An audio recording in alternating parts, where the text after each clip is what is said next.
に力を。我らの平和のために。はっはっ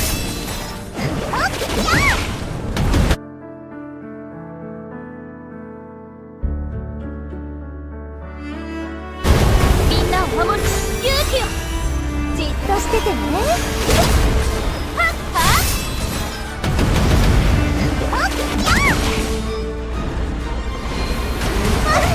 じっとしててね。みんなを守る勇気を。はっはっ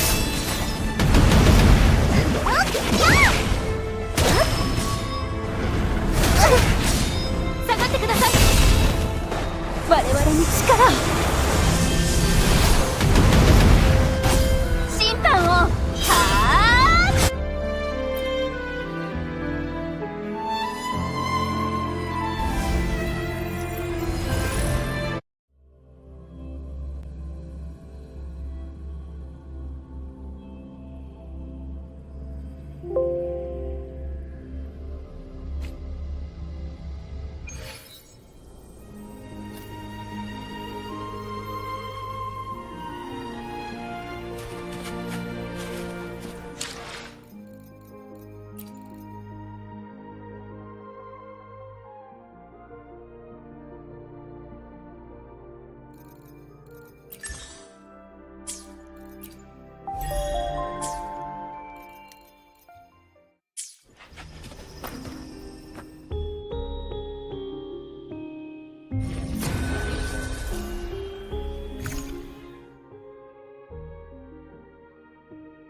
Guests of the unkind be reduced to cinders.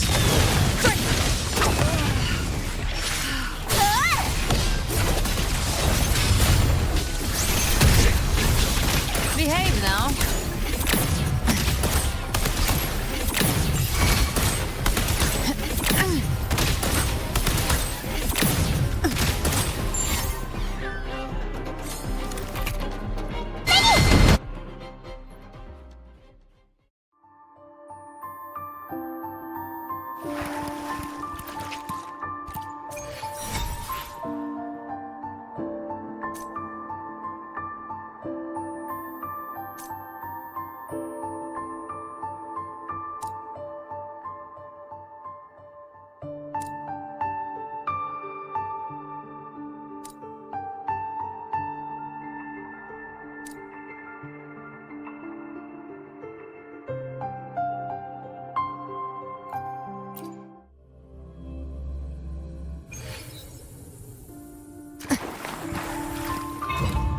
Guests of the unkind. Who's the caged bird now? Take form. With me! I smell fear. Into the spotlight! Gotcha. Behave now.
Never armed, ever burning.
All things are connected by origin, and are made of the same essence.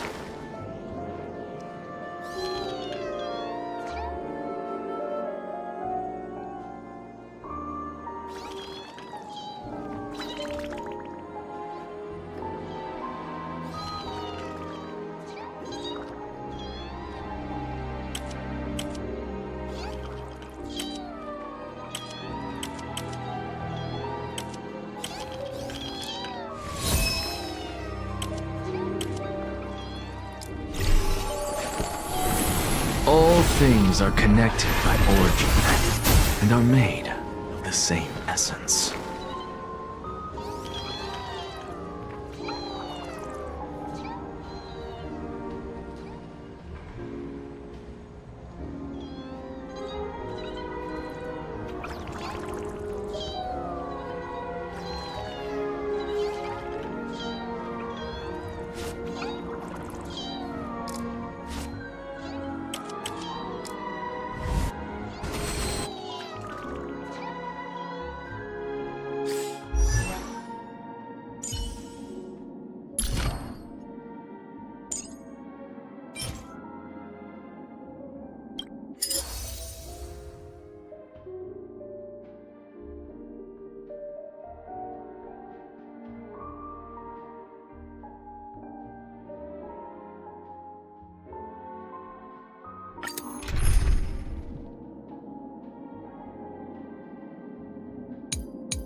To safeguard hope. That too is every Nameless One's duty.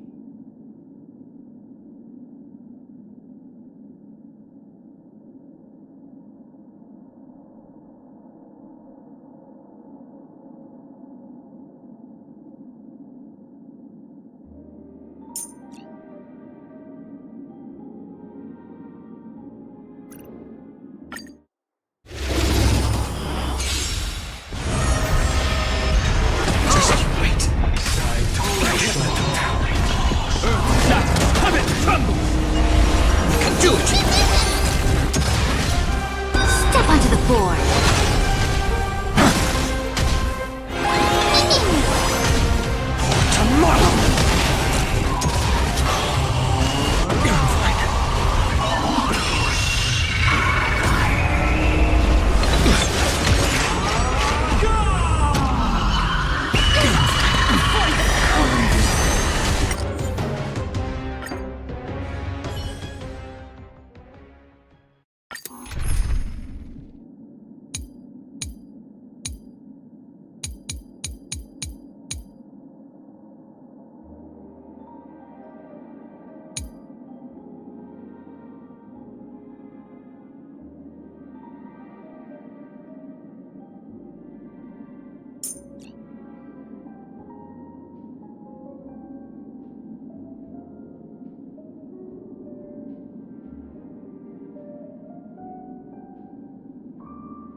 Indulge yourselves!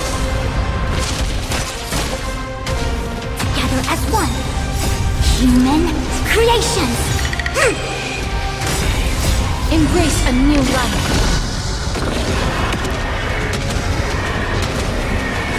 May death protect us! Here.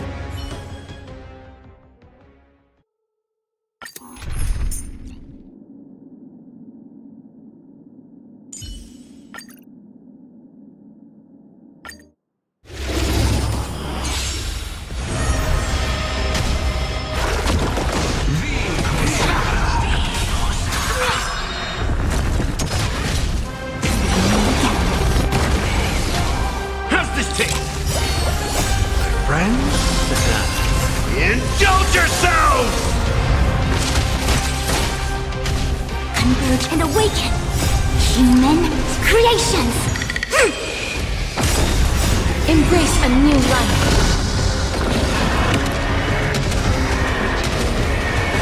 May death protect us! As you wish. Your time to shine. Rise and fall. Night falls. Good night.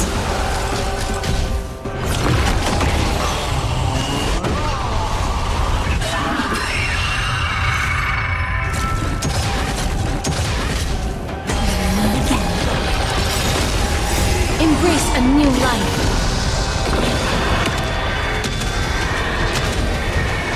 May death protect us! Have some fun. Rise and shine. Root here.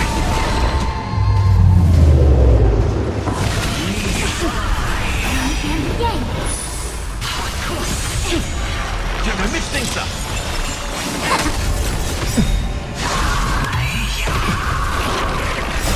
Friends? Indulge yourselves! Embrace a new life.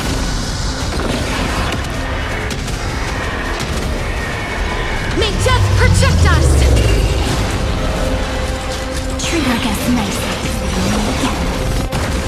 As you wish.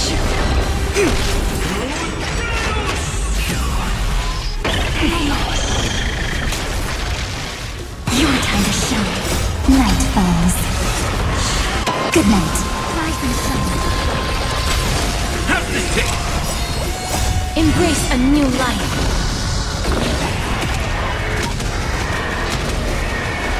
May death protect us! Root here. Yin and yang. Together as one. Human creations. Again. Again.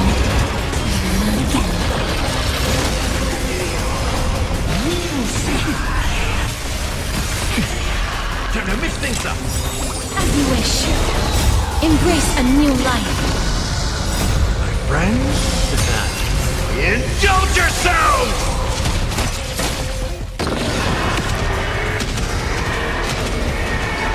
May death protect us!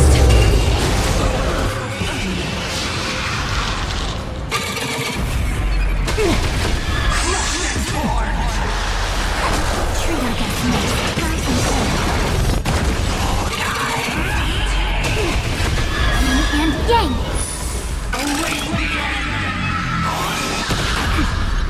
Root here. How's this taste? Your time to shine.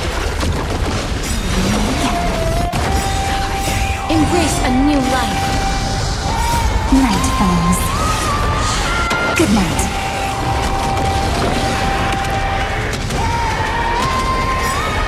May death protect us!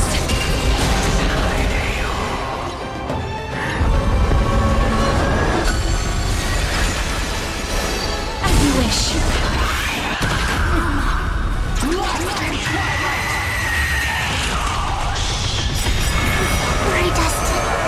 Embrace a new life. Friends? Indulge yourselves!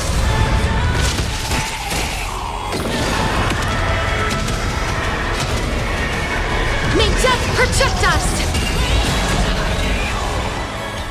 Rise and shine.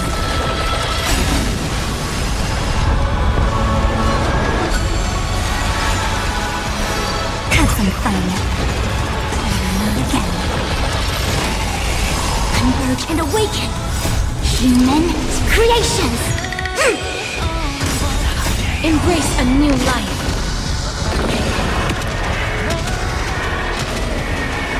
May death protect us!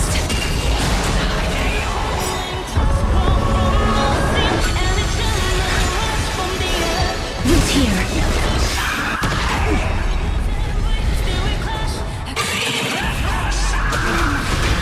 And yang. Gonna mix things up. Embrace a new life.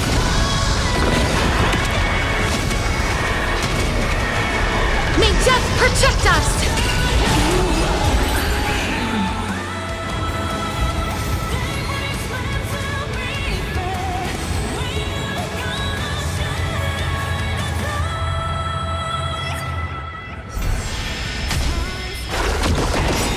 Night falls. Good night.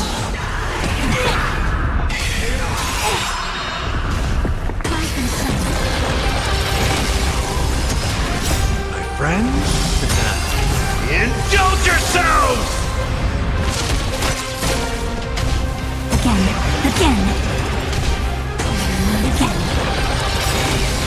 Embrace a new life.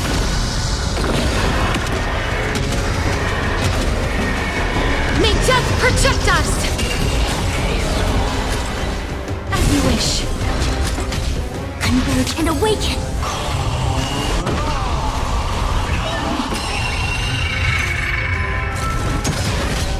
How's this taste?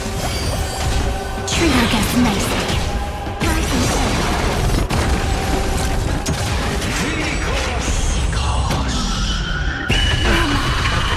And yang. Root here. Embrace a new life.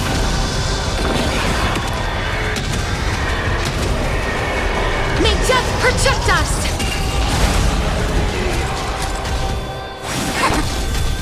Your time to shine. Night falls. Good night. Time to mix things up.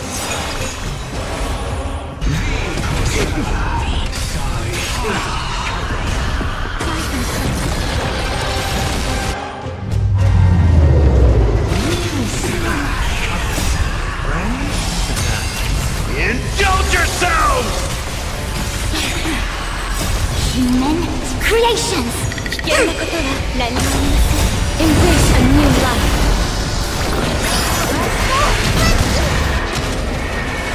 May death protect us! As you wish. Again.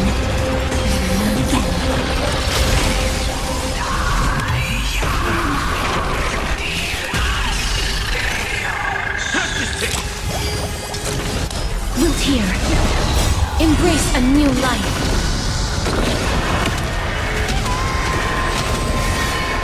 May death protect us!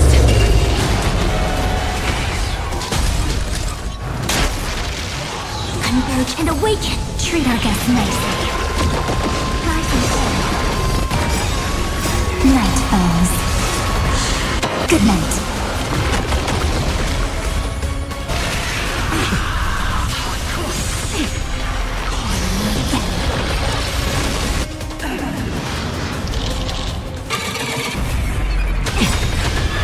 And yang.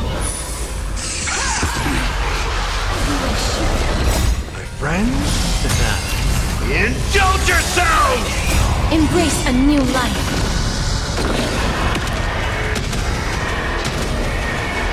May death protect us!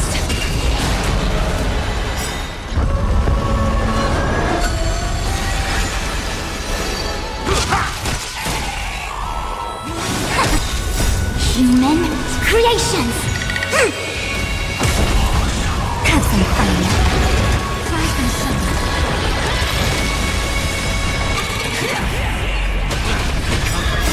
Embrace a new life.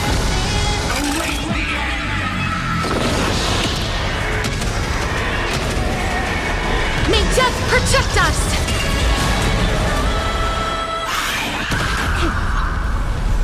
Root here.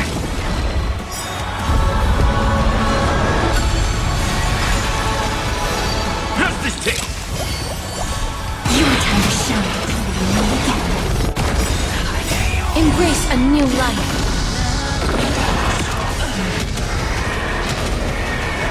May death protect us!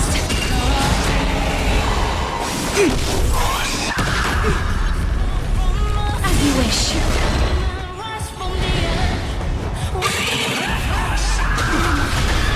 And yang!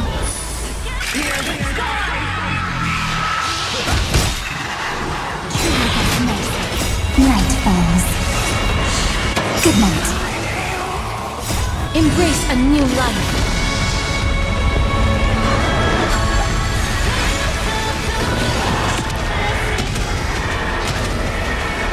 May death protect us!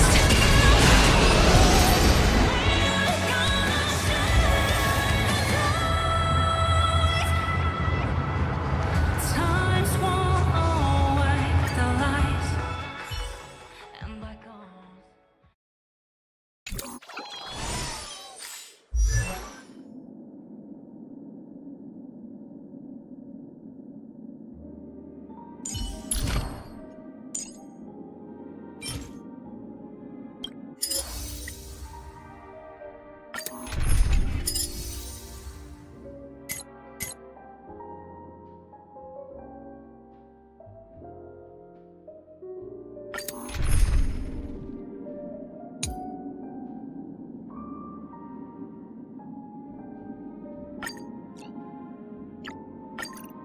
Stop saying weird things!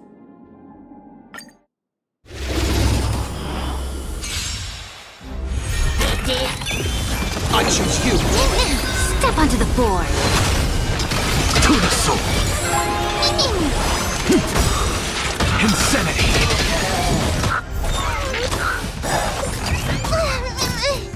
With this divine power, I reforge all things!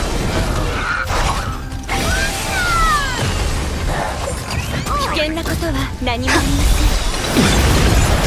To the soul!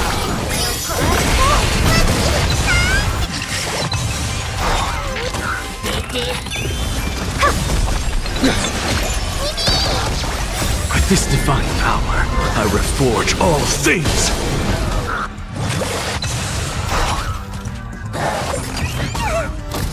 Press the attack. Your downfall is absolute.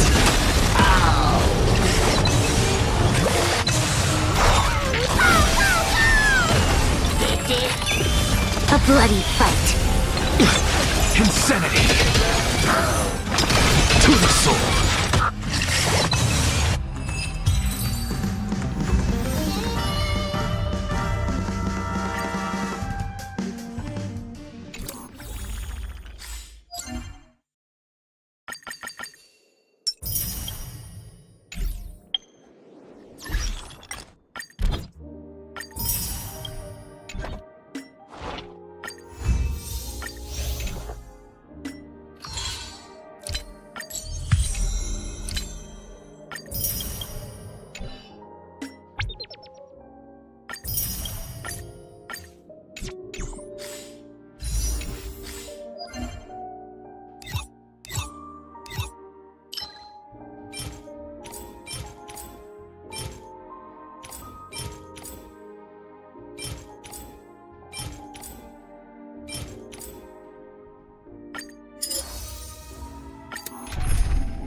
Same as always. Beat them down as they come, right?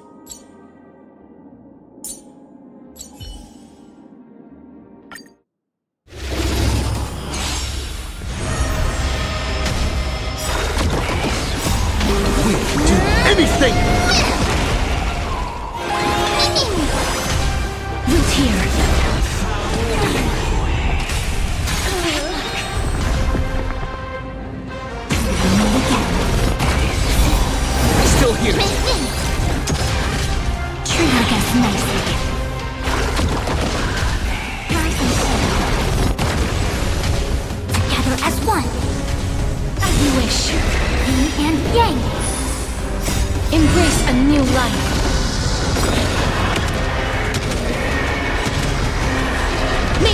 protect us! Night falls. Good night.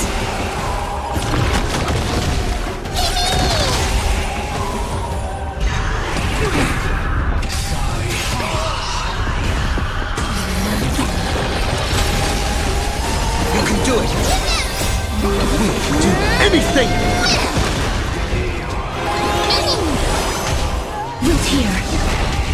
Have some fun. Try some sun.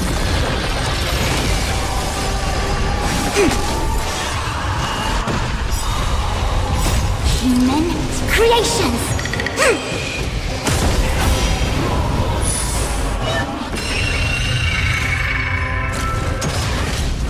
Still here! Your time to shine.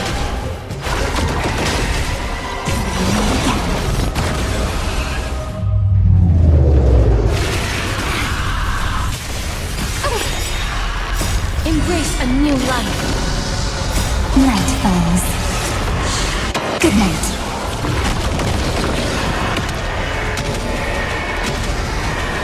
May death protect us!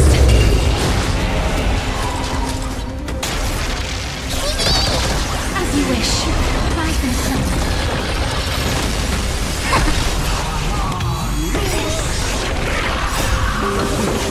Anything!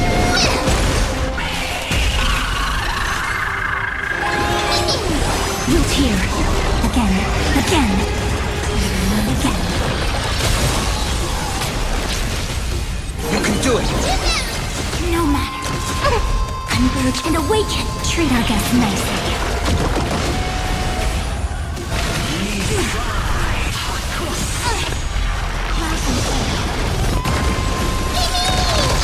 Still here! We can do anything!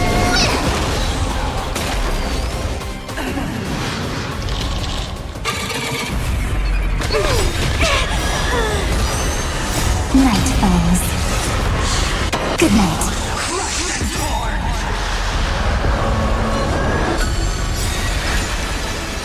Embrace a new life.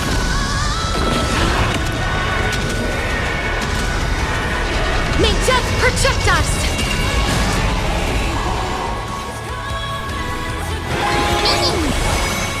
As you wish.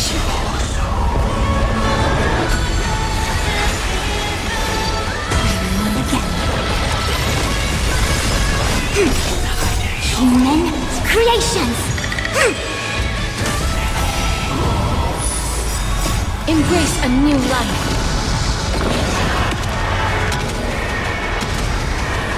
May death protect us! Have some fun. Try some sun.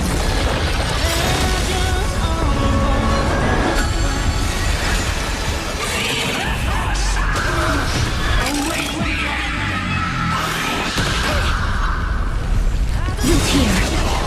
Embrace a new life.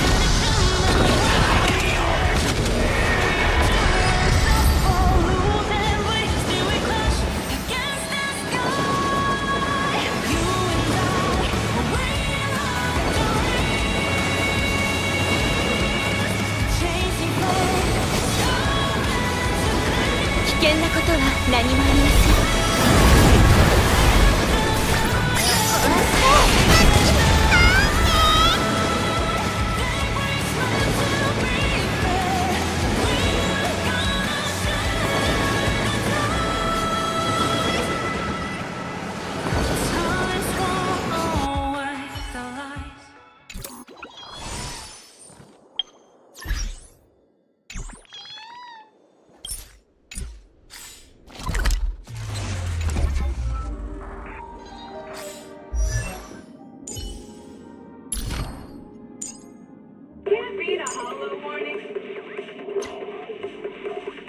What disaster supplies should you buy? Don't know the escape route?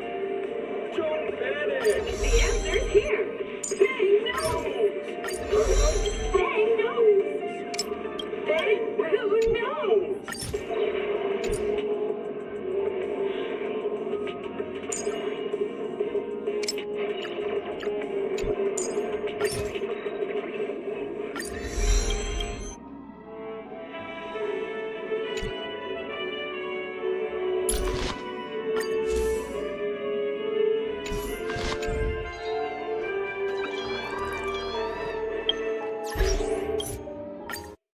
Energizing combo sets.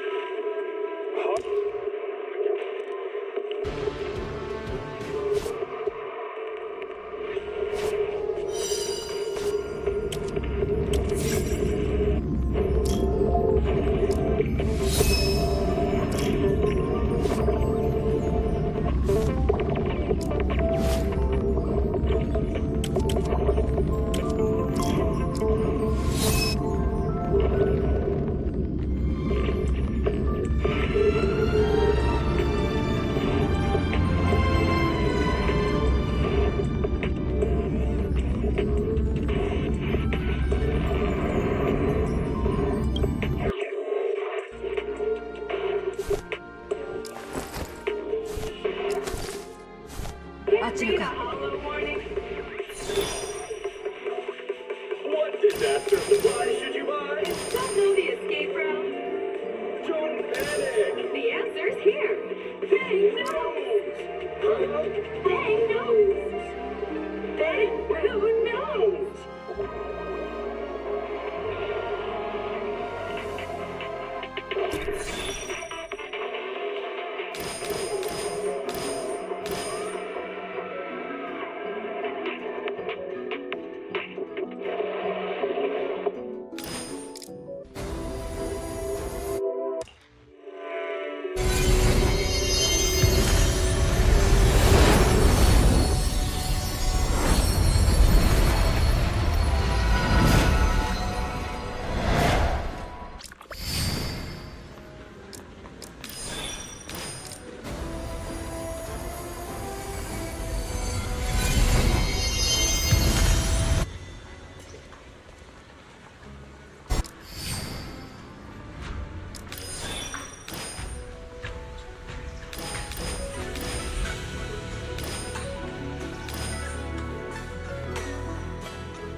我々に力を。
我々に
냥.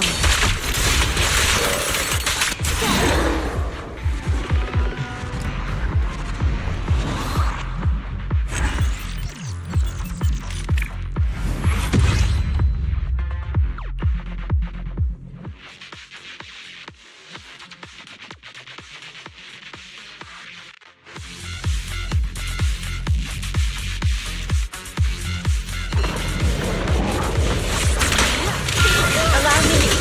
Swift yet still.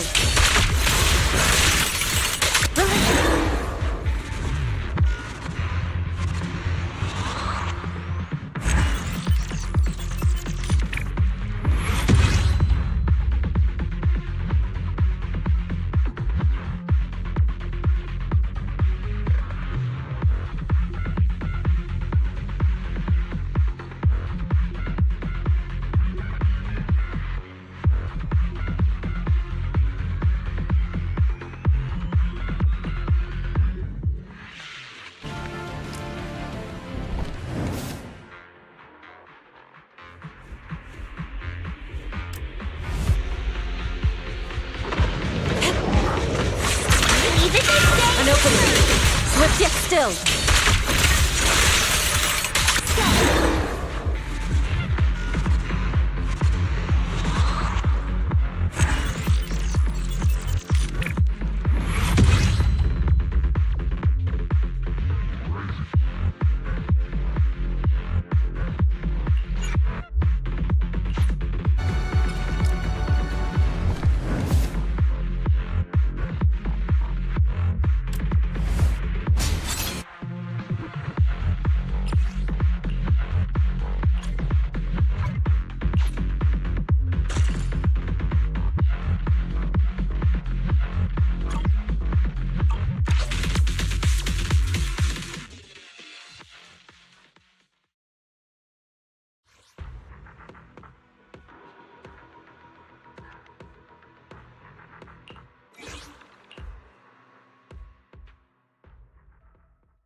Time for an African Cycle of yin and yang.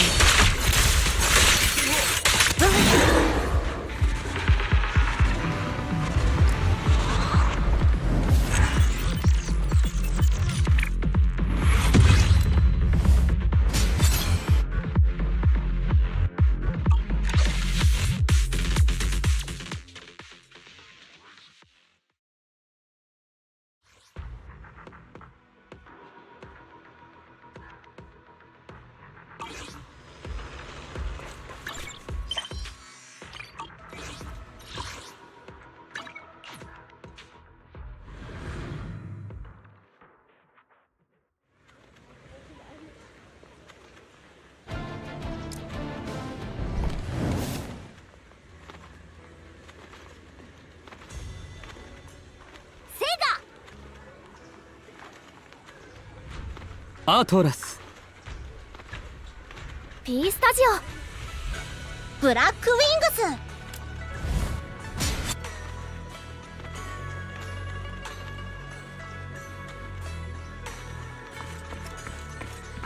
スわしも海に挑戦を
お客さんなんま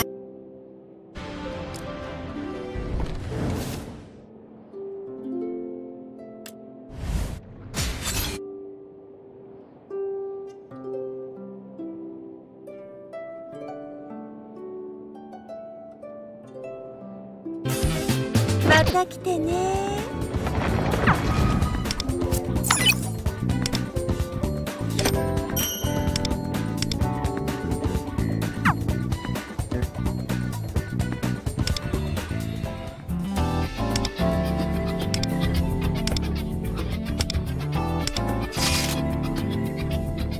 次は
All things come to an end, even time itself.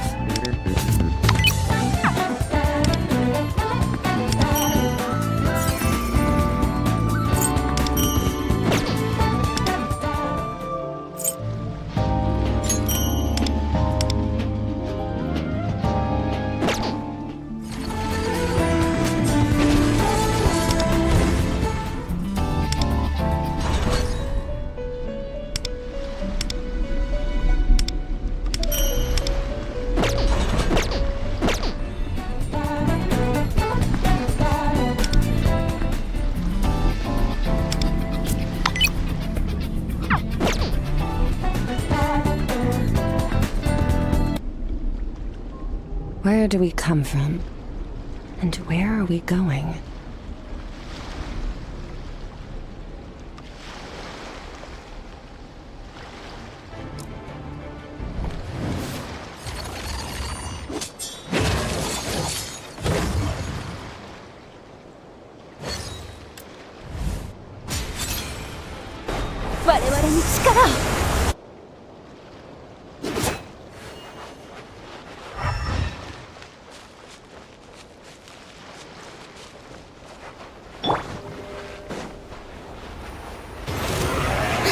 Let my name echo in song!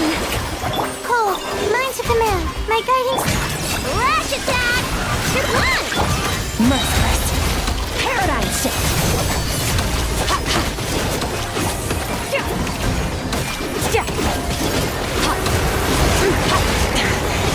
This is getting interesting. Yoo-hoo! Go claw! Stars, shine for me. Ah.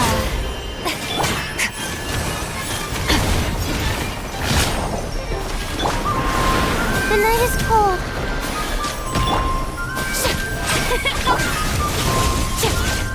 Mine to wield.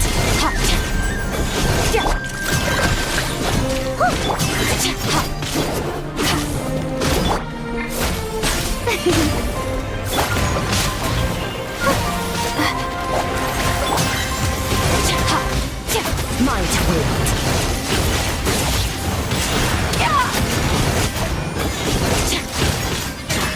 My guiding star. Strike a pose. Don't be scared.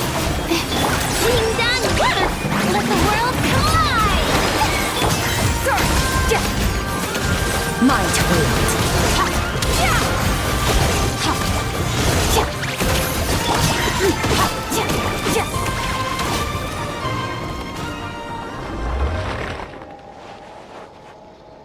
Merciless.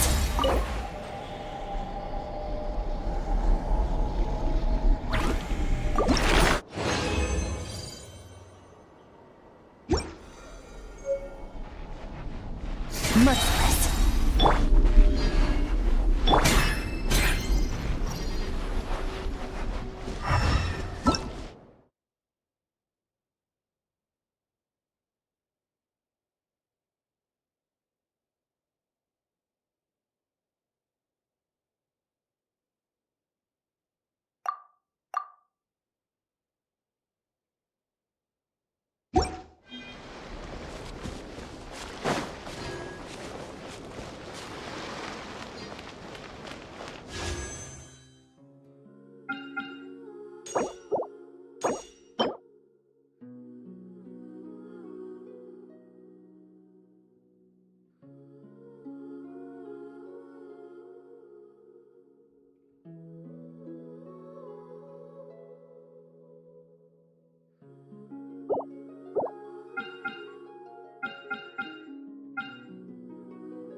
Merciless. Another star goes out!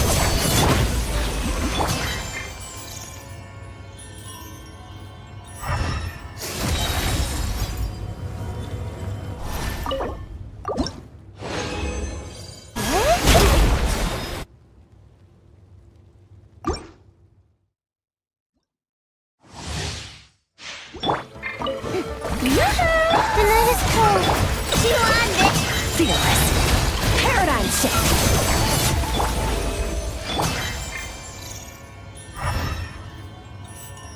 Fearless.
Try something new.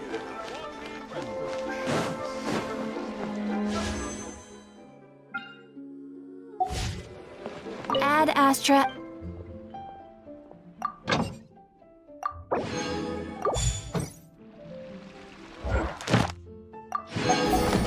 Ad Astra. Thank you for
Try something new at the One Mean Restaurant.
Shower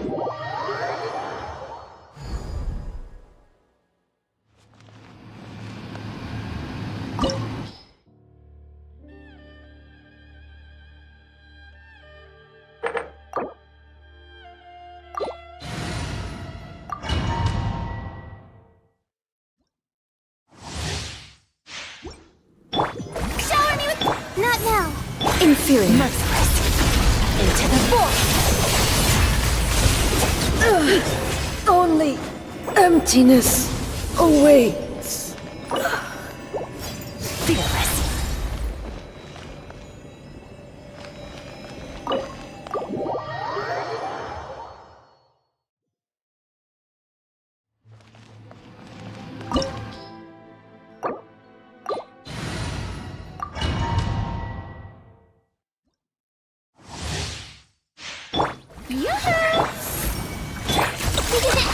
Thunder. Paradigm shift.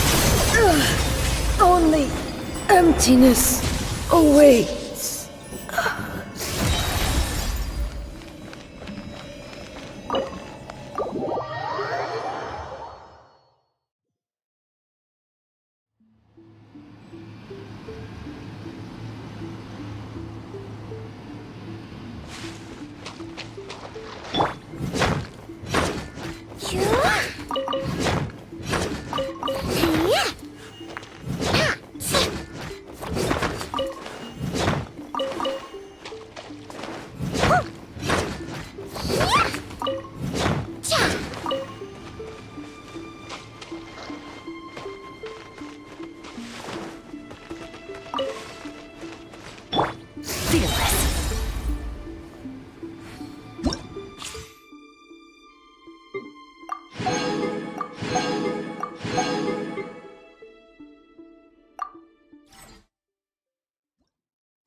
No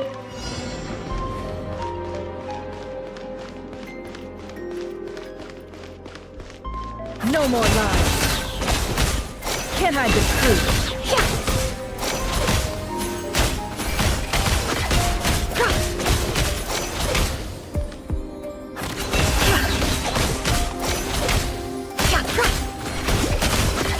Seek within.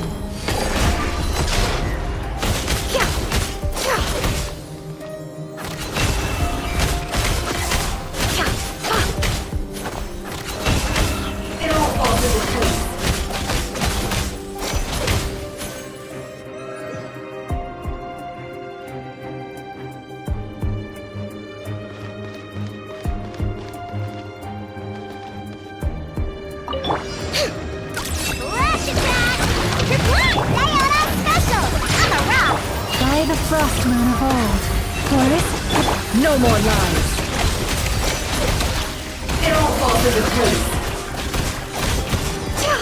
The mystery unravels. Look! A rainbow! With one heart, we pray. Pew pew! Look at you! It all adds up.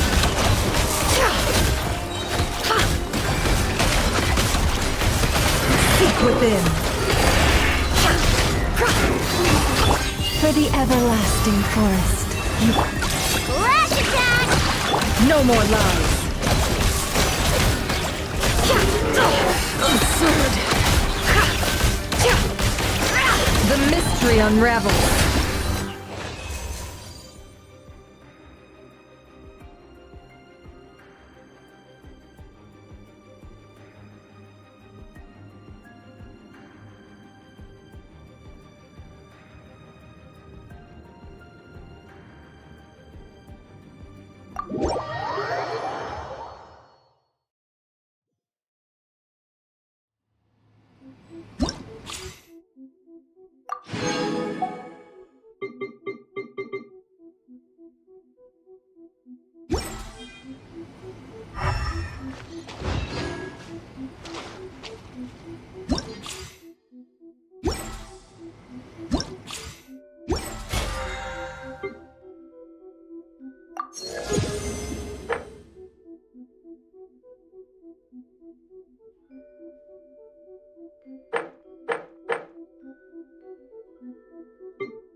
The abyss is like the world's shadow.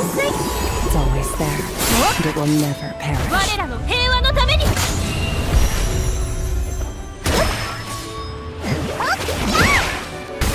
解放されろ。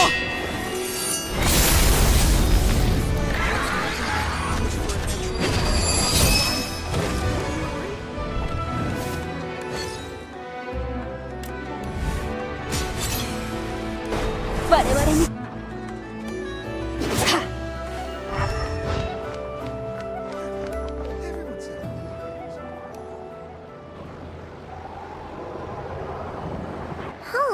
It's been a few days since we said bye to the. Still no news about Rick. If only he was gone. Hello! You must be the traveler in Paimon? Mr. Flint has been looking for you. Unfortunately, there's been a serious wild hunt attack over at the quarry. He thinks it's time to regroup and figure out a plan. The wild hunt? Oh, uh-oh. We better get over there right away. Come on, let's go.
can barely sense any Kuvaki at all. This whole area feels like a soulless husk. Looks like his appetite truly is insatiable. As if the power of that energy cannon wasn't enough. He's not seriously still getting stronger? What's his endgame here? Ah, everyone's here already. Hey, we made it. So, what's going on? We've all been on high alert since we split up a few days back, expecting Rerir to strike again. But it's like he just vanished into thin air. No one has seen him nor found any trace of his presence. That is, until this morning, when a Ratnik found signs of Wild Hunt activity while out here on patrol. As you can see, the Crystonite itself is physically intact, but the Kuvaki it contained is all but completely diminished. And we're sure that Rerir did this. Who else? He's the only one who could pull off a stunt like this. Kuvaki loss has reached critical levels. Reikir of Solnari set to maximum threat level. Warning, unless de-escalation measures are taken soon, he will pose a threat beyond our ability to contain. The consequences could be catastrophic. Traveler, do you remember when we encountered Rerir just after regaining his body? There wasn't a shred of sanity left. Nothing but madness and rage. Yeah, didn't he shout out a bunch of names? Then he started raving about how nothing in this world mattered to him. Oh, Paimon gets chills just thinking about it. Oh, but the thought that he's still out there, lurking somewhere in Notcry, waiting for his chance to strike? Oh, even chillier. Last time we fought, we were already at a disadvantage. If he has such overwhelming strength, why would he suddenly go into hiding? Yeah, if I were him and I wanted more Kuvaki, I'd just take it by force. No point staying in the shadows. Unless something went wrong. His whole resurrection thing didn't exactly go smoothly. The other thing is, how does someone who's completely lost their mind still have the wherewithal to cover their tracks so perfectly? Beats me. According to certain medical studies, insanity does not always entail a complete loss of rationality. It may be that he is simply living in a world of his own. That actually sounds about right. He was ranting away to himself the whole time, like he had zero interest in talking to us. There are many unanswered questions here. He could be right under our noses, and we'd still be in the dark. Besides his name and title, we know little about him. Certainly nothing about his past, or what he might be hoping to achieve. Exactly. And we wouldn't even know where to begin looking. Even Boss hadn't heard of the Reikir of Solnari before all this. I'd be willing to bet that even if we gathered together every scrap of intel in Notcry, we still wouldn't find more than, like, 3 useful facts about him. So, if we do nothing, he'll just keep getting stronger. But if we want to investigate him, we have no idea where to look. Last time we had Marionette and her big robo-buddy to help us, and we still barely held our ground. If we had to face him alone... Oh, Paimon's head hurts just thinking about it. What are we supposed to do against a threat this big? Well, I do have a little hunch about his next move. Given that he attacked the quarry, I'd say it's likely he'll target other places rich in Kuvaki. Somewhere like the Eye of Krati, or the Pillar of Embla. One thing's for sure. If we just sit back and let him keep absorbing Kuvaki, we really won't stand a chance against him. A perfectly reasonable hypothesis. However, it is worth noting that these 2 locations are quite far apart. To investigate them both, we'll need to split up. I agree, we should split up. Right now, Rerir's goal seems to be gathering Kuvaki, not fighting us directly. Once we're done, let's regroup on Hisi Island. Wait, why Hisi Island? If I recall correctly, Your largest goddess statue was carved from Kuvaki rich ore, was it not? That's right. Yes, it could well be a potential target of his. I should head back and start evacuating the pilgrims.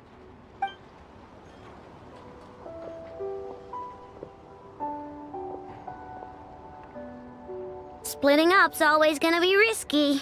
But I guess we don't have much choice, right? We're in a race against time here. And if we do run into Rear, what then? That's when you follow the third rule of treasure hunting. Run like the wind. Didn't you say the third rule was go with the flow? I don't know. Did I? Anyway, whatever. In this situation, go with the flow means go find backup. Agreed. If anyone finds so much as a trace of Rerir, do not pursue him. Get out of the area and alert the rest of us as soon as possible. We need to put safety first. All right, we'd better get moving. Come on, Anefa, let's go.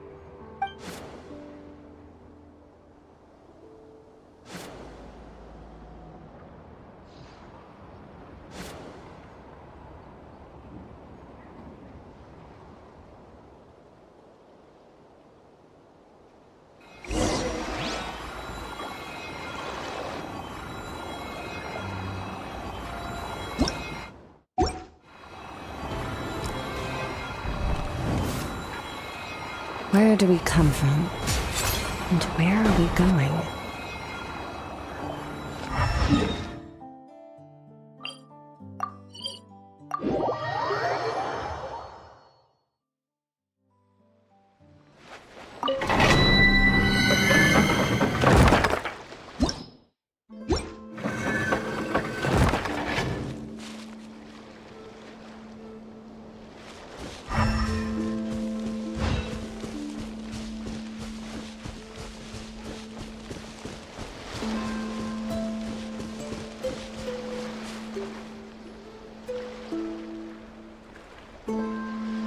Any leads? Nope. Diddly squat. No clues to where he might be hiding. It's like he's a ghost. It feels like we're sitting on a powder keg that could go off at any second. Oh, I hate this feeling. I'd rather face him head on than be left hanging like this. So, you guys didn't find anything either? Not loving the word either. How about you, Flintz? I questioned a few Ratniki and eventually narrowed my investigation down to one suspicious individual. But by the time I got to his place, he was already gone. Almost as if he knew someone was on to him. Either that or he's just extremely cautious and doesn't stay in one place for long. He's been biding his time for a while now. The question is, where or what is his next target? No idea. Since regaining his body, he seems to have lost all interest in the fragment in my possession. If he did still want it, he's had plenty of chances to take it. All we can do now is hope that Aino and Anefa turn up some leads. Darn it, Rerir! If you've got the guts, come face me one-on-one! Wait, he's actually here? I didn't mean it! I swear! No, it's coming from Silver Moon Hall. The Lady Kutar might be in danger. Let's get over there, quick!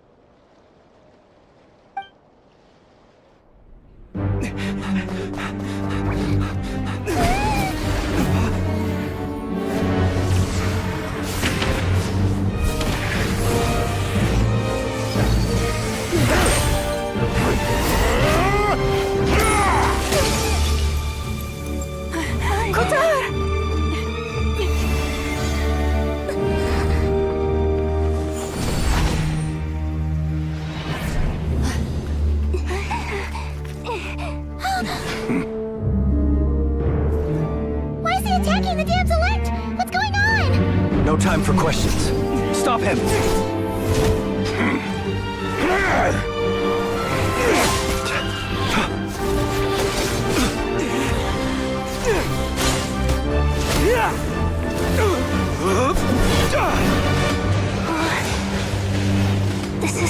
insane.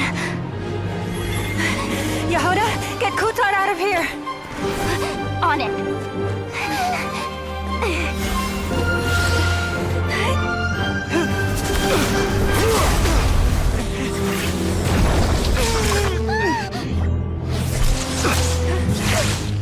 Look where your feeble light has gotten you. Now you shall plunge into darkness. Thalindus, soon I will find a way. Watch out!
Find them. Even if it means turning this place to ashes.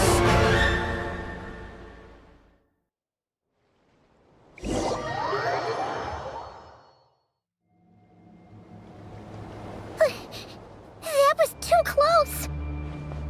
Oh, we barely made it out of there alive.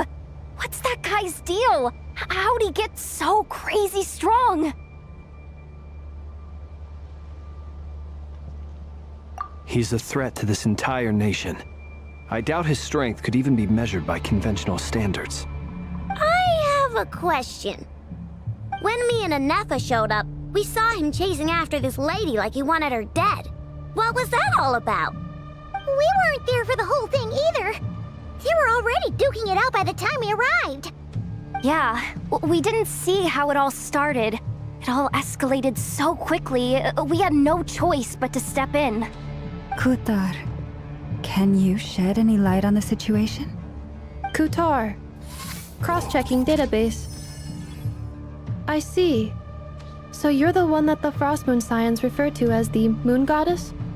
Wait, she's the moon goddess? Oh, no wonder she looks just like all those statues. There are many reasons why people might worship the moon, and just as many why they might despise it. I've never met that person before, but there was no mistaking his deep-seated hostility towards me. Why he holds me in such contempt, I cannot say. But since he hunts the power of the moon, it's no surprise that I am a target. Kutar. There are many potential motives. For instance, you help the traveler escape his grasp. This could be his way of taking revenge. It is also possible that he covets the Kuvaki inside you and seeks to take it for his own. The list goes on. But right now, devising a counter-strategy should be our #1 priority. The likelihood of this location being discovered is close to 100%. A counter strategy? We don't stand a chance against an enemy like this. Surely our only option is to run. He's not gonna chase us to the end of the world, right? So as long as we can sneak out of Nodcry undetected. No, I can't say that. Come on, Yehuda, this is serious stuff. You can't suggest we all just chicken out. Running is our only option. Huh? You seem surprised. But what other choice do we have? We are facing an enemy we cannot possibly defeat in battle. Well, I mean, yeah, but still. It's not too late. I can distract him, so you have plenty of time to make your escape. Wait, what? You're gonna act as bait? Doesn't that make sense? I'm the one he's after. There's no need for you to risk your necks on my behalf. A coyote doesn't stop for bypassers while it's howling at the moon. What is it, Loma? The Frost Moon Scions have already grown accustomed to life without their goddess. My presence here is no longer essential, and this is not my home, so you needn't ask me to stay. We can't just roll over and let him get away with this. That's not our style. Yeah, we can't just call it quits after everything we've been through together. Besides, she'd pretty much saved my life back there. If I just ditched her now, I'd never forgive myself. We can't overlook that you have saved our lives multiple times now. To talk of returning the favor would be a little crass for my liking. But suffice to say that we are friends, and friends look out for one another. River's true objective remains unclear. Even if we were to sacrifice Muskutar, there's no guarantee he would stop. But... Kuthar, I know why you left the Frost Moon Scions so long ago. It was because people started treating prayer as a form of trade. They would make self-centered wishes, force you to accept meaningless offerings in return, and then expect you to perform miracles for them, as if that were their entitlement. If it were me, I might have walked away too. But I believe that time can change everything, and that sometimes it takes losing something precious to appreciate its true worth. After much reflection, I've realized that this was never about whether the Frost Moon Scions need you. Any relationship based on need is purely transactional. What I truly hope is that you'll choose to stay, not out of obligation, but as part of our family. You were born here, and now you've returned. Who knows? Perhaps it was the moonlight that guided you home. Thank you, Lauma. But my power is on the wane. I'm afraid I will be of little use to you now. Very well then. I'll do as you say. Both times you saved us, we were transported across great distances in an instant. Is that one of your powers as the Moon Goddess? It is, but I find it very draining. I barely managed to pull it off just now, and it will be some time before I'm strong enough to do so again. Rejected by the world, my power is dwindling. Like a lake cut off from its source, slowly shrinking away. Now, it has almost run dry. What do you mean, rejected by the world? The 3 moons belonged to the ancient Bygone era in which they came into being. From the moment I was born, the world itself has been steadily sapping away at my strength. The 3 moons are not one and the same. As the goddess of the Frost Moon, I cannot wield the powers of the other 2. Yet moonlight has a way of blending together. Each can reflect the other's glow. So when our fingers touched, I was able to restore my strength by drawing Kuvaki from the Eternal Moon's marrow. But this method of recovery is painfully slow. If only we could find the... It's the Wild Hunt! Even faster than we expected. We'll have to finish this conversation later. See how those Wild Hunt creatures are running away from us. They're likely just a scouting party, which means Rerir won't be far behind. Then what are we waiting for? Let's get the heck out of here!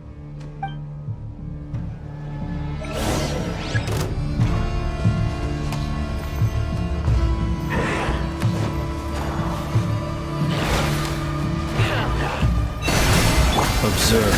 Beware the creatures of the night. They just keep coming! This is driving me nuts! Rerir's closing in on us. We need to pick up the pace. There's too many of them! And this time, we can't fall back on Kutar's house to escape. This goes on much longer.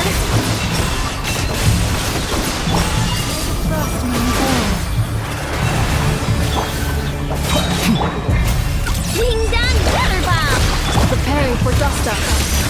Cleanup sequence initiated. The night cometh.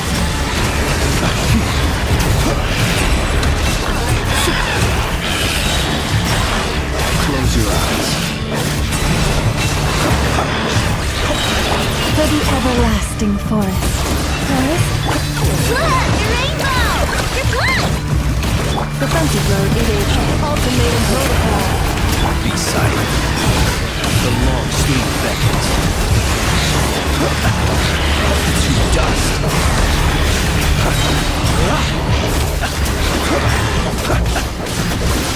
With one heart, we pray. Wingdan Water Bomb! Preparing for dust up. Observe. Close your eyes. Fear the dark. Observe.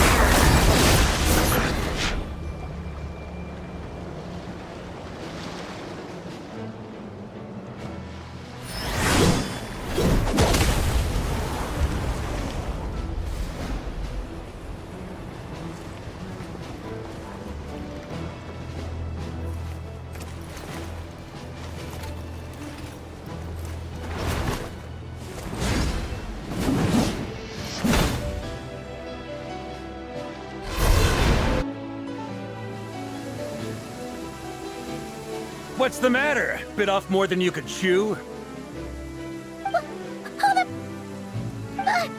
are you? Uncle Varka! You're back from Amspartnir? Whoa! You're Varka? Grand Master of the Knights of Favonius? We could save the intros for later. Right now, let's get you all out of this hellhole. Follow me. I know somewhere you'll be safe. Oh, is that where I think it is? That's the one. Come on, move! There's no time to waste.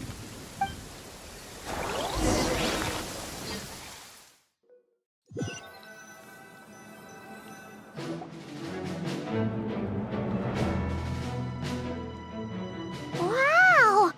Where are we? This is so well hidden. Well, that goes without saying. This is the Knights of Favonius' meeting place in Nodcry, and a contact hub for the Northern Intelligence Network.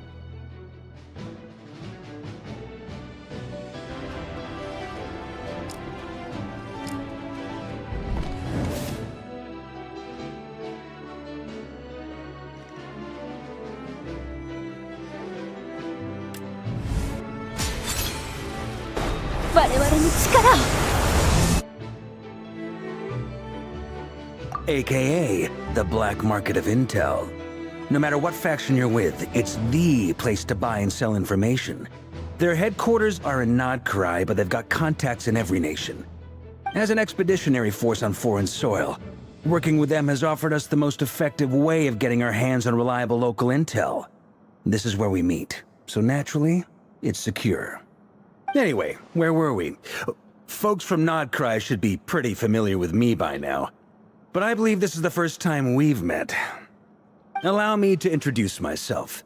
I am Varka, Knight of Boreas, and Grand Master of the Knights of Favonius. We've heard all about you. This meeting's been You look way younger than Paimon expected. But you... Well, I'm no spring chicken. Just not showing my age yet. Definitely feeling some of that back pain today, though. Rushed back from Amsfartnir without a wink of sleep, only to get right into another fight with that freshly revived maniac. Another? You mean you fought him before? Yep. He wasn't nearly as strong back then, but he was still a formidable foe. I brought some of the knights along to give him a little surprise, but he saw us coming from a mile off.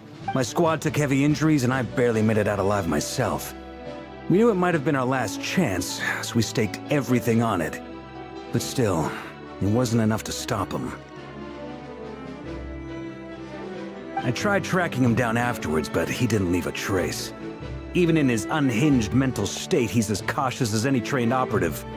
So, I decided to come find you. And as luck would have it, turned up to find you being ambushed by the Wild Hunt. The rest, you already know. Is that why he's been frantically absorbing Kuvaki these past few days? Because he sees you as a threat? Maybe I'm part of the equation, but even if I weren't, I'm sure he'd still be gathering power. He's clearly working up towards something. Note to self, Uncle Varka's strength rating officially upgraded. Guess it's my turn to ask questions now.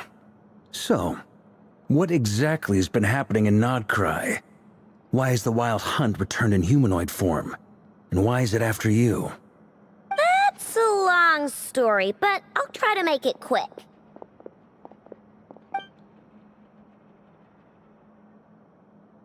Wow, I had no idea so much had happened. Sounds like you guys have really been through it.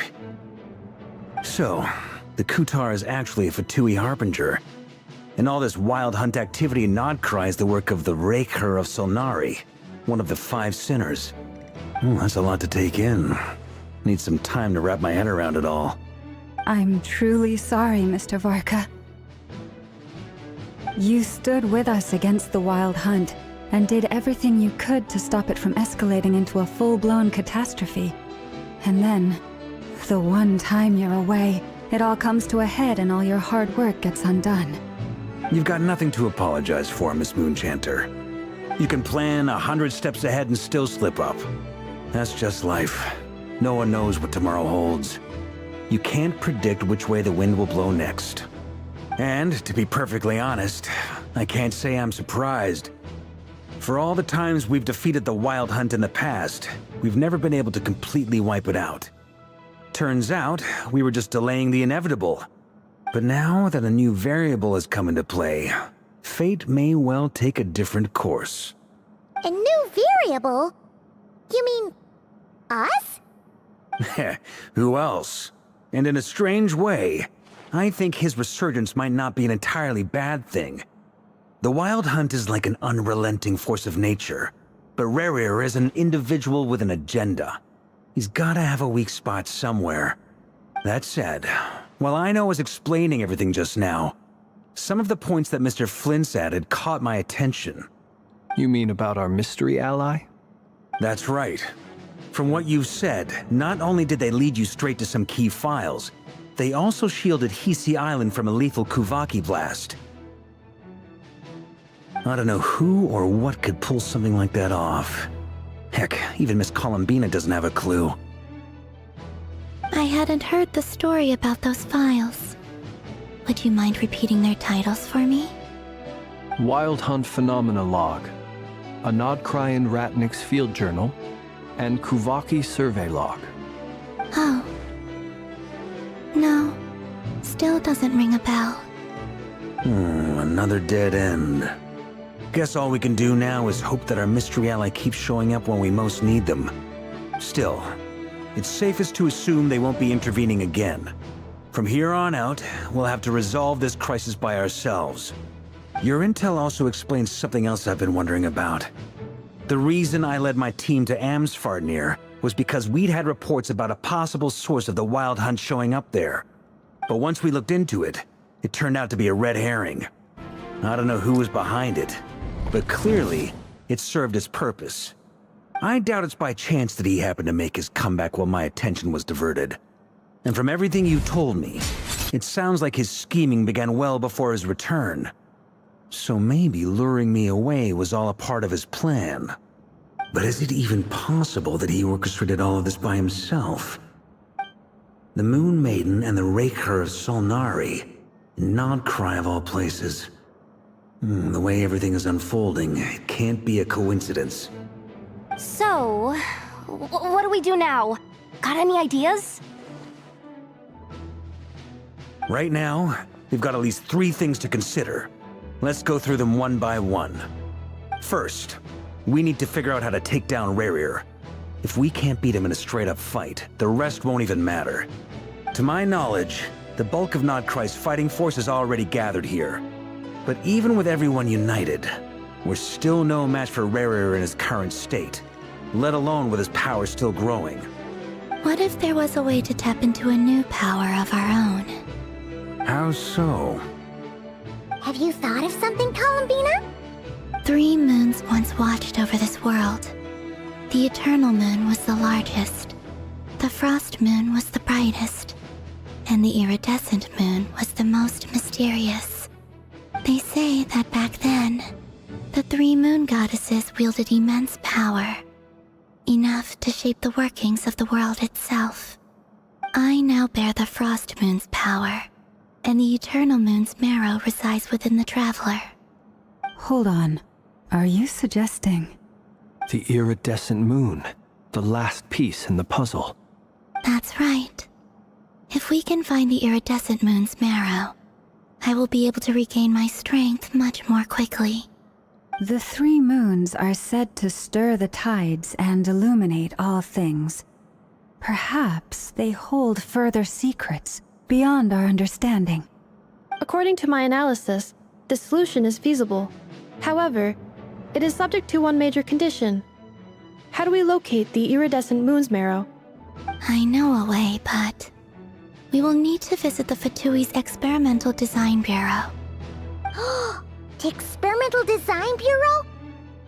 Are you saying we need to involve Marionette? Yes. I must speak with Sandrone. It's a long way from here to the Experimental Design Bureau. There's a high chance you'll be spotted. You shouldn't go alone. Then that's settled. Next up, our second priority. Somehow, we need to figure out Rarir's end goal. As you saw for yourselves, when he was still in his wild hunt form, everything he did was for the sake of recovering his body and resurrecting himself. His first act since then, after laying low for a while, was to try and assassinate this young lady. People's obsessions often reveal their greatest vulnerabilities. There must be a reason why he despises the moon so deeply. Perhaps it sheds some light on his title, the Raker of Solnari. The Wild Hunt has plagued Nodcry for centuries now. If we want to stop it for good, we have to get to the root cause of what's driving it. It's true. We still know very little about him. If Kuthar hadn't given us that lead, we wouldn't even know his name. But where would we even start? I doubt even the Intel Queen of Nodcry has a clue, and she has info coming out of her ears. Oh? That's a rather hasty conclusion for someone who's so painstakingly meticulous when it comes to dealing with machines. She heard me.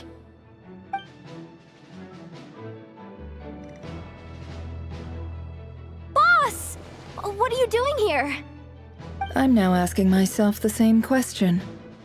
I received a letter from a humble knight of Favonius, requesting a meeting to discuss a major business deal. But it looks like this humble knight had something else in mind. Details. Miss Neffer, the important thing is that you've arrived at the perfect time. Since his failed ambush, I've been racking my brains trying to come up with a plan to fight Rarir. Given the severity of the situation, I think it's fair to say that our only chance lies in uniting as one. And I'm talking all the factions in Nodcry. We can't do this without the Curatorium, but I knew it'd be a tough job to win you over. So, I took the liberty of reaching out for a little chat. Wait a sec. How did you even hear about this place, Neffer? Didn't you say this is meant to be the Knights of Favonius' meeting spot? And a contact hub for the Northern Intelligence Network? And isn't it supposed to be super hidden? You really think he could have gotten settled in Nodcry without my help? Besides, I'm the one running this gig. Of course I know where the meeting place is.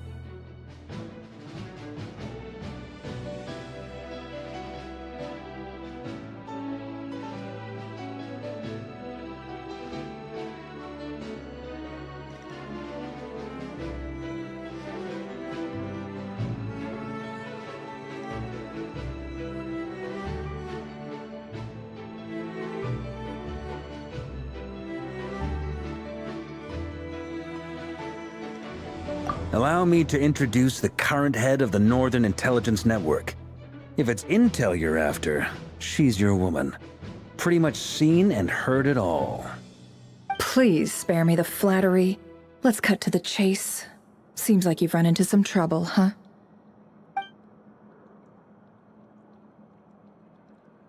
Well, this certainly qualifies as an unforeseen crisis. On behalf of the Curatorium of Secrets, I wish you all the best of luck. So you're just going to sit this one out? Why should I get involved? What could possibly be in it for me? What if we told you we can't do this without you? Oh? Then I'd say, you'd better make it worth my while. I don't work for free. I can't put a price on something like this. It's just not in my nature. But then again, you and I have always been polar opposites in this regard. So I can't exactly say I didn't see this coming. If you insist on compensation, I will pay you. Consider this a formal commission. Sound fair? You just don't give up, do you? Too bad. I know you well enough to know you can't afford my prices. The riskier the job, the more it'll cost. And a Moonchanter's stipend isn't exactly generous. Unless you're planning to start passing the donation box around among the faithful. Boss, just a thought. If they come up short, maybe you can take the difference out of my next few paychecks. Things got really dangerous during the fight with Rerir. If this girl hadn't saved me, I'd be ley line fodder by now. I'd be gone for good, boss. If there's any way we can make this work, I'd really like to help her. Please? I'm begging you. This is why I'm always telling you never accept favors. They are the hardest debts to repay. You have to be careful who you get involved with, or you invite all kinds of misfortune. Very well, Yehoda, I will help. But just this once. Don't count on this happening again. Flynn's, that fragment that Rerir was after, do you still have it on you? Of course. Let me borrow it. I need it to follow up on some leads. Wait, you actually have some leads? Shh. This is top secret information. I get it. We all have things we'd rather keep to ourselves. Plus, I know we can count on you, so we'll leave the intel gathering in your hands. And that brings me to the third and final item. We need to find a way to distract him. We need time to make our move, so someone will have to stall him. I'm in for this part, no matter what. Anyone coming with? Count me in too. Come off it, you two. Quit playing heroes. I'm way ahead of you here. Innefa did a scan of the Moon Goddess's Kuvaki signature, and we're gonna use it to make some decoys over at the Kramkake craft shop. Anyone who's in, follow me. Once they're ready, we'll deploy the decoys across Notcry. So as long as the rest of you keep moving, he won't catch on to your scent and won't be able to track you down. I like it. Genius idea. No biggie. All right then, we'll split into 3 teams. Once your team has finished their mission, return here and wait for the others. Dismissed!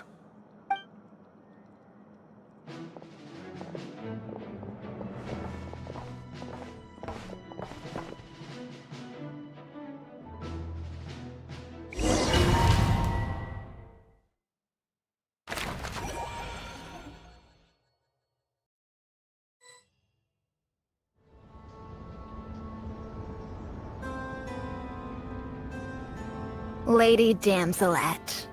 Wait, and you two? What are you doing at the Kuvaki Experimental Design Bureau? We've been doing our best to mind our own business lately.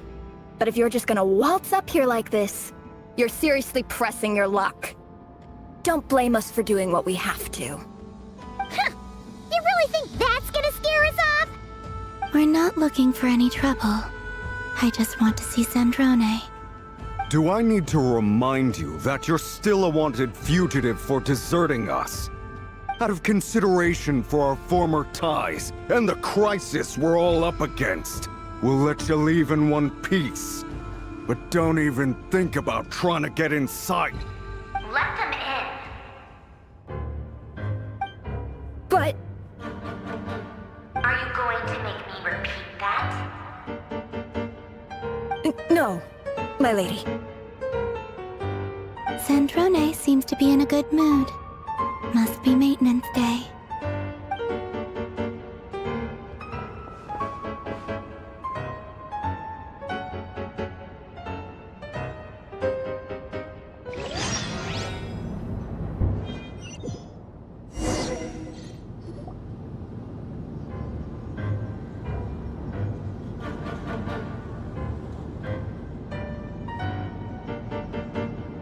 So tell me, to what do I owe the honor this time? Actually, before you answer that, just so we're clear, we're not colleagues anymore, Columbina. I don't owe you anything. I promise it's nothing big. It seems like you've gotten the wrong idea here. The only reason I let you in was because I was bored. It seemed like a way to kill some time and satisfy my own curiosity. Whatever miscalculations I may or may not have made in the past, I haven't lost the plot enough to even consider sticking my neck out for your sakes. I'd like to speak with Arlecchino. What? Huh? You mean the knave? I'd like to speak with Arlecchino. Is she in Nodcry? No, she's not. Once the work on this facility was completed, she went back with the Rooster and Regrator. The only ones in Nodcry are me and... What is it you need to speak to her about anyway? Rerir is hunting me. If I'm going to face him, I must first retrieve the lost moon.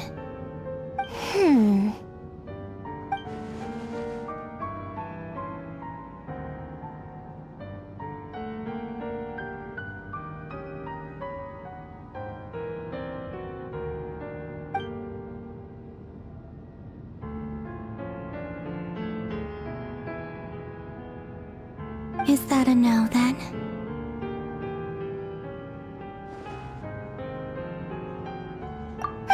As if I need reminding. I was this close to settling things with him before someone decided to whisk me away to their weird little garden. Have you held any tea parties lately? Tea parties? Yeah, obviously. You don't seriously think we'd pack it all in just because you aren't here. If anything, they've been more eventful than ever. Just me, Arlecchino, and a bunch of insolent and sensitive guests who won't stop asking where you've gone. Oh, they've been a real joy. I bet you served them the worst tea you have. Just like you used to do to me when I upset you. Who cares about how good the tea is when there's no one around to drink it? I keep losing people. First Rosaline, now you. I'm running out of people who can make me laugh. Honestly, what could be more ridiculous than the multi-centenarian goddess, who's only ever had the plain herbal tea she received as offerings? You'd always brew a different type of tea for me each time. Was it really just to see how I'd react?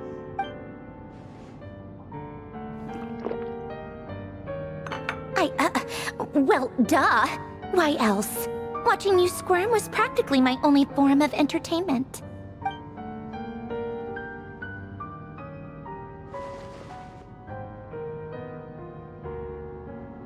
Oh, yeah.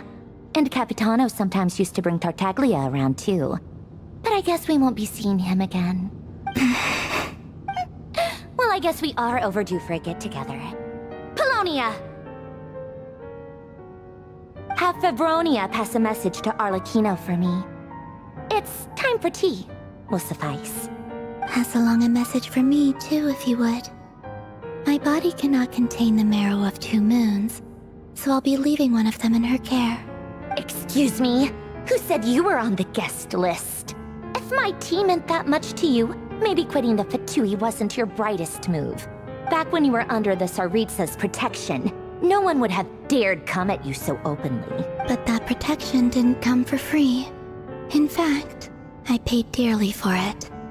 At the end of the day, it was just another transaction. I just got tired, that's all. I never wanted any part in their grand ambitions, and I've had enough of being treated like a bottomless supply of power. It brings back memories from the old days, when I was still worshipped as the moon goddess. Centuries on, it may be a different group of people, but I see the same greed in their eyes. I figured you'd leave eventually. You didn't have as much of a reason to stay as I do. The Tsaritsa gave you shelter and protection, but that was it. Nothing more, nothing less. Meanwhile, the Fatui demanded everything from you in return, until it was more than you could bear. I get why you left. And frankly, I have no interest in dragging you back just because the higher-ups told me to. But if you keep hanging around with this riffraff, the next time we cross paths, we might be enemies for real.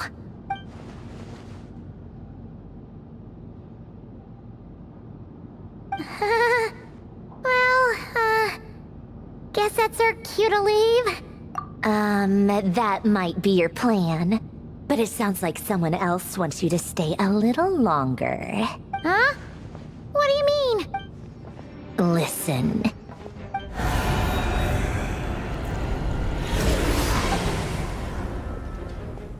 My lady, it's the Wild Hunt. A horde of monsters is headed straight for the facility. Another uninvited guest trying to crash my tea party. Clear the area. I'll handle this. Wait, what? You want us to leave you here by yourself? Huh. You'll be lucky to make it out of this alive. You really think you can afford to worry about me?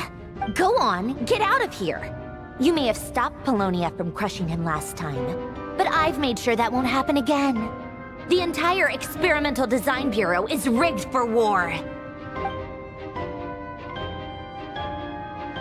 Stay and watch if you want, but it'll be at your own risk. You're not flagged as friendlies in the weapons system. Don't tell me what to do! Look, if you're leaving, make it quick, or you'll just get in my way. There's a secret passage on the second floor. It'll take you right to the plains out back. Stare all you want, Columbina. You're not getting another invitation to my tea party. I know. But thank you anyway, Zandrone. This is exactly why you shouldn't hang around with those people. All their melodrama and sentimental nonsense is rubbing off on you.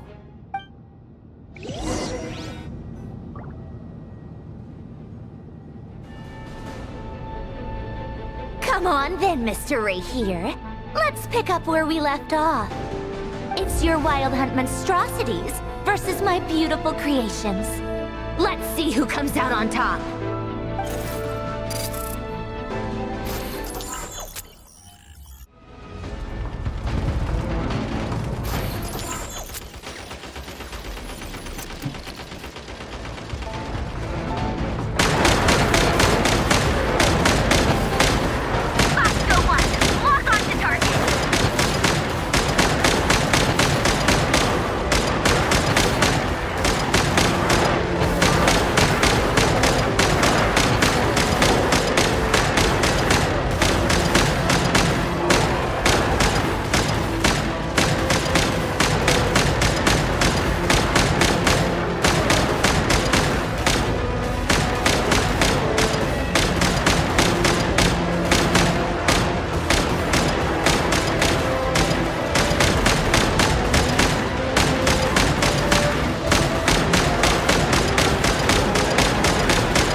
Livonia, get him!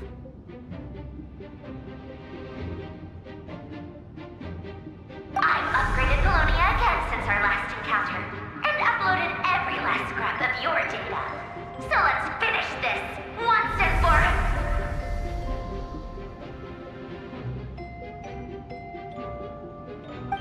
She's not here. Where did she go? Hey! Over here, you big...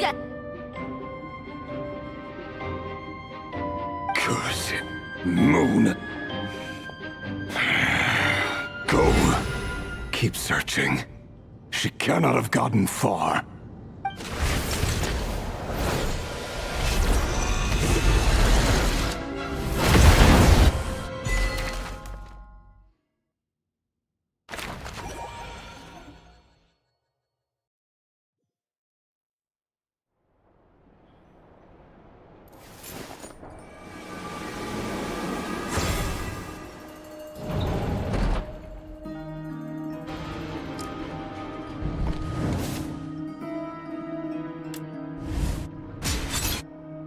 So this is your method for investigating Rarir's past?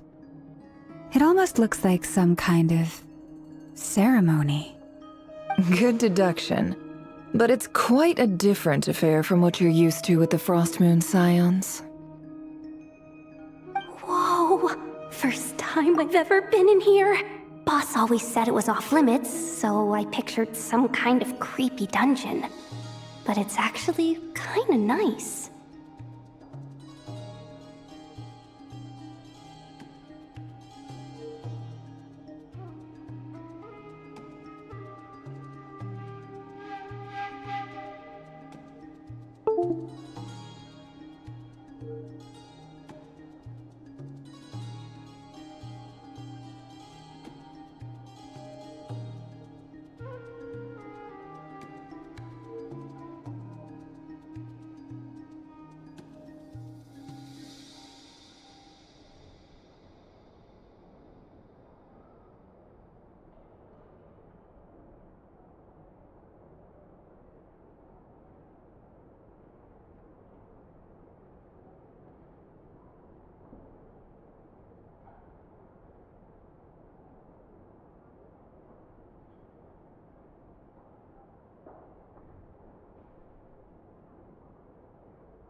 Oh, I guess this must be Sumero decor?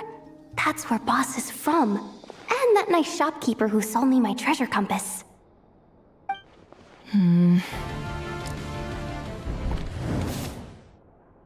not sure exactly what you've got planned, but it looks like you're all set. When do we begin? Whenever we wish. But for some reason, I've got a feeling this isn't going to end well. I've never faced Rerir myself, but from what you've told me, his power is beyond anything I could imagine. I, on the other hand, am just an ordinary businesswoman.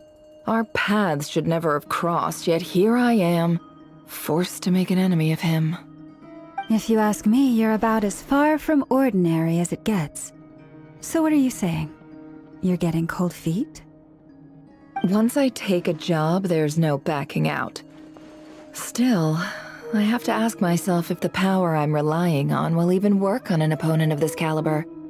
And also how to make sure I come out of this alive if things spiral out of control. Death is the one thing we can take for granted. It is the great equalizer, however fortunate or unfortunate we may otherwise be. So it's important to consider how to spend what lifespan we have left. Come on, boss. Lighten up. Quit talking about death. It's bad luck. For once, I agree with you. When you're up against a foe like Rerir, there's no such thing as being too prepared. Is there anything I can do to help? That won't be necessary. I've already made up my mind. Time to cash in a precious favor I've been saving for a rainy day. Yehoda, I need you to find someone for me. The sooner the better. Find who? That shady merchant who sold you an overpriced treasure compass the other day. Come on, boss. You're pulling my leg again. In what way is she shady? She showed up when I was completely lost and sold me a neat little gadget that was exactly what I needed. Trust me, she's a good person. Anyway, I know who you're talking about. Don't go anywhere. I'll be right back.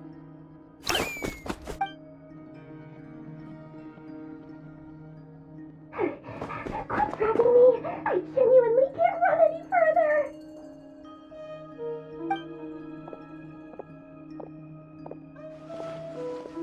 Hey, aren't you? What is it? What's the big rush? You dragged me out of a dream where I was literally swimming in Mora. I'm charging double my usual attendance fee. See, look how easygoing she is. After that rude awakening, she could have completely snapped at us. But instead, she kept it together and just asked for an extra fee. Dori Sangama Bay? I never would have pictured you two doing business together. If you want to make it big and not cry, it's all about connections. Lady Nefer just so happens to have a lot of intel that interests me. And she also did me a big favor in the past. It was back when I first arrived in Not Cry. My trusty assistant, the genie in my lamp, had an adverse reaction to the Kuvaki and fainted. And wouldn't you know it, that's when I suddenly find myself in a life-or-death situation. Good thing my compatriot was there to swoop in and save the day. I've been giving her a 30% discount off all of my goods ever since. Now, so that no one here feels left out, I'm willing to extend a 20% discount to fellow friends of Boss Nefer. Plus, any other friends you send my way will enjoy 10% off. What can I say? The great Lord Sangama Bay is nothing if not generous. So, let me guess. You've run into some trouble? I've got everything you could possibly need, and the more you buy, the more you'll save. You guessed correctly. What have you got in the way of survival gear? The one type of gear I've never been short on. What are you looking for? A jetpack fresh from the Academia's labs? An ancient suit of armor dredged up from the bottom of the sea? At the very least, I need to know what kind of opponent you're dealing with here. If even you're worried about staying alive, it must be pretty serious. What if I told you it's someone with the power to bring a nation to its knees? Is that so? Then we really are talking top-shelf treasures. I don't have anything like that in stock right now. I'll have to ask my supplier. Your supplier? A powerful woman, make no mistake. I can't reveal her identity, but luckily for you, I hear she's planning to visit Not Cry in the near future.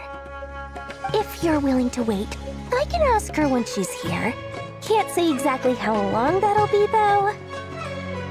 Then, let me put it another way. What would you do if you encountered an enemy like that?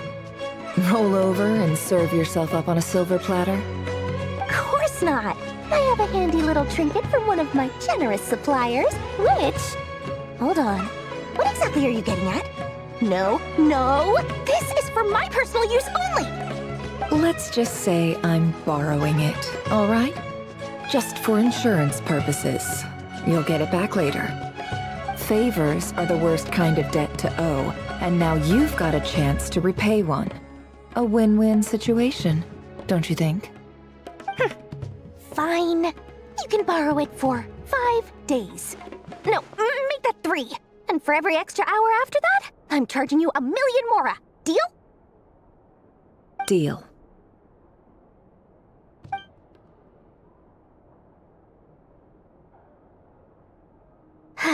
What a way to start the day. Now, was there anything else you wanted? Or can I go back to bed now?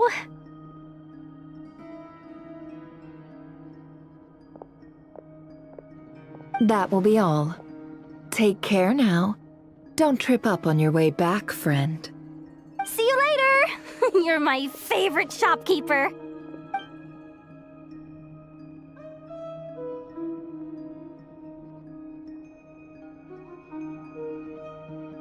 Excellent. Everything is well and truly ready. The ceremony can now begin. After initiating the ceremony, your minds will follow me wherever I go. You will see many strange things in your mind's eye. So remember, don't be frightened, and don't make a sound. Now then, let us peer into the Raker of Solnari's past.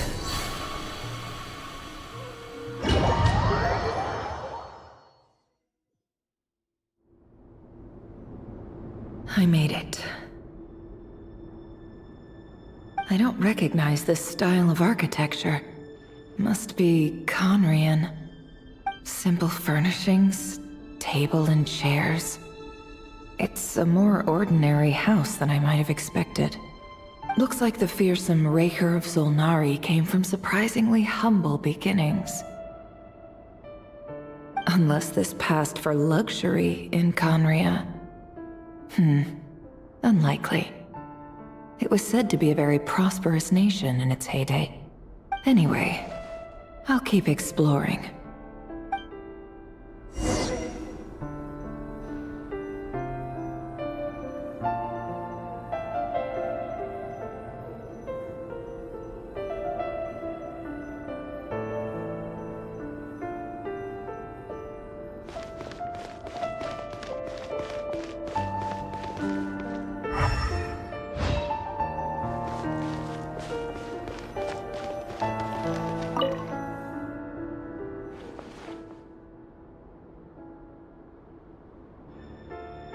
Hi, Reverie.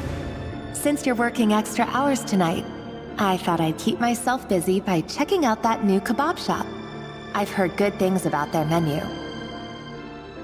I'll test it out, and if it's as good as everyone's saying, let's go back together sometime. P.S. New stash from the Universitas Magistrorum. I brought some goodies home. A few teacups and a pin rack. Hope you like them. They didn't sign their name, but they must have been close. Sounds like they were living together.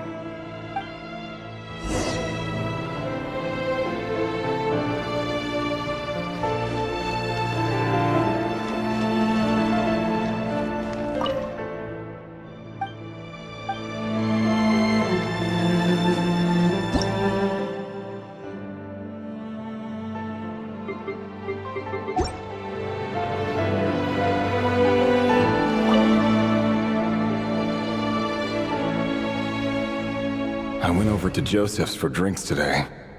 They have a fine collection, but I went alone. Felindis was tied up with something and couldn't make it. Joseph asked why I came alone, but I didn't really have an answer. He then went on to ask about other things. If you ask me, someone who asks that many personal questions is too nosy for their own good. But if he invites me again, chances are I'd still go. Felindis. That's the same name Rerir mentioned. Crane imports keep falling. If things don't pick up, we'll soon be back to meat and mushrooms only. Honestly, I'm not a huge fan of that new type of mushroom everyone's been into lately. Didn't it start out as a lab-grown variety? I heard it's even mildly corrosive. Seriously, why would you even eat something like that? I don't care if it's an impressive feat of alchemy. That just isn't the kind of thing I like to eat.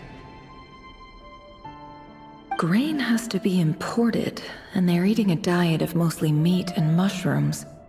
Could it be because Conria is underground, so it doesn't get much sunlight? That would explain why they use so much stone in their buildings. They even use alchemically modified strains for food. Seems like the people of Conria don't have many options when it comes to dining. I've just about saved up enough now. Time to buy it and keep it somewhere safe. Making a big purchase. I wonder what it is.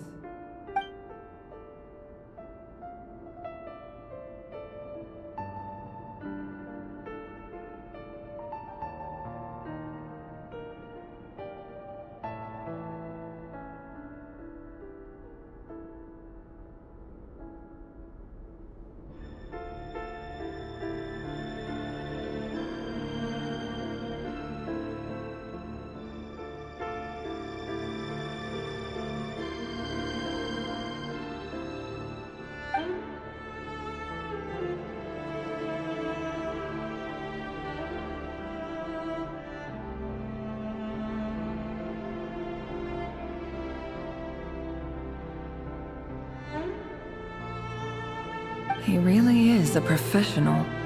No wonder he's so good at covering his tracks. Despite what he's become, it seems like he's retained certain habits, at least in this regard.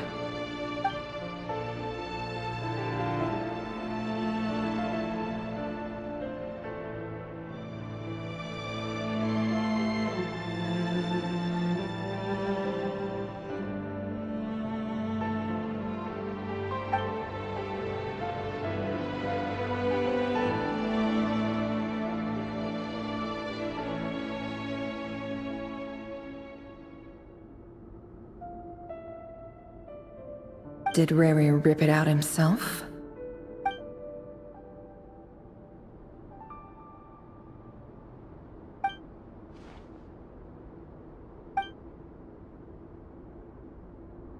Before I met you, I was convinced that my heart was nothing more than a stagnant pool. The burial place of a fallen moon. A withered, windless grove where the waters rested forever unrippled. It was you who helped me see that my heart hadn't entirely withered away. That it could still beat to the rhythm of love. This is just trivial sentimentality from the looks of it. Why would he go to the trouble of hiding that? The burial place of a fallen moon.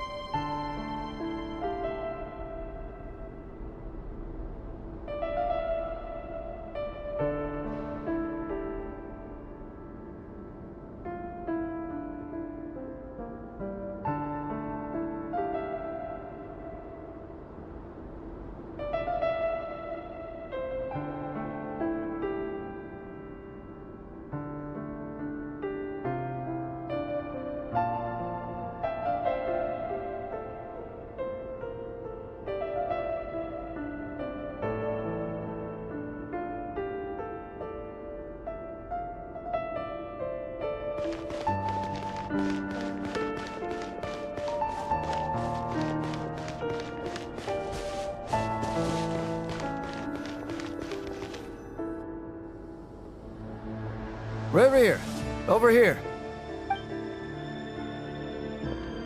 Dane! Oh, and, Vedalfin here? What a surprise to see you here, sir. Hello there, Revere. You need not address me so formally outside of court. He doesn't get that much free time, so I invited him over for a drink. Even the court prophet deserves a break every now and then, right? Well, I'm flattered. So, what are we discussing today? Hey, don't look at me. As far as I see it, we don't need an excuse to have a few drinks. Come on, don't give us that. Didn't you say you were about to pop the big question? How's that coming along? Who'd have thought the great Twilight Sword was an even greater gossip?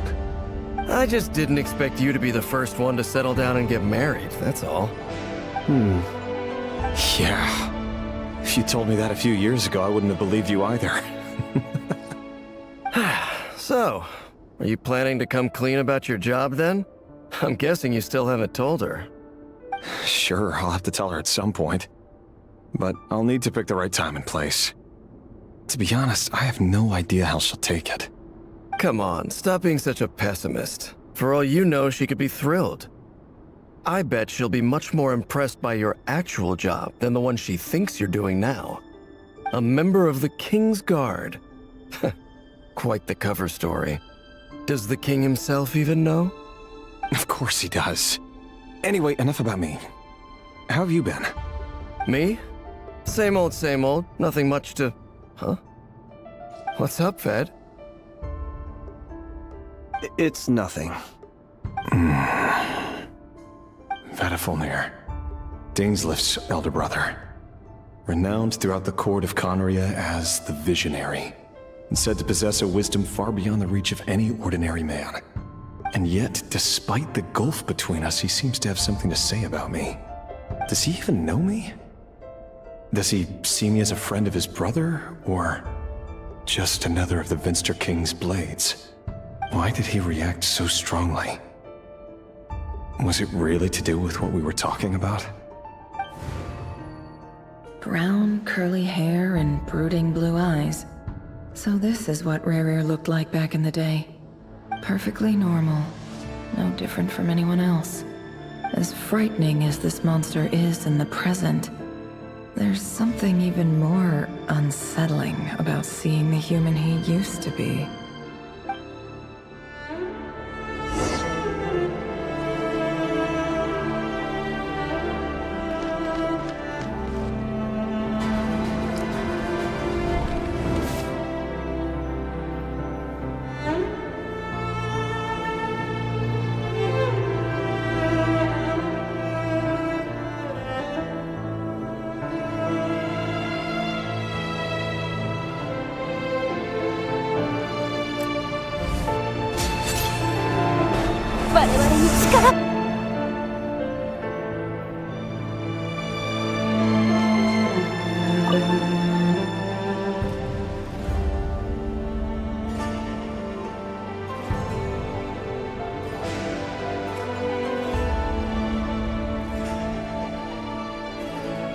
Felindis? You're back early? Our equipment's being serviced today, so I got off earlier than usual. How's your day been? Aw, why the long face? Is something the matter? Has your boss been giving you a hard time again? Went for a drink with Dane and the others after work. Isn't that a good thing?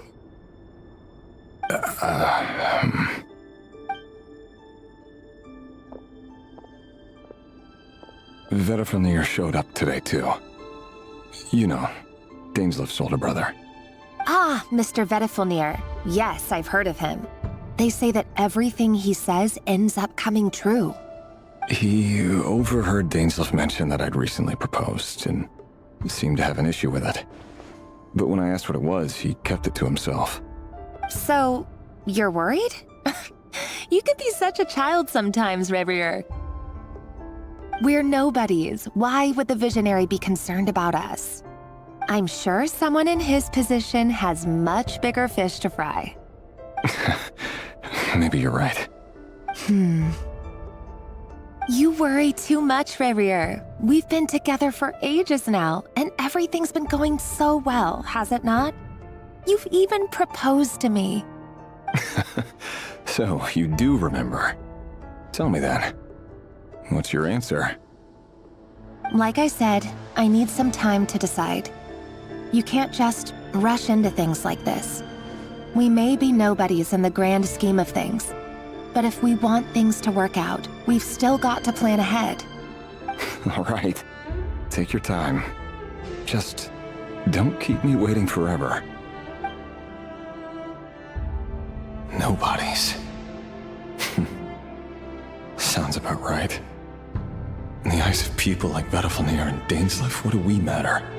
Can someone whose gaze is so fixed on a far-flung future even see the present clearly? Besides, the dynasty's fate rests with the king and his inner circle. Whatever I do, it won't make much difference. Meanwhile, every idea they come up with and every decision they make, it affects everything. These days, the king is lost in his research, and the purge of the Crimson Moon bloodline grows ever more intense. The opposition tried to speak out, but nothing came of it. And I'm under no illusions as to why. Because we eliminated them and got rid of their bodies. A man can have 1,000 reasons to carry a sword, but there are few good excuses to use it. Yet the king has never even considered a gentler approach, and he never will. What becomes of someone who kills on another's behalf? Can he ever find true peace?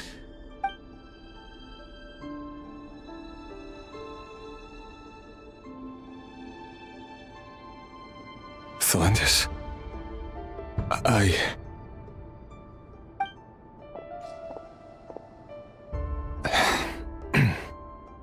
It's nothing.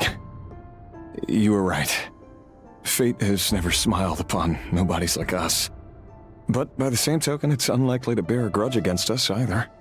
There's no reason we can't keep living happily together, cherishing the simple joys of each day as they come. See? You just need to stay positive, Revier. I can feel your warmth, your breath. You're right there, right by my side.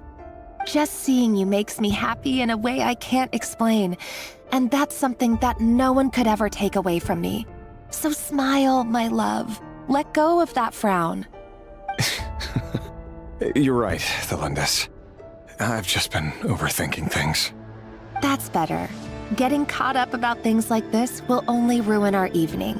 Speaking of which, all set for the ball tonight? I need to go get ready. You go ahead. I just have a few things to take care of, then I'll come join you.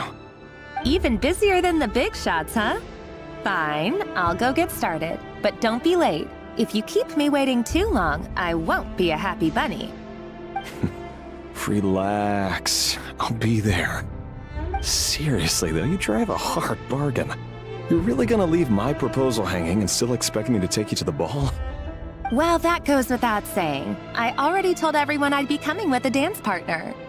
Besides, they're two completely different things. Let's take it one thing at a time, all right? All right. White outfit it is. It seems like Rerir was deliberately hiding his ties to the intelligence services by giving the impression that he was just an ordinary member of the Vinster King's Guard. He clearly doesn't want his would-be fiancée to know about his other life. Then again, that's hardly surprising. People in the intelligence trade rarely do. Who'd have thought we were in the same line of work? Let's dig a little deeper.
Our last operation was a resounding success, and all thanks to you, Rahere of Solnari.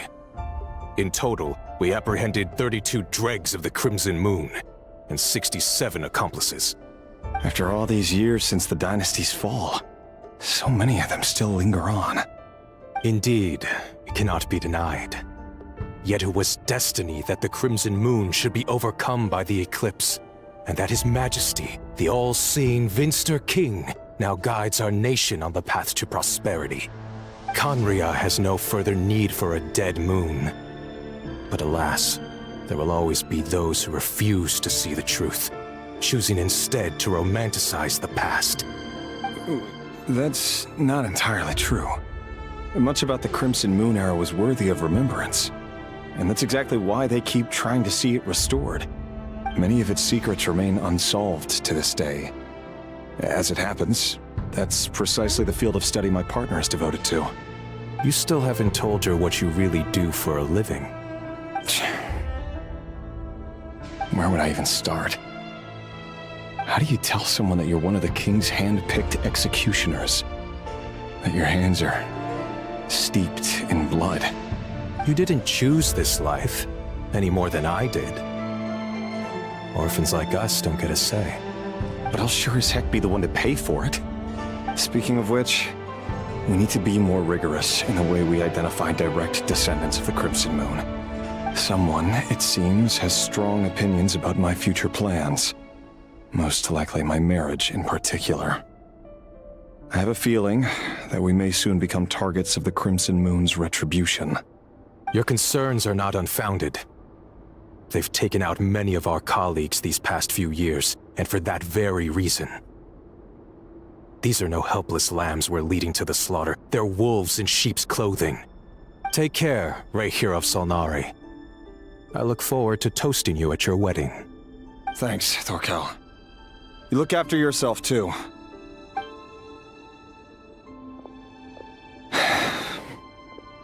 Thelindis, I never wanted to keep this from you. You're the last person I would ever want to lie to. But that's exactly why I can't tell you everything. There are things you shouldn't know. Things you cannot know. The Moonlit Dynasties are a thing of the past. Yet even now, with the sun shining high in the sky, there are those who would call forth a dead moon's ghost. Could that be why Vedalfnir held back? Or was it because of some court secret he's not at liberty to share? I have to get a clear answer from him. No matter what happens, I will protect the Lindis. Rerir seems to be very concerned by Vedderfanir's reaction. Vedderfanir and Dainsleif, the Visionary and Twilight Sword. So that's what they were really like. I've investigated this whole area now. There doesn't seem to be any other memories here. Should I try somewhere else? Wait a second. What's this black smoke?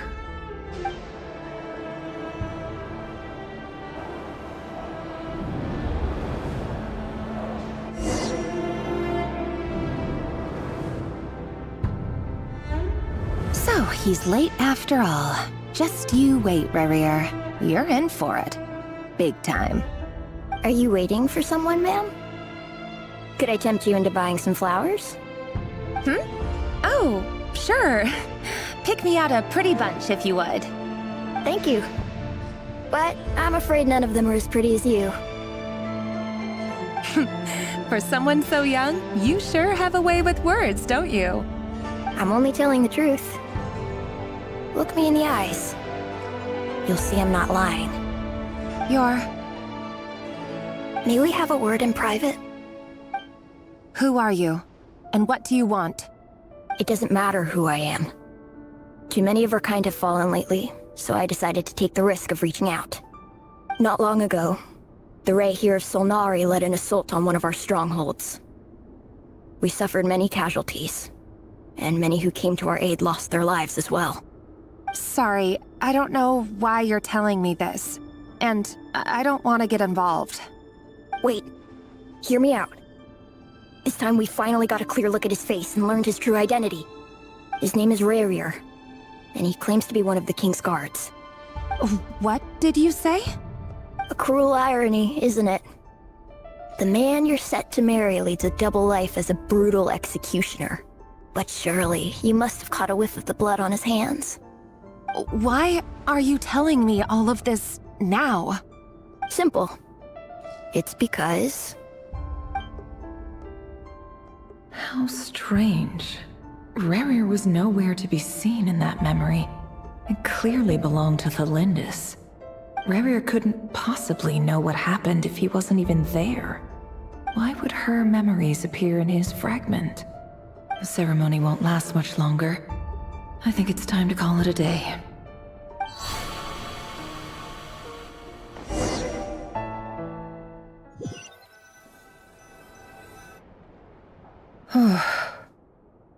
So that was your doing? Did you just pull us inside Rerir's fragment to spy directly on his memories? Any more questions, and I'll have to start charging.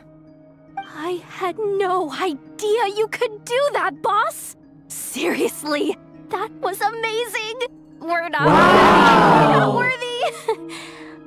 I gotta admit though, I'm itching to see what happens next. Feels like we barely scratched the surface. I'm just as curious as you are, but the ceremony only allows for limited time inside. That's all we can see for now. Luckily, we managed to learn quite a lot. So far, so good. I just hope the others are doing okay too. Especially the group with the Traveler. Their mission is a risky one. Let's hope it's all going smoothly. If you're worried about them, go see how they're doing. If I know Boss, she's gonna need some time to write up all the details and make sure it's all coherent. I'll stay behind to lend a hand, but feel free to head back and meet up with the others.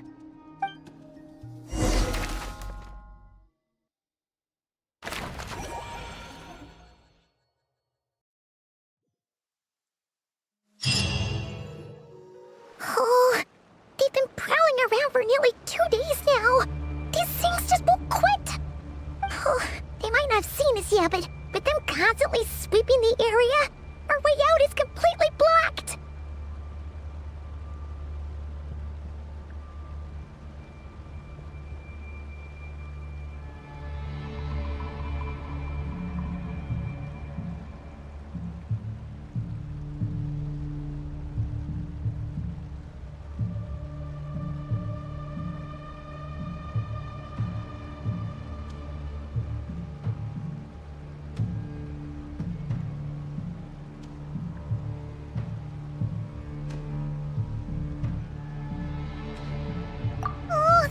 gonna work.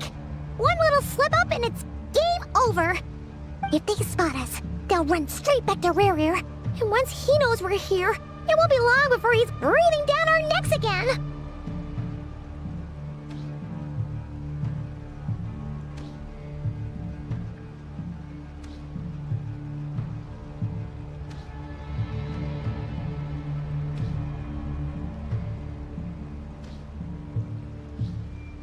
Oh, guess you're right. All right, time to zip it.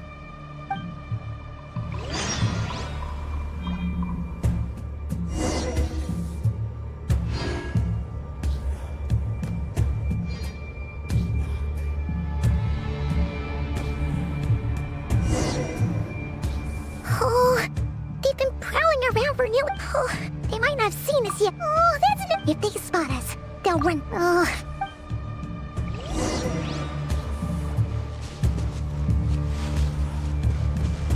Quick, hide! We almost got spotted!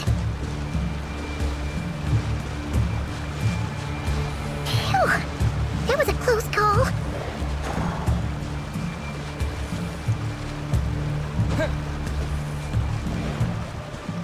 Watch out! He's coming this way!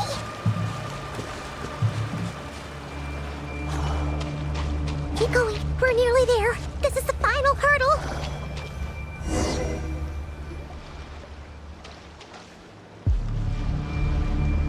Oh, there's no end to these things!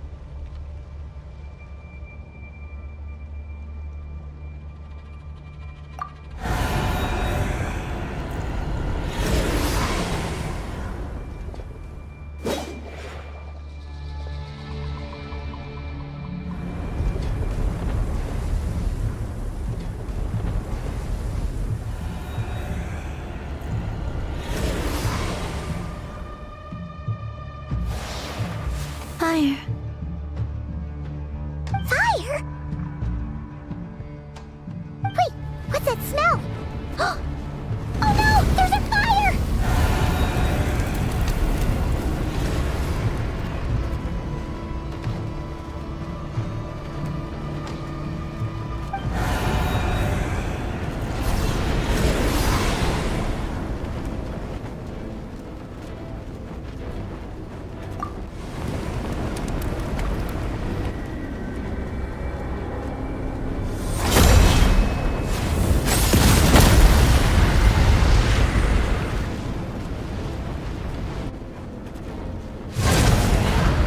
Sandrone was right. You look weak, Columbina. The old you would never have let such lowly creatures bar your way. Word has it that you did something for the Tsaritsa, and that's why you've lost most of your power. Freedom comes at a heavy price, doesn't it? It's Arlecchino! You came! Hello again, Columbina. And greetings, guests of the House of the Hearth.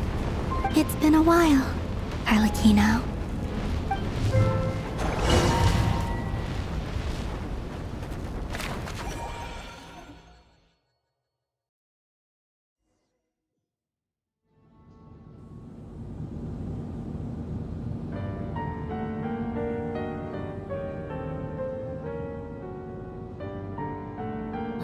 Stupid right here of stupid Solnari. Whatever. I've got all the data I need. Next time we meet, you're finished.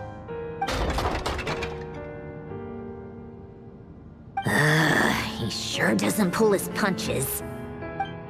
Excuse me, do you need a hand? You can do me a favor by staying out of my way. Can't you see I'm busy? Wait a minute. I recognize that voice. Hello, Miss Sandrone. Father sent us over to help. How considerate of her. Hey, Fremine, get over here and help me fix this. Lenny, you do your thing. Just keep your sister away from my machines. Nearly every machine that Catgirl touches ends up going haywire. Go put her on cleaning duty or something.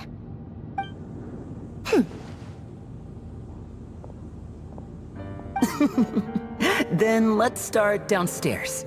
Fremine, we'll leave this place to you. You've got it. Wait a second.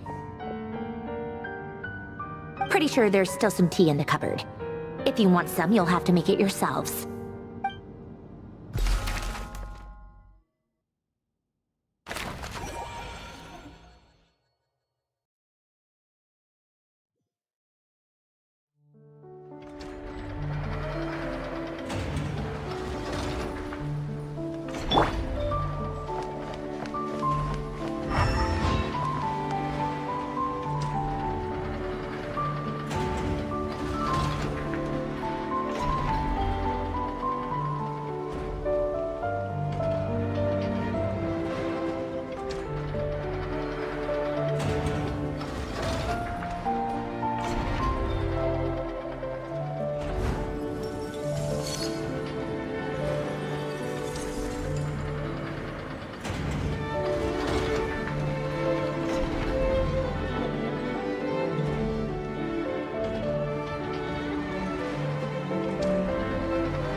All things come to an end, even time itself.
It's a relief to see you all made it back in one piece. Huh? Feels like there's quite a few people missing. Where's Flint's and the others? And what about Nefer? I returned ahead of them. Flint is helping Aino and Anefa to set up the decoys and buy us some time. As for Miss Nefer... Boss is still wrapping things up on her end. She sent us back to fill you all in on the top secret intel we've been gathering. I see. Then let's get right into it. But first, who do we have here? You brought someone else in to help? Greetings. I was invited here to help as a longtime Tea Party companion of Columbina's. You may call me Arlecchino. Surely it can't be. Those eyes. Oh, where have I seen them before? Wait, of course. In those memories we just saw. The only Arlecchino I know is the fourth of the Fatui Harbingers. So either you share a pretty uncommon name, or you're more than just a Tea Party buddy. You're well informed, Grandmaster. A man from Mondstadt living all the way out here in Nodcry, and yet the people and affairs of Snezhnaya seem to hold a special place in your heart. Oh, the feeling's mutual. Sounds like you know all about who I am, too. A Fatui Harbinger. The atmosphere in here just got really tense.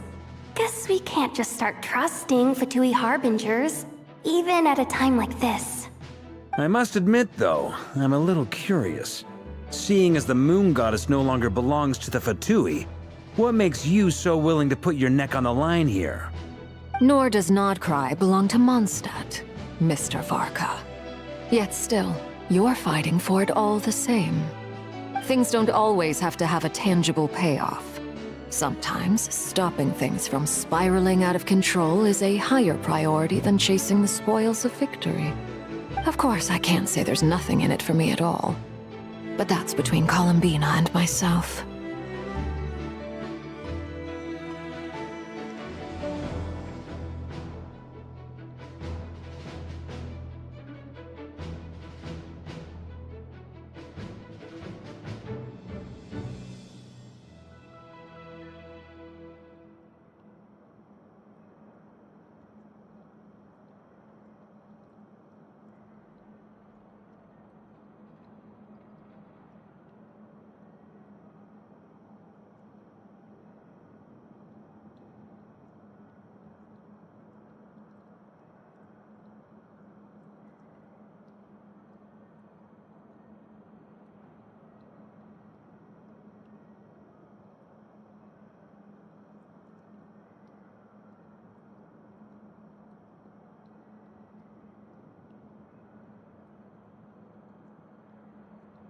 Forgive me.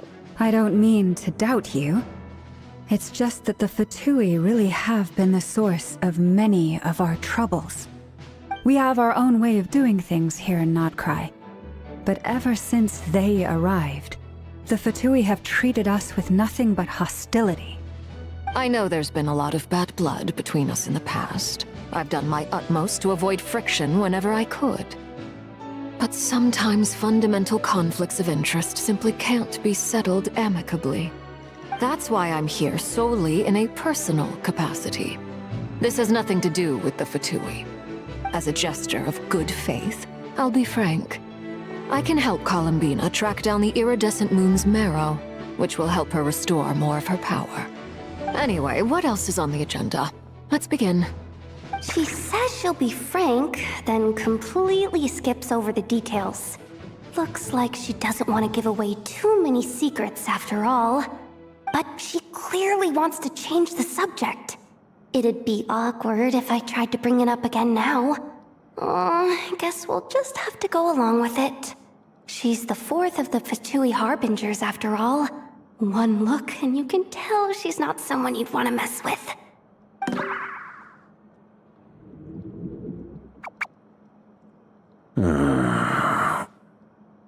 Well, since Miss Arlecchino sounds confident in her ability to handle that, we'll proceed to the next topic. Yehoda, time to share that top-secret intel. Alright, listen up everyone. First, we now know that Rerir was originally a Conrian secret agent whose primary mission was to hunt down and assassinate the so-called Dregs of the Crimson Moon. The Dregs of the Crimson Moon? Mm-hmm. In the memories, there was a lot of talk about the Crimson Moon and Eclipse, and a whole bunch of other stuff from the time of Conria. To my knowledge, those were the names of two different Conrian dynasties. Long, long ago, it is said that the people of Conria worshipped the Crimson Moon, drawing a mysterious power from its reflection. But one day, a coup saw the Crimson Moon eclipsed, hence the name of the new dynasty that replaced it, and how it became the new emblem of Conria. Still, long after the Crimson Moon dynasty had fallen, the last ruler of the Eclipse dynasty, the Vinster King, still coveted the secrets it left behind. So, he sent the Rehir of Solnari to secretly hunt down the Crimson Moon's few remaining followers. In those days, Rerir showed no signs of madness. In fact, he was as normal as any other person. Oh, and he had a fiancé, or at least a would-be fiancé, called Tholindis. What's the matter?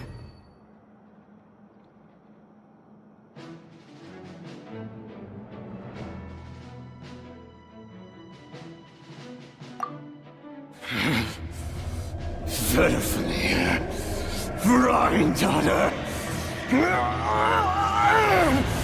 Tholindis.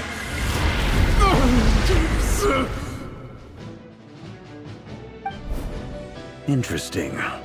Anything else? What about this would-be fiancé of his? Do we know anything about her?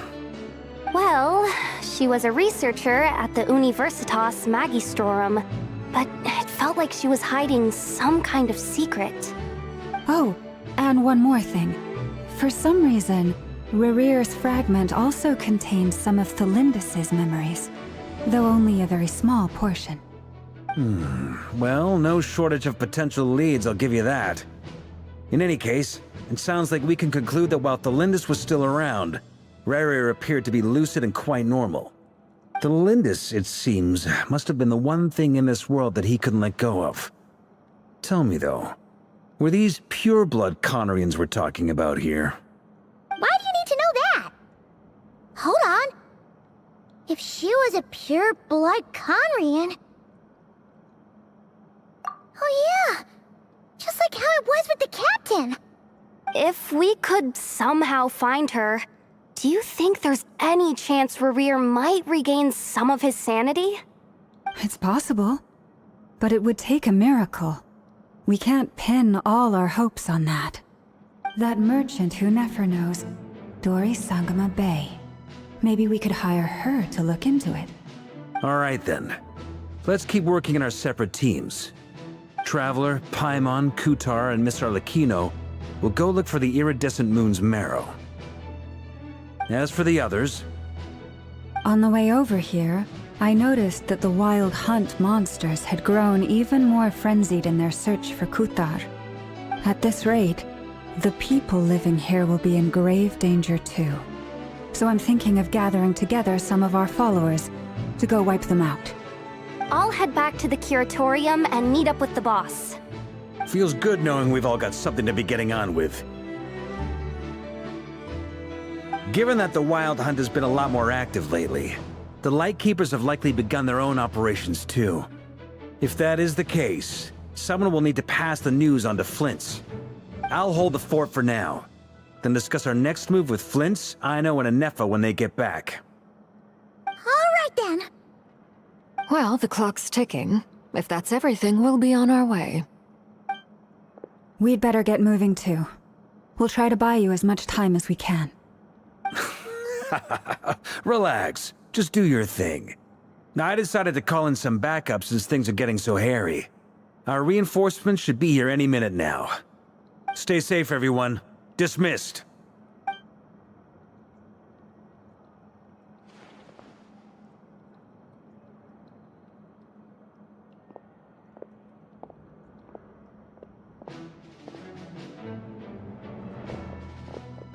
We're back. Did we get here a little early? Or a little late? A tad late. The others have already set off. To summarize, our resident moon goddess has found us a new ally, and Boss Nefer has uncovered some promising info. Everything going smoothly on your end? Not great. I don't know how long we can stall them for. The decoys are getting taken out way faster than we imagined. I'm gonna make some more later, but I need a timeout first. I'm so tired right now. Oh, right! Anefa, could you fill in Uncle Varka on what we just discussed with Flint's? Sure. Uncle Varka, you previously told us about how when you went to investigate a source of the Wild Hunt in Amsvartnir, you discovered that it was just a diversion. But according to Flint's intel, several outbreaks of the Wild Hunt had already occurred in Notcry in the period leading up to that. That was before Rerir had regained his body, when he was far from regaining his full strength. In other words, in theory at least, he still lacked the means to act in two places at once. Flins, with everything that's been happening, the Lightkeepers across Nodcry are rallying to fight back against the Wild Hunt. They're gonna need your help. I know, I'm sure you're capable of coming up with something far more effective than decoys. But for now, you should stay here and get some rest. And Effa and I will head back over to Amsfartnir to see if there's anything I missed. I told you Uncle Varka would say that, didn't I? A deal is a deal. Not a word about my snack intake for the next week. Database updated. Reliability of Aino's predictions increased. What does that mean? They were betting on how you'd respond after hearing their intel. It's the obvious choice, isn't it? That's hardly worth betting on. We already decided that Anefa should go investigate the situation over at Amsfartnir on her own. You might as well stay here and keep watch. Someone needs to hang back and oversee our strategy meetings. And besides, you still haven't fully recovered from ambushing Rerir. So I've ended up with the easiest assignment. Well, I appreciate it, everyone. See you when you get back.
Here, this will serve as a good spot to cross over. Arlecchino, hold up a second. Since you brought us all this way, would you mind telling us what you've got planned? We still haven't got the slightest idea what's going on here. And if even Columbina doesn't know where the iridescent moon's marrow is, how do you? Simple. Because I am an inheritor of the royal bloodline of the Crimson Moon. And one of the last surviving embers of the Two Worlds' flames. Huh? Are you serious? Isn't you're a descendant of that Crimson Moon dynasty we were just talking about? The one from ancient Conria? Your surprise is understandable. I was also taken aback when I first learned of it. But the more I thought about it, the more I realized the signs had been there all along. When I was young, I discovered I could wield a very special kind of fire. It coursed like blood through my veins and smoldered away inside my nerves. What's more, whenever I experienced strong bursts of emotion or drew too deeply on this power, it was like some kind of presence within the fire would begin to gnaw away at me, consuming me from the inside out.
Exactly. That is why my hands are like this, too. At first, I saw it only as a curse, but once I became a harbinger, the Jester apprised me of the truth. Together with my own investigations over the past few years, there are several things that I have gradually come to understand. For instance, take the so-called Crimson Moon. In truth, it is nothing more than the shattered remnants of the iridescent moon, fused with the Abyss to prolong its lifespan. Since this blood flame was bestowed upon me by the Crimson Moon, it is a fusion of the iridescent moon's former power and the corruption of the Abyss. You all understand the nature of the Abyss well enough. I draw upon its power, and in return, it hungers for my soul. This strange blackness is the mark of corruption it has left behind. If I recall correctly, you once told me that if the corruption ever made it to your heart, you'd become a completely different person. Yes, and that's the reason I'm always careful not to push my power too far. It's essentially a never-ending tug of war. Whew. Sounds intense. Anyway, the rest of my story can wait. Is there anything else about the Crimson Moon or the Iridescent Moon that you're unclear about? Paimon has a question. So, the Crimson Moon that the Carians used to worship was actually the Iridescent Moon, right? Which was one of the 3 Moon Sisters. Does that mean that the Carians were to the Crimson Moon as the Frost Moon Scions are to the Frost Moon? So much of that history has been lost. We have no way of knowing exactly what they were like. But I would suspect that the Conrians weren't as devout in their moon worship as it might appear. The iridescent moon's remains simply served as their link to the Abyss. Later on, perhaps someone discovered a way to make direct contact with the Abyss. Or maybe there was some kind of ideological divide. Either way, a dissenting faction staged a coup and drove out the royal heirs of the Crimson Moon dynasty. Still, even with the dark sun looming high overhead, the Crimson Moon's glow never truly faded. If you want living proof, it's standing right before you. The first time we met, I sensed something familiar in your presence. When I looked at you, I felt I could see that mysterious red moon in the corner of my eye. In your flames, I saw its broken image, surrounded by a strange black aura. Well, I appreciate that you kept it to yourself. Much about the Crimson Moon is still a mystery, and I'd prefer not to end up as the object of an insane research project. Anyway, time is against us here, so if there's any other questions, they'll have to wait. I just want to make sure I've got one thing straight. In her letter, Sandrone mentioned that since you are unable to contain the iridescent moon's marrow yourself, you intend to leave it in my custody. Correct? That's right. For now, it's the only way I can pay you back for your help. The iridescent moon is already part of who you are, so with its marrow in your possession, you'll be even more powerful than before. Deal. Then let's get started. Get what started? What does this place have to do with the Crimson Moon? When I first became a Harbinger, the Jester gave me a book called Paranhari, also known as Leobranto Innamorato. You should be able to buy a copy next time you're in Fontaine. It's a love story set in the Crimson Moon era. But setting aside the tangled romances of its characters, it also records a few interesting details. In the Crimson Moon era, or so the story goes, there was an orphanage that received children from beyond the bounds of this world, and subjected them to a peculiar induction ceremony. Beyond the bounds of this world? For real? And what kind of induction ceremony? The Crimson Moon sages looked beyond this world for beings with powers that surpassed the gods. But fearing they might lose control, they subjected these children to a process of refinement. They made these children crawl up a fireplace and kept asking them, "Have you died? Did you see it?" Until they finally admitted to having died and seen a crimson moon. The adults embraced the children who passed the ritual, telling them, "Within the fireplace, you have traversed the flames between two worlds. Here and now, you are born anew." The book leaves much unsaid, but I suspect that this was their way of branding the children they had enrolled, leaving an indelible mark upon them so that they would forever live in the Crimson Moon's light. That explains why I can't sense the Crimson Moon's marrow in this world. It makes sense that it would be sealed in a special space that can only be accessed temporarily through some kind of ritual. There's no fireplace here. Do you see a chimney anywhere? Oh, are we supposed to build it ourselves? Okay, fine. Paimon will go find some bricks. That won't be necessary. The fireplace is purely symbolic. The key to the ritual is crossing the flames between two worlds. In other words, the flames that burn within me. Those burned away by such flames leave behind a kind of ghostly afterimage in the world. In the days of Conria, people believed they could be used to bridge the gap between the two worlds of life and death. In short, I can open a passage to that space for you. That's the easy part. The catch is I'll need to stay on this side to keep the passage open, so I won't be able to come with you. Once you're inside, you'll have to find your own way.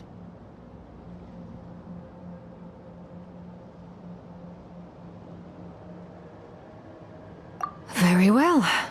Then I'll open it up. Traveler, spare me a little more moonlight if you would. I may need it.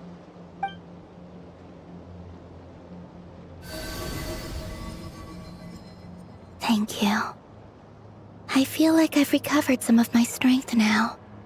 It should be enough to move us across short distances and confront whatever dangers might await.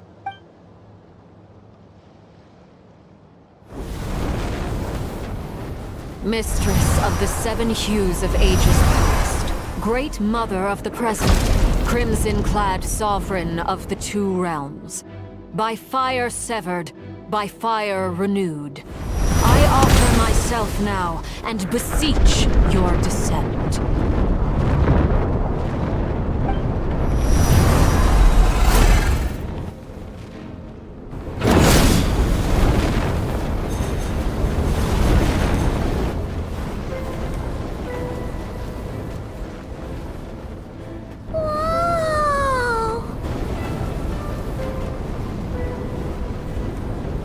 One word of advice. As you're crossing over, no matter what voices you hear, do not answer. Got it! I sense a sinister gloom inside, but also the familiar light of the moon. I feel that I am about to meet an old friend who has changed beyond all recognition. All right, let's go.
I sense your presence and bring you death and rebirth. Wait, why are you?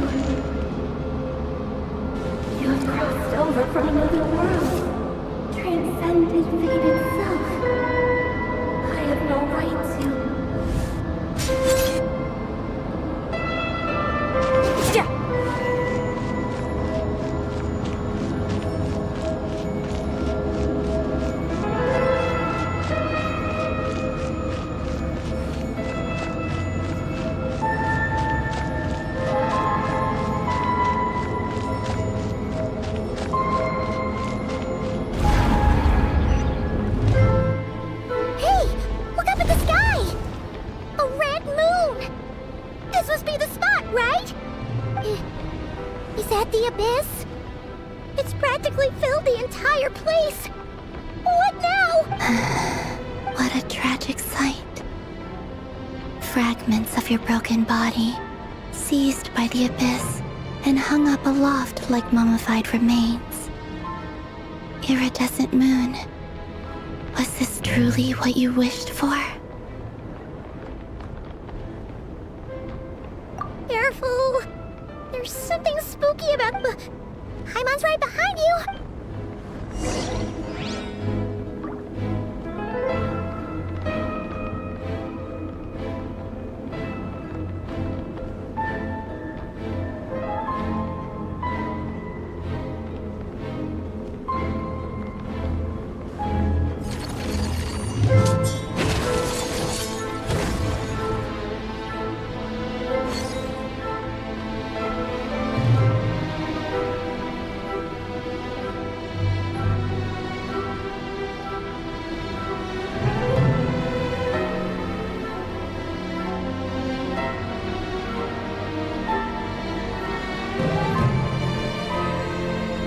The abyss is like the world's shadow. It's always there, and it will never perish.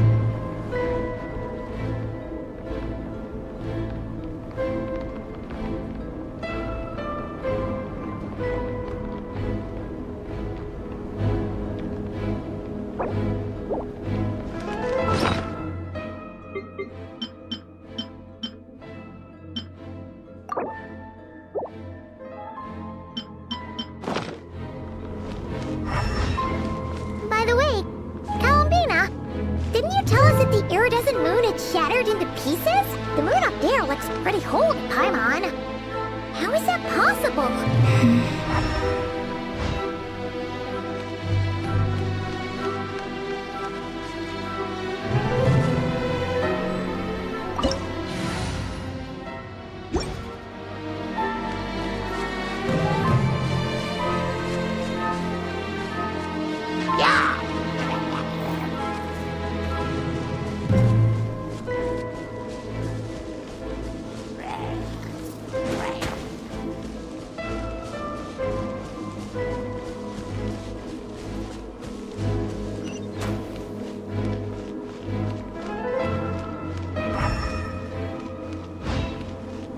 Just like I thought. It was only a facade.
merciless. Another star goes out!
All things come to an end, even time itself.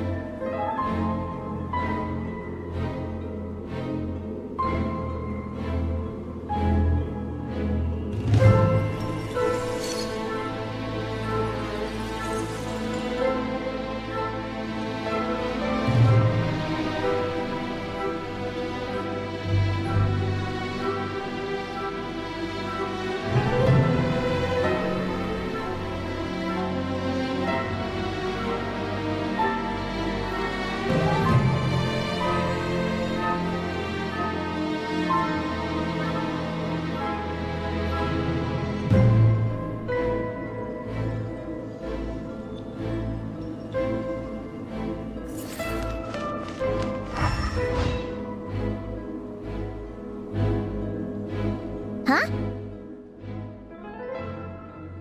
Huh? For real? That's way too high! There's no way we'll be able to reach it! No. I'm not sensing anything up there. It's coming from under the mountain. Let's see... Ah! There's some kind of weird shadow over the water! Wait, see that? Looks like a mechanism of some sort. Let's check it out!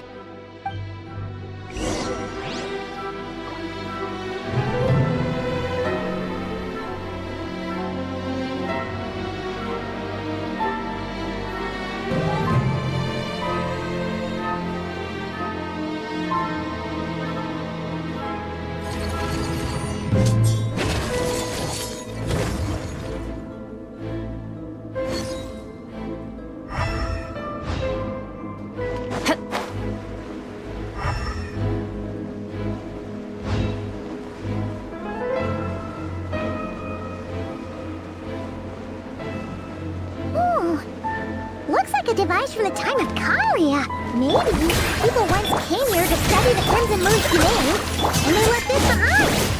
Oh, if we can activate it, we might find some clues.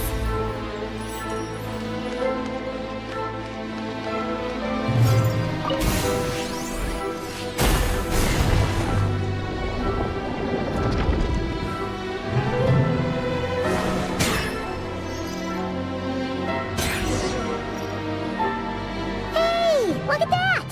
Now that the mechanism's running, the shadow in the water looks different. Do you think these mechanisms might be the key to unlocking the secret?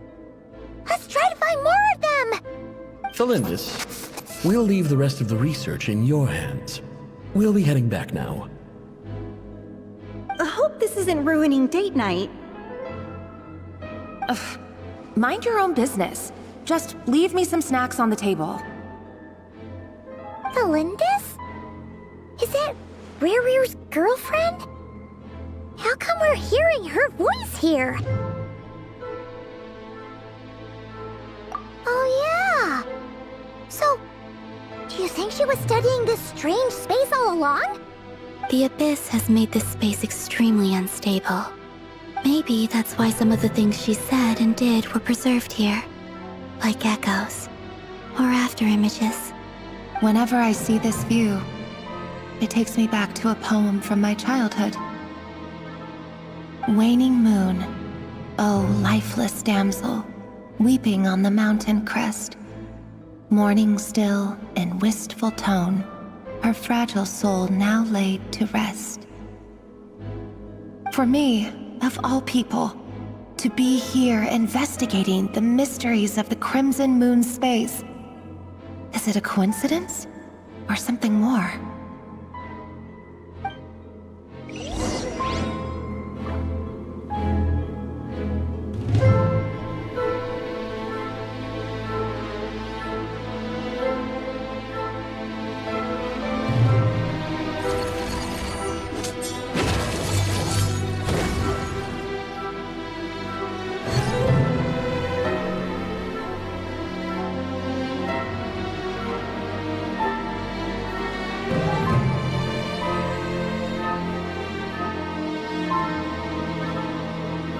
Where do we come from?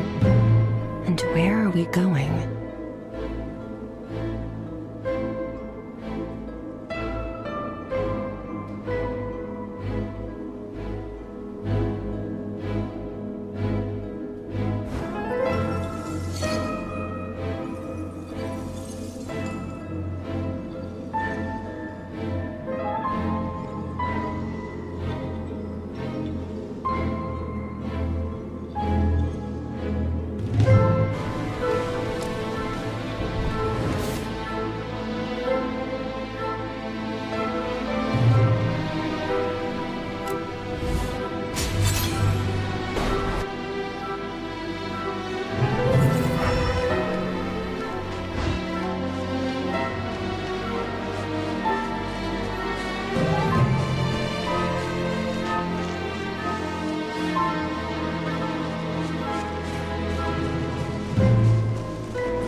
The Abyss has messed up this mechanism.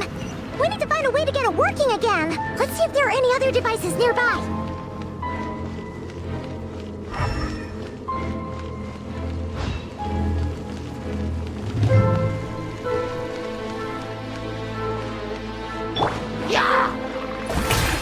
Not now. Feel this.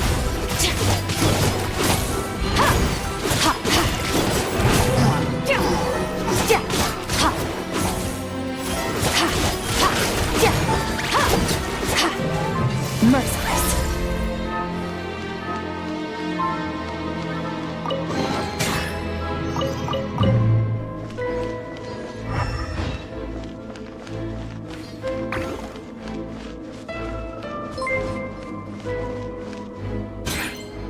Philip_Jane is now following.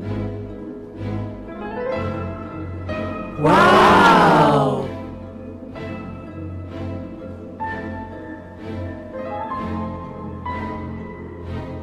The Abyss is like the world's shadow. It's always there, and it will never perish.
All things come to an end, even time itself.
So the moon marrow, or rather the power of the 3 moons, is the key to unlocking...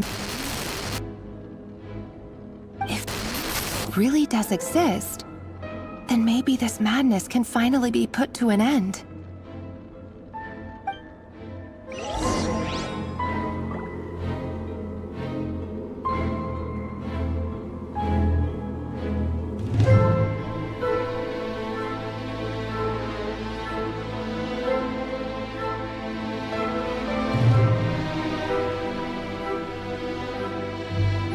The Abyss is like the world's shadow.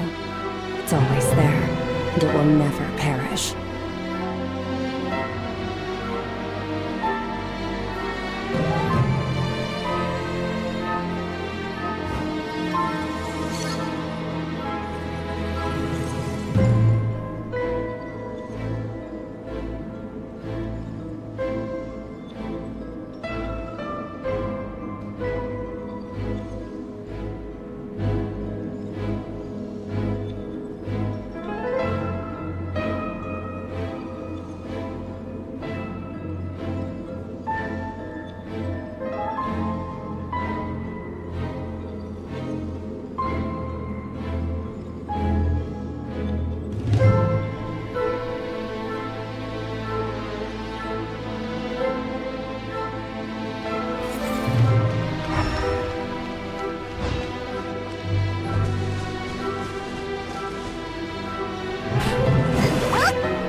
With the Abyss inhibitors in place, I should be able to access the chamber with the moon marrow. Oh, Rerir, with every step you take, you're drifting further from what you truly desire. But you're not the root of the problem. Ever since that outsider set foot in Conria, the Vinster King has sunken deeper into madness. If only I could get my hands on that outsider.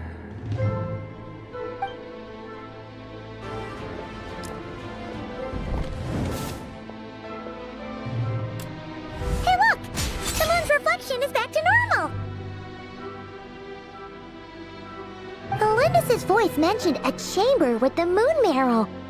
Do you think maybe it's hidden in the moon's reflection? It must be. For within it, I sense the fragile aura of a dying soul. Then there's no time to lose! Let's go!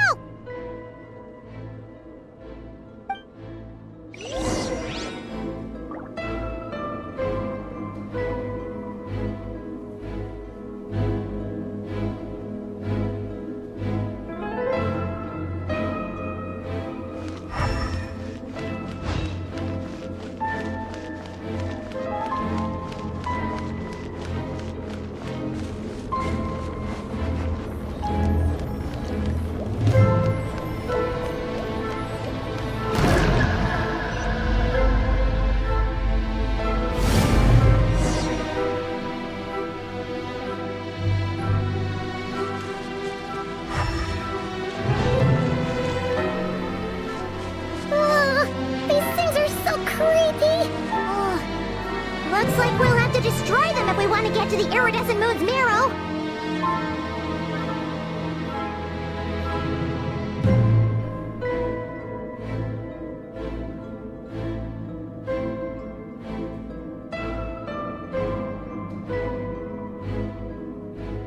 All things come to an end, even time itself.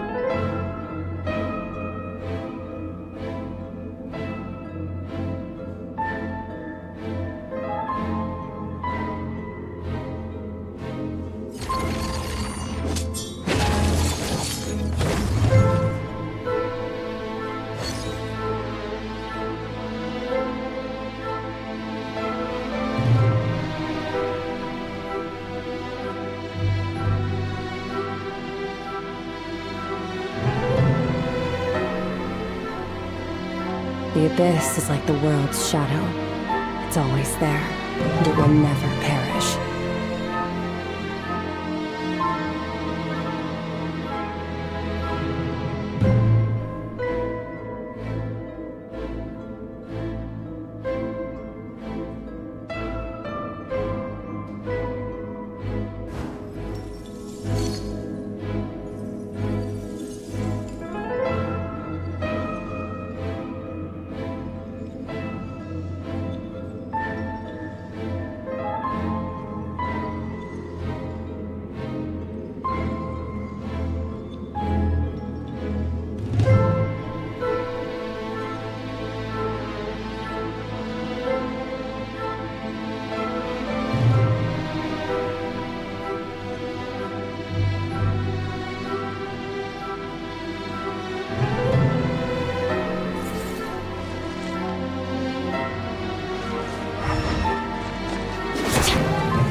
The iridescent moon's marrow! Oh, we'll need to destroy these things before we can reach it!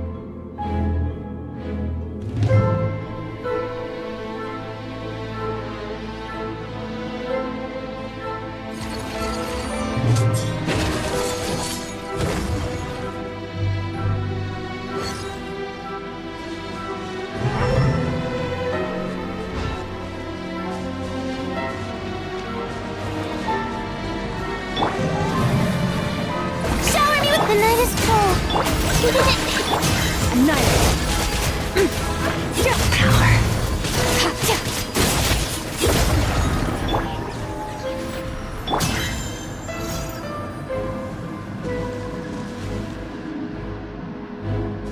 Merciless!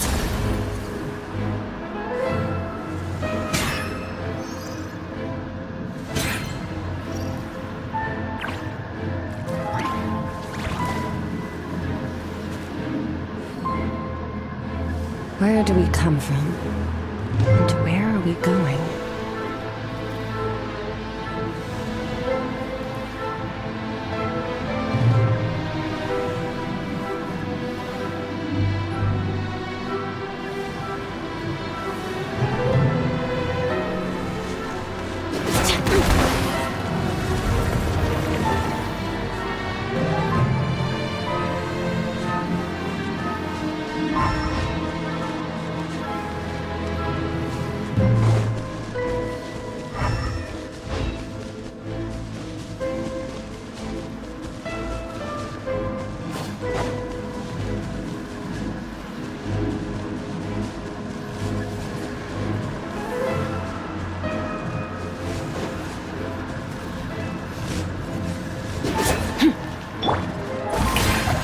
What now? She landed! Paradigm shift!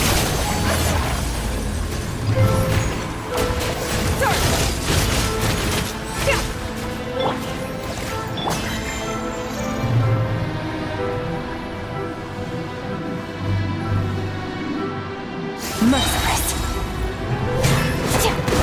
Hang in there! We're so close!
The iridescent moon's marrow, still burning away like an undying flame, yet now contaminated by the abyss.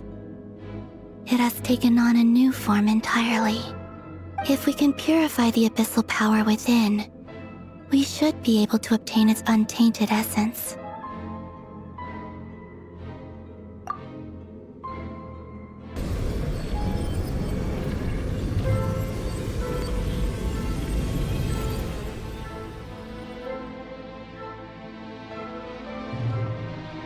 It's so cold.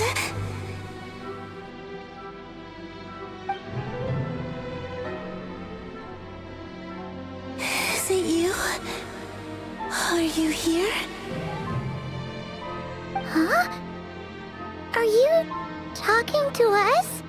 At long last, I can see you once more. Our fates have crossed, and I am finally free. I'm sorry. I lied to you. Even knowing what was to come, I still couldn't let go of the fear in my heart as death drew near. The moment the moon shattered, my body began to split apart piece by piece. Like I was being cut into pieces by 1,000 blunt blades. My thoughts scattered as the cold crept in. But I could not bear to fade away like that. Tell me, what was it that brought you to us all that time ago? If only I had possessed your courage, then I might have been spared this torment more painful than death. You look so puzzled. That's how I felt too. When I first saw you. But trust me when I say that everything happens for a reason. Farewell. typo.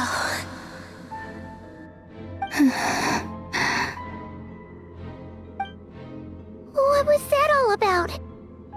Was that the goddess of the iridescent moon? Oh, it sounded like she was speaking to a long-lost friend. But none of us have ever met her before, right? Perhaps. She took me for the goddess of the frost moon she once knew. For a fading soul like hers, our auras must be too similar to tell apart. But anyway, we've got the iridescent moon's marrow now. That should help you regain your strength, right? Alright, time to leave this place and meet back up with Arlecchino. Let's go!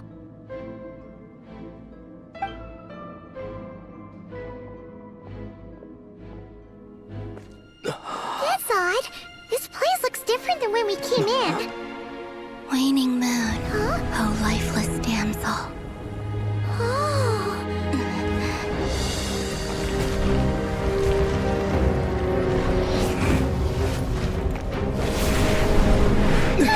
Hurry! The place is collapsing! It wants to trap us here. Who's it? The Abyss? Now we've taken the moon marrow. All that's left here is a dark will. It will show us no mercy.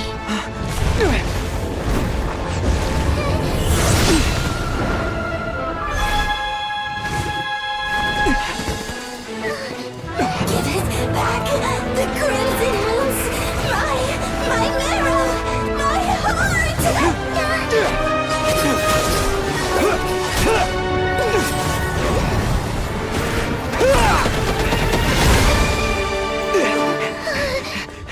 Finally! Huh? Oh no! The exit's blocked! They're back! Now what do we do? This is where you fall. Witness my rise. What are you waiting for?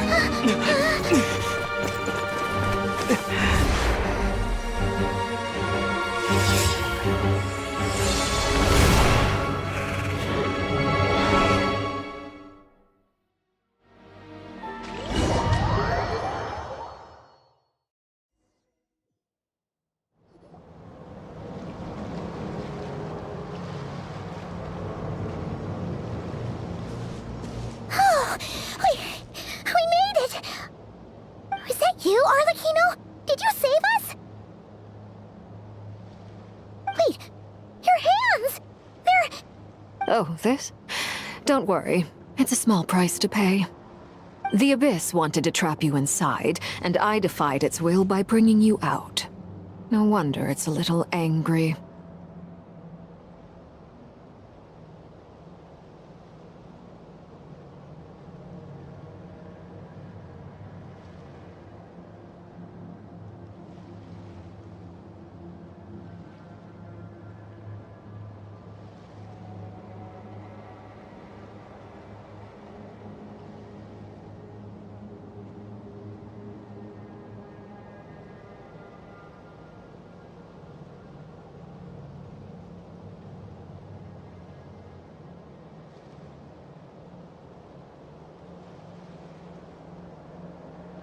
No. I have paid the price, albeit a small one, and it cannot be undone. My hands have already fused with the Abyss. Purification would simply destroy whatever's left of them. But surely... Oh... We're so sorry, Arlecchino. Paimon can't believe you'd make a sacrifice like this for us. As much as I'd like to call it a favor, the truth is I was simply holding up my end of the deal. Well, Columbina. Yes, you did your part. And as promised, I will leave the iridescent moon's marrow in your care. From this day forth, may the two worlds' flames burn ever more brightly.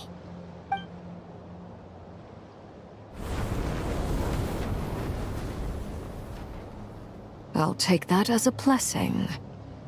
Now, Columbina, give me your hand. Accept this moonlight I offer in return.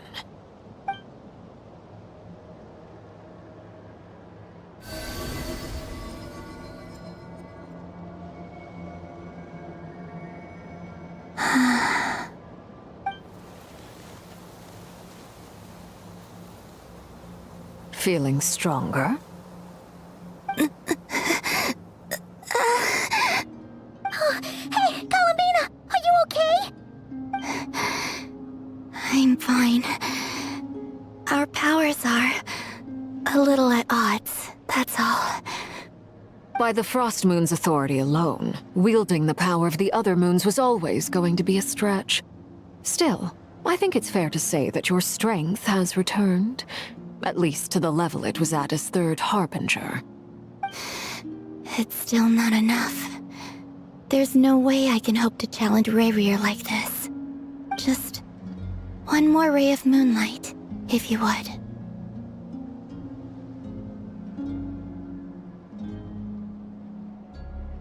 It's okay. I can take it.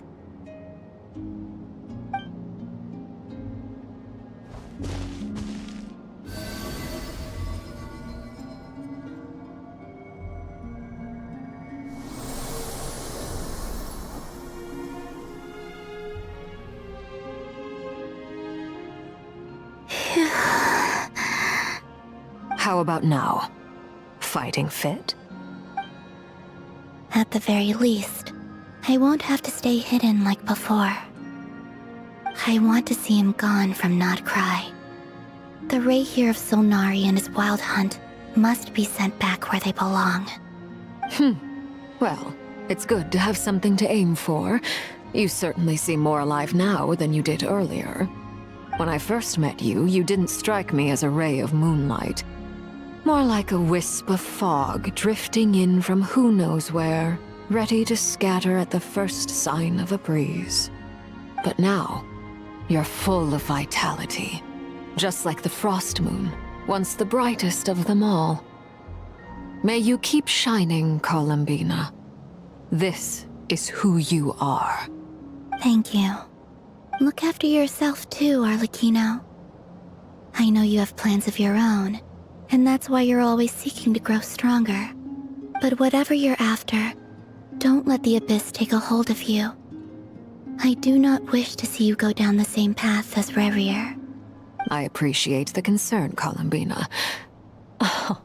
Although perhaps it's time you took a new name. A new name? Kutar, the Moon Maiden, Columbina, they're nothing more than code names. They describe who she is and the roles she's played, but they're not her real name. We often use code names in the House of the Hearth, too. But it's knowing your real name that keeps you grounded. Up till now, you've been living a wandering life, so you've probably never really cared. All I'll say is this. Once you've defeated Rayrir, give it some thought. All right, that's it from me. I'll get you back safely first, then go meet up with Sandrone. You're the best! I appreciate the gesture. It speaks to your good character. Anyway, let's get going. There are more urgent things to do right now than trade compliments.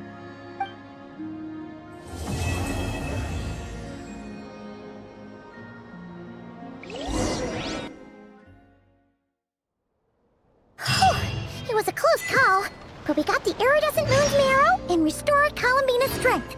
And that's all that matters. In other words, mission accomplished.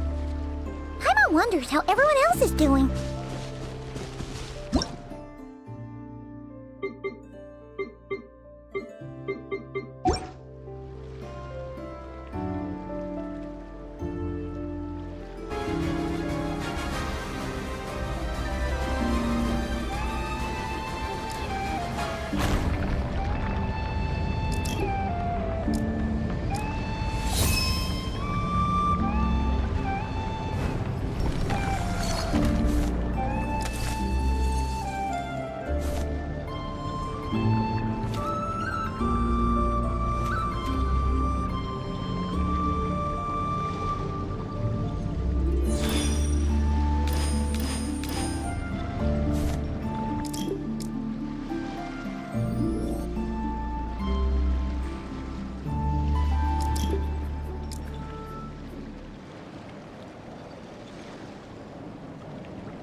Know of any new orchestral pieces? I like to swap out the background music in the kitchen once in a while. It's a great way to find new inspiration.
As light breaks the darkness, my soul burns. And I'm offering you a chance to die by your own.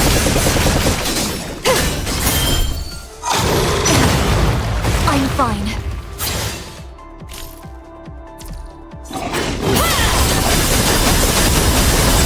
Return to silence.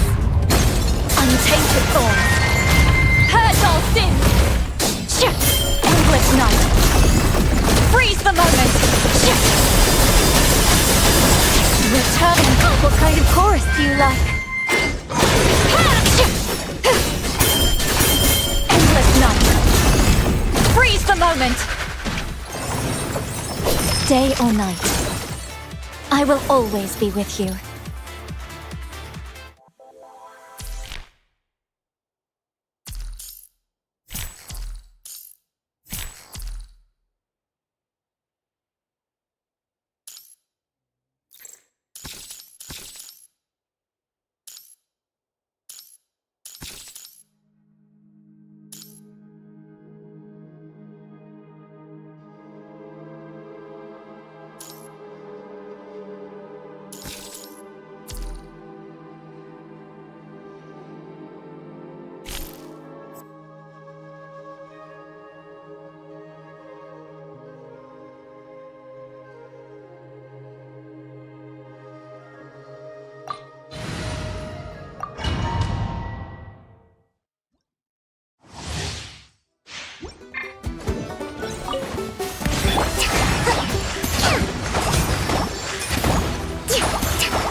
Ad Astra. Thank you for Ad Astra.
Humid air filled with a rich scent of leaves and earth.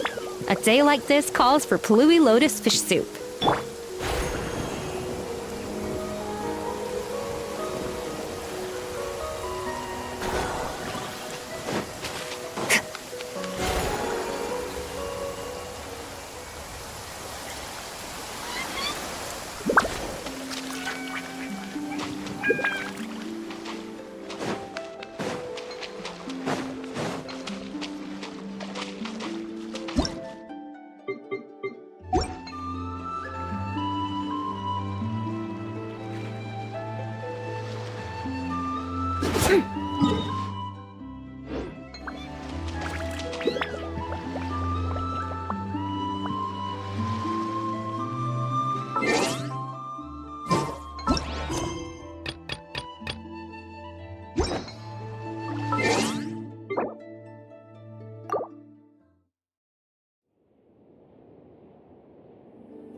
making good progress?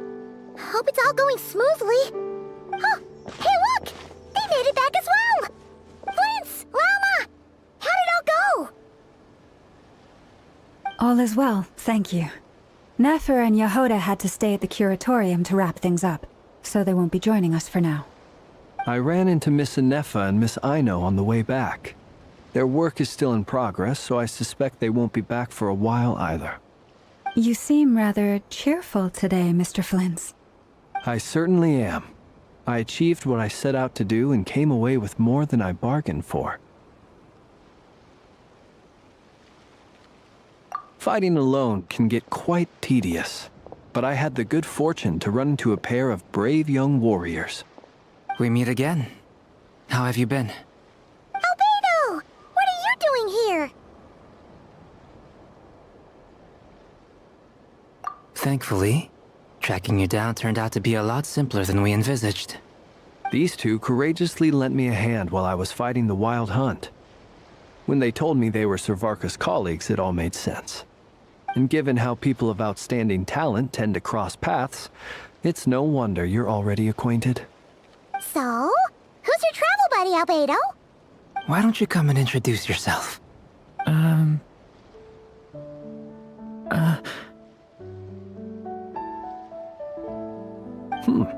A gentleman of few words, I see. And a rather stern countenance. I presumed you were acquainted with him. Is that not the case? It's nice to meet you. Again. We've technically met before. Wait a sec! You're Minnie Durin! That's right. It's me. I'm glad to see you again. By the way, he says it's okay if you drop the mini. Yeah, I'm not as mini as I used to be. Interesting, isn't it? The first step towards blending into human society appears to be reflecting on whether one's name really reflects who they are. Wow! You look so different! In a good way, of course. It's great to see you looking so healthy. Thank you, Paimon. And although you're as mini as ever, I understand that diminutives don't always convey endearment. I'll be sure to simply call you Paimon as a sign of my great respect for you. Wow! You're such a smooth talker now. Paimon could get used to this. From now on, you may refer to her as your esteemed guide, Paimon.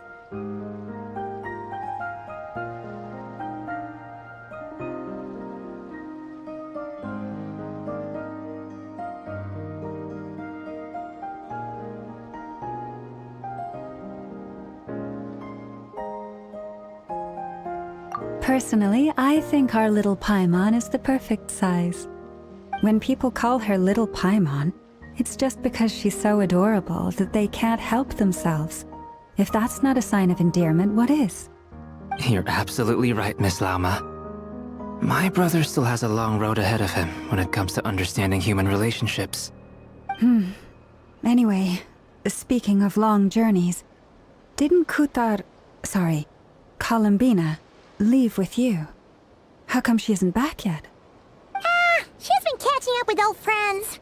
Wouldn't be surprised if she stopped for a cup of tea or 10 on the way back. Uh-oh. People are talking about me. Hope it's nothing negative.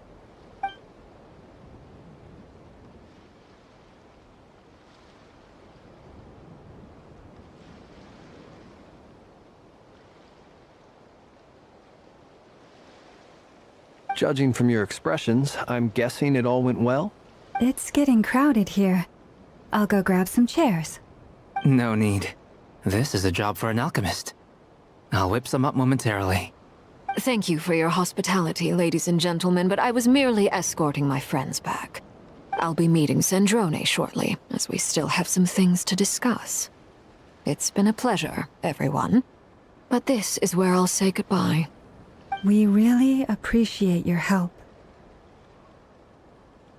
Oh, come on. Spare the formalities. I'm just glad I could help out some true friends. I understand.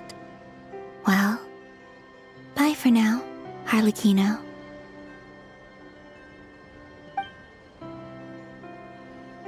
Oh, this place is hopping. It's probably a good thing one of us left. Otherwise, we might not fit all these people in. Are you saying we're about to run out of chairs? As a matter of fact, I am. Come on in and see for yourself.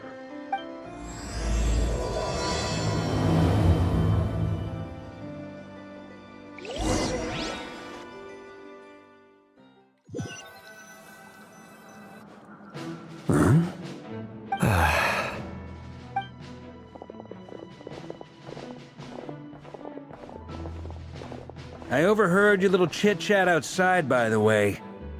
With Miss Columbina's colleague gone, we should be back to the original crew plus the other colleagues I brought in. Though, it looks like we have another new face. Someone else managed to rope in a colleague too? Frankly, you and Paimon are the only people I know here. This here is Dainsleif, colleague of Teyvat's greatest guide, Paimon, and greatest adventurer, the Traveler. Well, not exactly colleagues, more sort of friends. When someone else jumps in to do the announcing, you know you're speaking to someone important. Let's hear what he has to say. Note to self. Once Paimon knows your name, the rest of the world will soon follow. When he comes looking for us, it's usually something important. Paimon's guessing you've heard about the Wild Hunt, then. From the looks of it, you're about to hold a meeting. If I were to say that the Wild Hunt is our mutual enemy, would that earn me a seat at the table? As the saying goes, the enemy of my enemy is my friend. Mr. Dainsleif, there's a seat with your name on it. Though, I can't promise the same for everyone else. Hey, Albedo, think you can rustle up a couple more chairs? After all this time apart, Grandmaster Varka's first order is to rustle up a couple more chairs. I've missed this. Is he being sarcastic? Hey, he's your brother. Why are you asking us? I've still got a lot to learn about the nuances of human conversation. Trying to decipher Albedo's way of speaking has been like jumping in at the deep end. Oh, good point. Paimon gets you now. Don't sweat it. There are people who go their whole lives without getting the hang of it. You're ahead of the game already. I wonder what's taking Nefer so long. Perhaps you should go and check in with her. If anyone can hurry her along, it's you. I just got back from the curatorium. Besides, aren't you curious to see what's taking her so long? Miss Nefer doesn't strike me as the type to share secrets.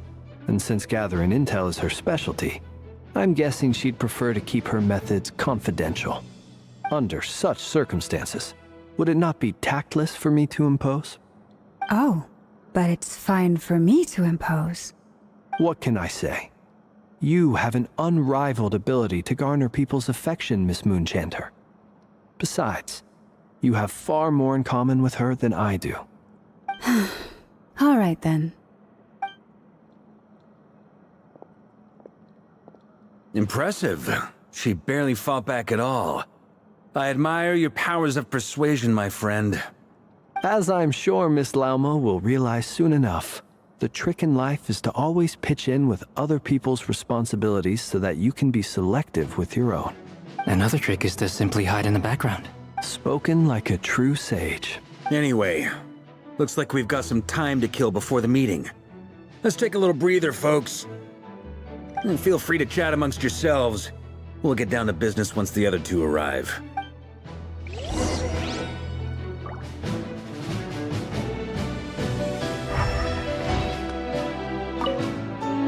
You're both awfully quiet.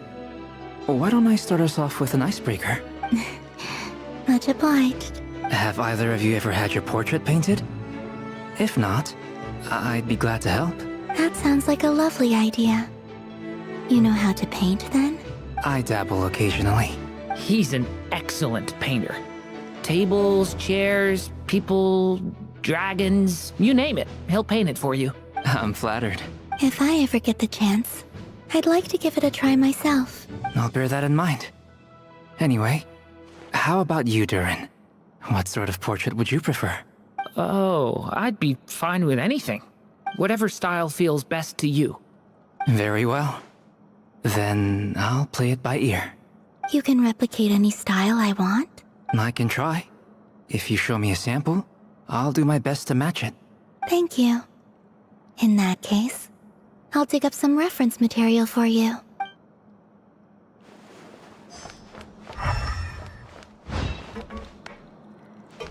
Is there something you'd like to say to me? Yeah! For starters, why'd you just show up here without even giving us a heads up? If you think back to our previous interactions, you may recall that that's hardly out of character for me. You do have a point there. Oh yeah! You'll need to find somewhere to stay the night. Sure, let's do that. Great! Time up! And in return, we can... If that's what you had in mind, you should have said so sooner. I'd be happy to help. Oh, okay then. Anyway, since we're all here together... Indeed.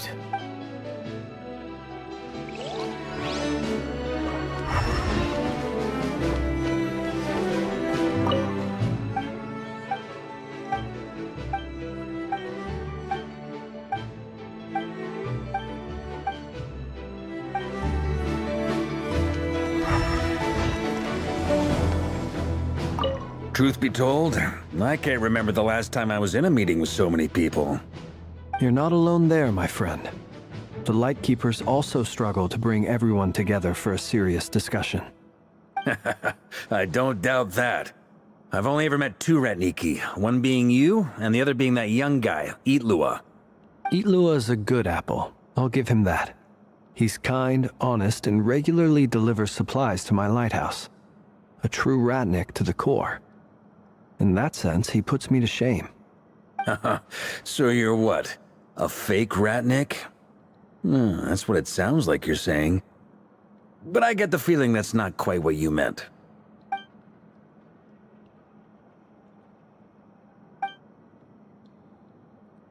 Come on, why the awkward silence? Sorry. I'm not even gonna bother trying to hide it. You've known all along, haven't you, my friend?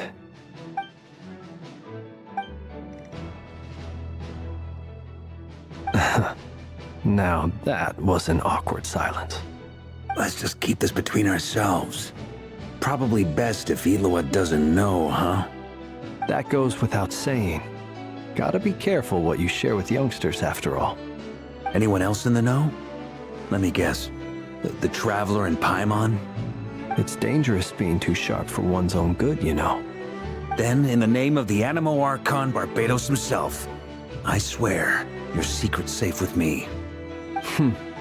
When we went for drinks, you said that you and Barbatos were practically best buds. In the light of that claim, do you really expect me to take your oath seriously? Of course. Just as long as you don't go spreading around the fact that I'm close with Barbatos, all right? Fair enough, then. Nothing like a bit of mutual leverage to seal the bonds of friendship.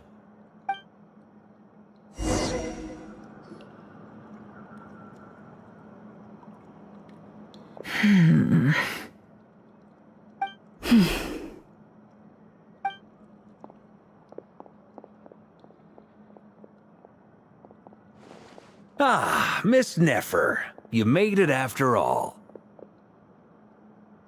But what about Yehoda? I'm here to give you an update on how things are going on our end. Once this is over, I'll be heading straight back to continue my work. I left Yehoda back at the Curatorium to watch over things while I'm gone. Huh. So much for just this once. Shh! Not so loud! We're on a roll here. What if she remembers and suddenly decides to back out? Did you say something, Mr. Varka? Huh? I didn't say anything. Right, Flints? Must have been a frog.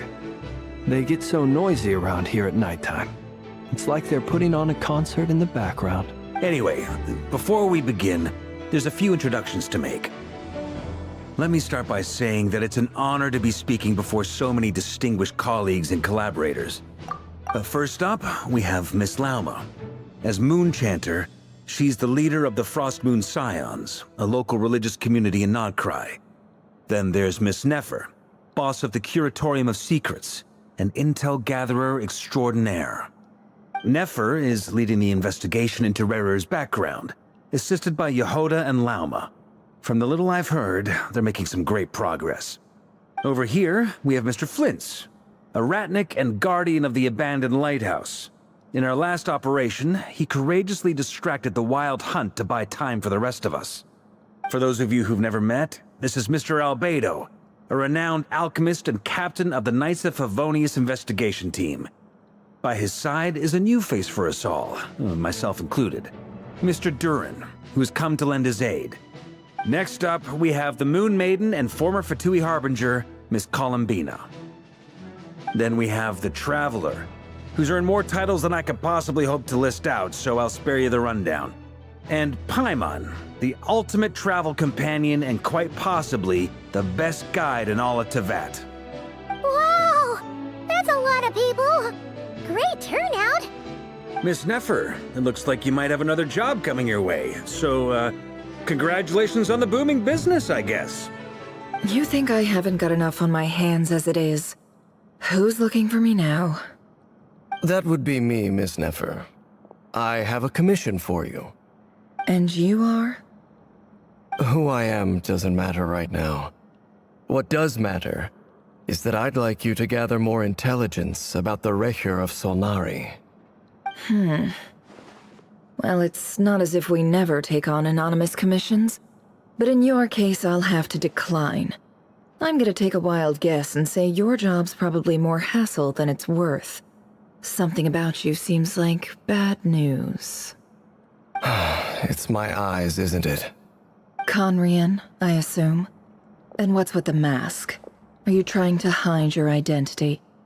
In any case, the fact that you're even still alive raises an awful lot of questions for me. My name is Dainsleif. And yes, I am from Conria. As I'm sure you're aware, the Rehur of Solnari's real name is Rerir. He was once an acquaintance of mine. Really? Then you must have been quite an influential figure yourself. You flatter me, but none of that matters anymore. My point was simply to clarify why I have asked Miss Nefer to investigate Rerir's background. So you're both from Conria, and it sounds like you used to be friends? What am I missing here? Surely you already know how he became one of the Five Sinners. I'll tell you everything I know. The history of Conria, the names and identities of the Five Sinners. I remember it all like it was yesterday. I have never spoken openly of this before, but the truth was exactly as people say. The Five Sinners were each driven by their own desires, and it was by playing upon these that the Abyss tempted them to their fall, tearing Conria apart in the process. The visionary, Vedifenir, who wished to foretell the future. The wise, Haroptatir, who sought limitless knowledge. Gold, Rheindotter, who desired to create life. The foul, Surtologi, who pursued supreme strength. And last, but not least, Rehur of Solnari, Rerir, Ravager of the Moon. Of the five, Rerir is the only one who remains a mystery to me. He never harbored grand ambitions. So what changed in the space of a single night? How did he come to fall like the others? In other words, you're saying that his change came as a shock to you, and you have no idea what actually happened? That's right. You mentioned how the Abyss tempted them, which led to their fall. But what did that look like in practice? And what other context can you give me about the events of that time? The more detail you can give me, the better. Strangely, now that it comes to it, I hardly know where to begin. The fateful night took place during the era of the Eclipse Dynasty. One day, my elder brother, the Visionary, Vedifenir, was summoned to the palace by the Vinster King, only for the king to gouge out his eyes and cast him into the dungeons. When I came to hear of this, my fury knew no bounds. I gathered together every ally I thought I had, and together we set a night to storm the palace and free Ved. Centuries on, the memories of that night still haunt me like a never-ending nightmare. We broke through the palace gates, just like we had planned, each striking towards our separate targets. But then, I was betrayed. Even Vedifenir, the very person I had come to rescue, abandoned me and partook of the Abyss's power. So, it's personal after all. Then tell me, Mr. Dainsleif, what price are you willing to pay? You, of all people, must know that nothing comes for free. I cannot say what price would be worthy of such a commission. But know this. Rerir was not always a madman. Believe it or not, there was a time when he was just an ordinary man, working for the Conrian Intelligence Service. Uncovering the truth of Rerir's past is the only way to unravel this mystery. But before you decide if you will accept my commission, I will tell you more about him. Enough, I hope, to help you plan your next move. Sounds pretty good to me. Feels like we just flagged down a random passerby, only to discover he's actually a master strategist who has a score to settle with our enemy.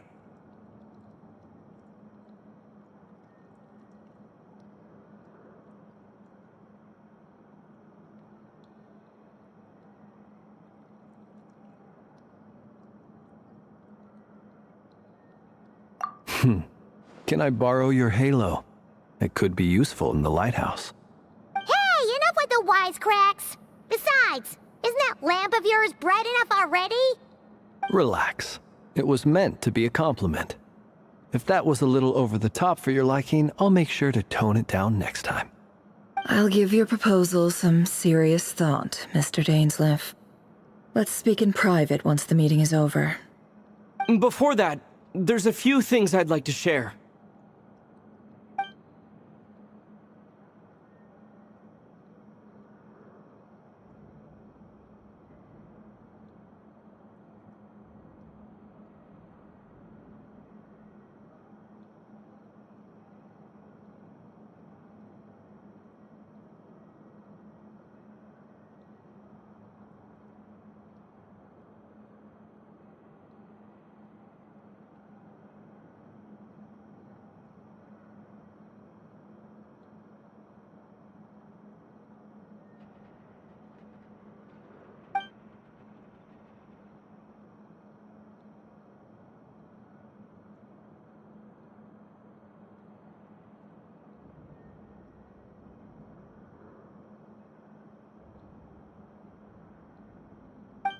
Now that we've united the hearts of the three moons, your power should be greatly enhanced.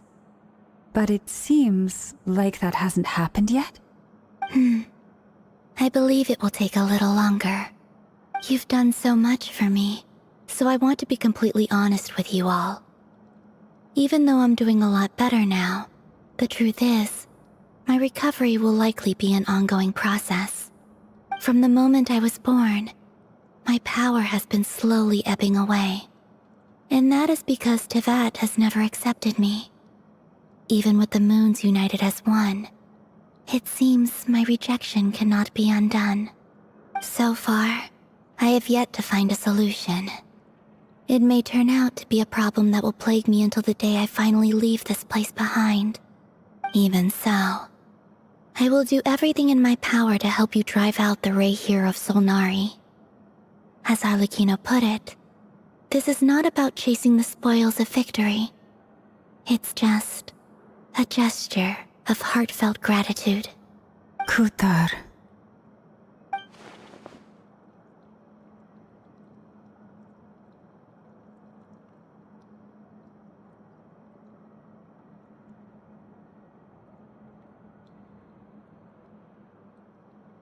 Defeating the Rahier of Solnari will be no easy task. While my strength slowly recovers, we'll also need to gather more intel. Naturally. We should take all the help we can get if we hope to defeat him. We've considered several viable plans now, but our choice hinges on the answers to a few key questions. Is it even possible to kill Rarir? What experiences shaped the person or monster he became? And what's he really after? Given Albedo's expertise in alchemy, I think we should leave him to try and answer the first of these questions. Understood. As for the other two, I'm afraid we'll have to count on you again, Miss Nefer. Believe me when I say it's not my wish to burden you. But right now, relying on your skills is our only option. So you're placing all your hopes on me, huh? We can't thank you enough for agreeing to help us. Honestly, I can hardly believe how lucky we are. You sure have a talent for changing your tune, Miss Moonchanter. Timid like Yehoda one moment, then flinches insincere flattery the next. Ladies, please. I must object to your portrayal of me. That's all. Feel free to keep bickering. Just pretend I'm not here. I almost don't want to leave this room. I'm curious to see how this plays out. I have faith in you, Miss Nefer. Something tells me you'll stand by us until the very end. Oh? And what makes you so sure of that? What if I suddenly decide that my compensation is insufficient? This isn't about the money. I can sense that you've got a deep-seated distaste for Rarir. And knowing you, that alone is motive enough. Look at them getting along so well. Like two peas in a pod. And I'm the one they accuse of insincere flattery. There is no justice. Miss Lauma, you have to understand something. Unlike you, I don't actually enjoy having everyone's hopes on my shoulders. Is that right? Well, maybe the fact that I'm willing to put my hopes in other people says more about me than you. But the fact is, I also trust you. And that's because I know that you're someone we can count on. Anyway, we've got our plan, so let's get moving.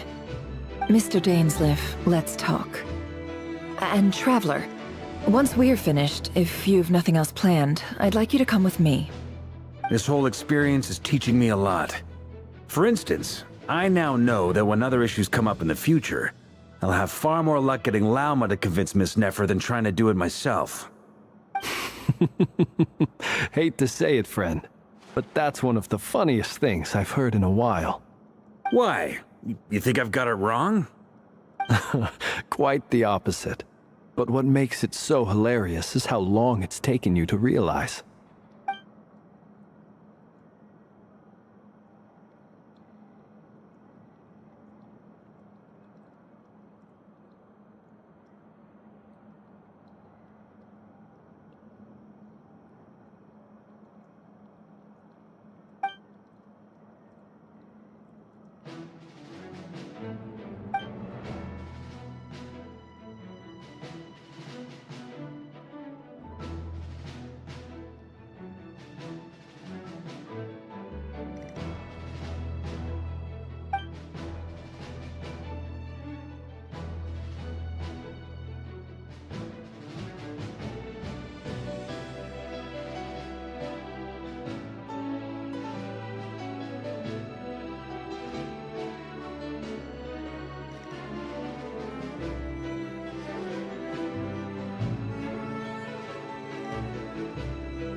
Muhammad ASWQES is now following.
Big time shift is now following.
The Abyss is like the world's shadow.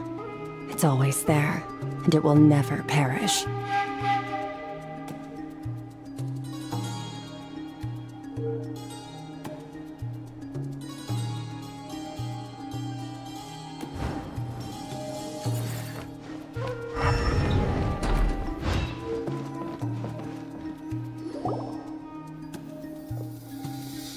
Thank you for waiting.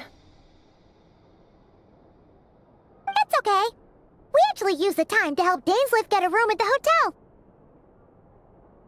That's very considerate of you. Now, I trust you share my curiosity about Rerir's past, and you seem fairly familiar with Mr. Dainsleif already.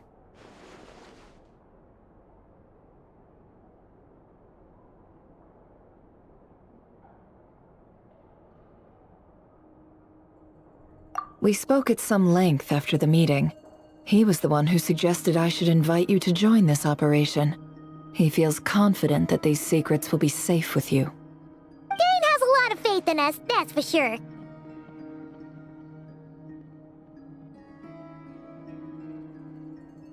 Likewise. I appreciate that you got right on board without interrogating me about why I invited you. It shows that you trust me to explain everything in due course. That's because we know what you're capable of. We appreciate you too, Nefer. You might have been forced to help in the beginning, but this time, it was your choice.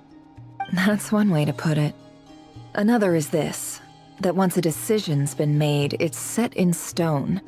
After that, my only goal is to see it through. Alright, so here's how it is. I'm going to access Rerir's thoughts again using my confidential method. Now, I'm sure you've seen things like this before on your travels, so you're surely well aware of how dangerous it can be. The reason I've gathered you all here is to ensure my safety during the proceedings. I plan for us to enter the fragment of his consciousness together, and once inside, I will focus on searching for information. Think of this as a diving expedition into someone's brain. If I'm the diver, you are my safety equipment, tasked with keeping me alive while I'm under the surface. Once the ceremony begins, we will all be spying on privileged information. but in the interests of safety, you must remain absolutely silent at all times. We will discuss our observations after the ceremony has concluded. Lastly, any individuals of a weaker constitution are advised not to partake in the ceremony. In any case, Paimon has her own job to do, which requires staying in the room but not joining the ceremony.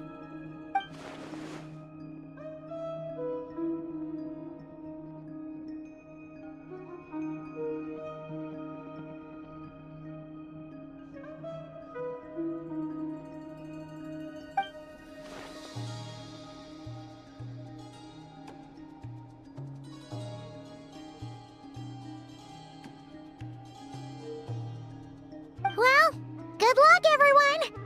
Sounds like all Paimon can do is cross her fingers and root for you guys. There's a little more to it than that. I was being serious when I said you have a job to do.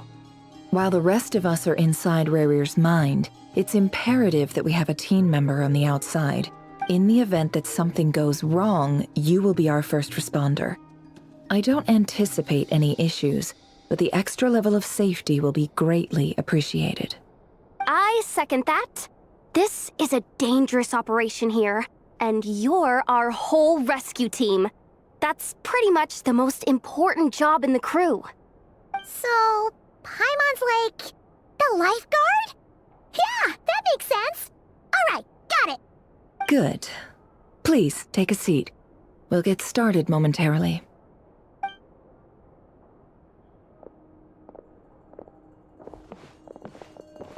So, did Mr. Dainsleif tell you anything else? He told me that he believes Rarir kept some big secrets in his life. He's not sure that they were the cause of his eventual downfall, but he's asked me to uncover what those secrets were all the same. But surely you're not planning to go through with this, no matter the cost. If you think that, you'd be overestimating me. I'm a businesswoman, not a mercenary. But I do have my own professional reasons for taking this job. You think I'd turn down the opportunity to get a first-hand glimpse into Conrian history? No chance. Well, as long as you don't let morbid curiosity get in the way of safety concerns, we're good. We'll do whatever we can to help you. You're such a killjoy.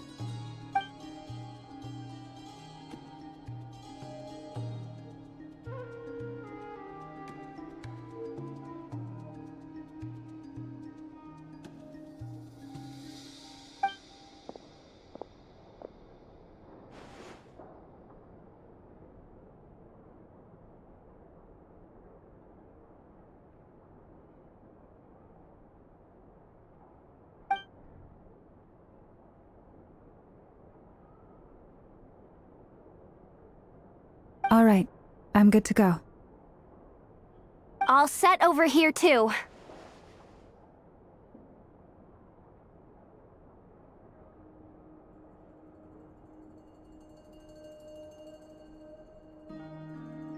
Promise, Paimon, you'll be extra careful. All right. Let your whole body relax. We're about to begin. Close your eyes.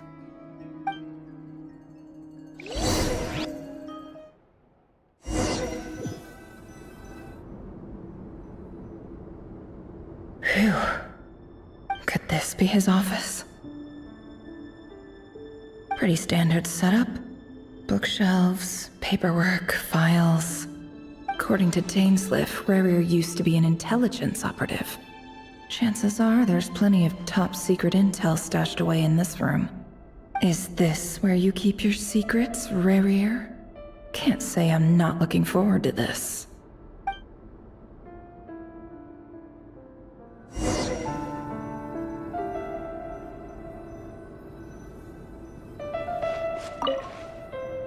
A file tucked inside a folder. The title reads, Dear Breakfast Shop Owner. But at this stage, I have no idea who...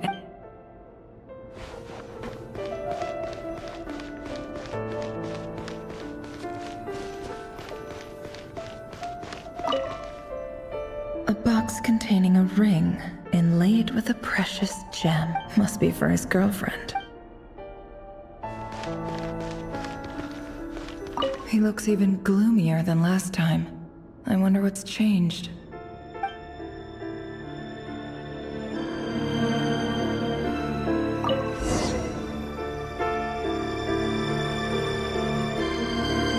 Today's files are in. Time to wade through them just like usual. Male, 51. Occupation, cook. Confirmed Crimson Moon descendant. Has maintained frequent contact with other descendants over the past year. Poses a threat to the dynasty.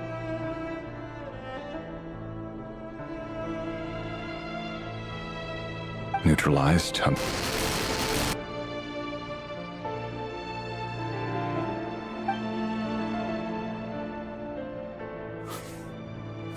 This one should be archived under purged targets.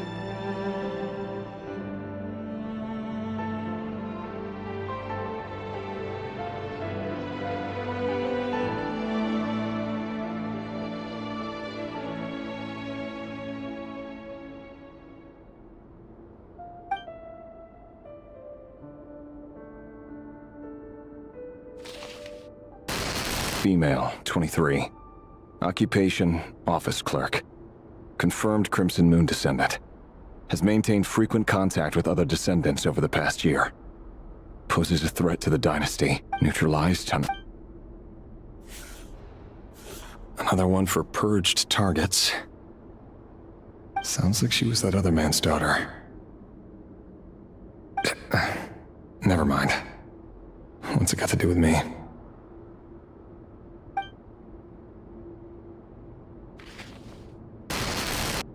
Male, 40. Occupation, teacher. Confirmed Crimson Moon descendant. Has been observed making contact with other descendants during the past year. Poses a threat to the dynasty. Neutralized on... Just another nobody for the archive. Come to think of it, I remember surveilling this man. A case like his never would have been considered a priority in the past. Huh. He barely even interacted with other Crimson Moon descendants.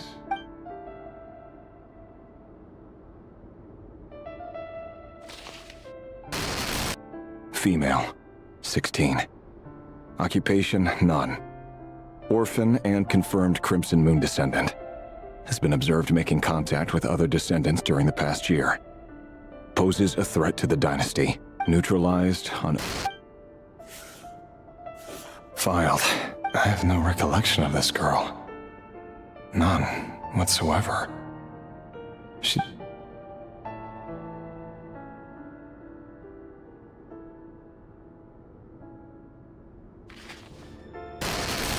Female, 13.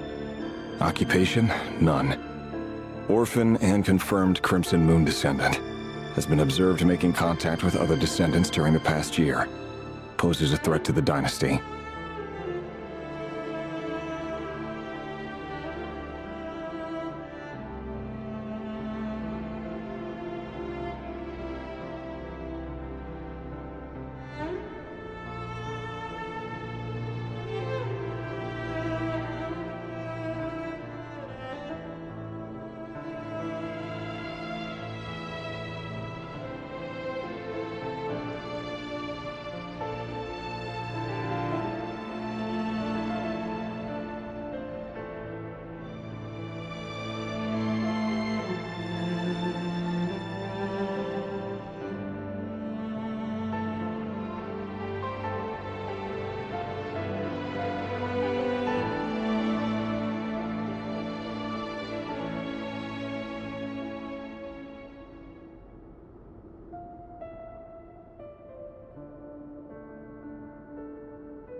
Neutralized and...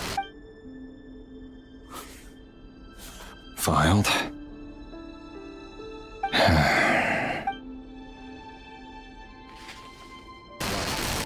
Male, 11. Occupation, none. Orphan and confirmed Crimson Moon descendant.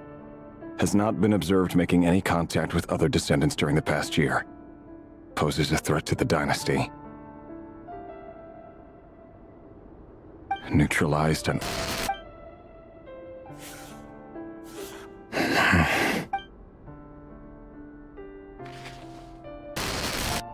Male. 6. Occupation, none. Orphan and confirmed Crimson Moon descendant. Poses a threat to the dynasty. It's funny, isn't it? Your job is becoming both harder and easier at the same time, depending on how you look at it. Sooner or later, the Crimson Moon descendants will be completely wiped out. But as their numbers dwindle, they become harder and harder to track down. That's not how it is. Fortunately, however, most of the able-bodied adults have already been taken care of. The remaining weaklings will be increasingly easy to deal with. No! No. My job is to ensure the survival of the Eclipse Dynasty. And the only way to do that is by eliminating any and all potential threats. It's a perfectly legitimate line of work. Every single one of my colleagues can attest to my fairness.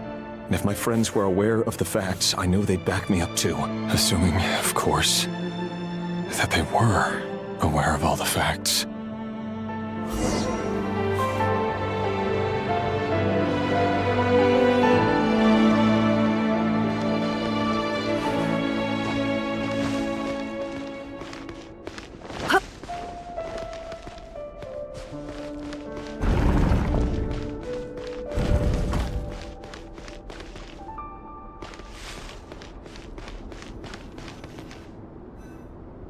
Mr. Vedifalnir, it's been quite some time since we last met.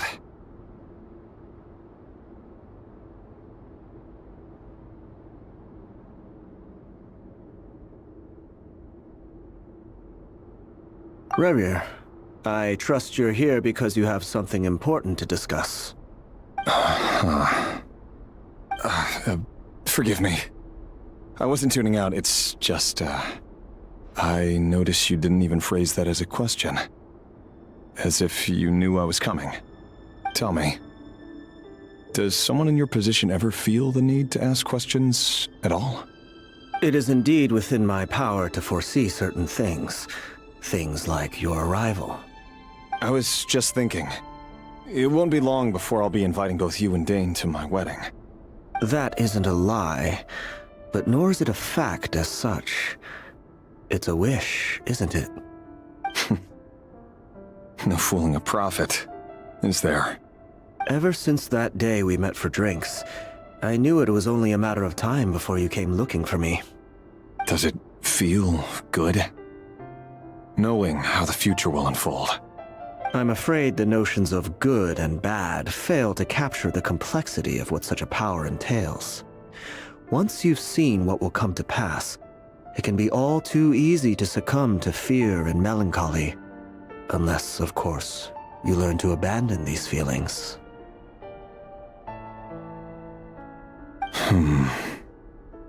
You fear my silence, and long to hear the words I left unspoken that day. That's right. You must have noticed my reluctance to broach the subject. And the reason is simple.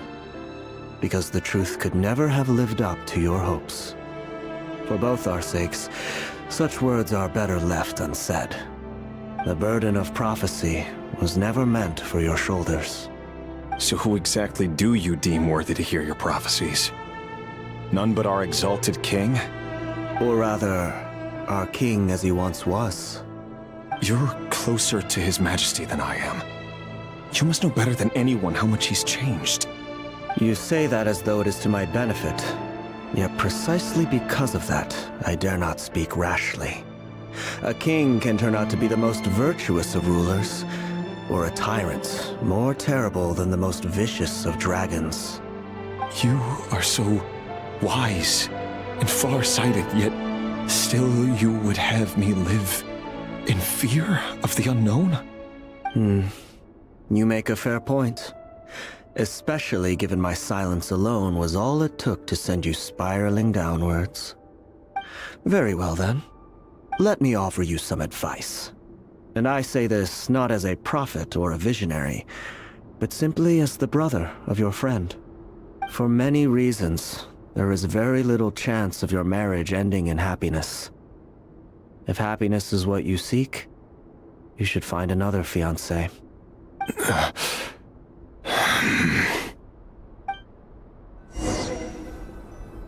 Hold on. There's that same black fog again. Could this memory belong to Thelindis? Guess I'd better tread carefully.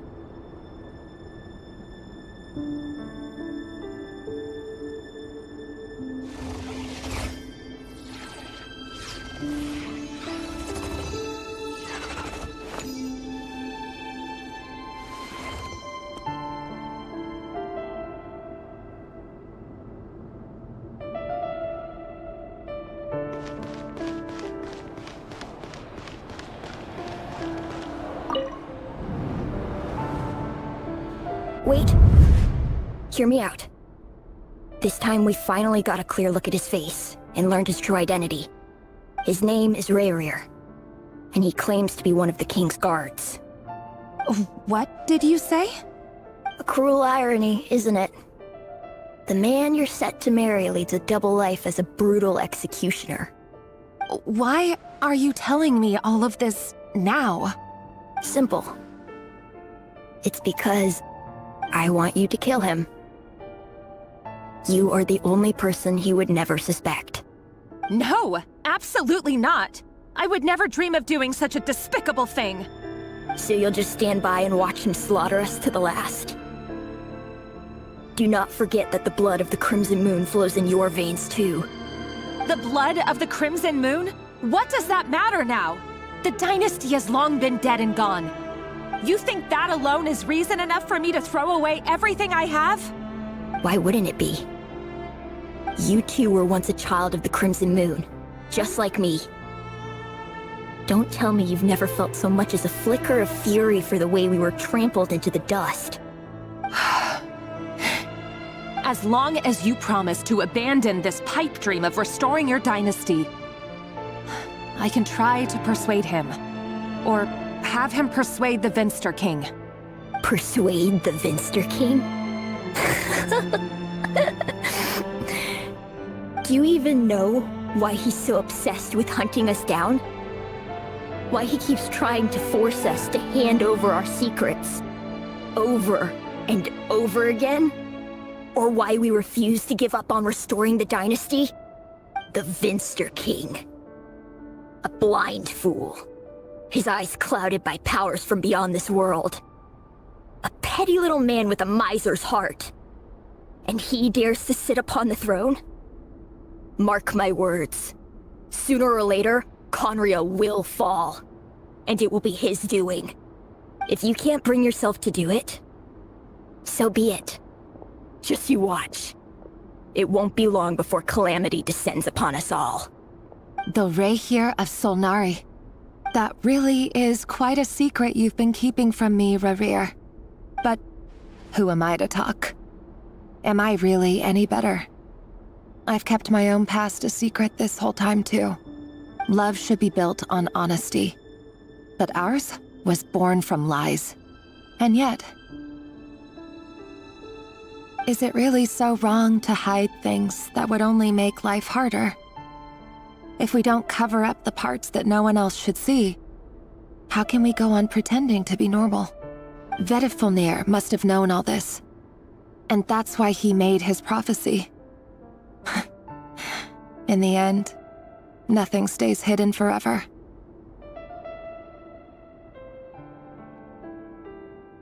But I won't just sit by and watch this disaster unfold.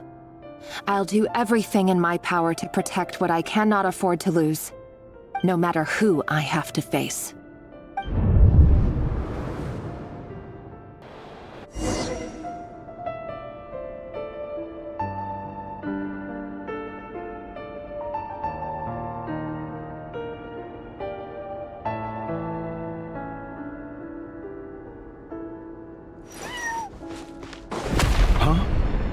Was that Rerir who just walked past the window? Doesn't it give you the chills that he still takes the same road to work every day? As if nothing ever happened. Those people at the deli. Enough already. They're clearly pretty taken by their own disguises, so just smile and play along. Pull the rug from under beasts like that, and you'll risk having your throat torn out. Deli? Oh. They're talking about those people from the opposition. Right. I'd almost forgotten they used to run a deli. People of no consequence always vanish so easily. And no one even remembers them.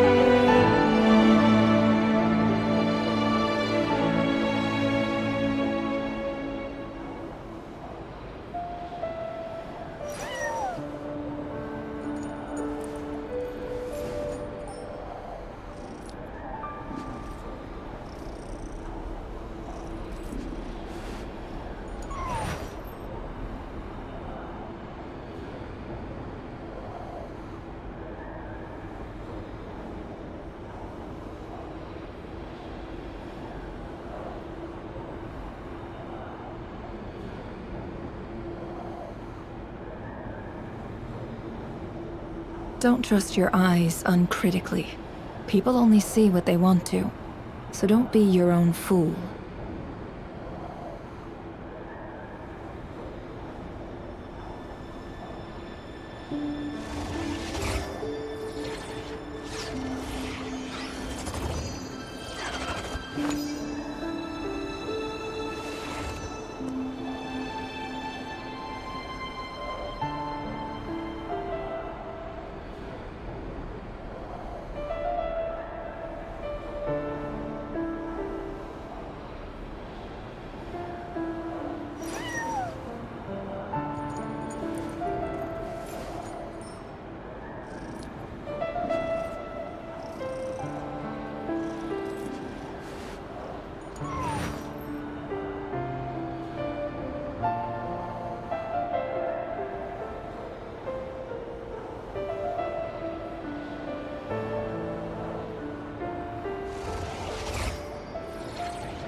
Emotions are like a raging torrent that surges through the mind. More often than not, if you try to hold them back, you'll be swept away by their unstoppable force. And if you try to ignore them entirely, you'll end up tearing yourself to pieces.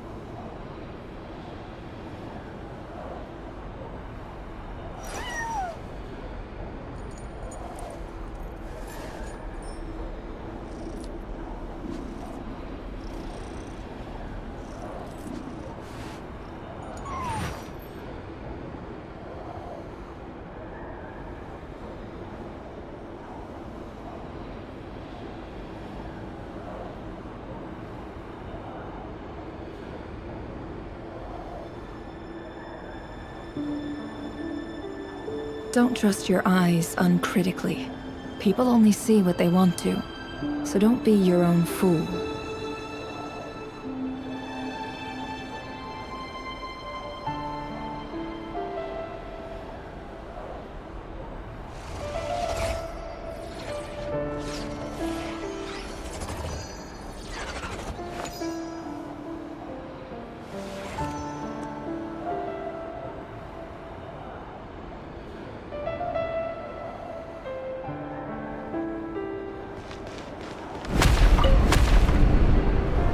But surely you can see he's not the man he pretends to be! So many have died already, and they say that the king's madness grows with each passing day. We're not going to survive this, are we? But why does it have to be this way? Do we really deserve to die just because of the blood that runs through our veins? Valendis, are you even listening? Sorry, Freether. My mind was off wandering. I heard you, though. You're talking about what Rerir said. He's just following the king's orders. He's a secret agent, and it's his job to hunt down rebels and dissidents. By the time you first met him, he'd already taken lives. Maybe he was using you from the very beginning. No. Rerir has no idea I have anything to do with the Crimson Moon. My family are only distant relatives of the main lineage, and besides, my eyes are perfectly ordinary. Truth be told, apart from my teacher, pretty much no one knows I have any connection to any of it. It's been a long time since my family severed ties. But as Orlog said, who could possibly talk sense into that raving lunatic of a king? No one. I'll work something out. Trust me, I'm with you all. But for now, you need to keep yourselves hidden. Don't let anyone find you, anyone at all. Don't forget that Rerir is an Eclipse operative. You need to be extra careful when he's around.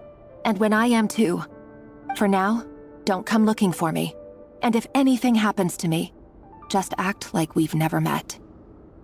If even you can't escape this, what hope do the rest of us have? But after all this time together, surely he wouldn't lay a hand on you. I won't speak in his defense, nor can I give you a clear answer to that question. But I'll do everything I can to put an end to this. Here, hold on to this. If an opportunity to escape presents itself, take it. You'll be glad you took some spare change. You call that change? But what about you? I've got a job, and there's still money coming in. But you can't go anywhere right now. Please think about yourself for once.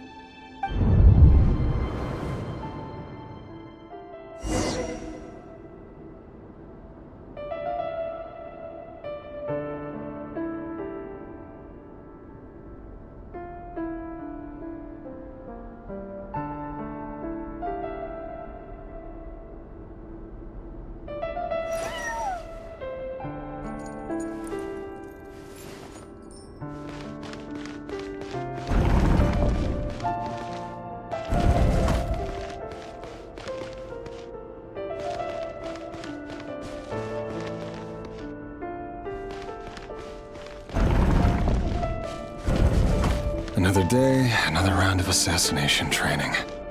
Training ground is just beyond this hidden passageway. When you kill a person, doesn't it bother you when you end up covered in their blood? Why would it?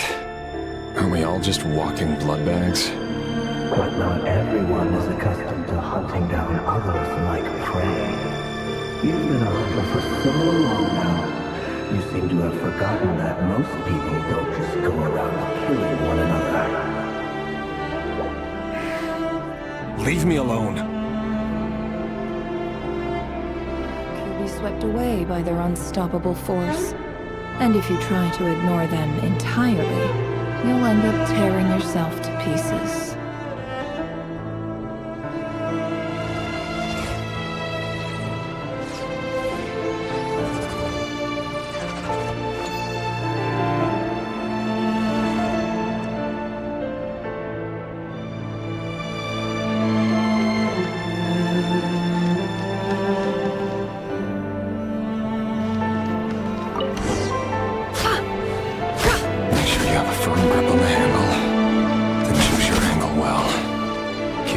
light and brisk. And the prey won't sense a thing. I doubt that. I'll bet no one's ever died a quiet death at your hands. I work clean. No traces.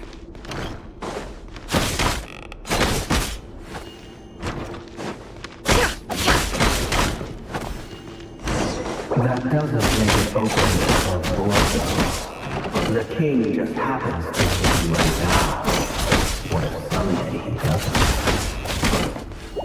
That won't happen. He's changed. Ever since he fell under the spell of that power. In the beginning, he only had you take out a handful of the guilty. Now... The ones I've dealt with have always been guilty. And I've carried out my work flawlessly.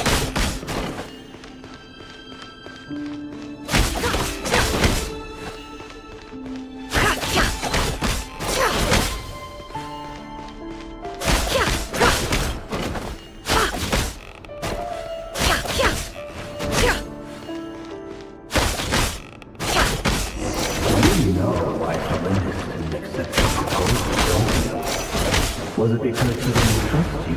Or something else? No!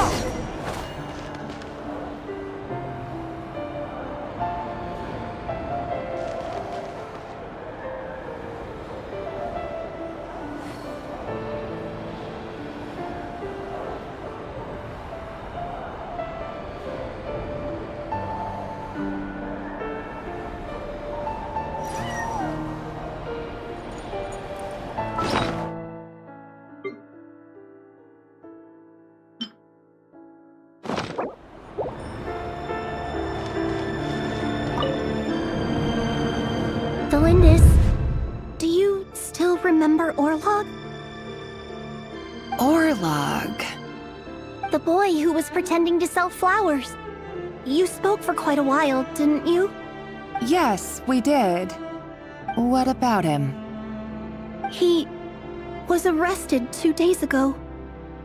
Chances are he's already dead. He... I just don't get it! After everything he's done, why do you still stand by him? Or does it mean nothing to you that people keep dying? No, that's not... Just hear me out. I need to go now, Delindis. They're looking for us. You take care too. If you ever need a place to hide, come find us.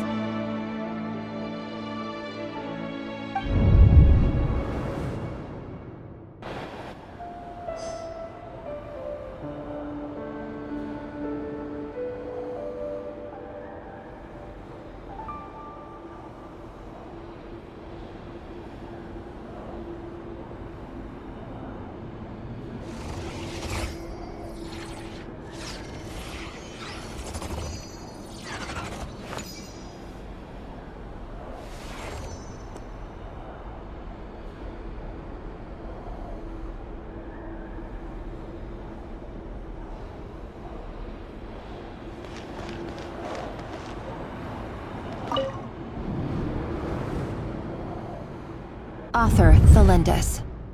Over the course of this week, the research object was subjected to interference for a total of 47 hours for experimental purposes. The results are as follows. All subjects of observation that were sent inside have now... The situation within is proving more problematic than anticipated. No progress whatsoever. What now? Won't you give me even a glimmer of hope? Things are getting worse by the day. I have to find a way or we'll all be in danger.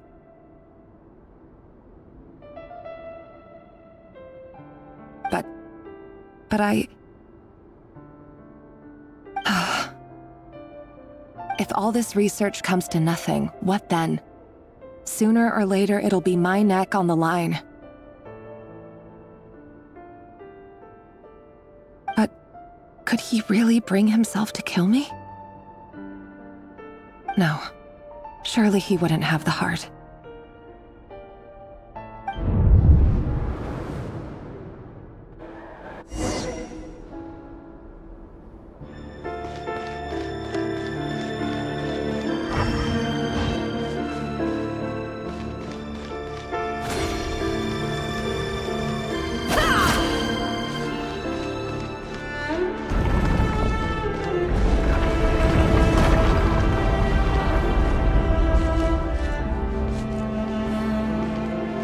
Why won't you just let us go?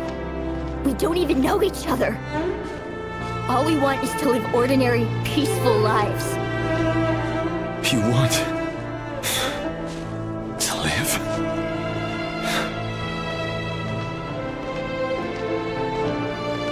Yes. I just want to go on living. Is that really such an unforgivable crime?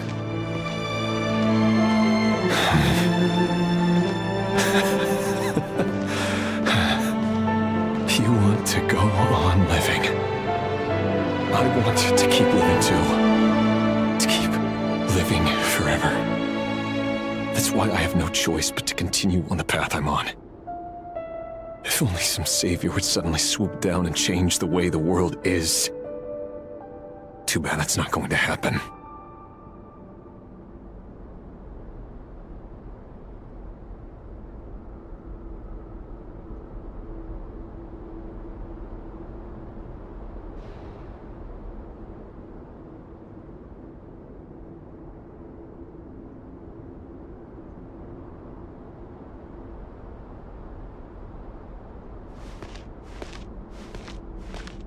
Imagine that.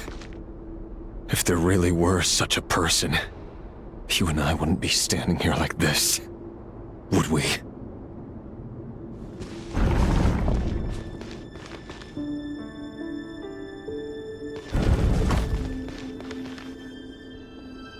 Today's files are in. Time to wade through them just like usual. No, I don't get tired of it.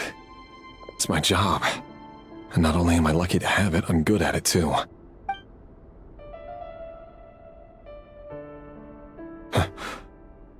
Wait. That's... Thalindis? No. No! No! Why? But you bear no mark of the Crimson Moon! How could you possibly have anything to do with them? It cannot be! A diluted bloodline. Carefully concealed. I see it now. You've been living in the shadows just like me. What a fool I've been. Numbing myself with talk of justice. Even imagining my friends would back me up. But in the end, Irminsul. Finster King! How far are you going to take this? From the direct bloodline to secondary offshoots? And then what? Today it's the descendants of the Crimson Moon. Who will it be tomorrow? Will you not rest until everyone down here is dead? No. This cannot go on. This is where it ends.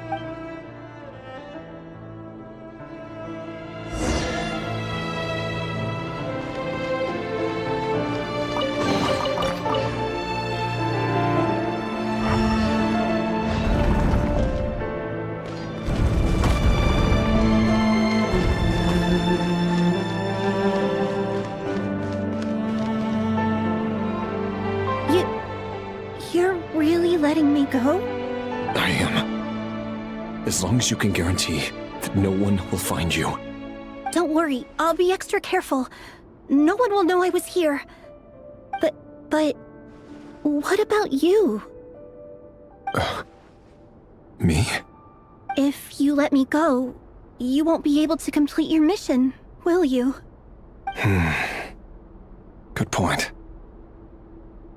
In that case, maybe you should stay. No, please! I just want to see the outside world again. To... Go on living? Yes. I know you're a man of your word. So please, just let me go. If I let you leave, what will become of me? Just kidding. Go, now.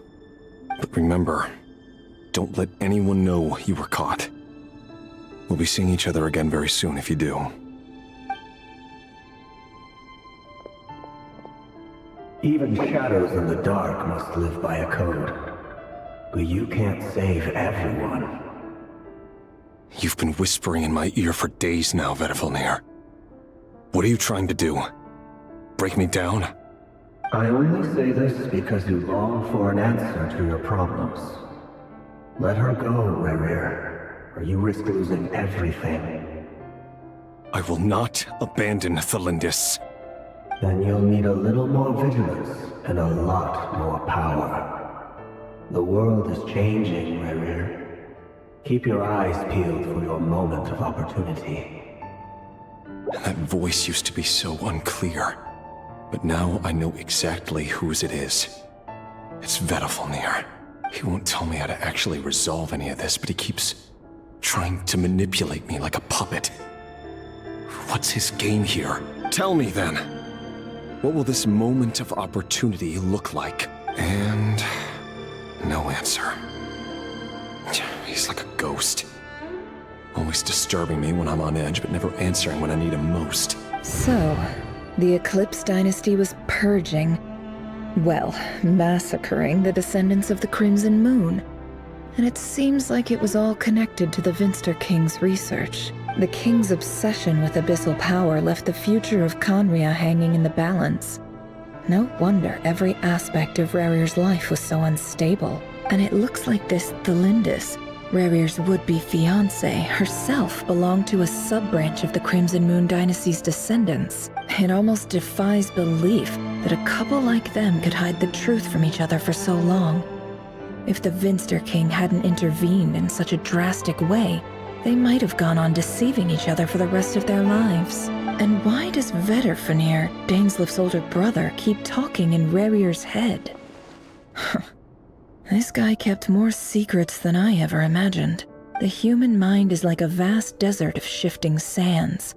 When you follow the flow of someone's memories, you only ever see the parts they're willing to let surface. Time for something a bit more creative. We've been inside Rerir's mind this whole time, building up a picture of his psyche. There's already enough clues on the board to start reading between the lines and mapping out the rest. Now, we can finally begin to put the pieces together. Sure, it'll only be a reconstruction, part simulation, part reasoning, but it's usually pretty accurate. Once we've built up a cognitive profile, we just need to cross-check the logic behind his actions. And then we'll be able to take a sneak peek at whatever it is that Rerir has really been hiding.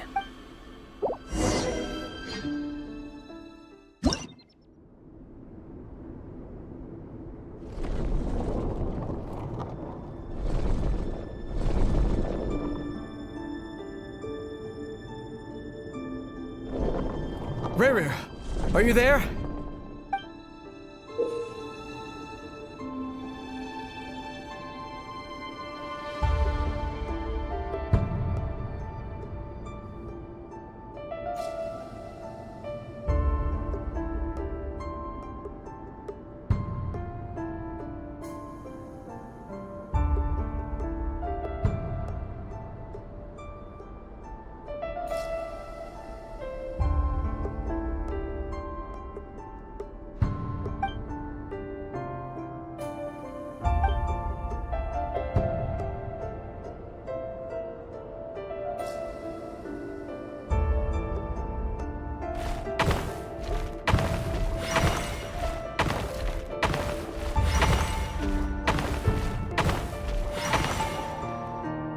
Hey, Rerir! Come out, it's urgent! Dane? What's wrong? Quick, come with me. I'll explain everything once we've met up with the others. Okay. I'll come. But Thelindis is still over at the Universitas. I'll need to leave her a note. All right then, but make it quick. I've never seen Dane so worked up before. Whatever this is, it must be big trouble.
Well, this is a nice change, meeting you all at this hour. When men and women of ambition can speak face to face in broad daylight, I say that's a big step forward for our dear Conria. Don't be ridiculous. We do not fear the day. Why would we seek refuge in the night? You might ask your blade that same question. I'm told it prefers the cover of darkness. The word on the street is that Sir Delogi only strikes when he has an unfair advantage. But that is patently false. I see you're missing an arm and a leg. Surely only a fair fight could explain that. If this is your way of offering me replacement limbs, believe me, I'll take them. Oh, we can certainly discuss that. With bioalchemy, anything is possible. Assuming I have your full support in my research. Lunatic. Robtatir, what brings you here? Why, Dainsleif, of course. He invited me. Please, cast aside your apprehensions, Miss Rhindaughter. Whatever the rumors may say, I am but a humble servant of the king, and I can assure you he affords me no greater convenience than he does you. Well, the Universitas Magistrorum won't stop fawning over you, so at least some of the rumors must be true. You're clearly doing well for yourself, so drop the humble servant act. It endears you to no one. You're president of the Universitas Magistrorum, the chief royal mage known as the Wise by royal appointment, and by far the most favored among the 4 pillars of Conria. Vice President Veit doesn't even try to hide his envy when he sees you. My success is the product of hard work and good luck. It's as simple as that. Were the king not such an extremist, I hardly think I would have received a senior post at my age. Of course, no job is without its gripes. Serving a king like ours can be a challenging task, as I'm sure you can imagine. And as for Efterveit, in missing out on the presidency, he's dodged a mountain of stress. Like everything else in life, it comes with pros and cons. You're all here. I apologize for the short notice, but it was an emergency.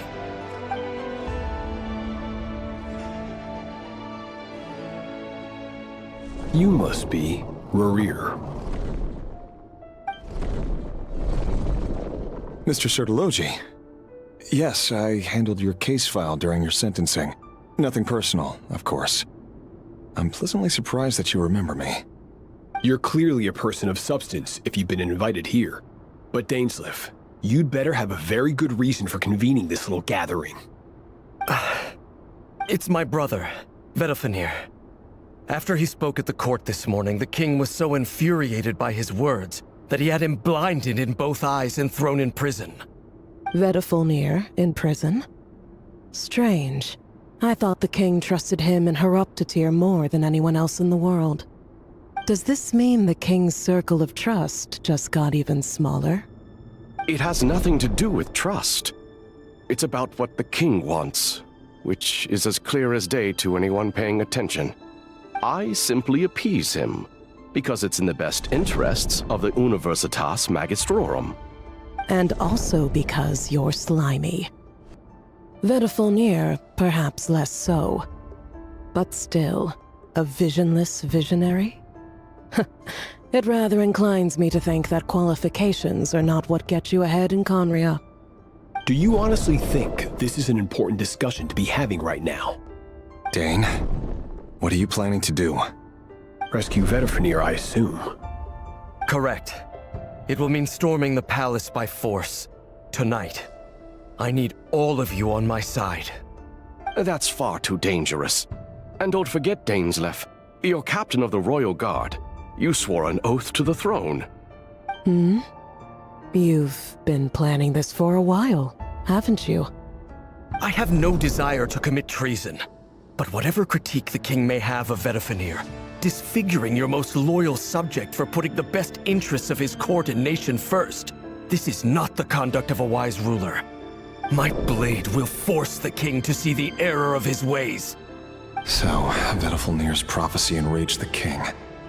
I'm sure it wasn't what he wanted to hear, but if he won't take counsel even from the visionary, that is deeply troubling news. The extent of His Majesty's madness is now all too clear. The question is, how does a man like me get out of this situation unscathed? You have noble ambitions, Dane, but I'm afraid they don't do much for a guy like me. I'm not interested in saving the world.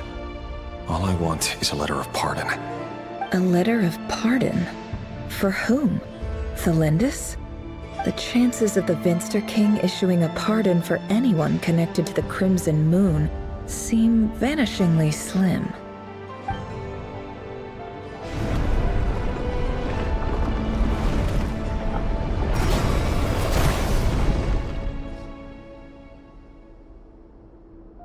This black fog over the board must have some connection to Thelindis. But why is it taking this form? Does it have something to do with Rerir's past? Another mystery I'll need to unravel.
Berry Pause 19 is now following.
Arthur Thelindis.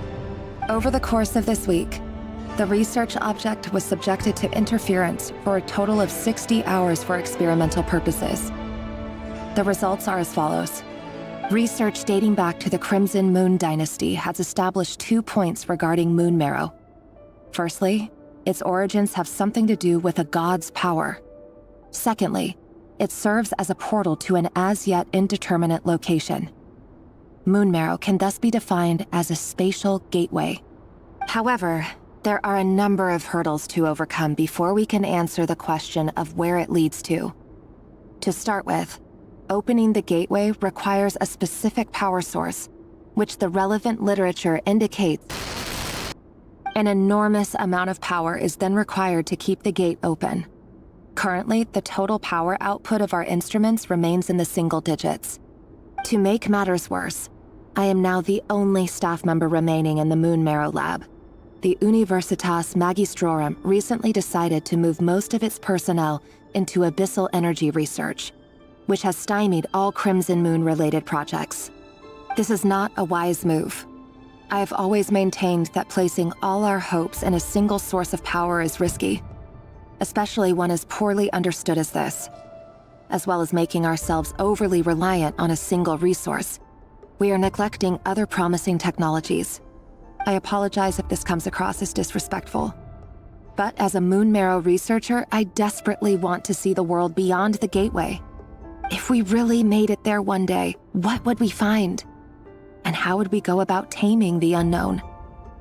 My imagination is endlessly fueled by questions such as these.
This is for you.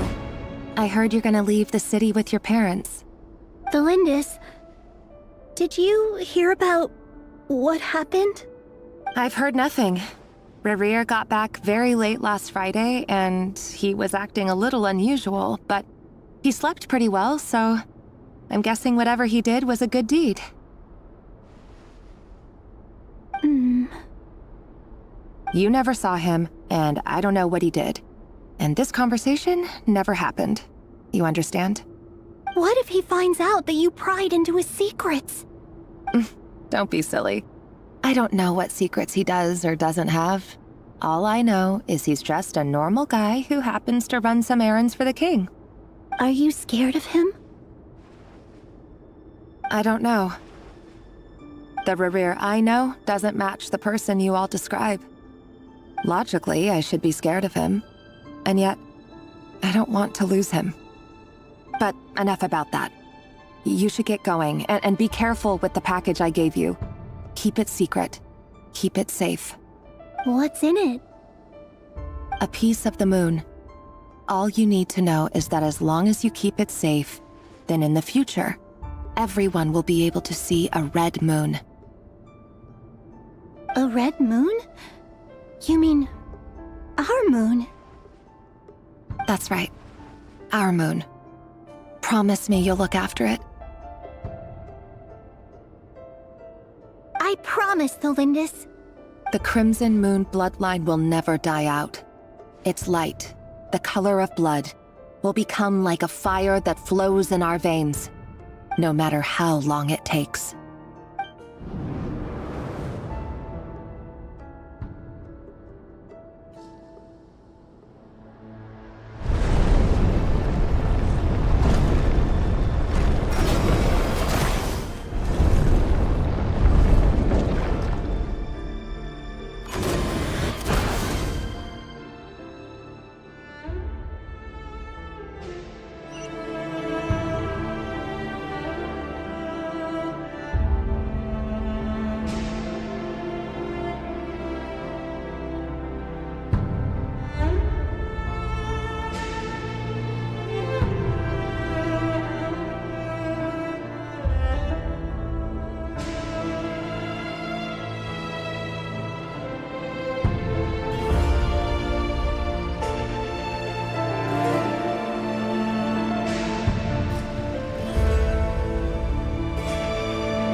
everyone, and stick to the plan. Sir Dainsleif, what are you? Is this treason? You know what happens to those who betray the throne. Please, don't do this! It is the king himself who has betrayed the throne. He has betrayed all of Conria. If you have any love left for justice in your heart, you should join me. It's showtime. Dane and his group will handle the troops in the palace. Then Hroptatyr and Rheindater will disarm the security measures. My job is to enter the prison and rescue Vedifalnir. Stay safe. Wish me luck.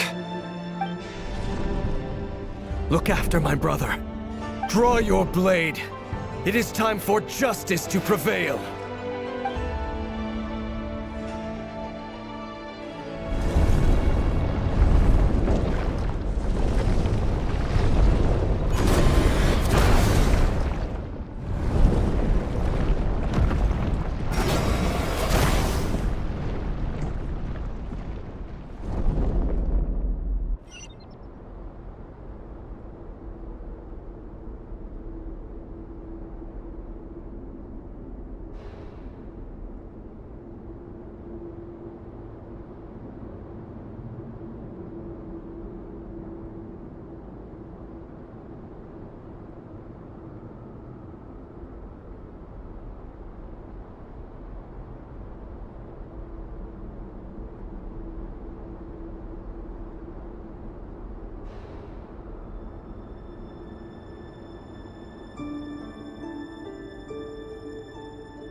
And the smell is abominable.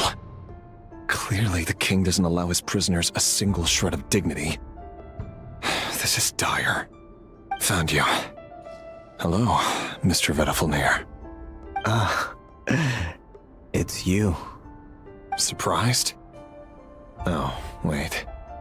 I guess surprise isn't an emotion that prophets feel very often. I certainly felt some surprise in the moment when I was blinded. Surprise at the king's sheer ignorance. Surprise at just how unfairly this world responds to words of earnest remonstration. I'm curious. What did you prophesize this time? It wasn't a prophecy. It was a word of warning. Someone had to say it. The king has forsaken all reason in pursuit of his obsessions. I simply told him that if he continues on this path, Khaenri'ah will surely fall. But he didn't listen. Worse still, he stabbed you in both eyes and locked you away. Dane asked for my help. The court is in complete chaos now, but I'm sure you predicted that. Everything is transpiring as I foresaw, yet I am powerless to change it. Fate is an immutable force. I can but lament as the inevitable unfolds. I do wonder whether giving a man the power to see the future does nothing more for him than slowly crush his spirit. Forgive my curtness, Vedifalnir, but the king did not suddenly turn on you today. His suspicions have been brewing for a long time. You can't have wisdom beyond the reach of your fellow man without attracting his fear and suspicion. There are things the king does not want to see. So, he doesn't want you having visions of them either. He blinded you because he thought this would make the visions stop. He wasn't entirely wrong. I did indeed lose my power to see the future. Right up until... Until what? Just now. I believe I saw something new. Well, tonight could go a lot of different ways. 5 of us banded together to storm the palace, also we could rescue you. This will go down as the most tumultuous day in Khaenri'ah history. I sense hatred in you, but also hope. A desperate hope that with the tyrant deposed, that will be the end of the story. But this is not the end. It is the beginning of a new chapter, in a whole new story. There are many men of honor and courage in this world, Rerir. But you are not one of them. You're not here for justice, are you? You're here for yourself. Is that a dagger? Interesting. Why not the polearm? It was always your weapon of choice. With your abilities, I don't doubt that you were able to recover some of your sight. But I also doubt that you want to make an enemy of me right now. Of course not.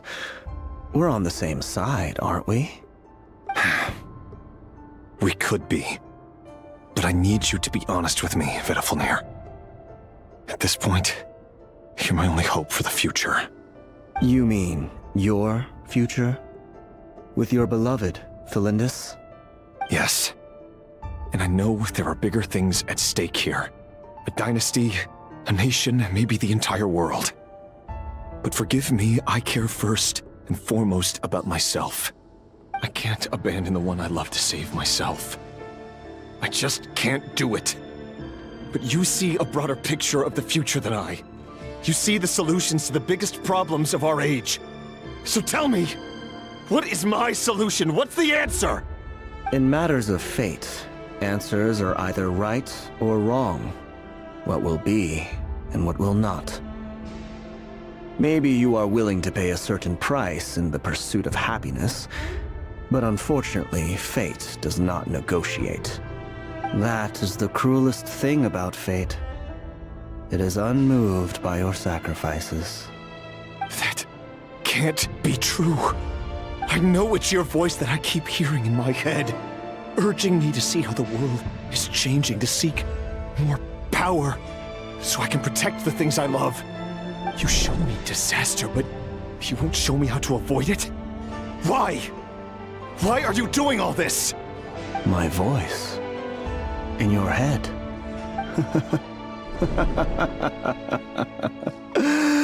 So, you hear it too?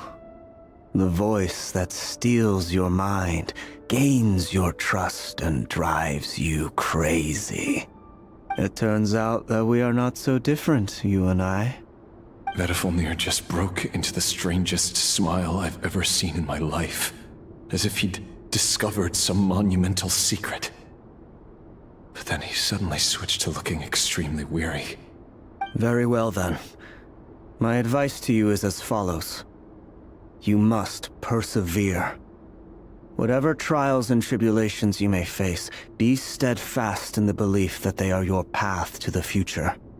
For as long as you live, your story with Thelindis shall not come to an end. That is the only chance you have of fighting back against fate. It is up to you whether you believe my words. Regardless, that is all I will say on the matter. I have no right to intervene any further. I will hold you to your word. Thank you for setting me free. In return, I will tell you one more thing that you cannot afford to ignore. Just then, a strange wave of energy rippled through the city. We had no idea what it could mean. If I were you, I would head to the Universitas Magistrorum. The Universitas? Oh no! I'm sure we'll be seeing each other again very soon, Rerir. Whatever Vedifilnir said, I didn't catch it. I didn't even help him out of the prison. There was no time to lose.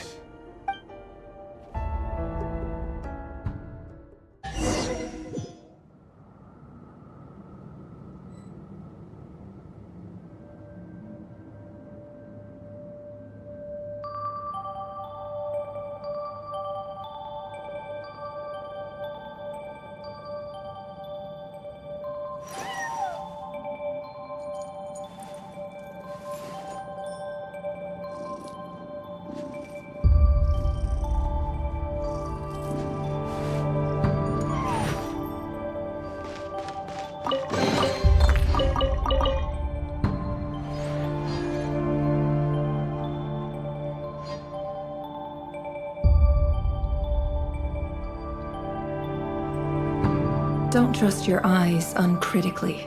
People only see what they want to, so don't be your own fool.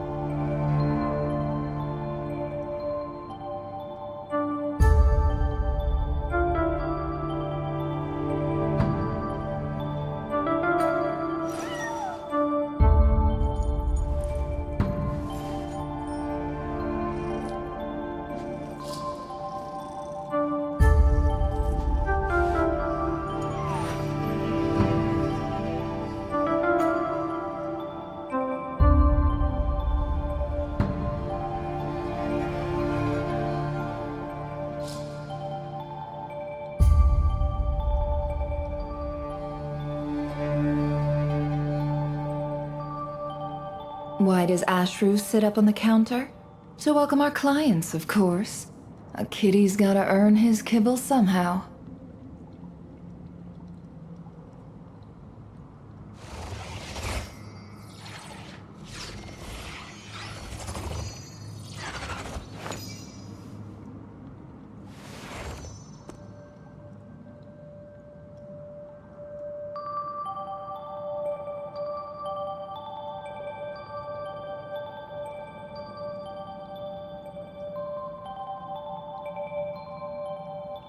Emotions are like a raging torrent that surges through the mind. More often than not, if you try to hold them back, you'll be swept away by their unstoppable force. And if you try to ignore them entirely, you'll end up tearing yourself to pieces.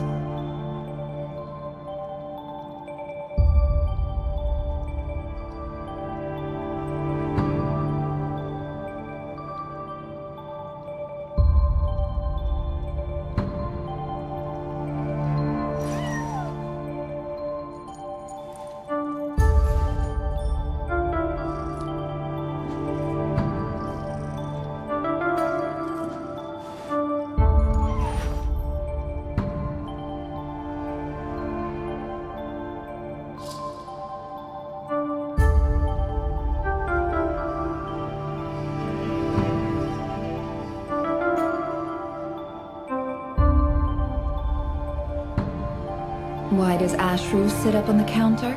To welcome our clients, of course. A kitty's gotta earn his kibble somehow.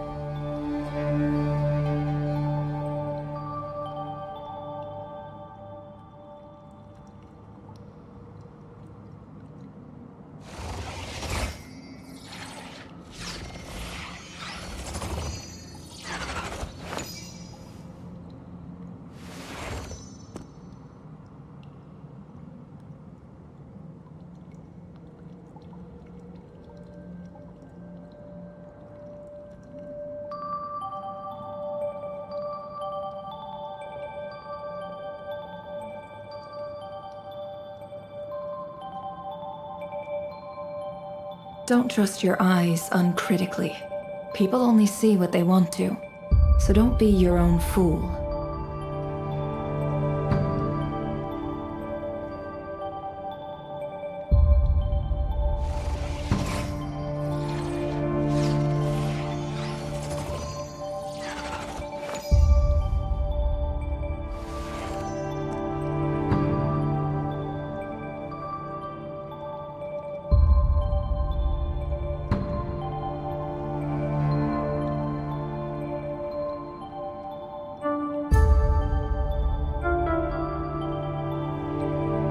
Emotions are like a raging torrent that surges through the mind. More often than not, if you try to hold them back, you'll be swept away by their unstoppable force. And if you try to ignore them entirely, you'll end up tearing yourself to pieces.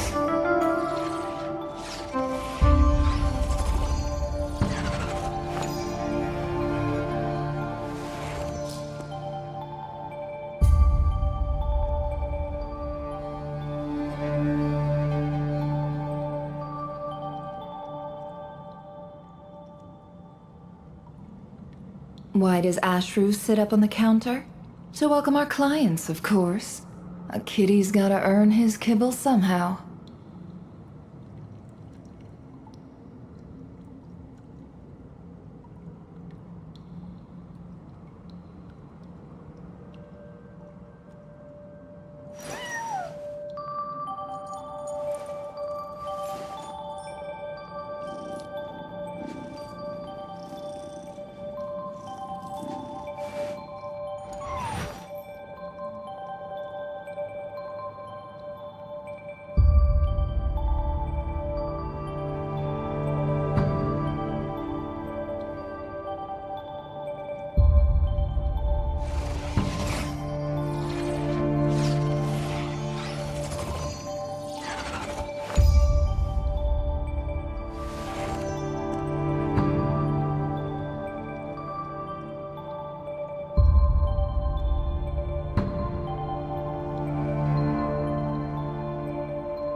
Wow.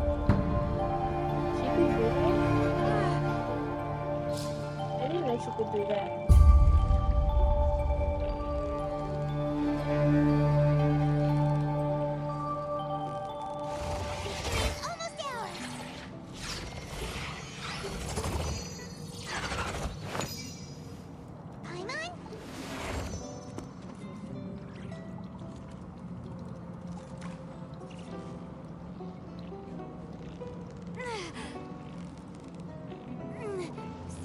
So close!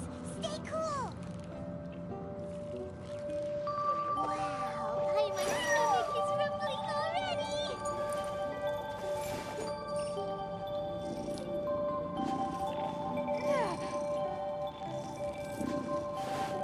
You got it! What is it? What is it? Is it another Paimon?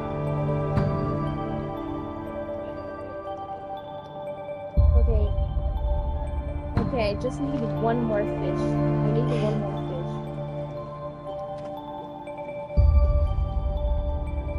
I need the yellow one. this the blue one, but it's yellow.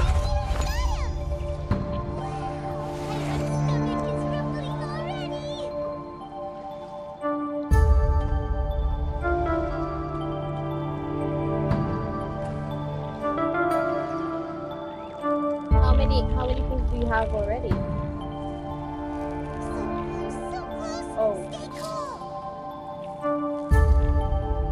Emotions are like a raging torrent that surges through the mind. More often than not, if you try to hold them back, you'll be swept away by their unstoppable force. And if you try to ignore them entirely, you'll end up tearing yourself to pieces.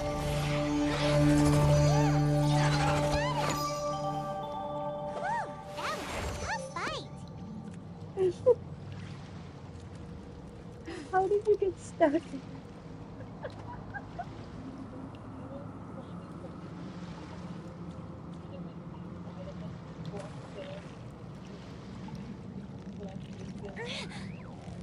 So maybe teleport somewhere else.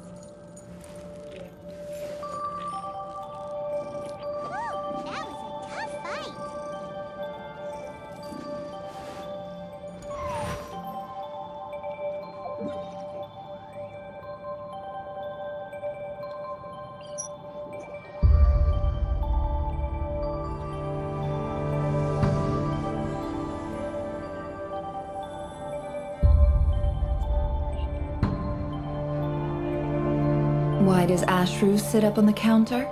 To welcome our clients, of course. A kitty's gotta earn his kibble somehow.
Too popular can be such a hassle.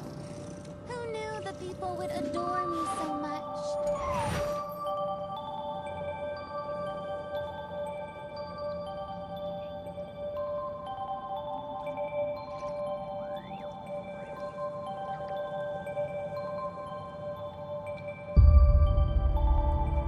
Don't trust your eyes uncritically.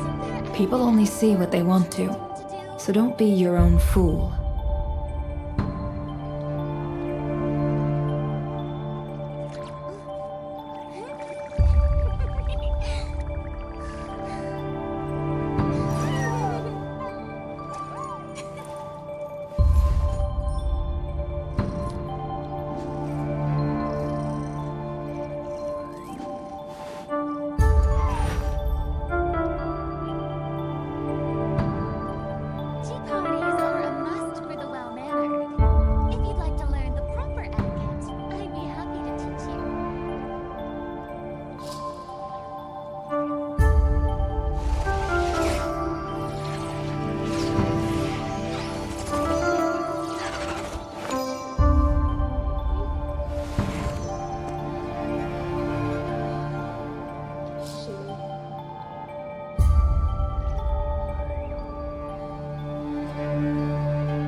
Why does Ashru sit up on the counter? To welcome our clients, of course. No, A kitty's gotta earn his kibble somehow. That are like blue or whatever. You just go to the plants. Okay. Wait, hold on. There's one next to the robot over there that has an owl that's pointing down. There. Yeah, that one. That's Kuvaki. This is Kuvaki. So, no, you have to stay. You have to stay. Yeah. So, Emotions are like a raging torrent that surges through the mind. More often than not, if you try to hold them back, you'll be swept away by their unstoppable force. And if you try to ignore them entirely, you'll end up tearing yourself to pieces.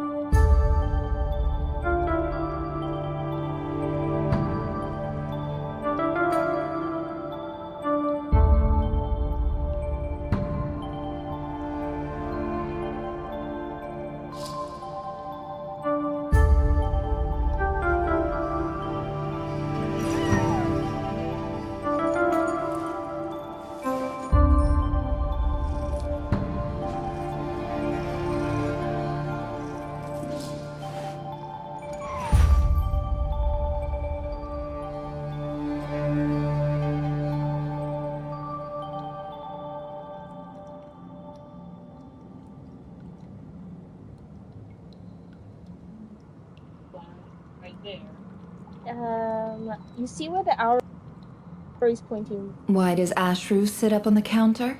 To welcome our clients, Like of on your course. right. A kitty's gotta earn his kibble On somehow. your right. No, not that right. Like too much, too much. On your left again. On your left again. Nope. It's a little bit to your left. Next to the little robot on the ground, there's the flower over there.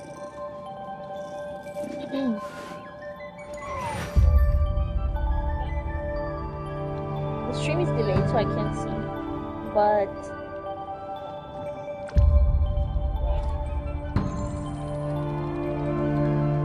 yes, that one. You have to give the robot, like you have to make that thing that you're holding closer to the flower over there. Emotions are so like that a you can keep raging the flower torrent there. that surges through the mind. More often than not, if you try to hold them back, you'll So you be have to swept give away that by their little thing to- unstoppable force. Yeah. And if you have to try give that to little ignore thing to the them robot, and entirely, then you move you'll end closer up to the tearing flower yourself so that to you can take it pieces. from the robot and give it to the flower, the big flower.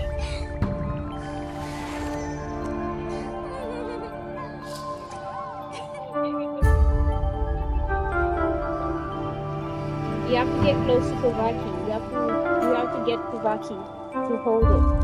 So that the plants and the robots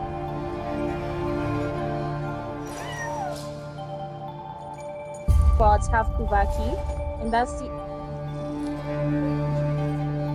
Get close to the robot. Yeah, but you can't go far because yeah. Now give it to the other robot. Yes.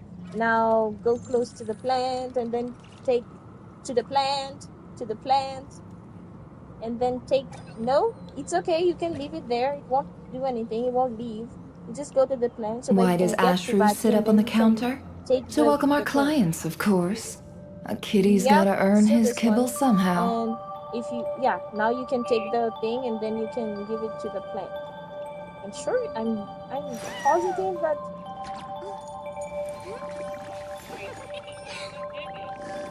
Go to the. Yeah, okay. So like when you go to the plant, when not the big plant, the little plant, you get Kuvaki, right? So you have to stay, yeah, here, and now you can take the thing from the robot. Where you take it? Okay. Now just pan your camera. Don't go too far because it will drop. And you should be able. Yeah. Now give it to the plant. Give it. Finally. So it's.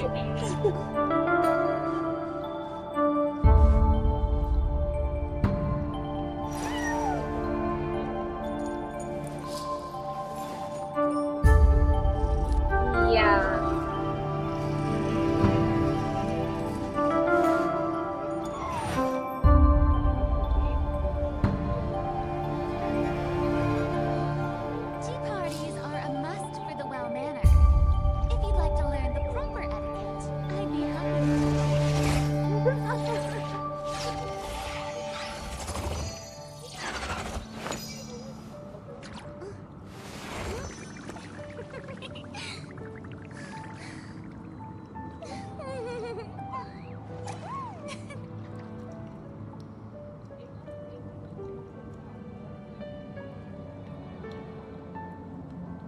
Don't trust your eyes uncritically. People only see what they want to, so don't be your own fool. Being too popular can be such a hassle. Who knew the people would adore me so much?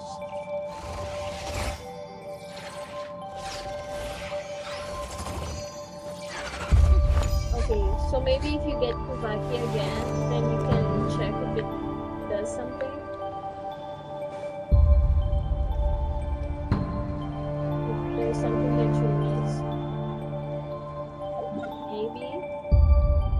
Emotions are like a raging torrent that surges through the mind. More often than not, if you try to hold them back, you'll be swept away by their unstoppable force.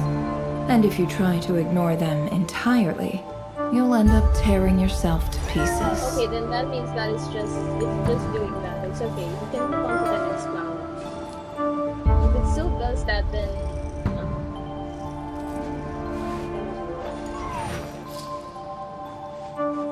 can move on to the next flower.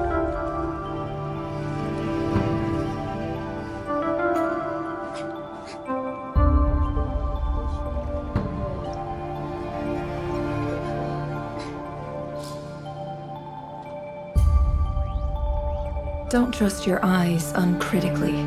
People only see what they want to, so don't be your own fool. You've got it! You got it!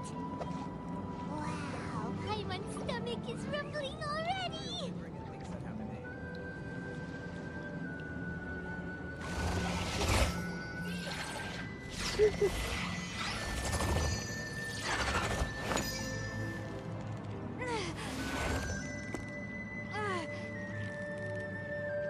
Victory is almost ours!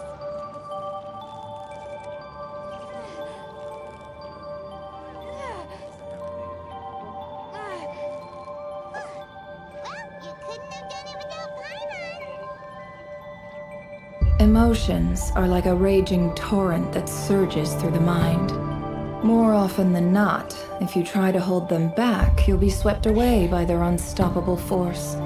And if you try to ignore them entirely, you'll end up tearing yourself to pieces.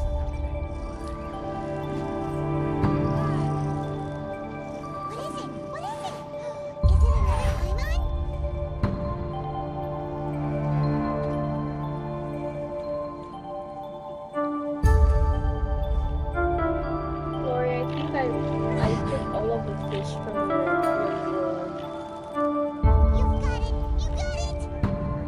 Why does Ashru sit up on the counter? To welcome our clients, of course. A kitty's gotta earn his kibble somehow.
Emotions are like a raging torrent that surges through the mind.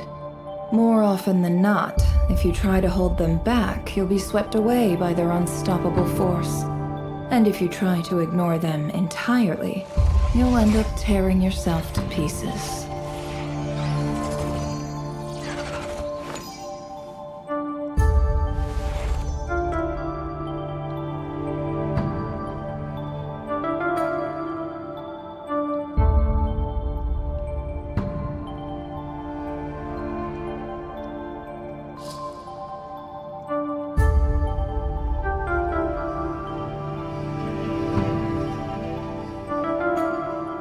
Why does Ashru sit up on the counter? To welcome our clients, of course. A kitty's gotta earn his kibble somehow.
Don't trust your eyes uncritically. People only see what they want to, so don't be your own fool.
Emotions are like a raging torrent that surges through the mind. More often than not, if you try to hold them back, you'll be swept away by their unstoppable force. And if you try to ignore them entirely, you'll end up tearing yourself to pieces.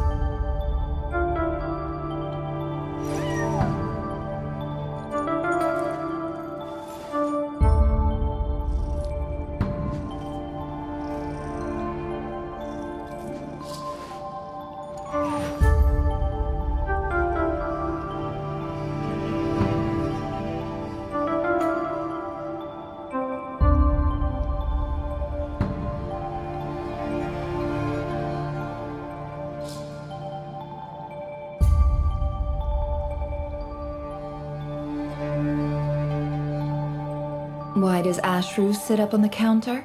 To welcome our clients, of course. A kitty's gotta earn his kibble somehow.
Emotions are like a raging torrent that surges through the mind.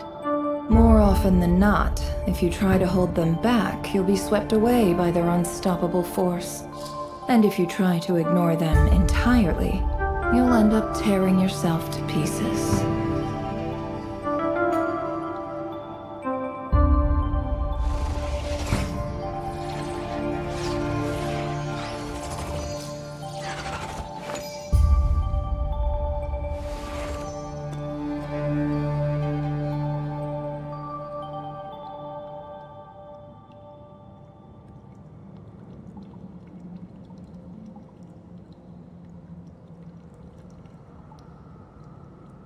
Why does Ashru sit up on the counter?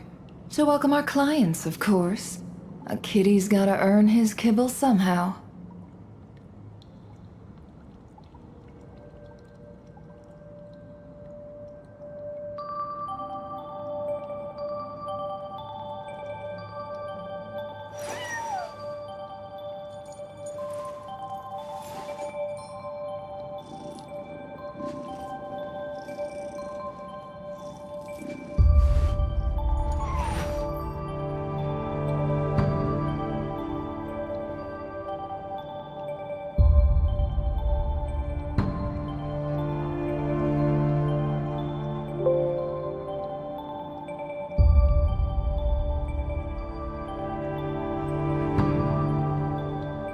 Don't trust your eyes uncritically. People only see what they want to, so don't be your own fool.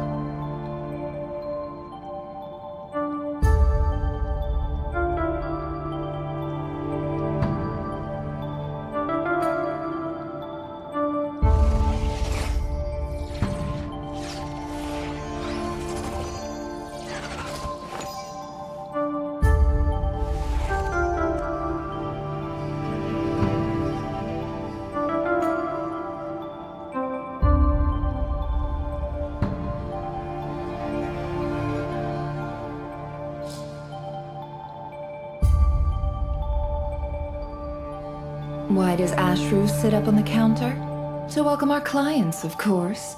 A kitty's gotta earn his kibble somehow.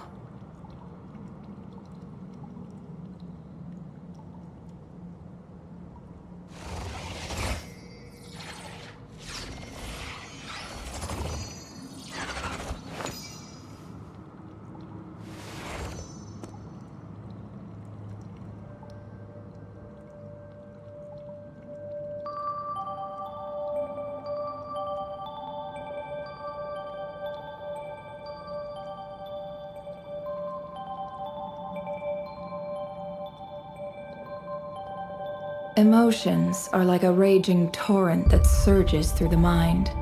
More often than not, if you try to hold them back, you'll be swept away by their unstoppable force.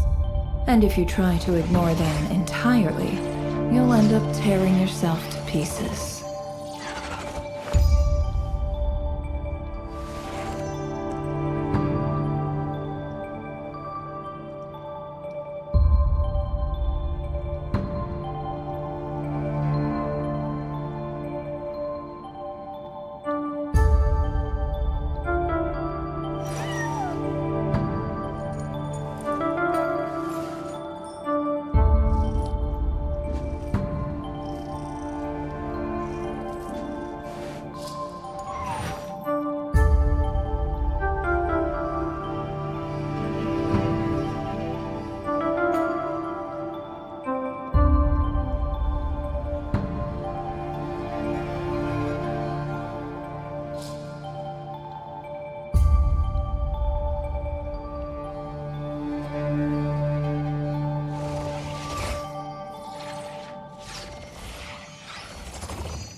Don't trust your eyes uncritically.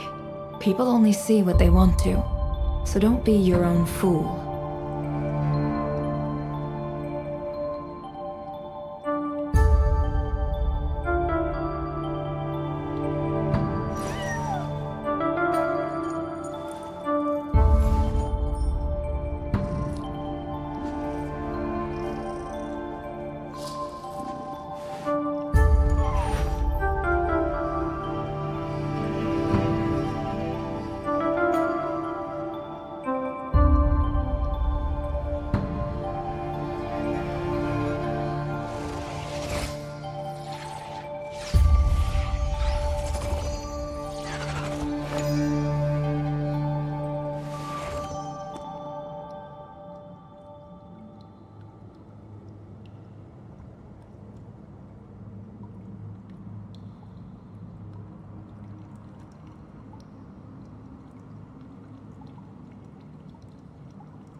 Why does Ashru sit up on the counter?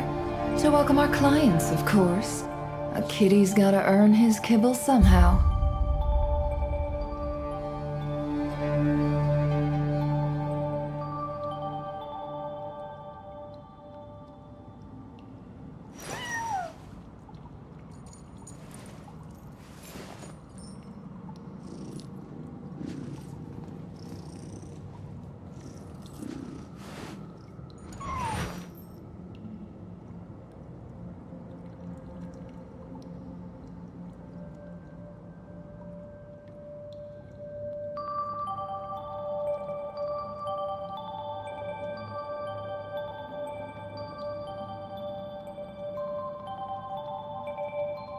Don't trust your eyes uncritically.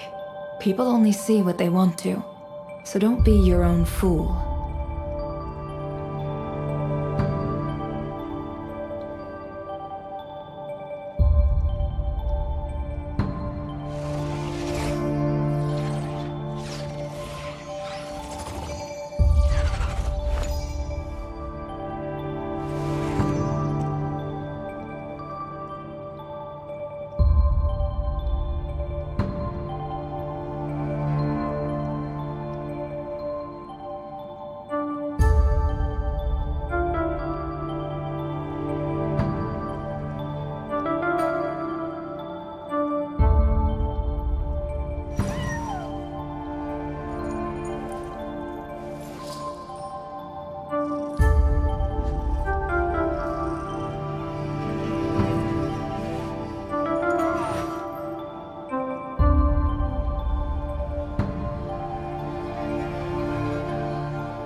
Emotions are like a raging torrent that surges through the mind.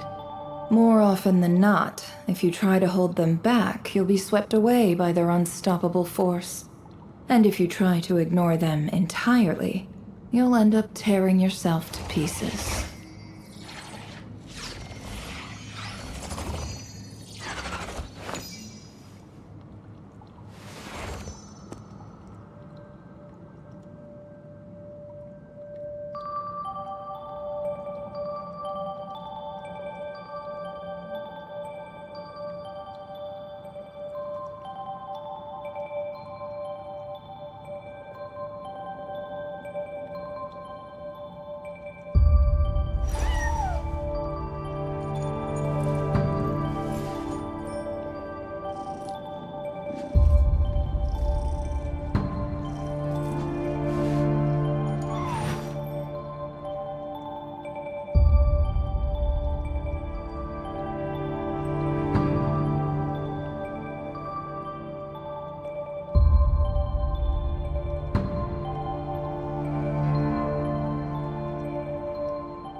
Don't trust your eyes uncritically. People only see what they want to.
Emotions are like a raging torrent that surges through the mind.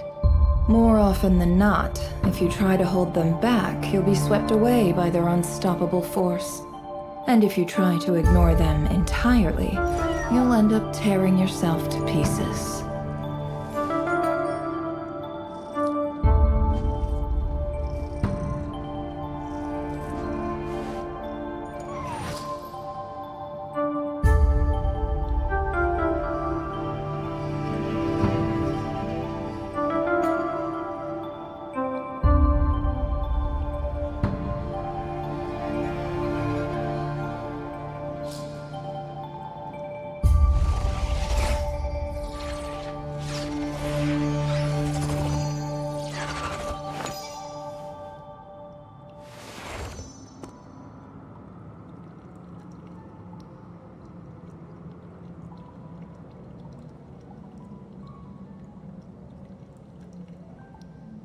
Don't trust your eyes uncritically.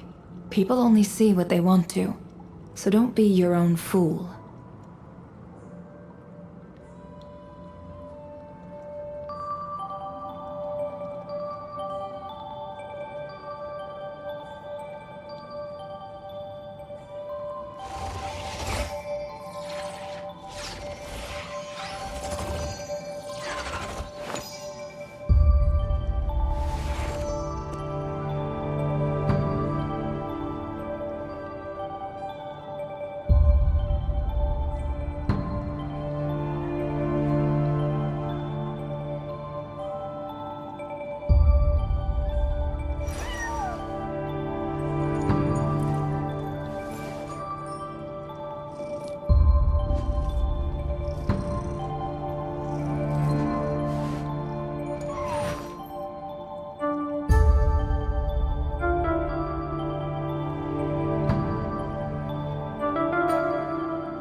Emotions are like a raging torrent that surges through the mind.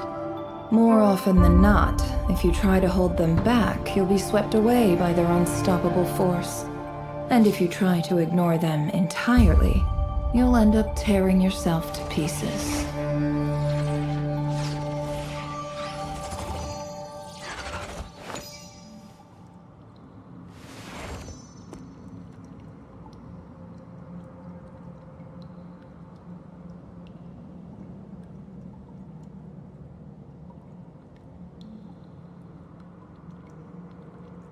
Why does Ashru sit up on the counter?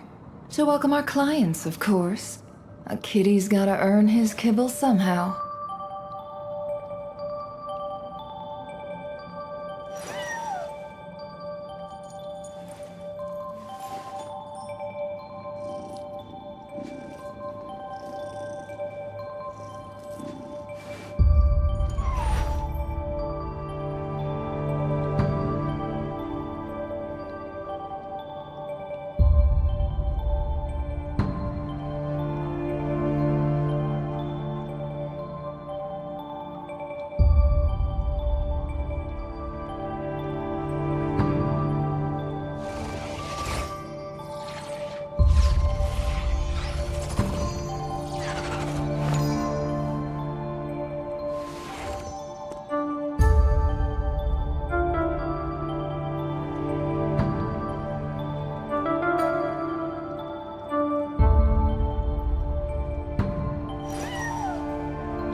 Don't trust your eyes uncritically. People only see what they want to, so don't be your own fool.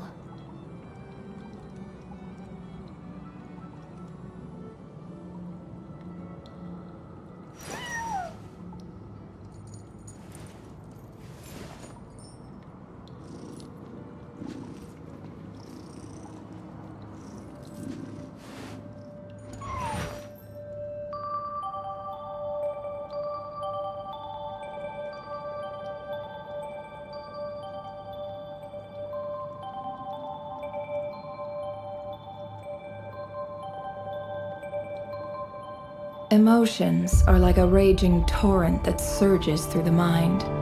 More often than not, if you try to hold them back, you'll be swept away by their unstoppable force. And if you try to ignore them entirely, you'll end up tearing yourself to pieces.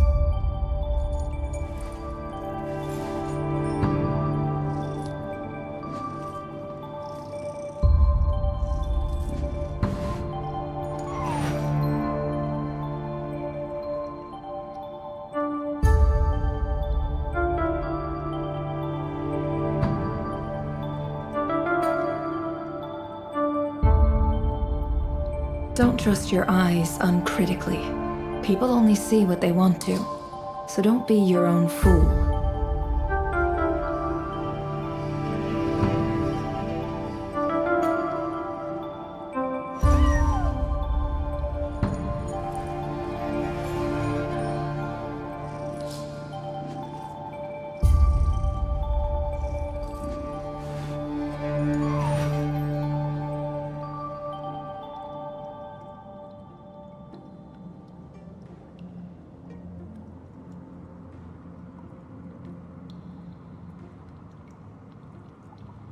Emotions are like a raging torrent that surges through the mind. More often than not, if you try to hold them back, you'll be swept away by their unstoppable force. And if you try to ignore them entirely, you'll end up tearing yourself to pieces.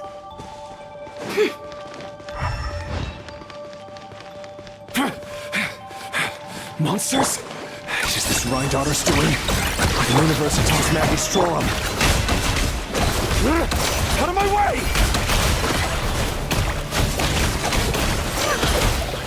It all falls into place.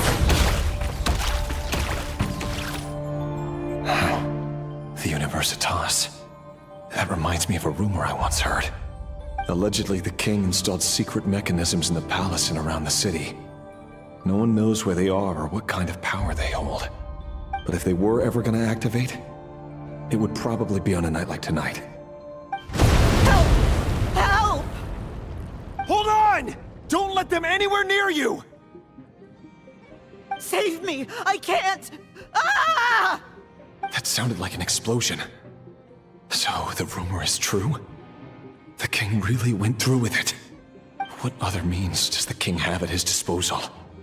They must run on power from the Abyss. And given it's a major center of Abyss research, anyone over at the Universitas will be in grave danger. I have to hurry!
The night is cold.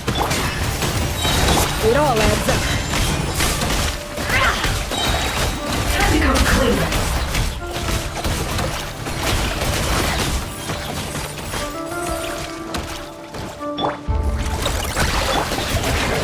Shower me with tech! The deception ends here. Let's see what you're made of. I better wrap this up.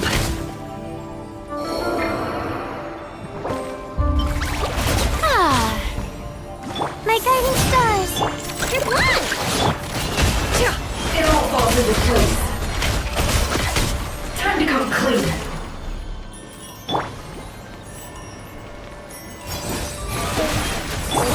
Not now!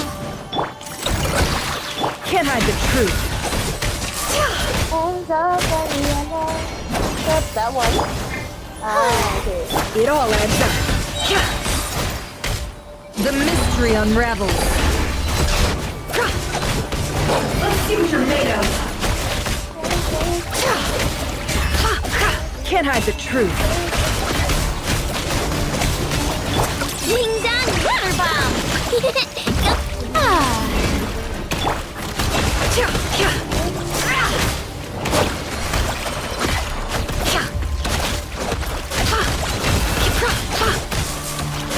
It all falls into place. Hi, little kitty. Oh, you're leaving. Bye-bye, soul. Thank you. Oh, I didn't see. Thank you so much for stopping by and for being here. May I present? Thank you for the hug.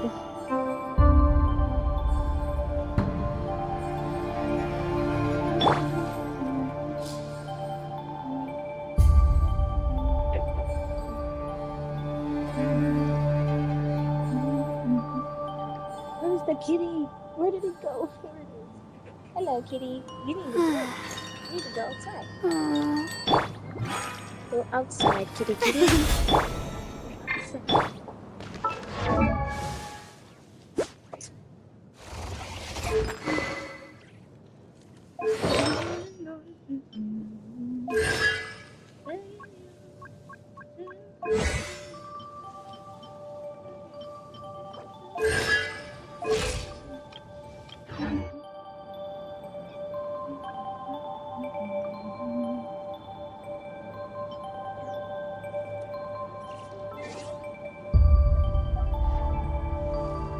Don't trust your eyes uncritically. People only see what they want to. So don't be your own fool.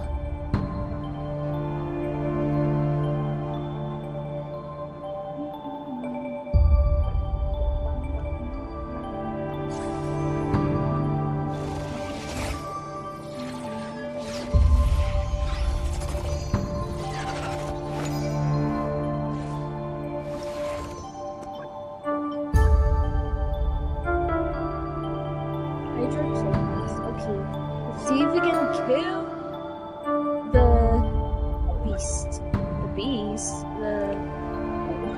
Wait, do I have enough? I don't. Let's see if we can use this team.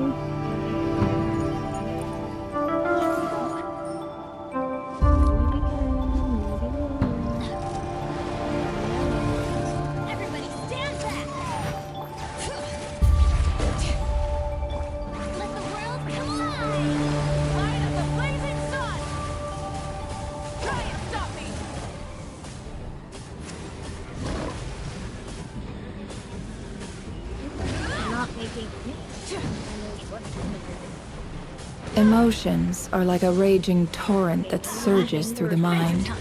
More often than not, if you try to hold them back, you'll be swept away by their unstoppable force. And if you try to ignore them entirely, you'll end up tearing yourself to pieces.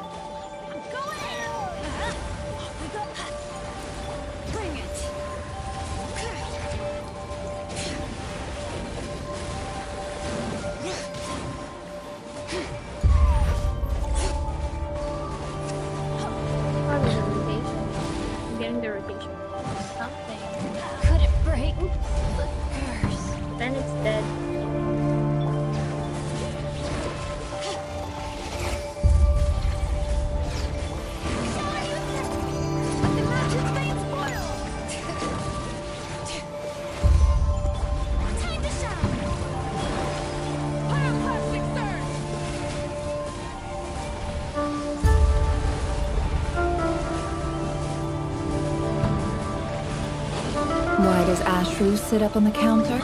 To welcome our clients, of course. A kitty's gotta earn his kibble somehow.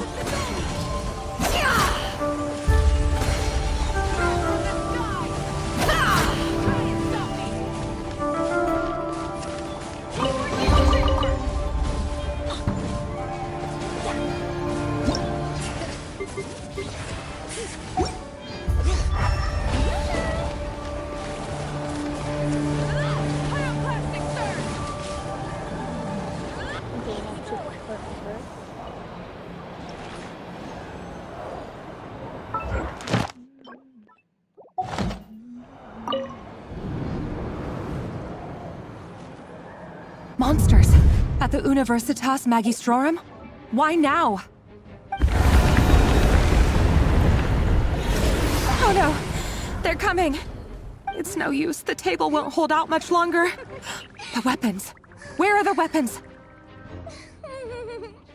Of course. All the lab equipment was upgraded after the inspection last week, but the new weapons haven't been allocated yet. I'm done for. Is anyone there? I need help!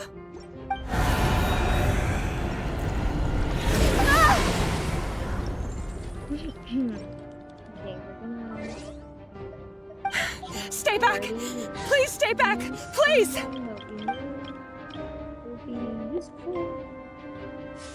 Honestly, this is not the team. Oh, Leo's dead. I'm not gonna use this team.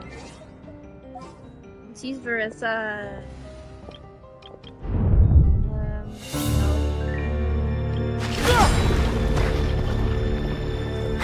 What's that?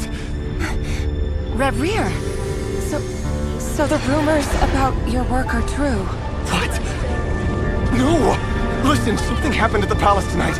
We have to leave! You don't need to lie to me anymore. What do you mean? I know why you're worried, and I will respect the decision you've made. But it's okay, because I found a solution. I know how to end all this. You can have it back. The normal life you so desire. But until then, I'm afraid our wedding will have to wait. Celindus? No, don't do it! Celindus! Celindus!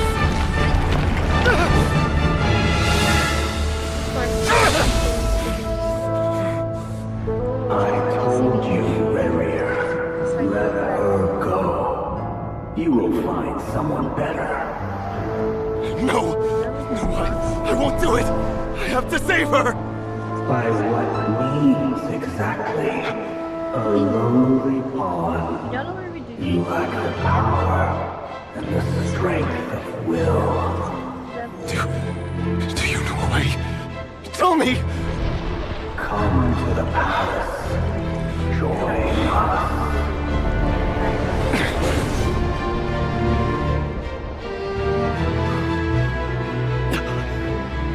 Reverie, thank goodness we...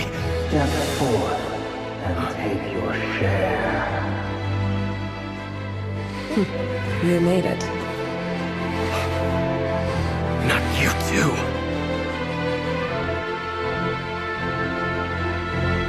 Hatred or grief, despair, desire. We all have our own.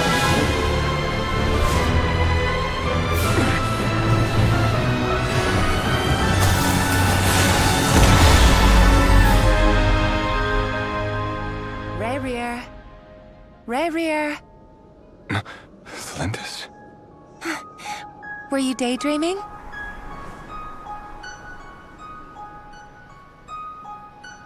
You still remember, Reverie? That question you asked me a couple of weeks ago?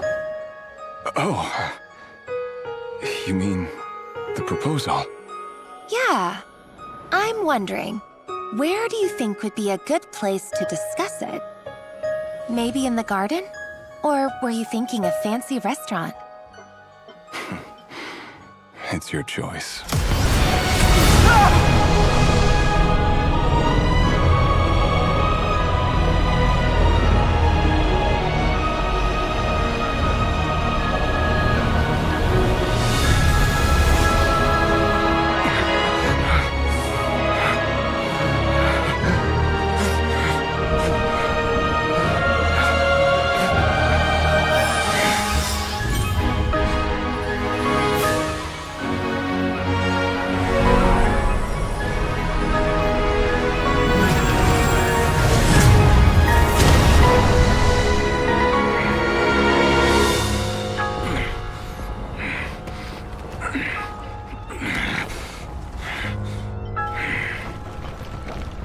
I will find you.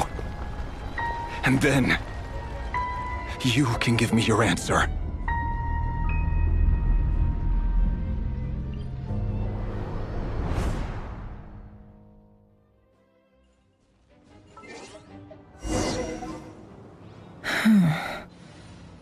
So that's how the Raker of Solnari was born. A monster created by circumstance is a monster all the same. Viewing other people's thoughts for too long can get uncomfortable. Right now, I'm feeling a strong sense of loathing. In a nutshell, the story of Conria is what happens when the truth falls by the wayside. Everyone tells little white lies, and before long, you have a huge pack of lies that destroys everything. Time to get back. His past is filled with sorrow, but the tale of any fallen civilization is one of endless tragedy. Cruel as it may be, that was Conria's fate.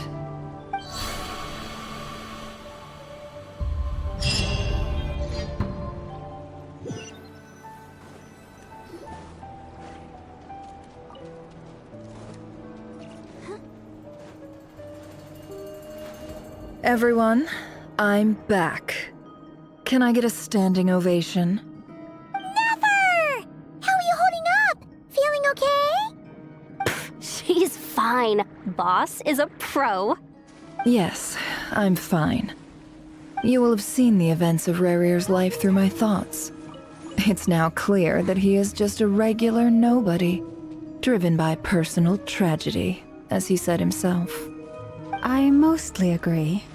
There's only so much we can know about him from his memories alone, but they did give us a clear glimpse into his life in Conria. However, I would not consider Rerir to be a nobody. He was deeply involved in the events of that era.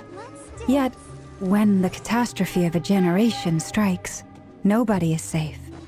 Sounds to me like you're speaking in riddles again. Is this you urging me not to abandon the people of Nodcry in their hour of need?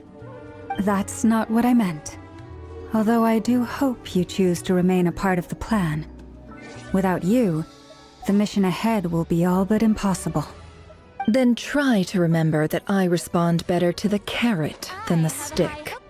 And I don't appreciate being bossed around. Now, as for you, Missy, you were excellent. You stuck to the rules of the ceremony and kept your mouth shut the entire time. Bravo. Cool. So, can you fill me in on the deets now? Most of what I saw went right over my head. Patience. You'll hear the whole story, don't you worry. But let's meet up with the others first. It will save me narrating it twice. Yehoda? Yes, boss. Let me get that door for ya. That's more like it. For a moment there, I was worried you'd forgotten about the first clause of your employment contract. Forgive my curiosity, but what does the first clause say? It says I gotta do the annoying stuff that boss is too lazy to do for herself. Like opening the door, pouring the tea, yada yada. Is that right? If something is in the contract, it's because she willingly agreed to it. Rest assured that the Curatorium abides by the very strictest of labor policies. You don't seriously think I'm cruel enough to treat her like my slave. In any case, I've hardly shied away from my share of the work today. Hope I don't catch Flintz and Varka lounging about in their chairs, enjoying a leisurely cup of tea.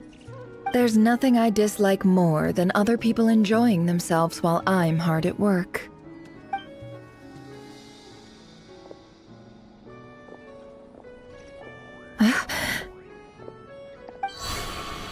Oh no.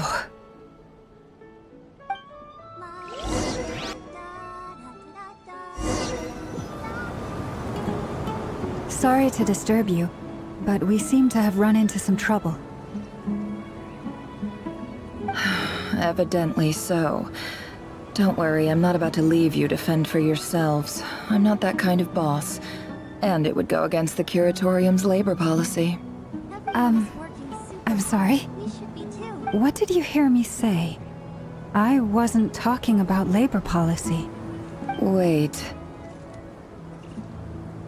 How long have I been standing here? Not long. You just appeared by the door a moment ago.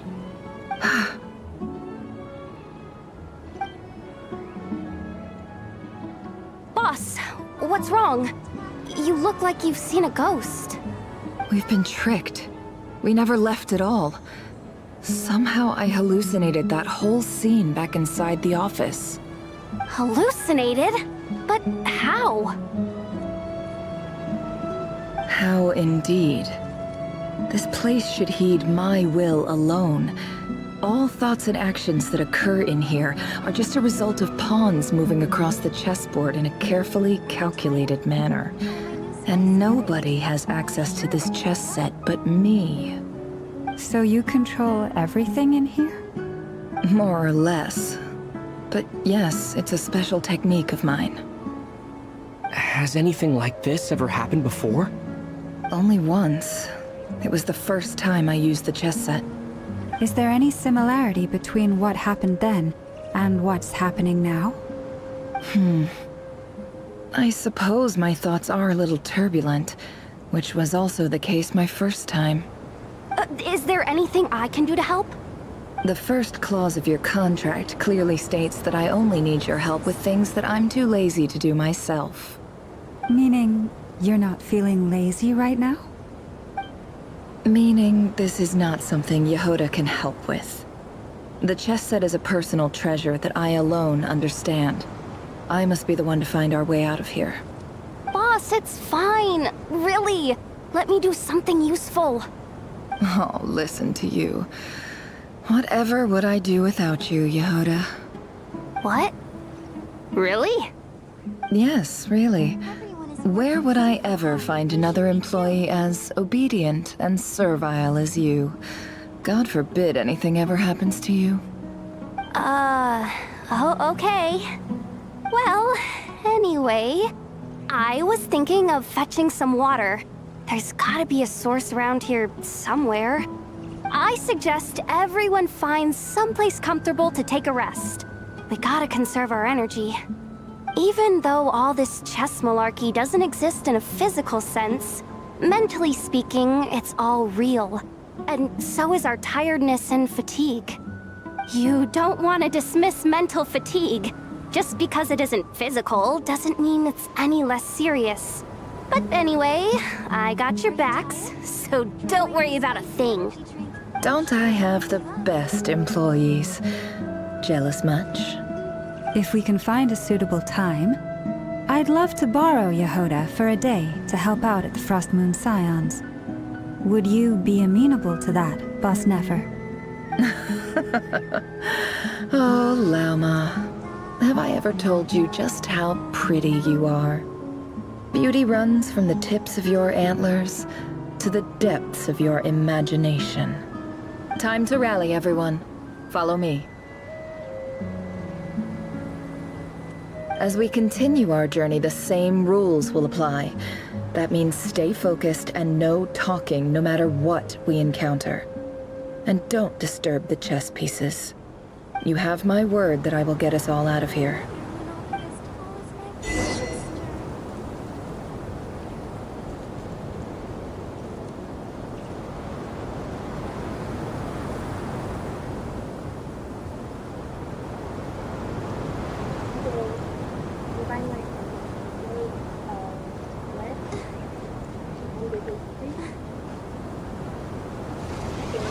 So fun playing this for so long. During the fall for 5 hours.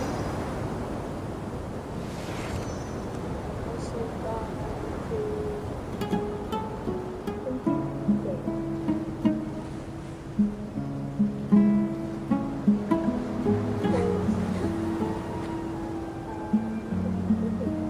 Don't trust your eyes uncritically.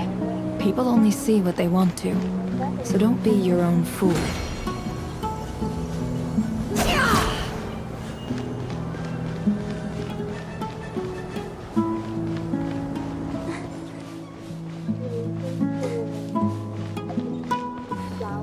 This place looks familiar. That's not a good sign. There's someone up. I wasn't expecting visitors at this hour. Wait, is that? Oh, Someone just it's him. There you are! Sinue's been looking for you all day. I think he has some news for you. Oh yeah? What were you doing just now, Uncle Retinue? Hiding away some more loose change? I know I saw some Mora. What do you mean loose change? Oh, come on, I'm too old for this. Just pretend you saw nothing. Just scamming. I thought it was something because it showed me a different color.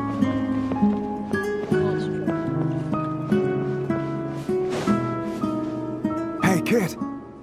Mind telling me what Sinohe's been up to recently? I'm trying to get in his good books and I need a way in. Get in his good books? Why?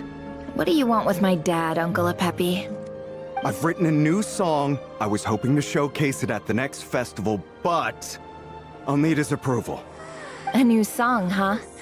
I'd love to stay and listen, but unfortunately, Uncle Retinue says my dad's looking for me. Well, there's plenty of time and I'm not going anywhere. See that pile of stones? I'll be sitting there warming up my vocal cords. Come find me when you're done. Pile of stones. Got it.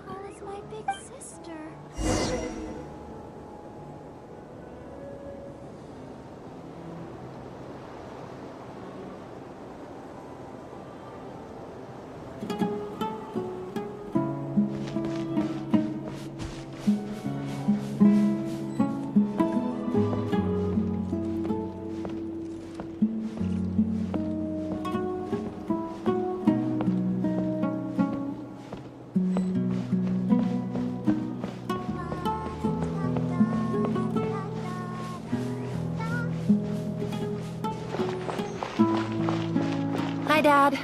Uncle Retinue said you were looking for me. Ah, there's my little princess.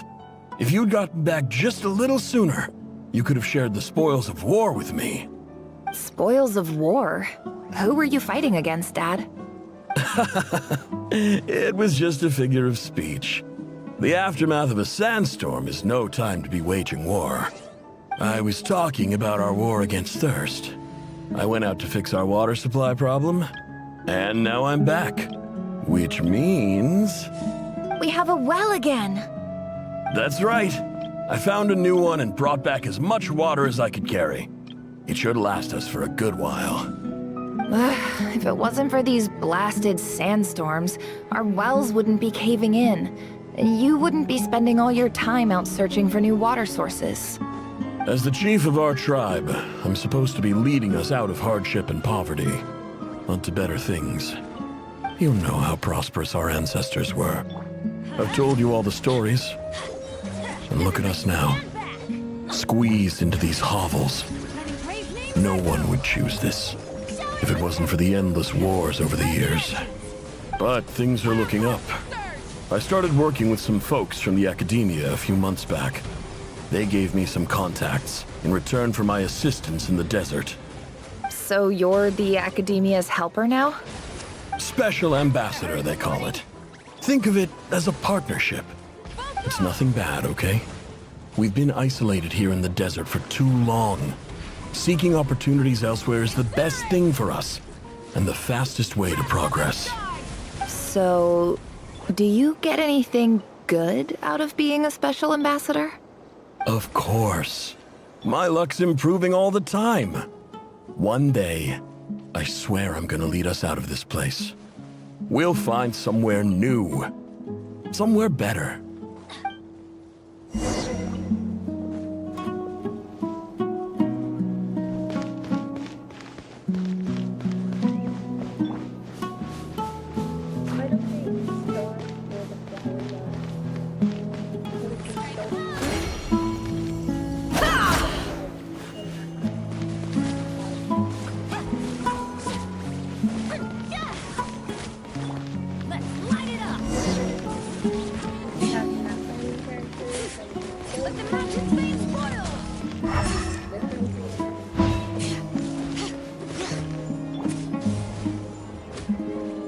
That's our well, and you know it. You stole from us. Well, you've gone from chief to thief, and now you have to face the consequences. Did you really think you could take our water without permission and get away with it? You're either brave, stupid, or both. And that Special Ambassador Act? Yeah, nice try! We spoke to the Academia. They said it was all news to them. You're a liar and a cheat! It's amazing.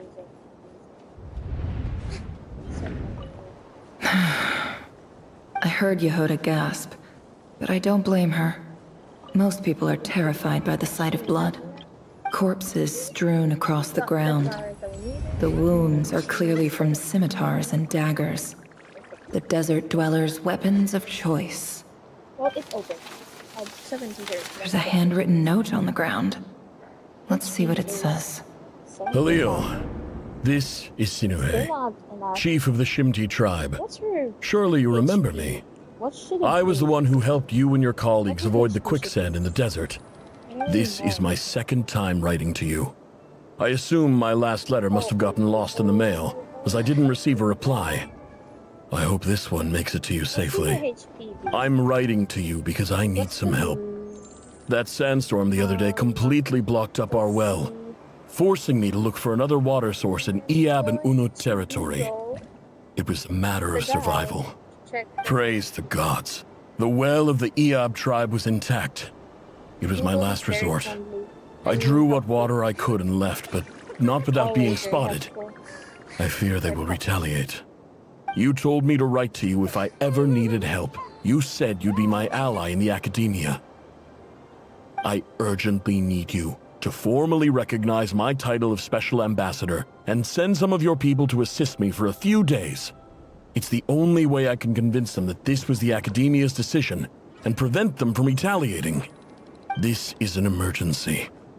Please send help as soon as possible. Looks like this letter never got sent. The writer died a grisly death, and the letter was trampled into the ground. It's badly defaced. Some parts are barely legible. What a ridiculous lie the surviving Shimti tell. Their whole village was butchered over a sip of water. As a DPS. Yep, as a DPS. Still need to figure out her rotation. But Officer, welcome. Yep. Welcome to our humble village. 40,000 HP. I thought you would at least have the courtesy to provide some respectable libations. This is the finest wine Aru village has to offer. I promise.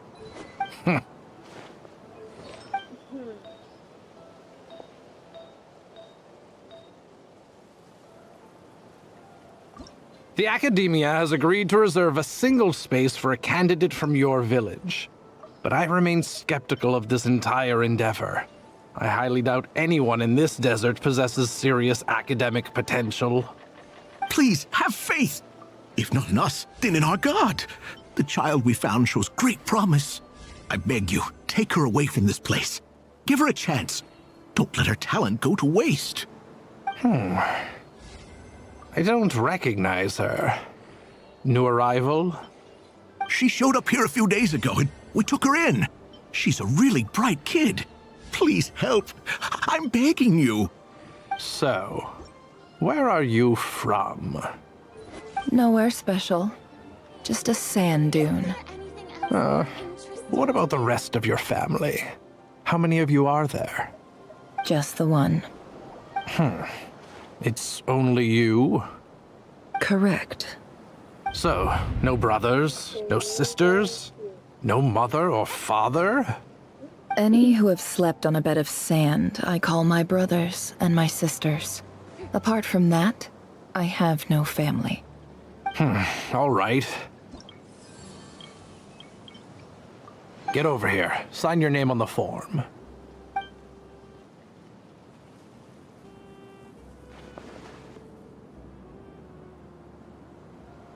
Never?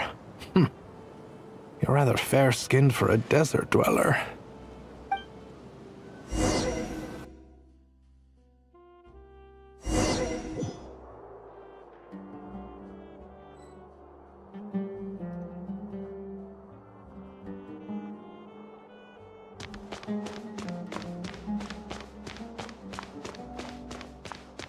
It all adds up.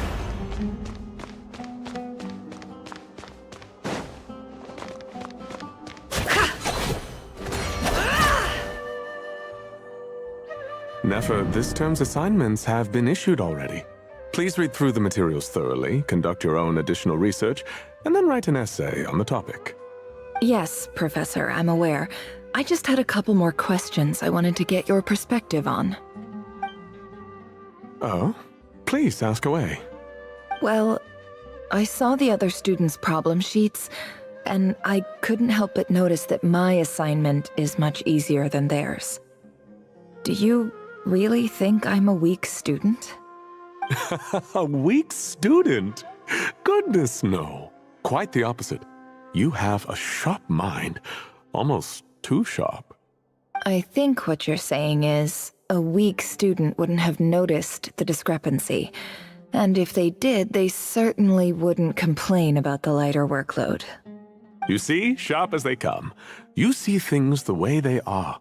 And I'm sure you know why they're like that. Because of where I come from. Because I'm different. I'm sorry, Nefer. I don't like it any more than you do. It's just...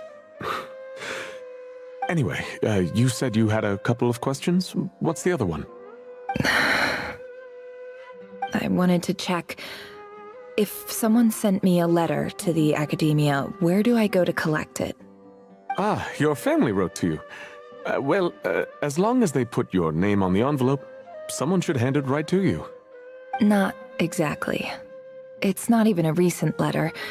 I was just curious where the mail would end up if no one collects it. The House of Dana, I expect. I know there's a box for unclaimed mail somewhere in there, probably sitting on a shelf. Are you still Whatever you're looking for, that'd be the place to start. Okay, got it. Thank you, Professor. Oh, don't mention it. Honestly, I feel like I failed you. I'm supposed to be your teacher, but I haven't taught you anything. Hey, don't say that. You're a great teacher, and you do your best for all your students. But the rules are the rules. You're not allowed to teach students like me.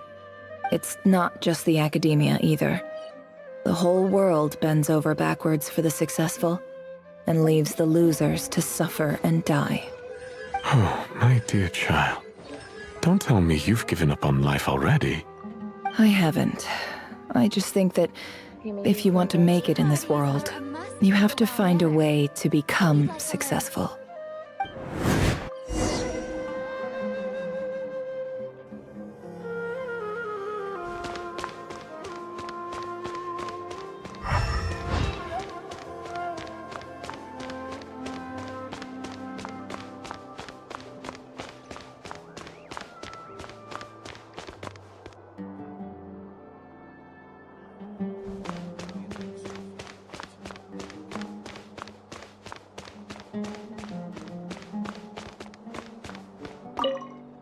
This must be it. A big cardboard box full of unclaimed mail. And probably some letters that ended up here by mistake, too. Let's take a look.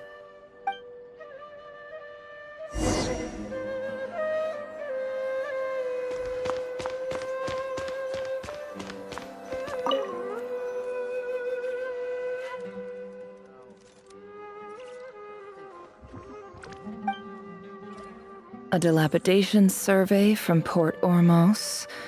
Looks like it's from a Core of 30 representative. What a strange thought. A bunch of mercs losing sleep over rundown buildings.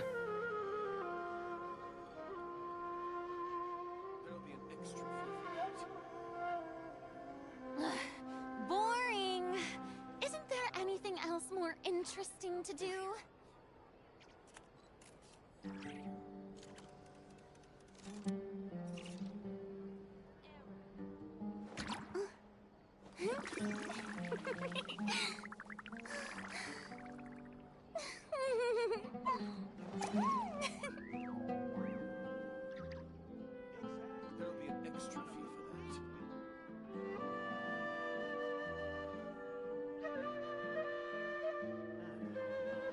This one was never even opened. I guess the recipient didn't care what the Core of 30 had to say about anything.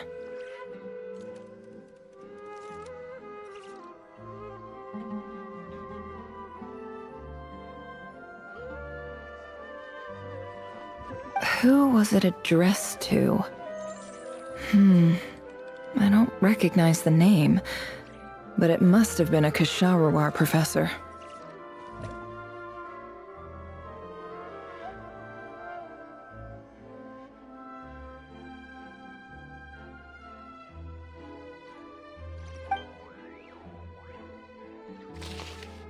This one is addressed to the Amorta Sage. The title is Changes Observed in Satyavada Life Symptoms. Why do all these letters read like full-blown dissertations?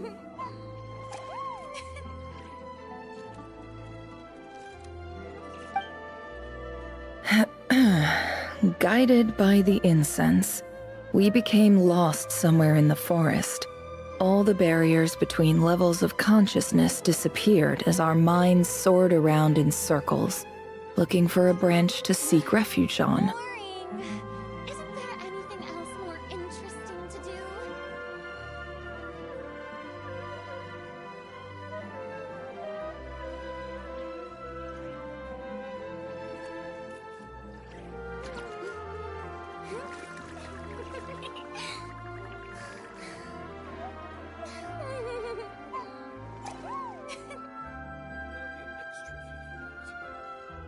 In clinical terms, these symptoms fit the description of incense poisoning.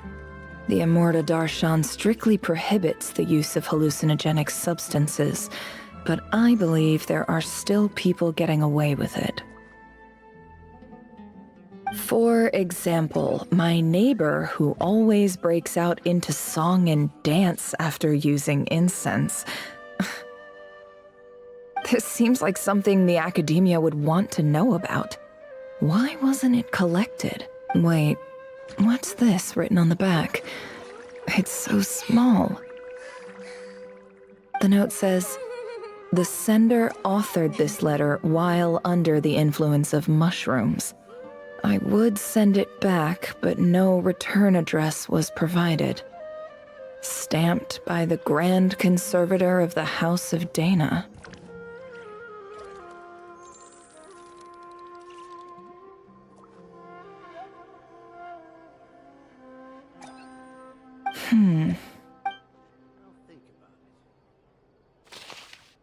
This next one is addressed to Grand Sage Azar.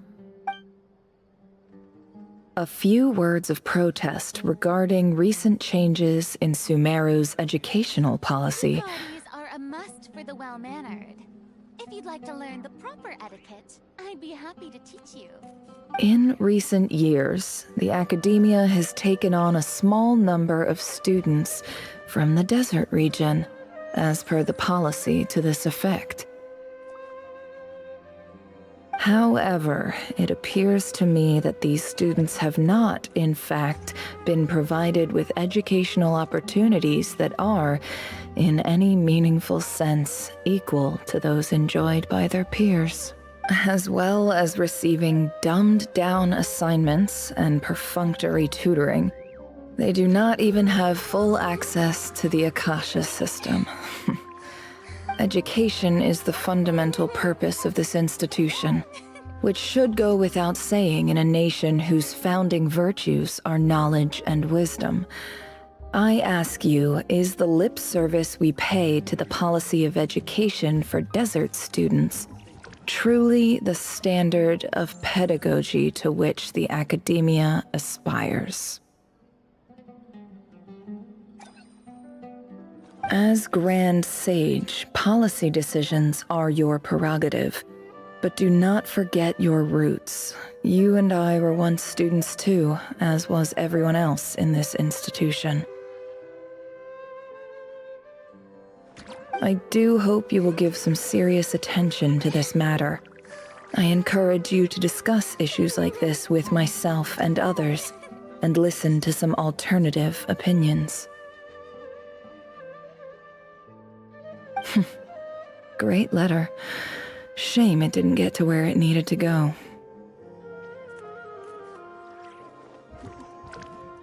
And the sender is... Huh? Sage Cyrus of Spantamad.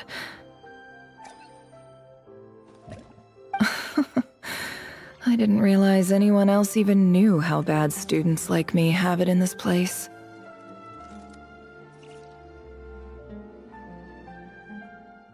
So this is where letters from the Sage of Spantamad end up? Nice one, Grand Sage. Really enlightened leadership.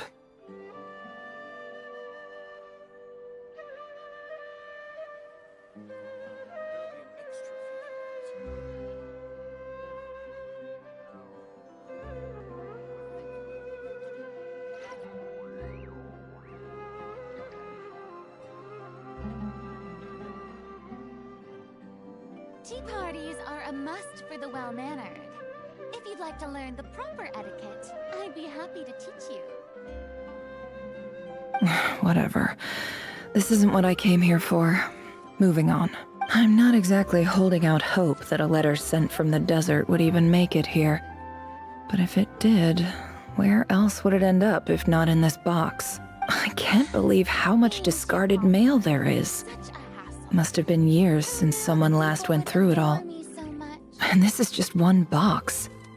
The whole House of Dana is boxes on shelves.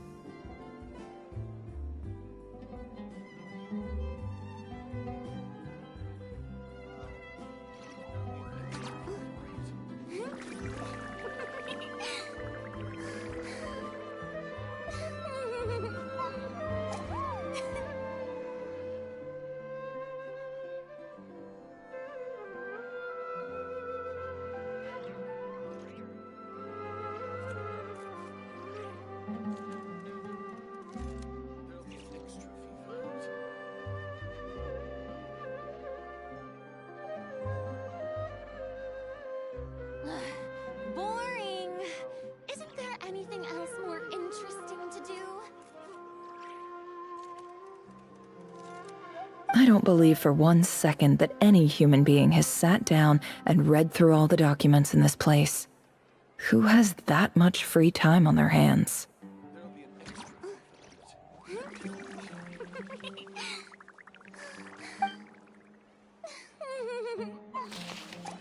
Wait, could this be it?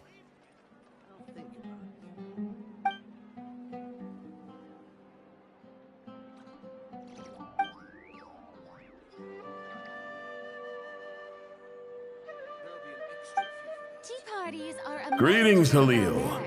My name is Sinuhe, chief of the Shimti tribe. I was the one who came to you and your colleague Zaid when you ran into trouble in the Great Red Sand. I don't know how well you remember it now, but I brought you to safety and gave you some water and other supplies. You seemed very pleased and told me your name. In my tribe, learning a person's true name is serious business, and I therefore see you all as friends. You were kind enough to leave your contact details so we could stay in touch. The Shimti tribe lives a harsh, nomadic existence in the desert. You were sympathetic towards my plight, promising to make me a special ambassador of the Academia and help us find a way to make a better living. This brings me to my reason for writing. Our tribe has fallen on particularly hard times, and I would like to ask for your assistance. There was a terrible sandstorm a few days ago, which blocked up the well in our land. To ensure my people's survival, I had no choice but to venture into Iyab and Unut territory in search of an alternate water source. The Iyab and Unut are descended from the Thamudians, while we trace our ancestry to Tulatala. We worship the Lord of Flowers and have had relatively good relations with our fellow tribes up until now. I found a well belonging to the Iyab tribe. They declined to help us, but I really had no other option. so I took some water to keep me and my tribe alive. My actions are certain to incur their wrath. Parties are a must for the well-mannered. When we met, you assured me that you would be my ally in the Academia. I would like to take you up on that offer, because I really need your help. I wonder if you could send an Academia representative to meet with me. That aside, the last time you were here, you mentioned that the Academia had started accepting students from the desert, and I told you a little about my daughter, Nefer. We have next to no resources here in the desert, and my power and influence are limited. Would you consider enrolling my daughter at the Academia? She is a smart girl. I know she won't disappoint you. From the outset, the Academia never took you seriously. Those things they promised were just empty words. I doubt they even remember the name Sinuhe. And you were so emphatic that your luck had finally changed for the better. You swore you'd lead us to a better place one day. You spoke with such conviction, like you were the most powerful chief in the whole desert. You liar. You lied about everything. You promised the world and delivered on none of it. And who fell for it? Just me, by the looks of it. Despite your best efforts. Which makes you a pathetic liar. You weren't even any good at it. I think I'll take over from here. Let me show you how it's done.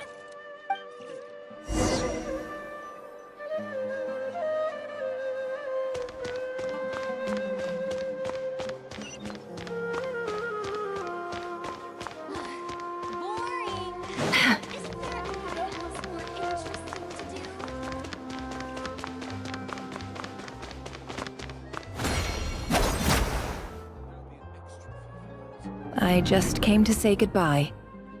Thanks for everything you've done for me in my time here. Nefer? You packed your bags. Where are you going? I'm quitting. Something's come up in my hometown. Gonna head back and deal with it. Huh? But this was a hard-won opportunity for you. You know that better than I do. It was, but it doesn't matter. I have more important things to deal with, and they can't wait. Oh, and I didn't want to overfill my bags, so I left some incense on your desk.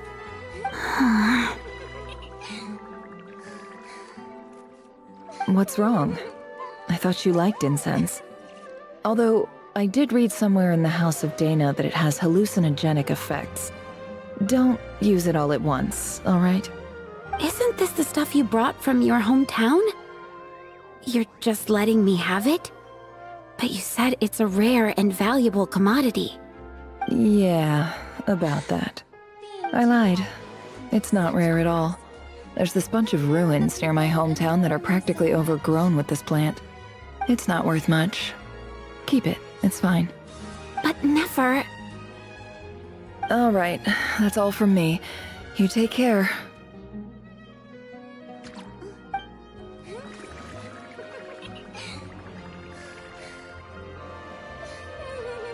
Don't forget me, okay? I mean, we're more than just classmates, right? We're friends. Yeah, I'll remember you. I lied again. That incense is worth a fortune, and it's a rare find even in those ruins. And as for remembering her, I have far too much to do when I get back. No time to reminisce.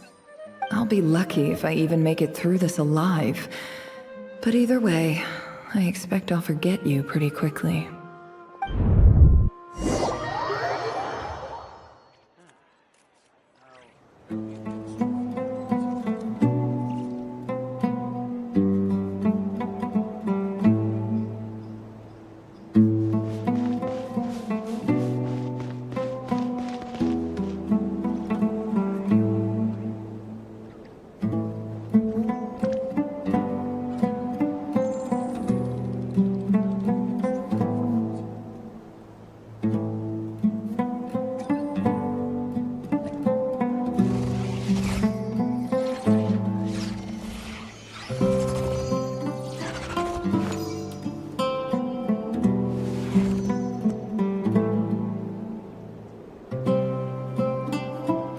such a bad streamer.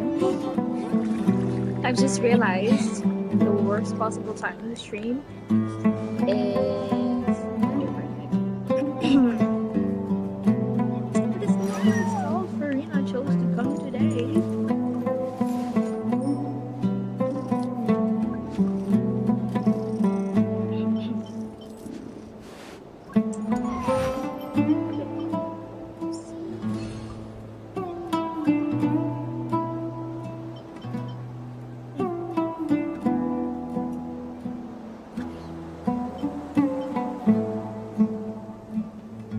Okay, then we can only level it. Okay. No more.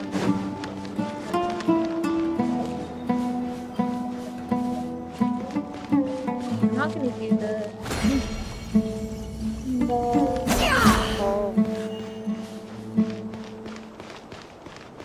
what's it called?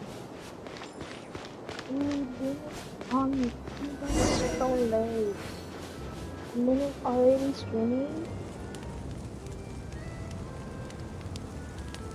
I'm so late, I already missed her. I think she's gonna pull for Nefer if I'm not mistaken.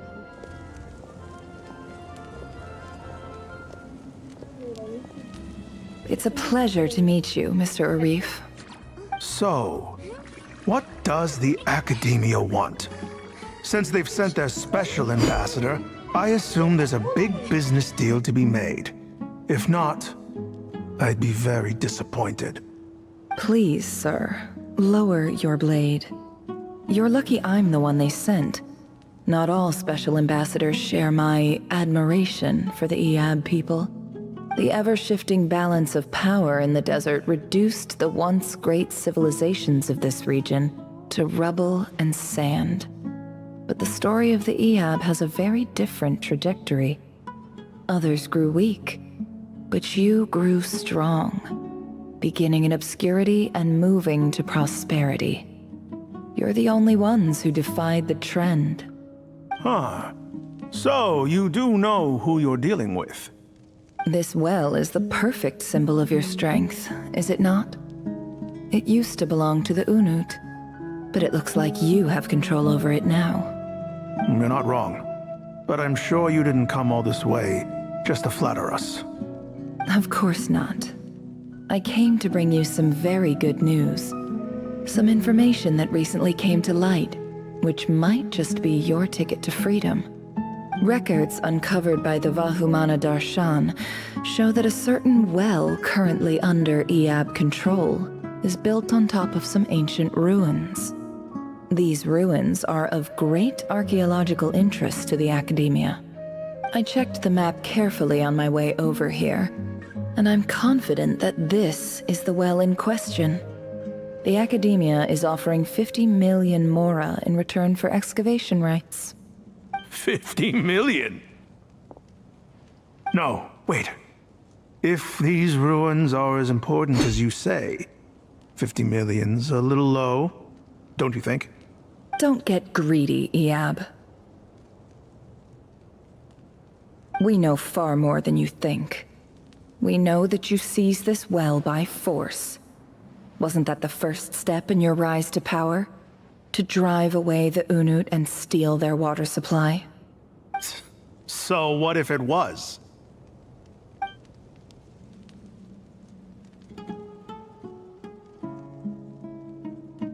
Don't worry. As unscrupulous as it was, it's something we're willing to overlook. The Academia is only interested in dealing with the de facto power holders in the region. I hope I am making myself clear. And I hope your words are the truth. If I find out the Academia is trying to play me, I'll hunt down every one of your people and make you watch as I cut their heads off one by one. I assure you, Chief, that would not be in your long-term interests. You don't want to make an enemy of the Academia. You see how I'm dressed, don't you? I appreciate that you've never been to the rainforest, but surely even you recognize an ambassador's attire when you see it. And what does a barbarian like you have to lose anyway? You really think the Sumeru Academia would bother to come all this way just to lie to you? We have more important things to worry about. All right, I take your point. The Academia is the highest authority in the land. I'm sure you're trustworthy people. In that case, we have a deal. We will sell you the excavation rights. I'd like to thank you, Ambassador. This is good news indeed. Excellent news. In fact, it calls for a celebration. Would you do us the honor of staying a while and enjoying some Iyab hospitality? Gladly. I am partial to wine myself, and I trust you are as well. So let's indulge in a few drinks together, in celebration of this momentous occasion.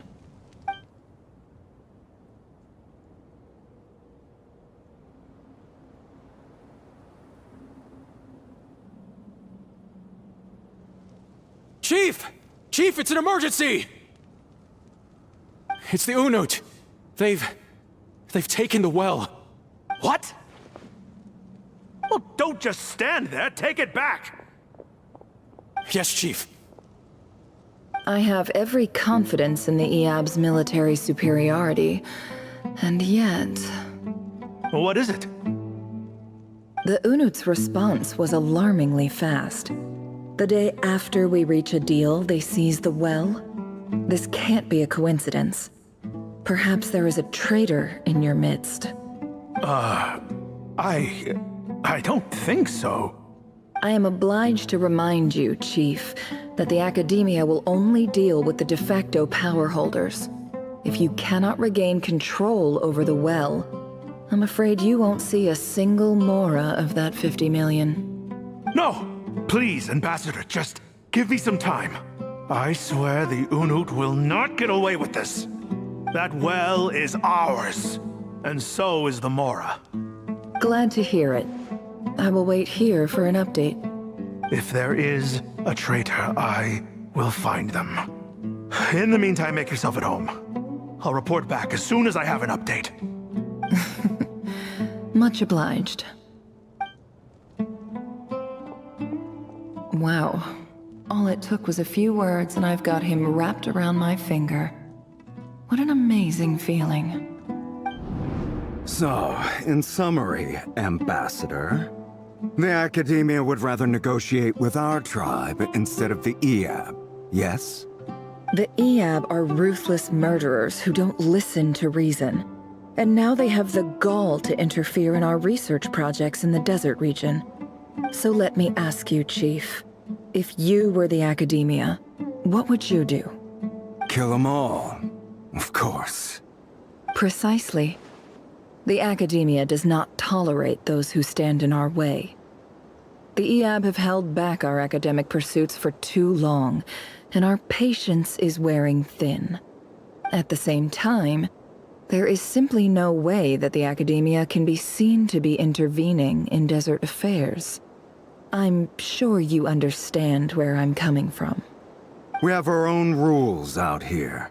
If the rainforest dwellers raised arms against a desert tribe, you'd start a bloody war. Right.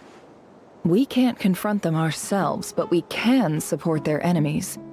The Unut have always had strained relations with the Iyab, which makes you our natural allies. Natural allies.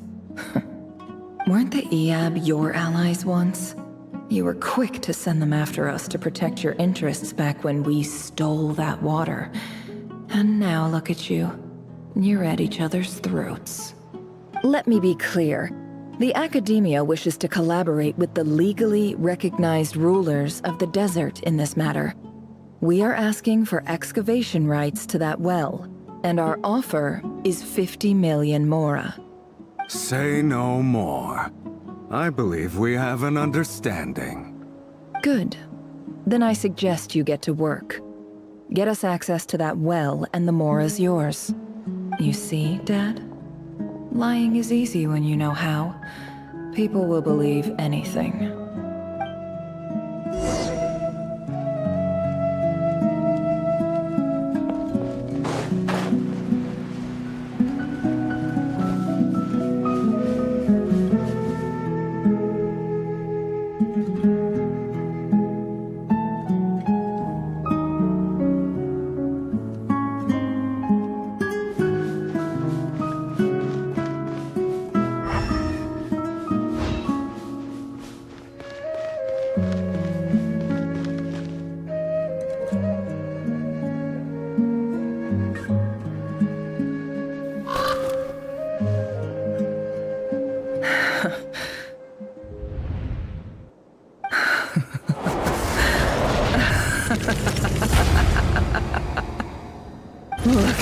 yourselves. You may be vile, savage monsters, but your butchered bodies bleed like any others. You're no different. You're nothing special at all. The monsters who destroyed my home, they're just ordinary, petty human beings. What a joke. I think we're even now. Maybe I've even done the desert a favor. It's a better place without all these people around. Oh, Sinuhe, my gullible fool of a father. Perhaps if you'd been as ruthless as I was today, our tribespeople would still be alive. In this dog-eat-dog world, a chief needs to be tough to survive. But you couldn't do what had to be done. So I did it for you. Nefer, it's okay. All of this is in the past now. I believe I remember you promising to remain silent. Yeah, but even so... Yehoda, is there anything you can do to ease the tension?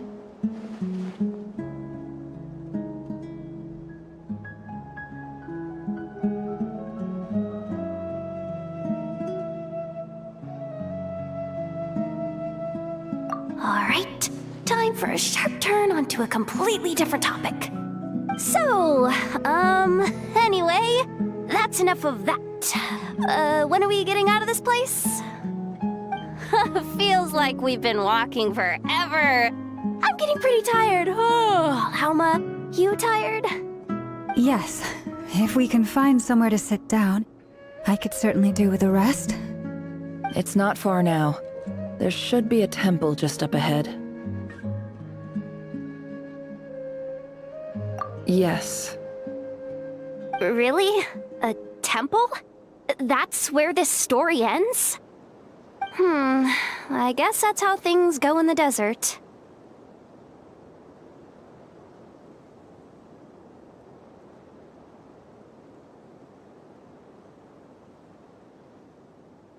Desert dwellers can never escape their destiny. Or so everyone says. I never wanted to believe it, but looking back now, I'm as desert as they come. You mentioned a temple. What's waiting for us there? My biggest trade secret of all. Ah. Then I'm guessing it's where you got your power from. The power to peer into other people's minds. I didn't know you were clued up on any other religions. I'm no expert in the history of Sumeru, but since you come from the desert, I would imagine it has something to do with King Deshret.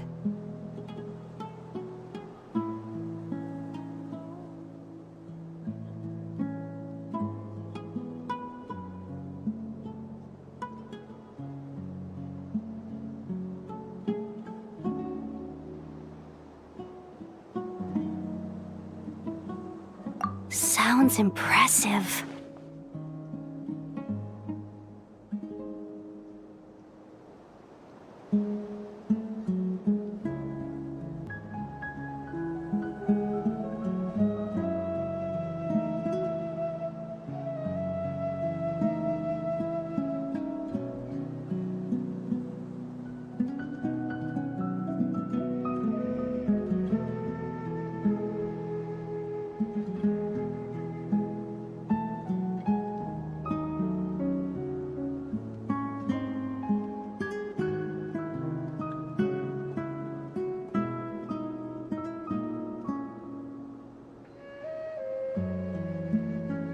Ah, I know who you mean. General Mahamatra Sino. The spirit of Hermanubis dwells within him. That's Boss Neff for ya. She knows everything. Sino's hardly a figure of obscurity, but I know about Sethos too. What about him? Is he a big deal or something? Well, he's not a small deal, let's put it that way.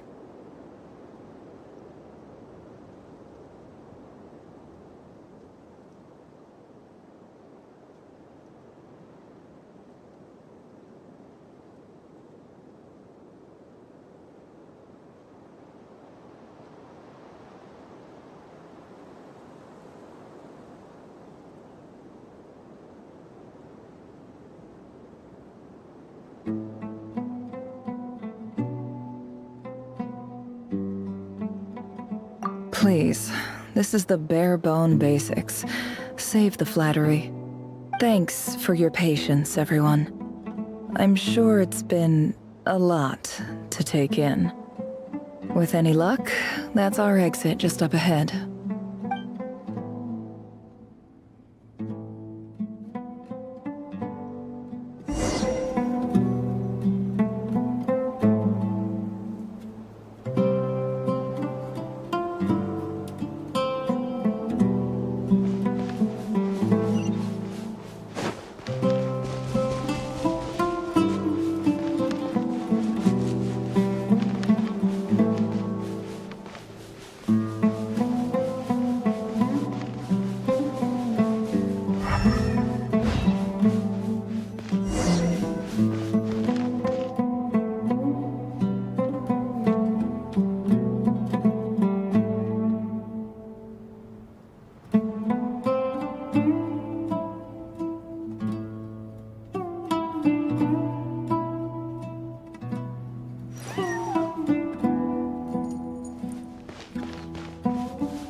Uh-oh. Uh-oh. Uh-oh. I'm totally out of my depth here. I don't have anything to add about any of this stuff. Like, look at that statue, for instance.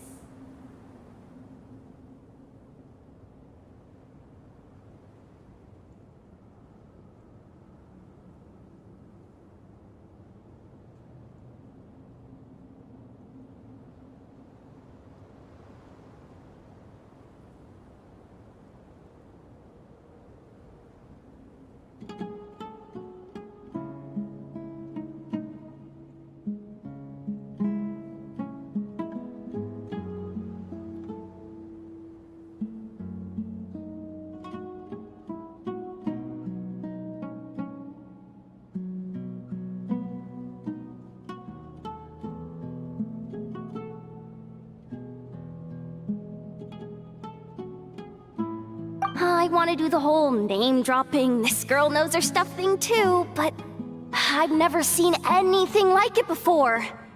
A statue with the head of a bird.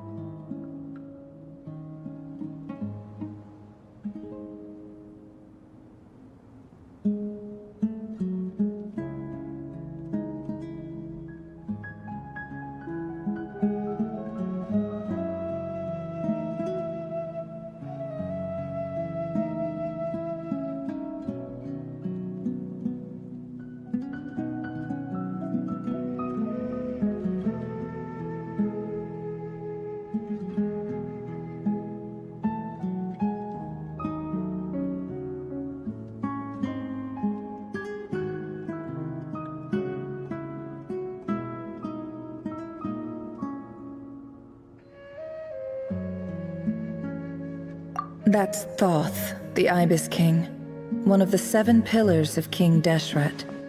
The legends say that he, the Crocodile King, and the Goat King were the 3 retainers of King Deshret. Let's take a look.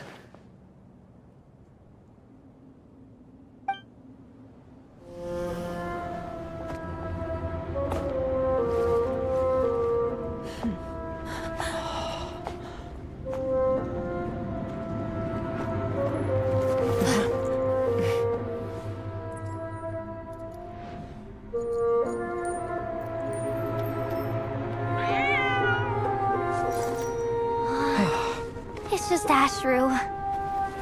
So, all is well?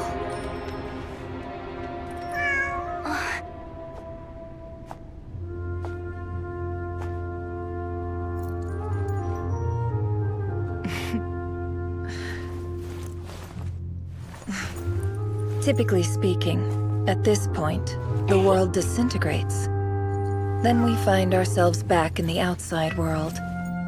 Besides, these are my memories. There's nothing to fear. You're sure? Of course. It's almost over.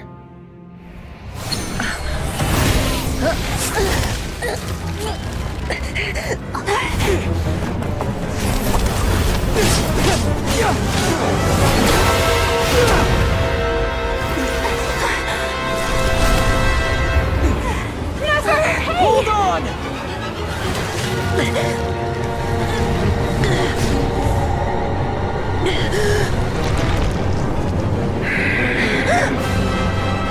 Knowing too much is always a death sentence. Speak for yourself.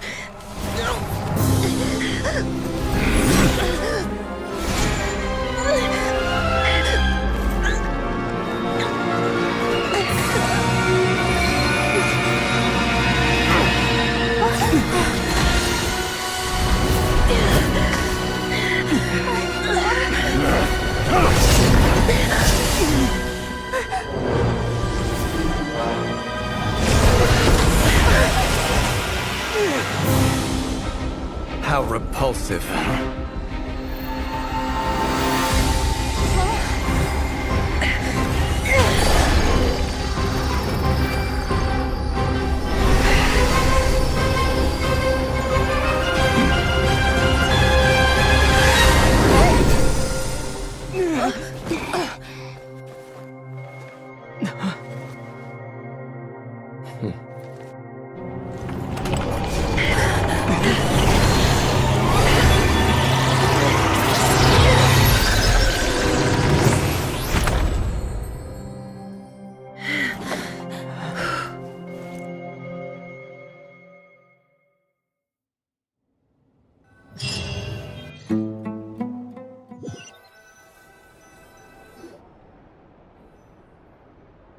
Timed that pretty well, didn't I? It's okay. I'm just glad no one was hurt. Paimon noticed you doing something too, Dainsleif. Were you helping get them out? Of course. When I asked Nefer to conduct this investigation, I was not naive to the dangers involved. I had a duty to ensure your safety. Good to know your sense of justice is still intact after all these years. I take that to mean that you saw the truth. That comes as a great relief. I certainly did. And thanks to your help, I also managed to trap Rerir inside the chess set. Whoa, really? How'd you manage that? Well, to be honest, I sensed that something was wrong long before we made it to the temple. By using this fragment to probe into Rerir's past, well, the monster formerly known as Rerir, it seems I alerted him. I was tracking him, then he caught on and started tracking me too. Can't say I'm surprised. But how did he track you through your thoughts alone? That shouldn't be possible. Rerir was a secret agent who reported directly to the Vinster King. He is an expert at finding a trail and hunting down his pursuers. No wonder. He infiltrated the chess set, read my thoughts, and built a new virtual chess set inside of it. That's why we weren't able to leave at first. Speaking of your chess set, it's quite a remarkable item. Would I be right in thinking you have some connection to King Deshret? You overestimate me. I only have a connection with one of his underlings, the Ibis King. You all saw how this came to be. A long time ago, the Iab massacred my tribe, the Shimti, in our home village. A few years later, I enrolled in the academia, where some new information came to light. The Unut and the Iab fought a bitter battle over the rights to a well, all for the sake of a non-existent 50 million Mora. The Iab ultimately won that confrontation, but their victory came at the cost of almost every warrior in the tribe.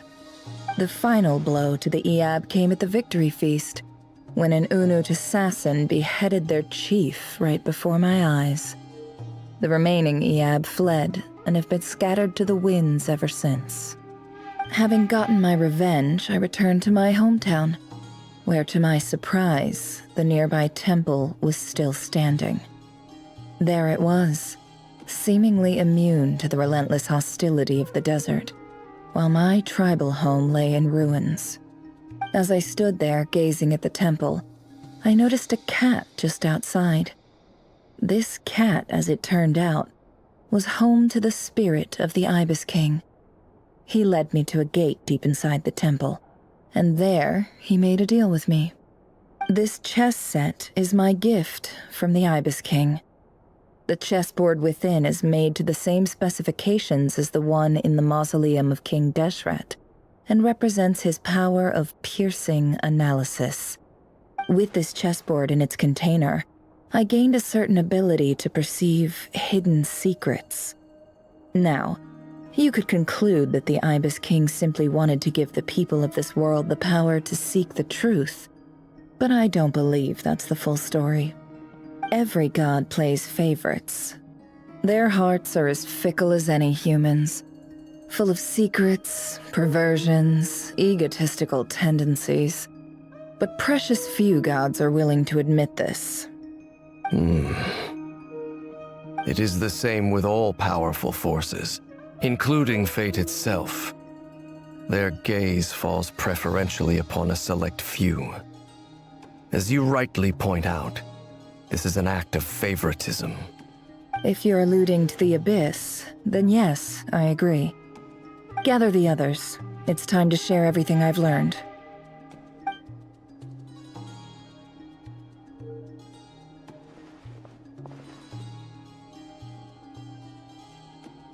Thank you all for being here.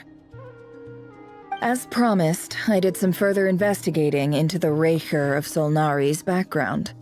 I am pleased to report that the investigation has been most fruitful indeed.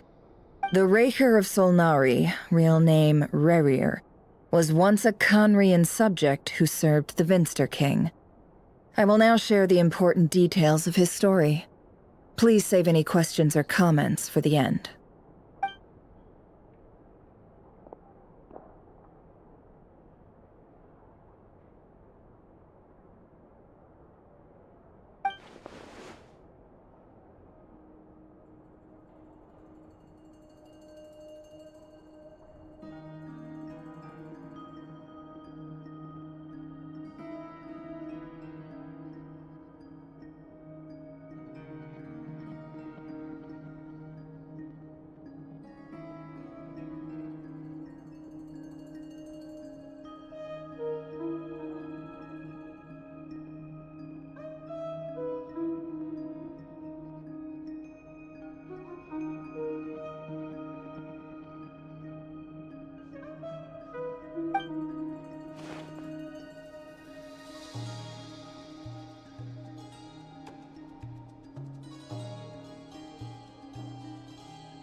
So that's why he's so obsessed with the moon. A tragic tale, to be sure. But it does not excuse his many transgressions. No matter how much Rerir suffered in the past, the fact remains that he is what we know today as the Wild Hunt, wreaking havoc upon innocent lives in Notcry. He becomes more dangerous with each passing day. If left unchecked, it is simply a matter of time before all of Teyvat suffers the consequences. This is a threat that the Knights of Favonius cannot ignore. A question for Miss Columbina. Forgive me if this is presumptuous, but have you ever seen the spatial gateway that appeared in Rerir's memory? Never. But I have heard stories of something called the Moon Gate, and this seems to fit the description. Miss Lauma, any thoughts on this? In the lore of the Frost Moon Scions, The moon is believed to hold many secrets. Some sources speak of ancient knowledge, others of a gateway to the unknown. The term Moongate is one I have heard before, but as is the case with all of our legends, there are no records of any first-hand witnesses. We cannot know whether it truly exists. Then back to Miss Columbina. As a moon goddess yourself, do you have some idea of where the Moongate leads to? Not at this stage, sorry.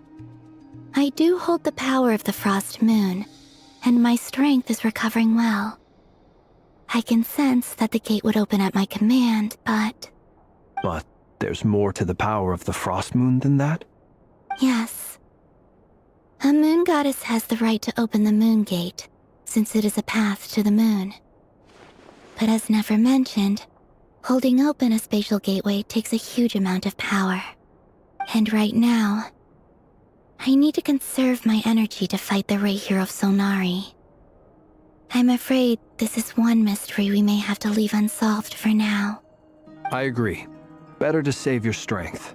But if you'll humor me for a moment, I have a bold conjecture of my own regarding the world beyond the gateway. I highly suspect that neither Tholindis nor Rarir made it through unscathed.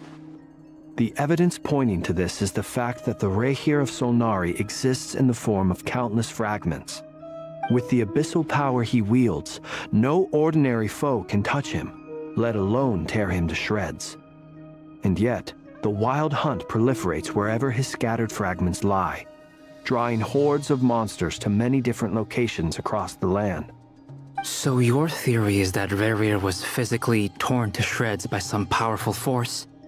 Hence, why the Wild Hunt is a distributed phenomenon, rather than a unified one? Makes sense to me. Explains why the Wild Hunt is so pervasive, and why he's been trying to piece himself back together. He was whole to begin with, and he wants to be whole again. Without the power of the Abyss on his side, he almost certainly would have perished the moment he was torn apart. But the Abyss, much like a curse, has kept him alive. I could not agree more. The power of the Abyss is most surely a curse. It is a compelling explanation, and one that accords with my present understanding of Abyss creatures. Whether the life form in question is primitive or advanced, if a curse has extended its lifespan unnaturally, it will continue to survive in spite of everything. This raises some interesting questions. I will run some experiments and see if there is any validity to my suspicions. That being said, regardless of whether my research bears fruit, I would like to thank Miss Nefer for conducting such a thorough investigation. Already, it has greatly enriched my understanding of the entity we face. My pleasure, Mr. Albedo. I too hope that the information I have shared today proves useful as we look to formulate the next stage of our plan. Hey! What is it, Dainsleif? You look really upset! It's just... when I think of the man I once knew as Rarir, I struggle to understand why things had to turn out like this. The two of you used to be friends, didn't you?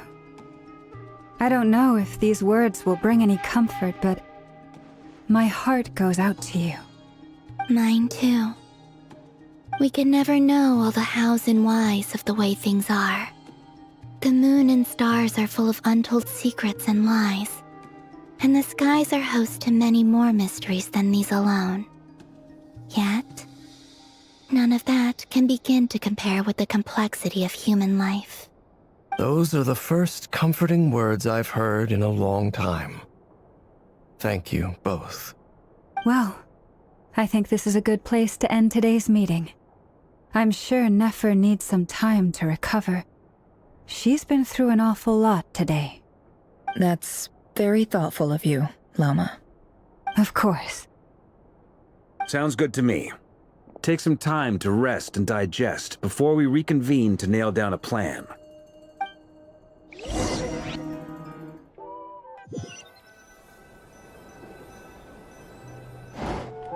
Hey, is this a bad time? Hope I didn't kill the conversation.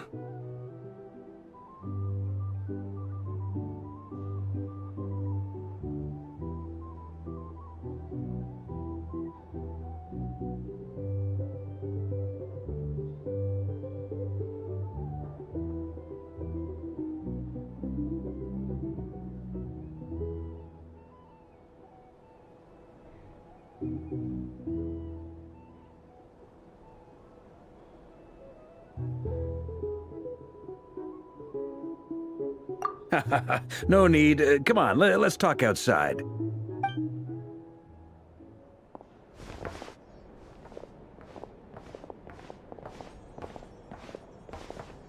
Anyway, Nefer went back to the curatorium to get some rest. But before she left, she shared some things with me that I thought you should be aware of. Firstly, although she managed to trap the Raker of Solnari inside her chess set, there's no guarantee that the power of the Ibis King is any match for one of the 5 sinners. Their powers are beyond our comprehension. It's only a matter of time before he finds a way to break out. We have to come up with a plan and take care of him before that happens. Honestly, my mom figured that might be the case. So, how long have we got? Well, I asked her that same question. She talked for a long time, but for the most part, it seemed like she was trying to convince me how precious her chess set is. What a long and storied history it has. It felt like some kind of sales pitch, you know? The kind where you end up handing over Mora against your will? Anyway, after all that, she finally answered the question. 2 days, at most. 2 days? Holy moly! Can we even recruit enough help in that time? That remains to be seen. Which brings me to the second issue. Dainsleif is obviously conflicted about this whole thing. But given how little time we have, there's no way we can pull this off without his help. You have some history with him, right? Do you think maybe you could talk to him for us? Great. I appreciate it. All right, on to item 3. So, Albedo, Durin, and I put our heads together and came up with a plan. Can't promise it's gonna work yet, but at least it's a start. We figured we'd bounce the idea off you first. We'll explore it further once everyone's recovered.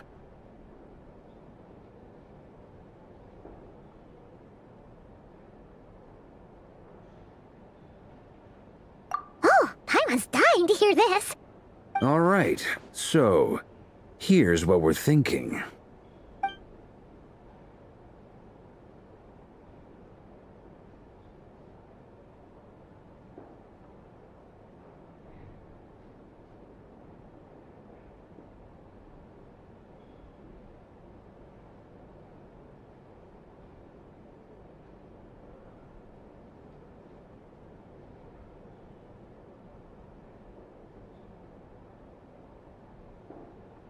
We felt a little uneasy about roping you into this. I mean, firstly, you're not locals, and secondly, none of us are your boss.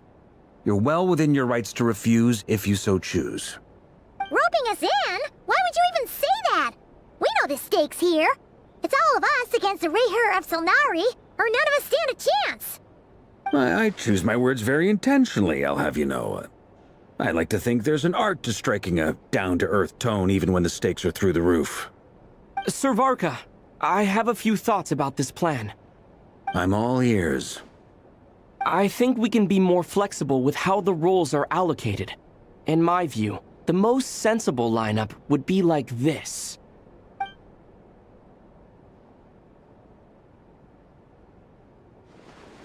I see your point, yeah. But if that's how we're going to approach this, you'd better make sure you're ready. To be clear, I don't doubt your abilities. Far from it. I just want to make sure. Are you really willing to take all this on? I want to do everything within my power.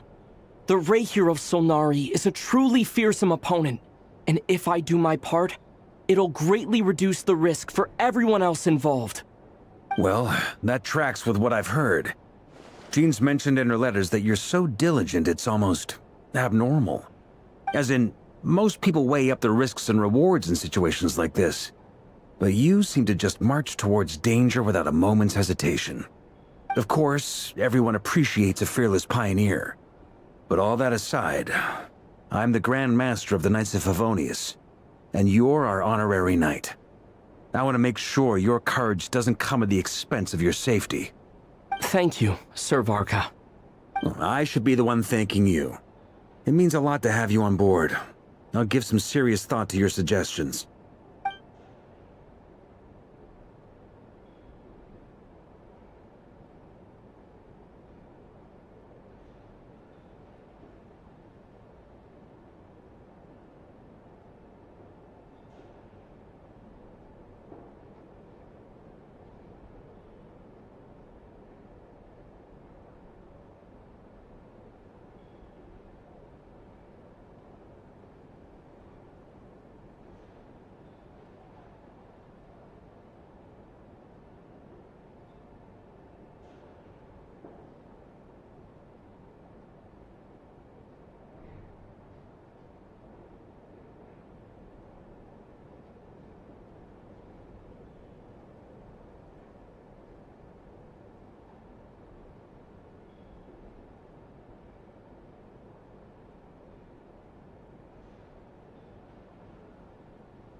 This is a thorough plan, but I do have one last question before we take action.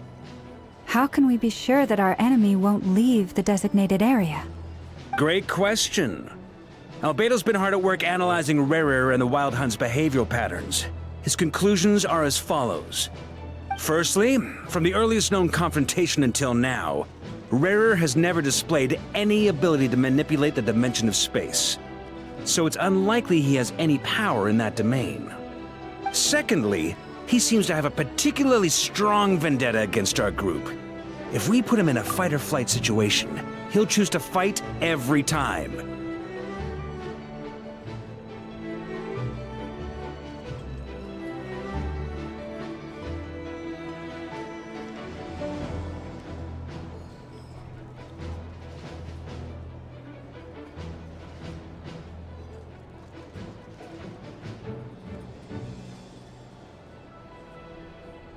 Thirdly, finally, and most importantly, he is consumed by hatred, both for the moon and for his enemies. Turns out, we tick both of those boxes. We have a reincarnated moon in our ranks, and a spy who accessed his private memories without permission. He'll be baying for blood, not looking to escape. As someone who's had their fair share of interactions with the Wild Hunt, those all seem like valid observations to me. Understood. Then I will defer to the verdict of the group. Well, everyone, that's the plan in full detail. Albedo and Durin are carrying out their part as we speak. Plan approved. Scheduling. Okay, any firepower you need, I got you covered. Let's light this baby up. The Frost Moon Scions are behind you as well. And the rest of you?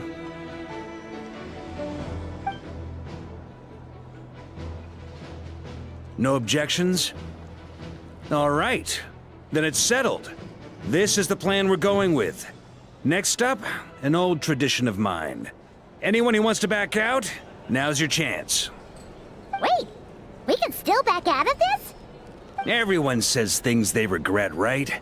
I don't want anyone feeling trapped because their mouth said yes before their brain had time to think things through. A very people-first approach. I hear that's common practice in the Knights of Favonius. Heh. Who'd you hear it from? Diluc? Shh. We don't use people's real names at work. This contact will be known only as Owl, please and thank you. This plan can only work if everyone does their part. Flintz and I will absolutely support it. We shall indeed. You'll be glad you accepted our help. Also, you are the last person I expected to see here, Miss Dory. It's not often I get called Dory in a work context. My peers usually call me Lord Sangamabe. So, the longer your name, the higher your net worth. Is that the idea here? In that case, Mr. Flint's here must be worth a fortune. That's right, I know your full name. It's... The walls are thin here. I'd appreciate you keeping that a secret. Okay, fine.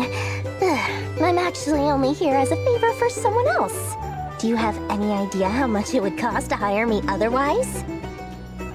Oh, does this mean someone out there actually has the power to boss Dory around?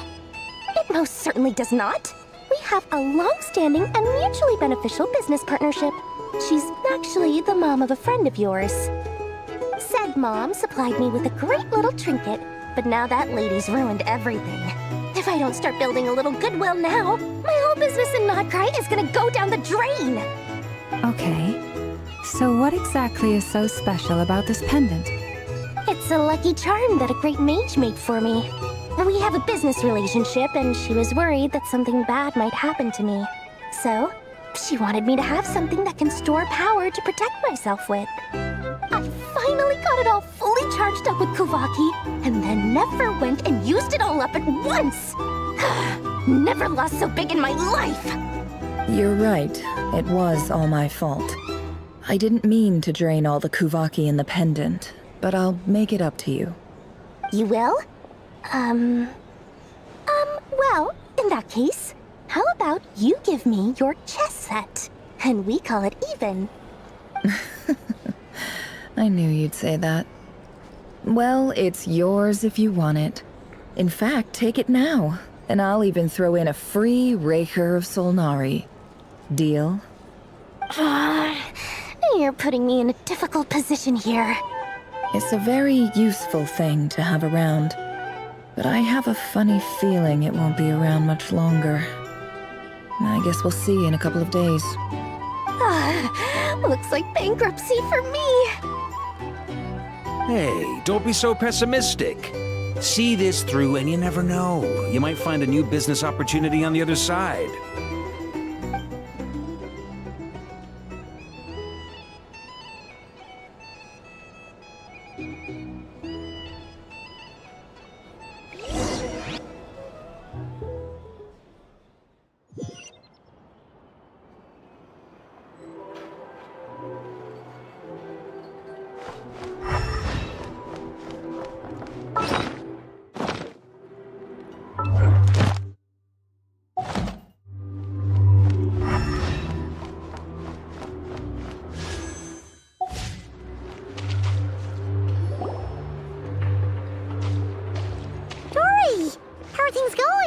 Feeling ready? Oh, I was born ready. We only have 2 days. You think Lord Sangamabe would let an opportunity like this slip by? Don't forget, when something's in high demand, the people with the goods on hand get to charge the highest price of all, even higher than the sellers taking advance orders. Ta-da! See? It's right here. Ah, it's so pretty. Did you make it?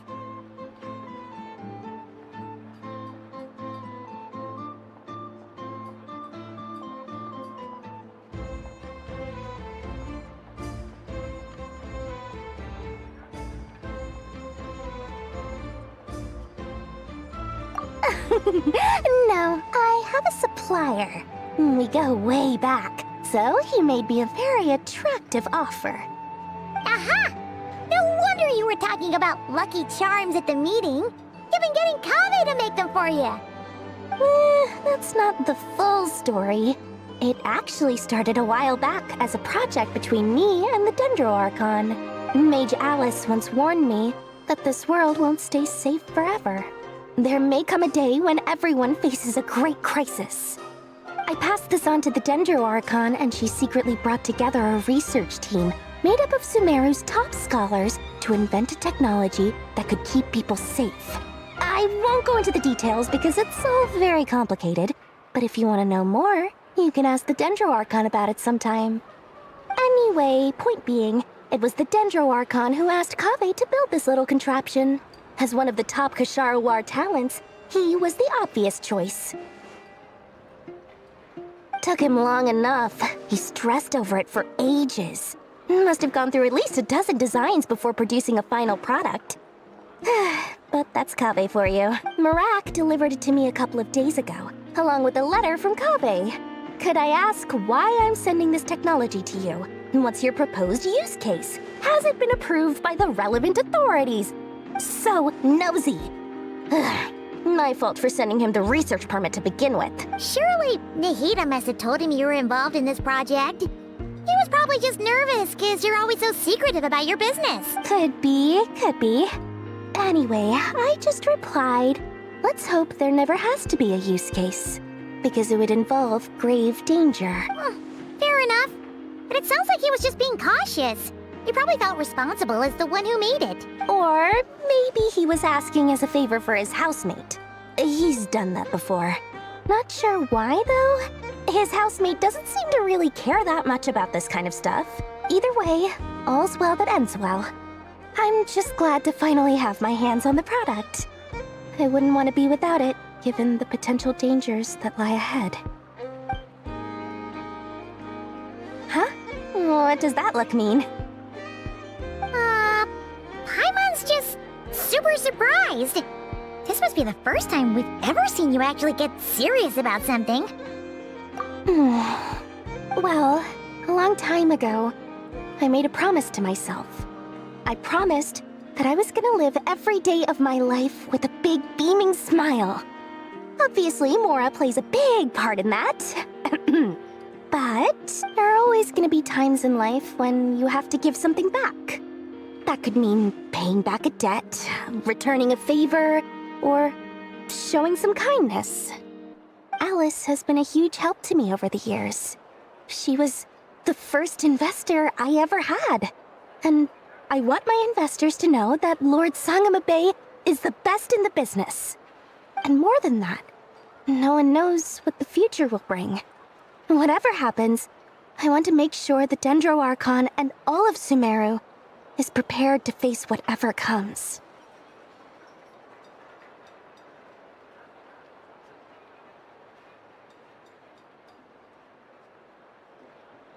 Oh, that? I was just making sure Nefer and I are square. Don't be thinking it was some sort of benevolent act. I'm no saint, so don't treat me like something I'm not. My priority is doing the business that I want to do. So long as my conscience lets me, but it usually does. That's the Lord Sangama Bay business model. All right, if you say so. I do say so, and that's the whole point. I'm a businesswoman. Don't go trying to figure out what kind of person I am. You'll exhaust yourself. Much easier for everyone involved if you just take my word for it. Oh, and could you two help me get this stuff where it needs to be? Thanks so much. You're my favorite assistants.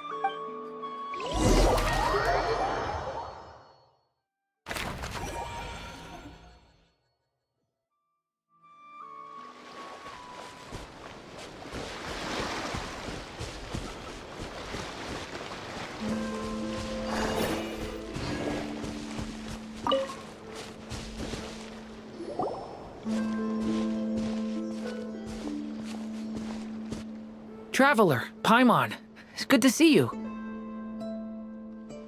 Everything going smoothly over here? Sort of. As you're probably aware, Varka, Diren, and I captured some abyssal creatures from the Wild Hunt.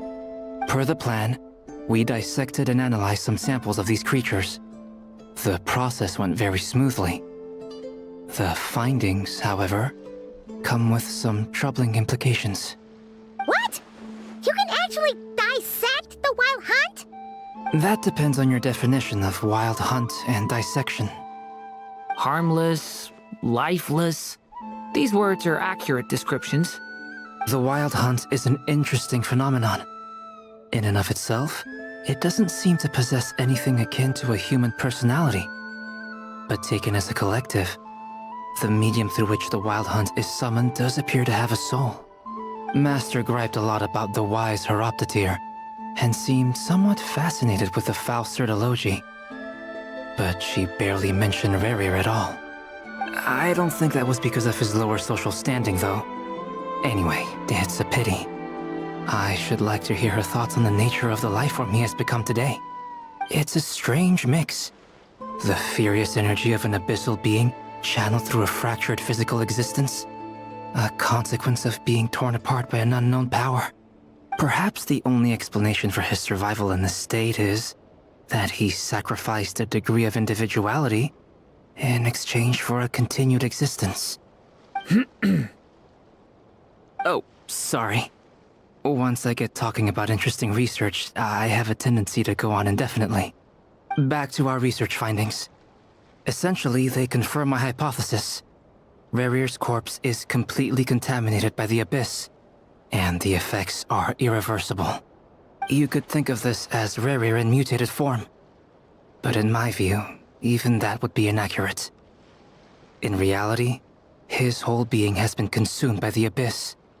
In other words, he is now nothing more than a manifestation of abyssal power. Unfortunately, at present, we have no means of completely eradicating abyssal power. Hence, we cannot fundamentally destroy the Rayhir of Solnari either. Oh, that's terrible news! So, that's it? We can't defeat him? Not even if we get the power of the Three Moons? Miss Columbina's situation is a difficult one. She can never achieve wholeness when the world does not accept her presence. It's as if her creator banished her to a place she can never be accepted. It means she spends most of her energy just on her own survival. Given the circumstances, it's only natural to despair. But we must see this plan through to the end. Time to kick off the backup plan.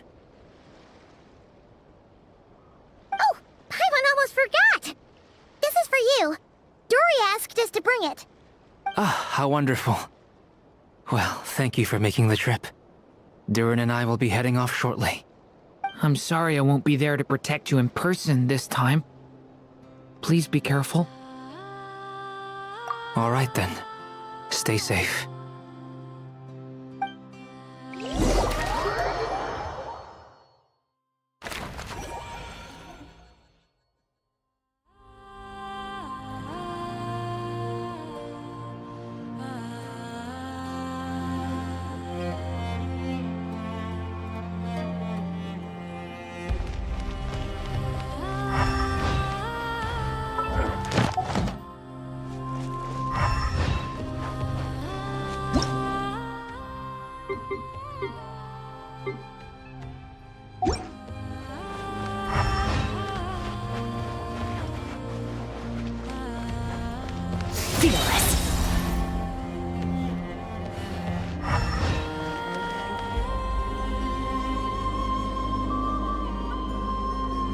Miss Lauma, is everyone here? Yes. The fate of my flock is in your hands, Grand Master Varka. Please keep them safe. My lady, what are you saying? Within the next 24 hours, we will face the biggest crisis the world has ever seen. This is not a burden that we deserve to bear, but I believe that we reap what we sow in this life. So I intend to act. I must do what I think is right. For me, that means fighting for the future of Nodcry. This gentleman is the Grand Master of the Knights of Favonius, Varka, Knight of Boreas. In my absence, please follow his lead. Hey, everyone. Guess I should introduce myself. Well, to start with, I know my way around a battlefield. Biggest strengths are honesty and hard-workingness. Anyway, point is, I don't intend to let Lauma down. I'm gonna do everything in my power to keep every last one of you safe and sound.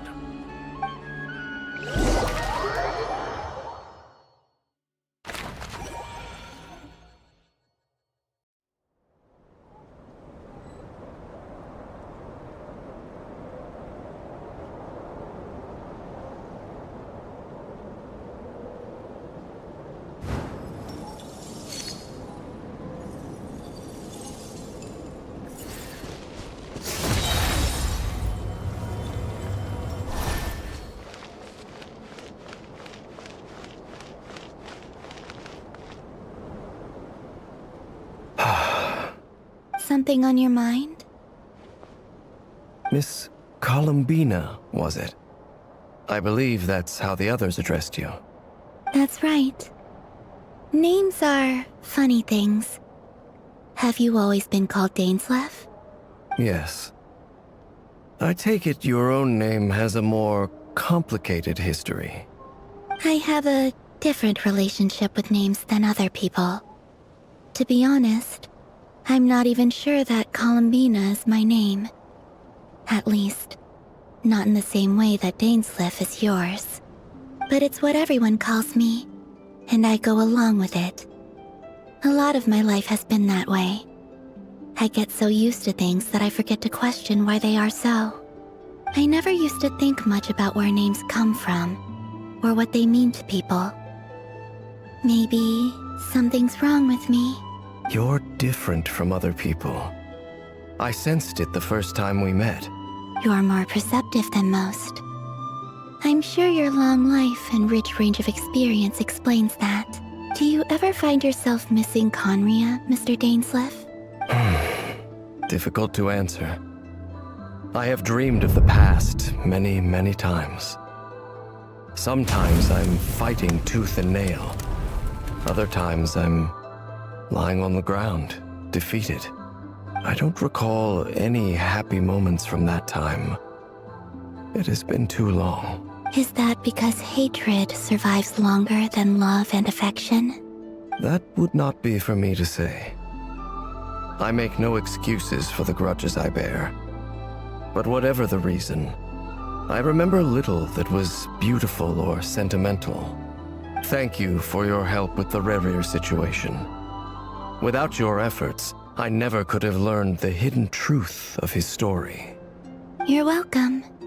I know he's your friend. Friend? He betrayed me. And I never really understood what he was going through in life. Some friendship, that is. Okay. So, do you plan to fight him with us? You see, you're torn. Now you know what really happened. You see the things he's done in a new light. I need some time. Of course. I completely understand. Anyone else in your position would feel conflicted too. Actually, I went through something similar myself recently. Something happened that changed my perspective on a situation. A situation I took for granted at the time, but now I feel very grateful for it. You mean the Harbingers who still support you, even though you've left the Fatui? Yes. I always thought they were only helping me because Harbingers are forced to work together. But then I abandoned them. A warrant was even put out for my arrest. And even now, they still support me. Which means I was wrong about them all along. Clearly, they view you as a friend. I feel a little guilty now. I regret not seeing her help for what it was, and not treasuring it. I see the guilt that you're feeling now, because I feel it too. Hopefully, talking about it will do us both some good. Have you noticed that the Traveler and Paimon are over there? I think they've been listening. Huh. Shall we say hello? Sure. Hello. Ah! They caught us!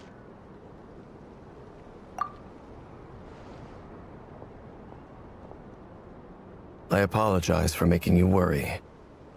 No doubt you wish to know where I stand on the plan to take down the Rehyr of Solnari.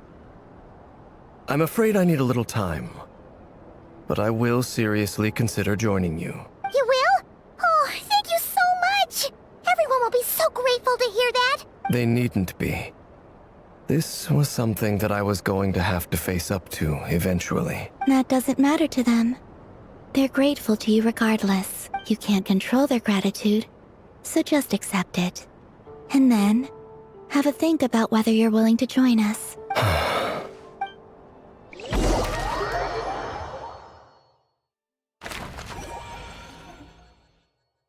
It's nearly showtime! Let's go rendezvous with the others. You know the place.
I never look up at the sky, even when this...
Where do we come from? And where are we going?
The Abyss is like the world's shadow. Yeah.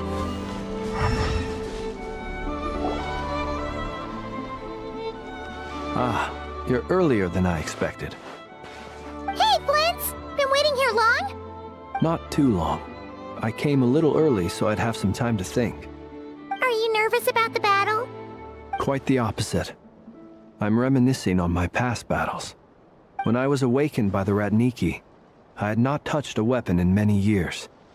I felt like the battlefield was not where I belonged. But after waging war against the Wild Hunt for so long, I came to realize something. A life of absolute peace is simply not a possibility for me.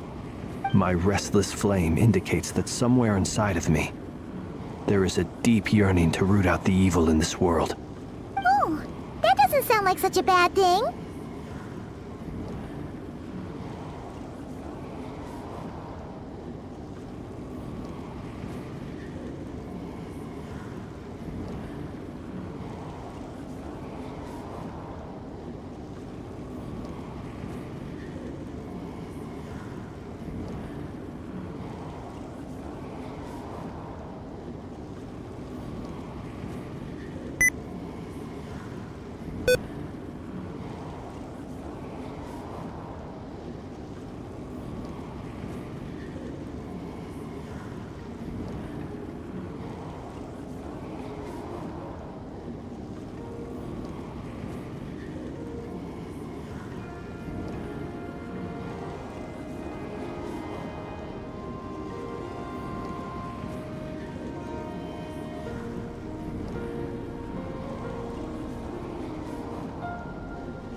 Well, in the past, when I was a Fae whose primary concern was hibernation, it was hardly ideal.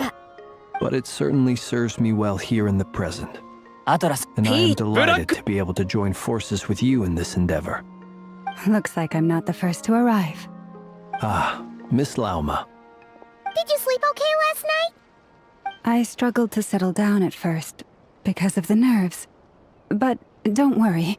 I got enough sleep in the end. I'll be just fine.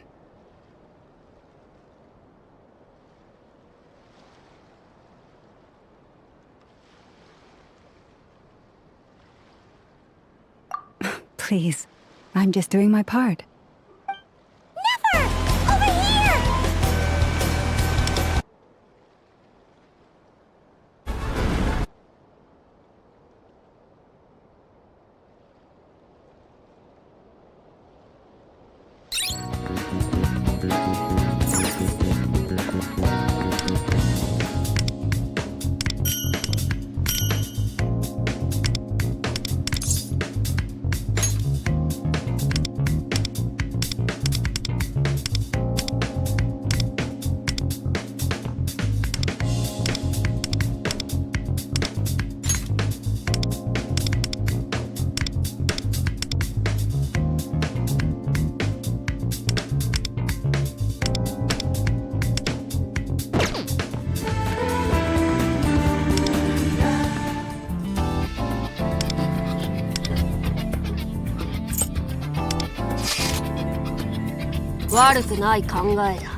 Aino asked me to relay a message. She said Anefa will be on high alert and keep a close watch over all secondary districts where defense is required, providing support as necessary. Meanwhile, Aino herself will provide range support to us directly, using her latest invention. Excellent. My thanks to all involved. The chess set's looking a little unstable. It won't hold him much longer. We should be prepared to engage at a moment's notice. No sense sitting around waiting. Let's make the first move while we still have the option. I agree. Paimon, find a safe hiding place. Got it! Be careful, Traveler! I will.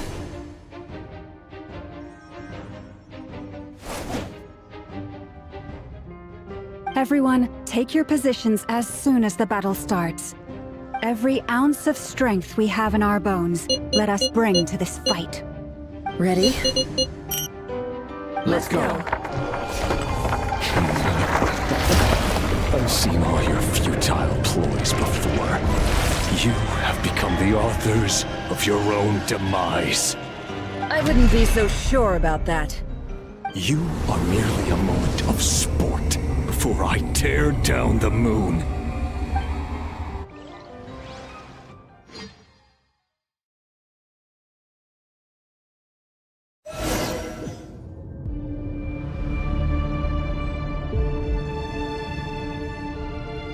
Stay on your toes. Moonlight betrayed. Yep, you too. You're just dead meat. Close your eyes. Be still. Futile. Let me help you guys.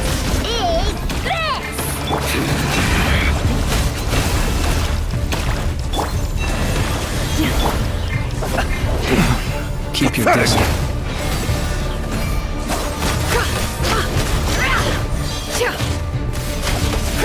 No more lies. Go! Move!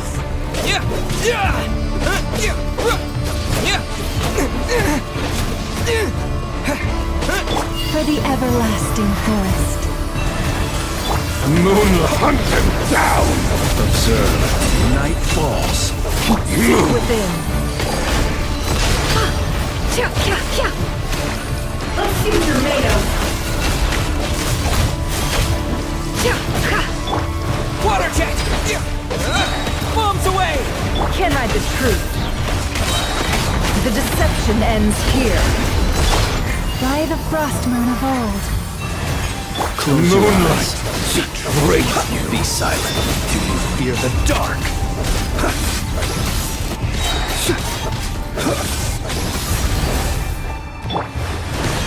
You poor lost lamb. Hunt them down! Let's see what you're made of. Can I the truth? It all falls into place.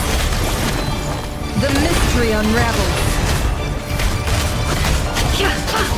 For the everlasting forest. Close your eyes. Burn to dust. It began with the moon, and so shall it end. The moon will protect you.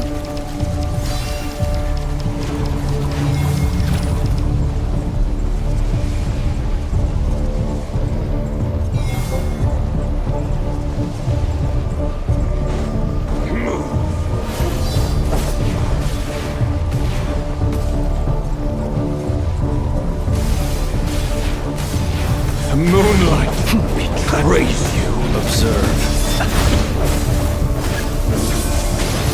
Steady now.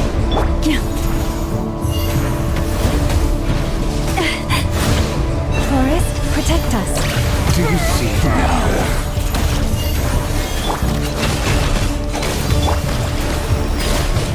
Vanavanir, when will it be as you foretold?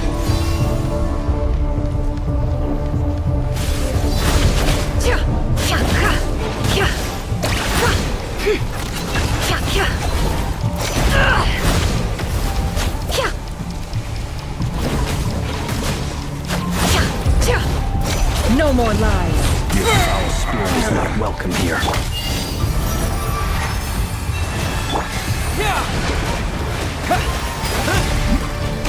Seek within. Moonlight betrays you. Time to come clean.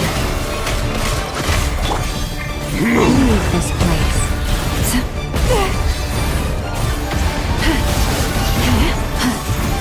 Beware the creatures of the night. Not quite finished. Futile. Observe. Can I the truth? Time to come clean. No more lies. The mystery unravels. It all falls into place. With one heart. Hunt them down! Stay your hand. You poor lost. Moonlight betrays you.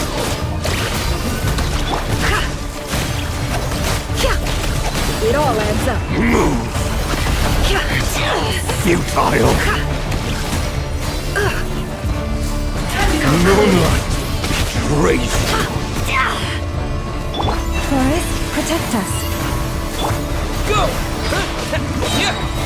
Wipe out! Move! It all falls into place. Can I the truth? Seek within. For the everlasting forest. Moonlight You Be betrays silent. you. Steady now. Futile. Observe. It all adds up. How unfortunate. Water jet! Hunt them down! Move! No more. Futile. Time to come clean. Your little game of heroics is over. The moon Wants to go first.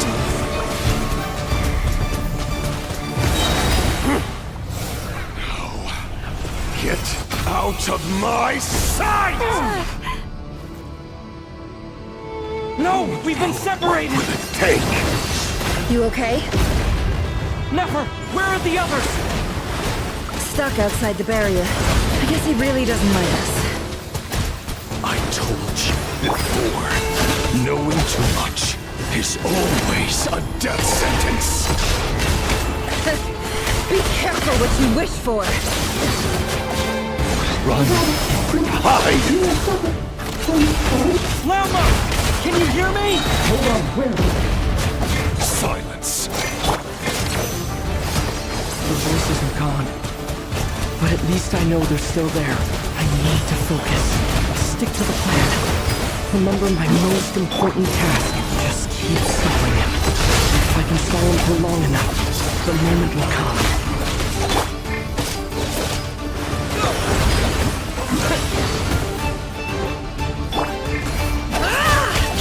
No more lies. The mystery unravels.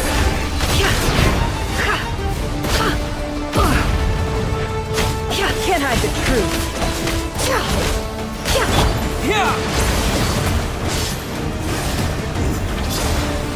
Your death is within my grasp!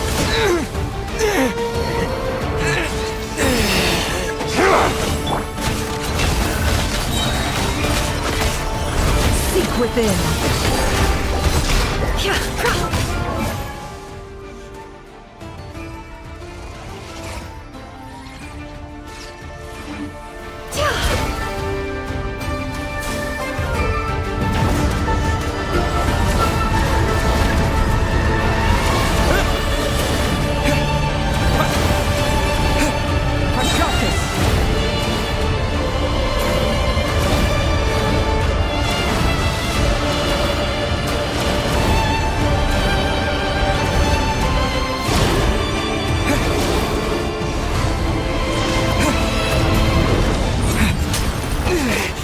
The shield's broken. I can't keep this up. Don't push your luck. Destroyed! And reborn!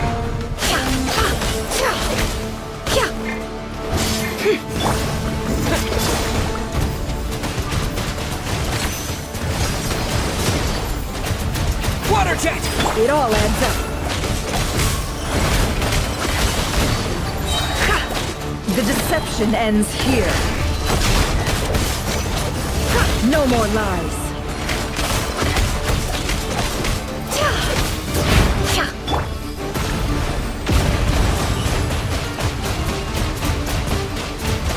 How much power will it take?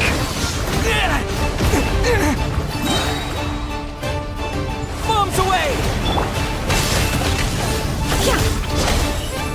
It all falls into place. It all adds up. Seek within.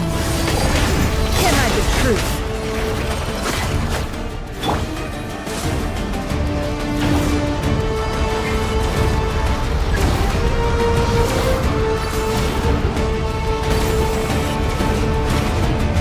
Curses. There's no other way.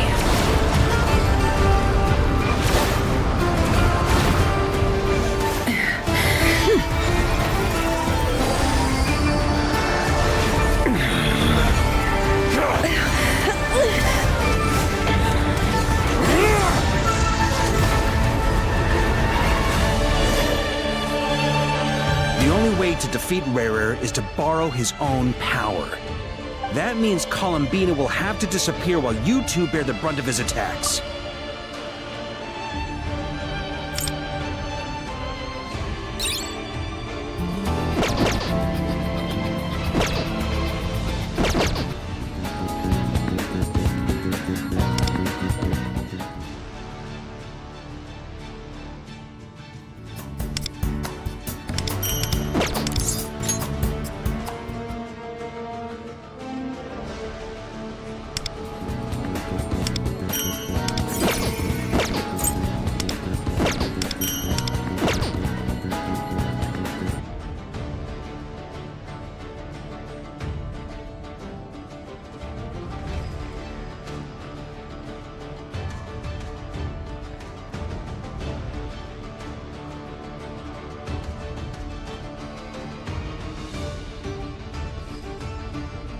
You have to hold on. find a way to keep him focused on killing the two of you.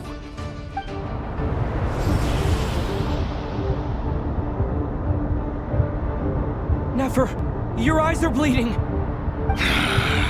Soon you will be powerless to resist. And then, I will reduce you to dust. But that dust will plague your memories. Come on, keep holding on. Any other tricks up your sleeve? Let's see them. As entertaining as they are, you've backed yourself into a corner. You don't fool me. I see your fear clear as day. I have to stoke his rage. Make him unleash everything. You fear what you could never defeat. You fear the thought of never being able to save your beloved. You cannot win the fight against fate, Rerir. Is that what you think? Well, now it's your turn to feel afraid!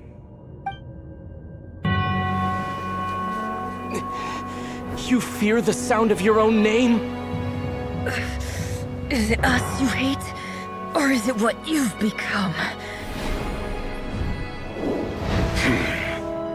Let's see what becomes of you!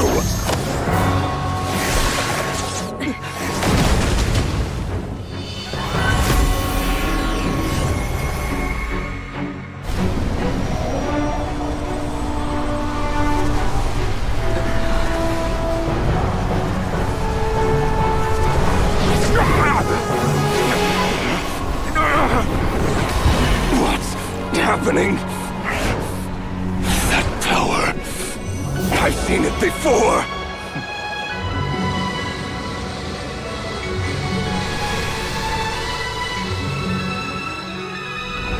His power is on another level.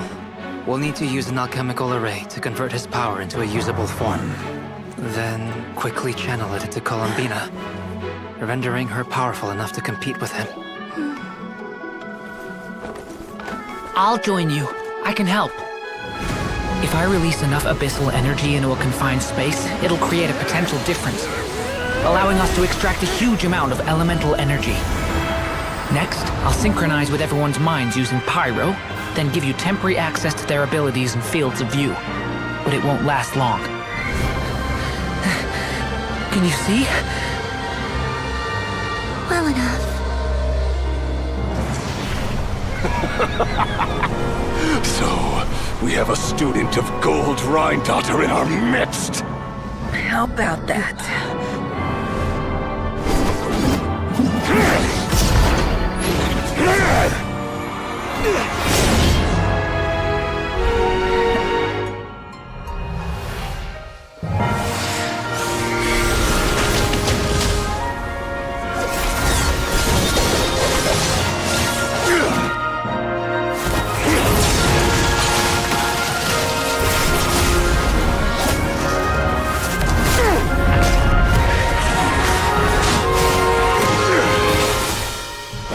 You use my own power against me?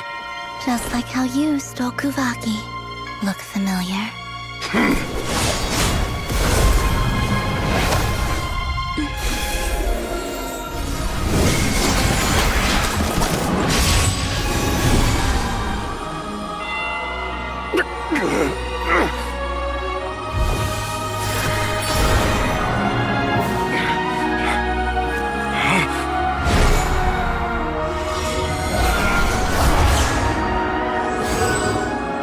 Don't you realize?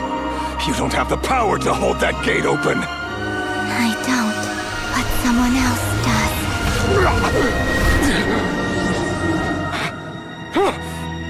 Goodbye, Rerir.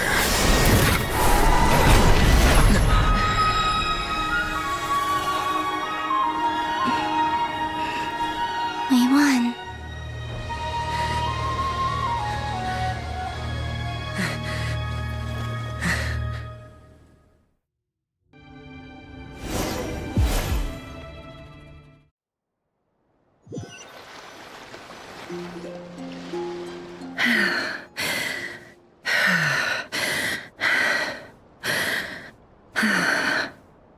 Nefer, how are your eyes? They're fine. Apart from the blindness, of course. It's not too late. Let me handle it.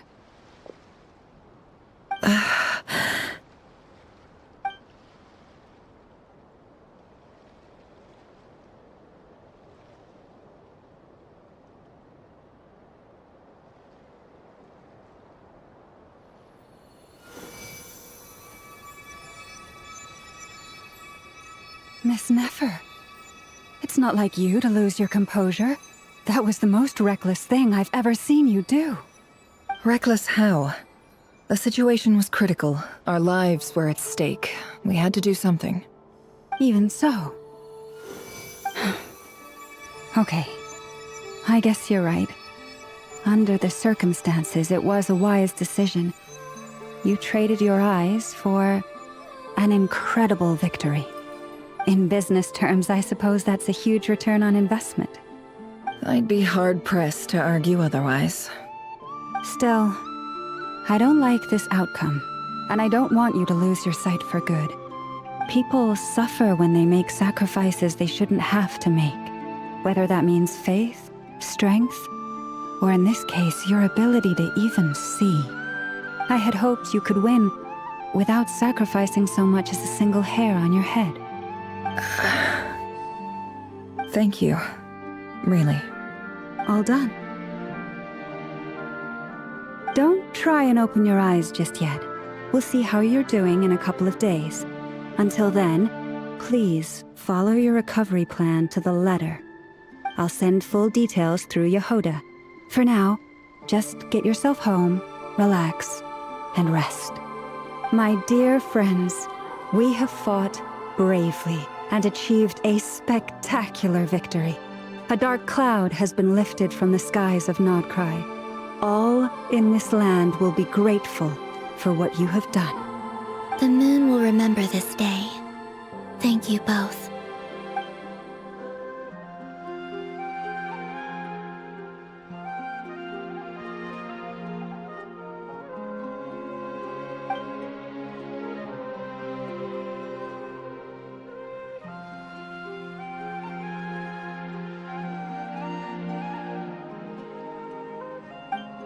There's something I want to let you know. What is it? When Durin connected everyone's minds so I could access their powers, I also felt everything they felt. And since Nefer's eyes were injured, my eyes are hurting now too.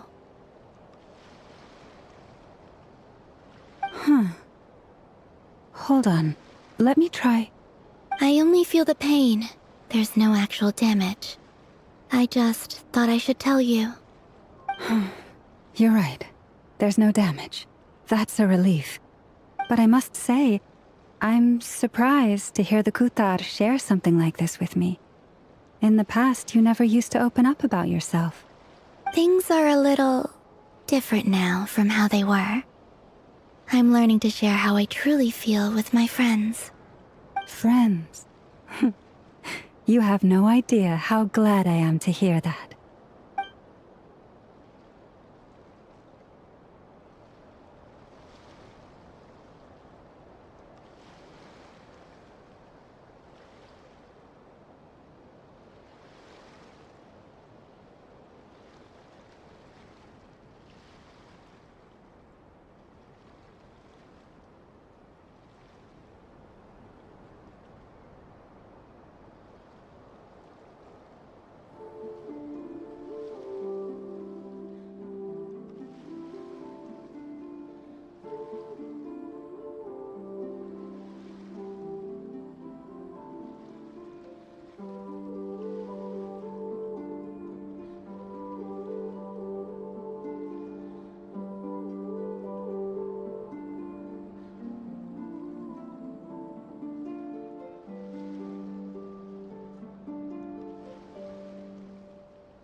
How are you feeling? Any aches and pains? Did you sleep well? I'm doing all right, Paimon. No need to worry about me. Phew! Well, that's good. Paimon's been sitting on the edge of the bed worrying about you for ages. You slept a whole day and night. Poor Paimon had to eat all by her lonesome. Glad to hear you didn't starve. How was the food? Well, it wasn't the same without you there to share it. Honestly, Paimon just can't relax when you're not your usual self. She couldn't enjoy the food and settle down to sleep. Well, I'm back to normal now. Oh yeah, and Albedo swung by earlier. He said to tell you to head to the tavern when you woke up. Varker and the others are organizing a victory feast and they want to celebrate with you. He also dropped off some medical supplies, but you seem fit as a fiddle, so guess you won't be needing those. If you're feeling up to it, let's head over now. Wouldn't want to keep them waiting.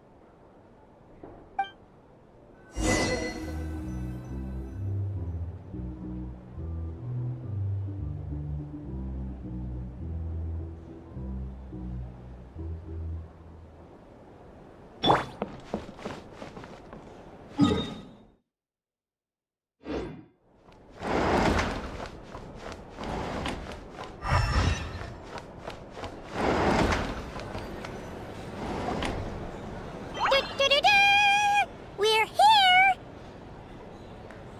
Oh, Traveler and Paimon! Perfect timing! We were literally just saying how there's no way we're holding this victory feast without you any longer, and we would have postponed it till tomorrow. How are you feeling today? Much better. Thanks. Don't worry about me. Relieved to hear it. If that changes, just let me know. Happy to check you over at any time. Yep, we're here for you. Anything you need, just let us know. Oh wait, where's Nefer? How are her eyes doing? Nefer's right over there. I'm sure she'd love to catch up with you.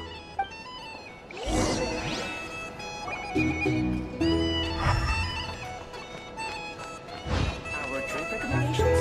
Well, for starters, I recommend you drink less. Traveler, Paimon, are you recovering well? Turns out that moon chanter has some real talent after all. My eyes were mostly recovered after just a couple days' rest. I can actually open them again now. Yeah, but you gotta be careful. Lauma says not to strain your eyes while they're still healing. Yes, thank you. I'm well aware. Yehoda, could I borrow you for a moment? I could do with an extra pair of hands. Oh, sure. Coming. Did you hear that? I gotta go help Lauma for a second. You guys chat among yourselves. I'll grab us some drinks on the way back. Paimon, you still like them sweet? You bet. Make it extra sweet, because Paimon's earned it. Sure thing.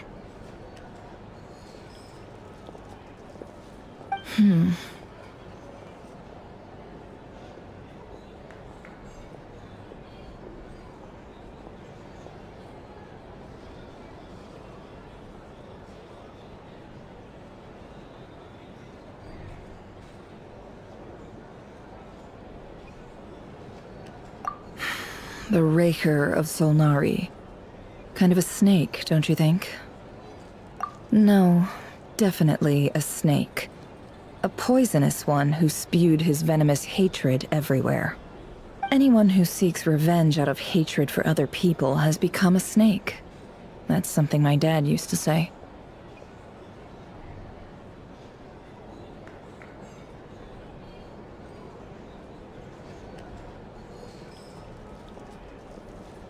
Perhaps. I'm sure it sounds like a very wise and open-hearted perspective to your ears. But me? I think hatred is a perfectly justifiable emotion. What else is left when everything you depended on in life gets stripped away? Something's gotta fuel that drive to keep on living. If you're worried about me, you can nip that in the bud. I'm not someone who gets stuck in the past. It's just... I suddenly feel like I was wrong to call my father a liar. He was just a fool.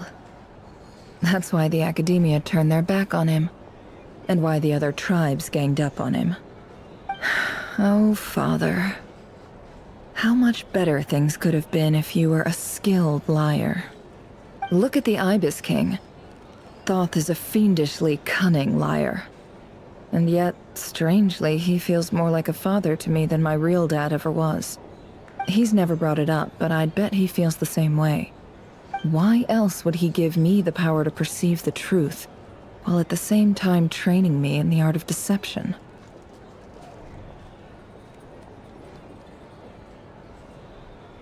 Well, King Deshret banished him to Aru, which is essentially a prison, and posed 3 questions to him.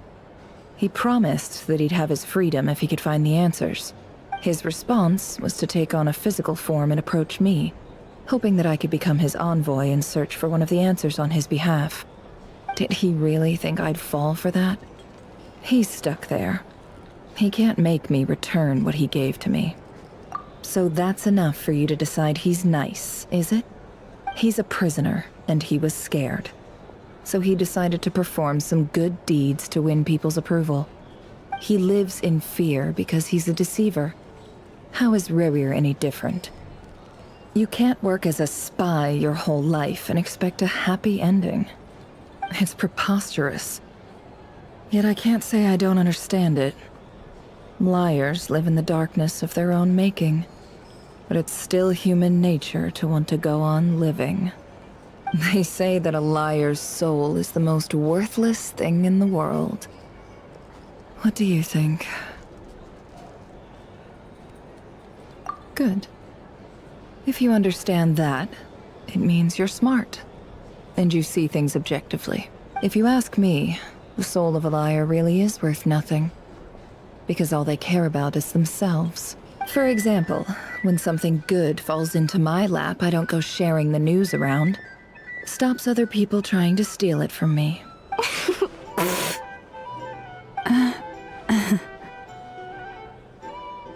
So be it. They have sharp ears. I can't keep anything from them. Wow, is that what it looks like?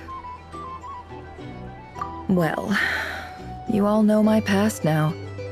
And I can't simply eliminate everyone who knows too much. So I guess I just have to put up with you. For the foreseeable future, at least. When you find yourself in a situation you can't control, the safest play is to keep calm and start monitoring everyone involved like a hawk. In the intelligence world, you need to have a sense of perspective and play your hand accordingly. If you understand what's at stake, please ensure my secret is safe with you. I trust you'll respect my wishes as a friend. But don't forget, I will also be watching you like a hawk. Very good. Oh wait! Now that the panic's over and we've all calmed down, Paimon suddenly remembered something. After all that build-up, our mystery ally never showed up.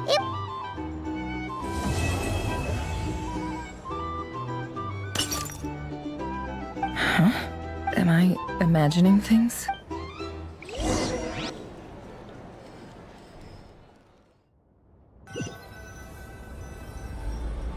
So, that close colleague who stayed behind with you? What's he been up to recently? Don't know, don't care. I get more normal human interaction from hanging out with Bosco too than him. Although, now you mention it, he hasn't bothered me in a while. I wonder if... If he's disappeared without a trace, it's the biggest gift he ever gave to the world. But I somehow doubt that's what's going on. He won't lie low forever. So we'd better stay on guard.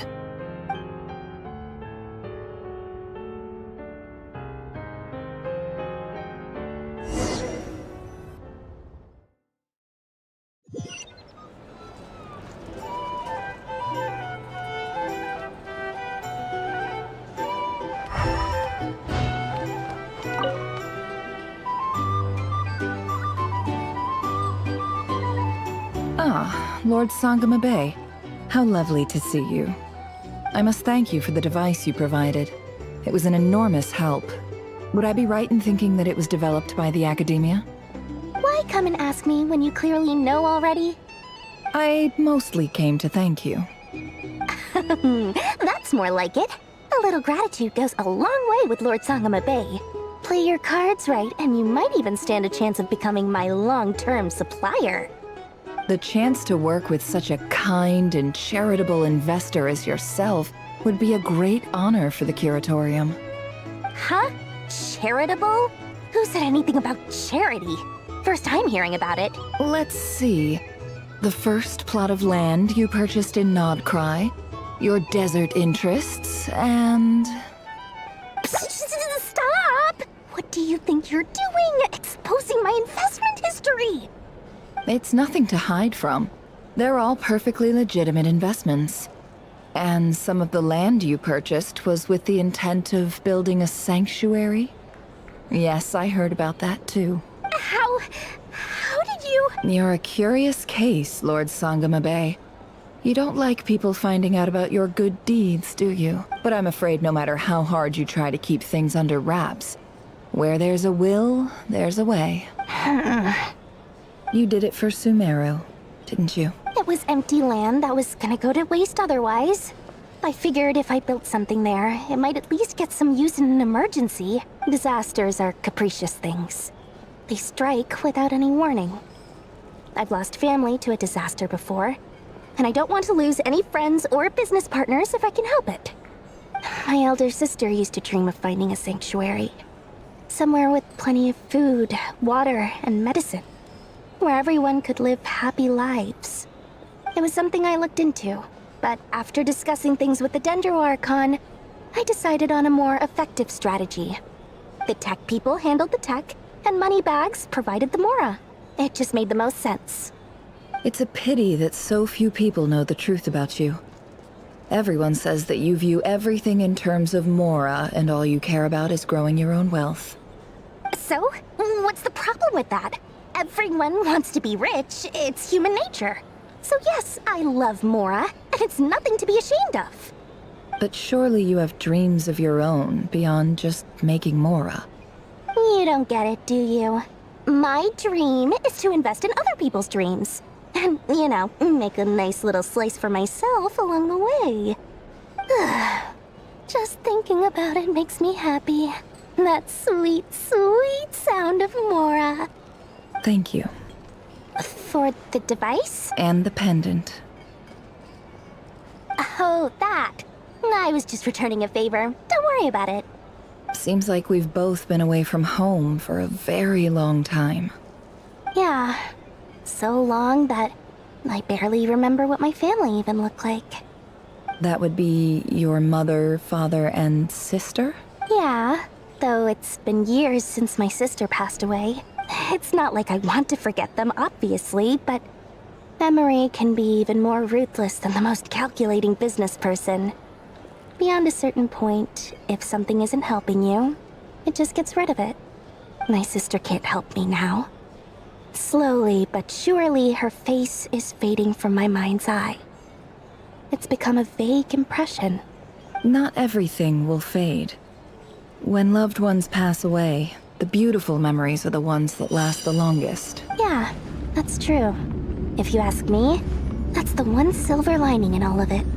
Well, that, plus, I'm sure that life is much better now than it was back then. Oh, absolutely. I have tons of Mora, a big beautiful house, business is booming, and I'm as happy as can be. You've got a lot going for you too. Boss of the Curatorium of Secrets? I'm sure there's plenty of Mora to be made in that line of work. I appreciate the vote of confidence.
drink? Or some information? Either way, I'd be happy to oblige.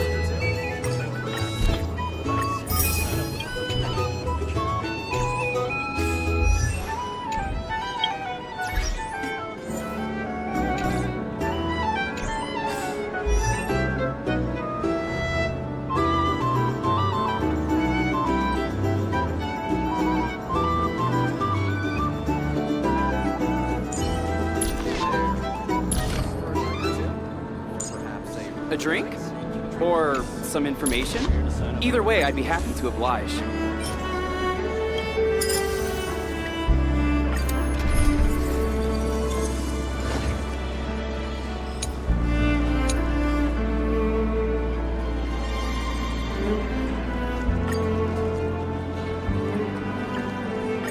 Chibi promises you that everything will be fine. A drink? Or some information?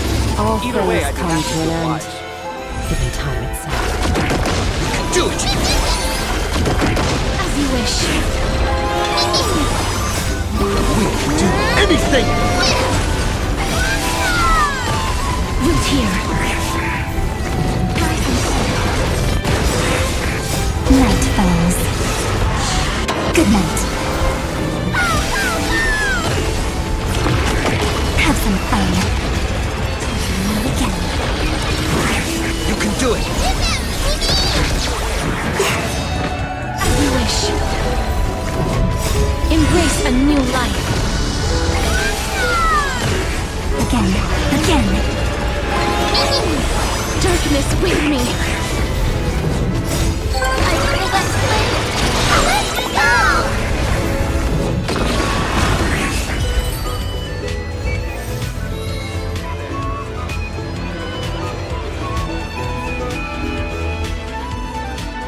A drink? Or some information?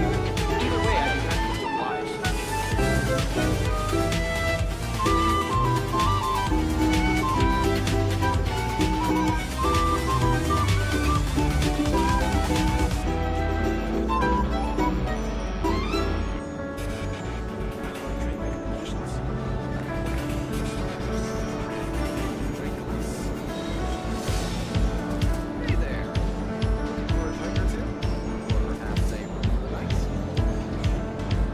A drink? Or some information? Either way, I'd be happy to oblige.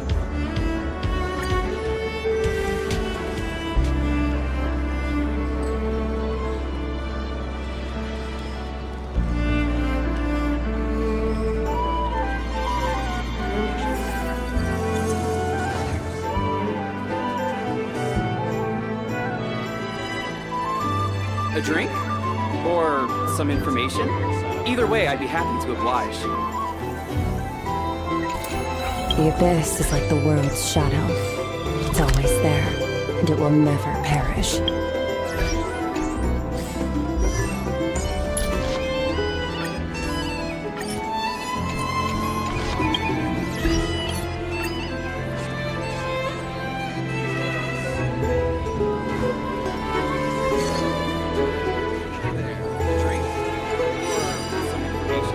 Either way, I'd be happy to oblige.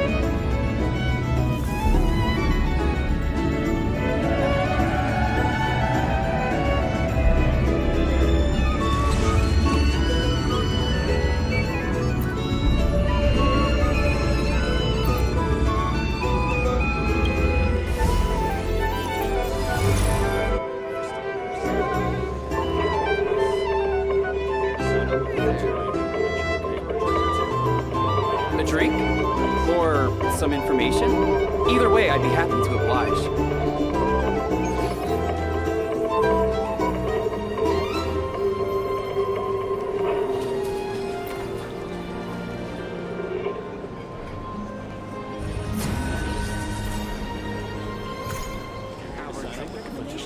When I was 15, the thought of an apocalypse never troubled me. A drink? Or some information? Either way, I'd be happy to oblige. Guest of the unkind, who's the caged bird now? Sever! Cycle.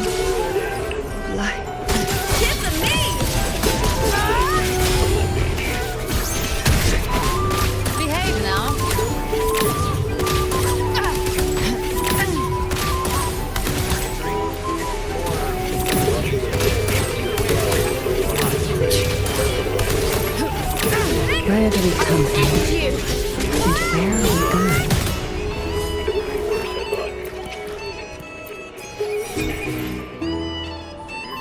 When you're reading this letter, I imagine much has changed.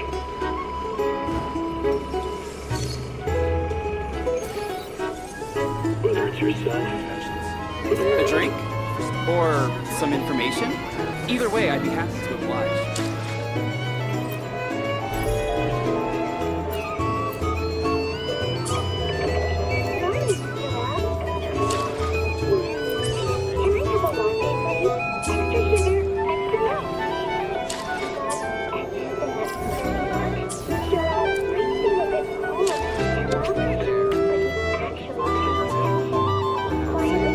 A drink?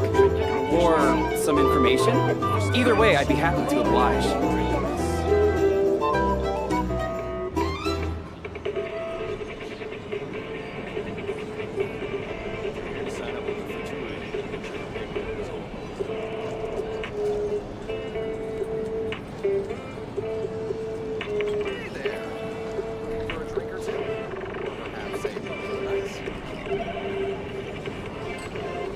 A drink?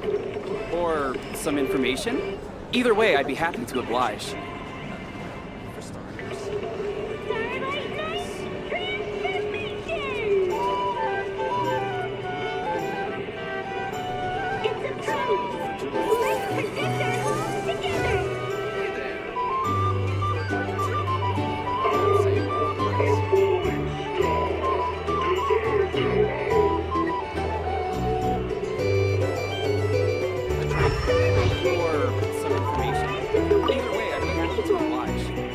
How have you been holding up? Any adverse reactions? If you start to take a turn for the worse, make sure you tell me right away. You don't need to worry about me, Grandmaster. I'm fine. I mean, I barely did anything, so... What? You're too humble, young man. You played an indispensable role in the battle for Notcry. We can't thank you enough for your support. Sometimes, when people praise you, it's because you deserve it. The best thing is to accept it calmly and with grace. It's important to learn how to respond to words of admiration. Let's do a quick demonstration. Albedo, that was an incredible feat of alchemy. The pressure was on, but you worked flawlessly at lightning speed to get the job done. Thank you. I can't take all the credit, though. Durin played a big part in forming the alchemical array. See? Did you catch that? A masterclass in how to take a compliment. Okay, yeah. I did work pretty hard to help prepare for the battle. No point denying that. Hey, you guys!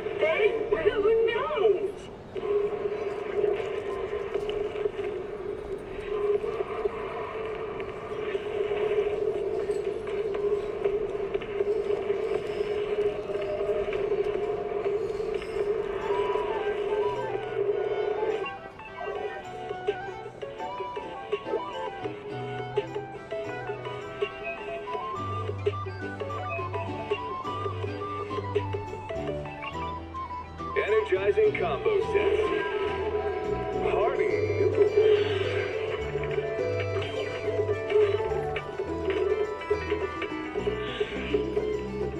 waterfall soup.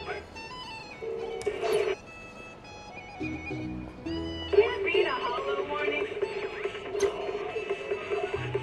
What disaster supplies should you buy? Don't know the escape route. Don't panic. The answer's here. Thanks.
dormant spirit.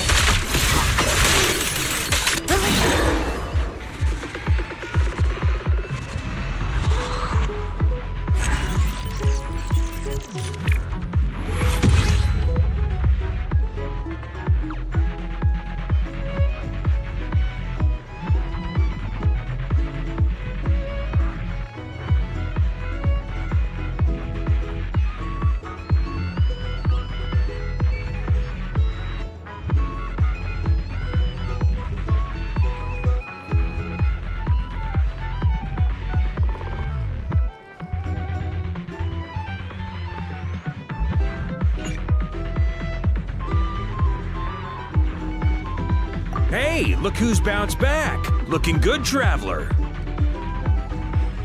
Seems like you've recovered. You won't need to take any more medication. Can I get you a drink? Huh? You know how to order at a bar now? You've sure learned a lot recently. Handling a drinks order is ridiculously simple compared to alchemy. Don't worry, I'll blend into society yet. Paimon believes it! You're clearly a fast learner, just like your brother. To be totally honest though, Paimon didn't quite follow all the details when you first explained the plan to us. Don't worry, that's completely understandable. Unless you're a student of alchemy, it's hard to grasp the principle and how the process works. To put it in the simplest terms, we saw how our enemy stole the power of Kuvaki. And that gave us the idea of stealing his power to turn it against him. When facing an enemy you have no hope of defeating, it's best not to engage them in battle. So, instead of looking for a way to overpower him, we decided to help Columbina get strong enough to at least stand up to him in a fight. For this to work, we had to analyze his modes of attack, confirm who his main target was, and make sure that he wouldn't go beyond the range of the alchemical array.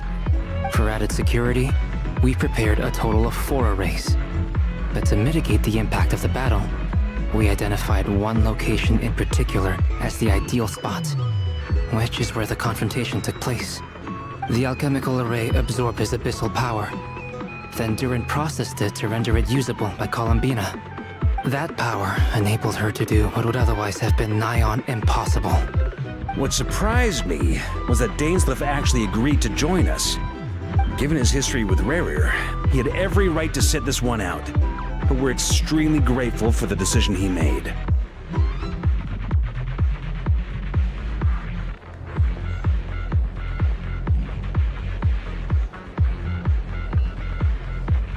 It must have been a painful choice to make. But I'm sure that making a decision was far better for him than staying in limbo. Absolutely. He was torn between 2 paths, but in the end, he made his choice and stuck to it resolutely. He doesn't strike me as the sort of person who'd stay trapped in limbo for long. Anyway, however you cut it, everyone gave a stellar performance. And now, it's time to kick back and celebrate.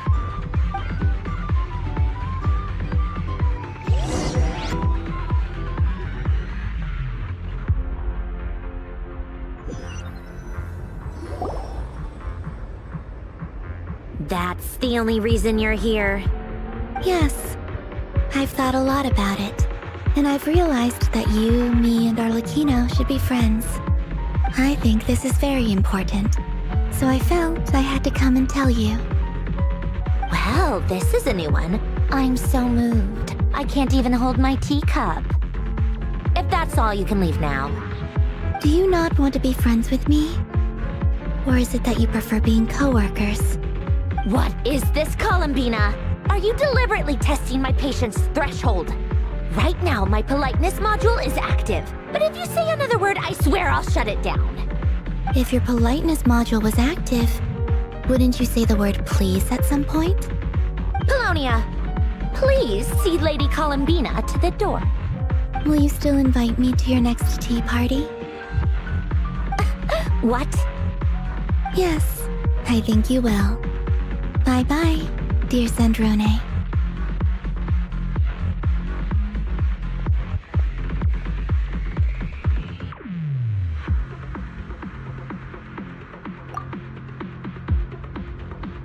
Last time, the Wild Hunt escorted you out. Would you rather I handled it myself this time? We just wanted to, see how you were doing now that it's all over. Why? Out of concern for my safety? I hope you didn't seriously think that the Rahier of Solnari would be able to lay so much as a finger upon me, given how prepared I was. Mostly because you kind of helped us out, so we just wanted to check you were okay. Looks like all your robots are fixed, huh?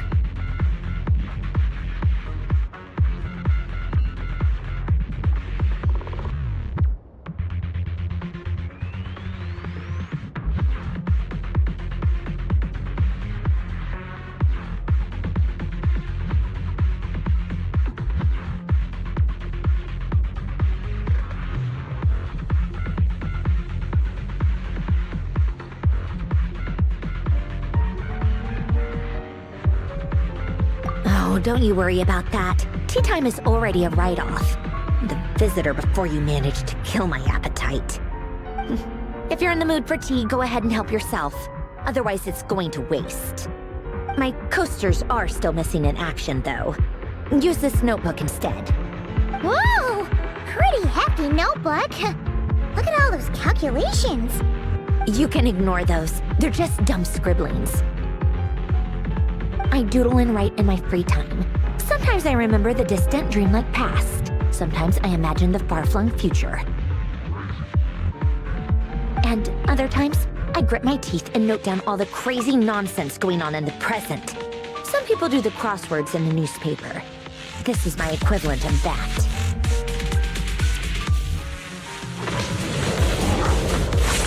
Leave it to me, stay. Obliterate form and spirit.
Crouching red hook.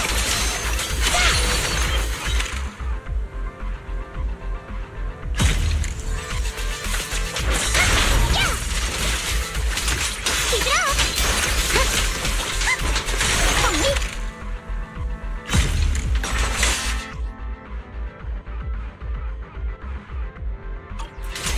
You can't run.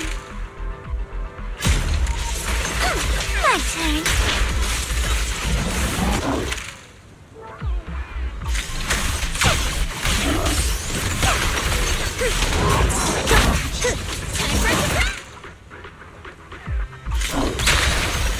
Chance to score!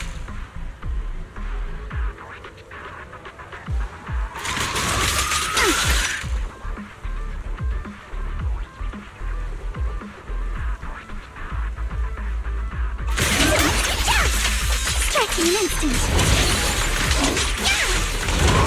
Wait!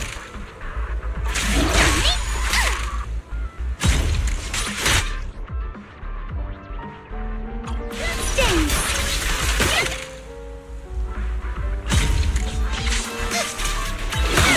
Sure, leave it to me!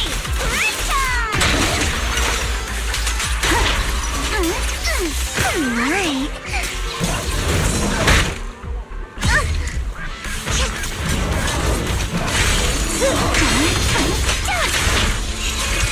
Not going to deal with you individually.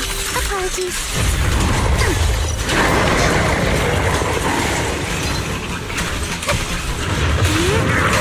Careful, don't get scared! Stay on offense! It's time to settle this!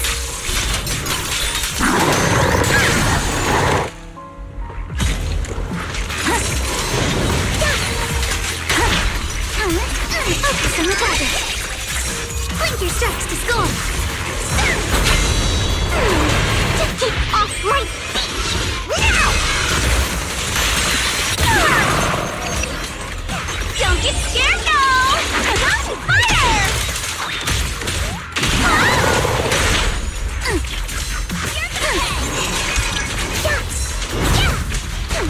I see your weakness.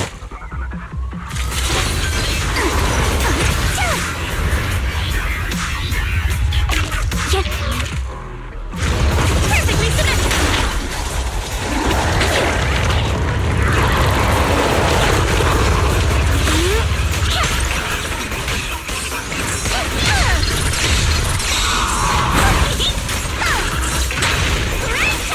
Chance to score!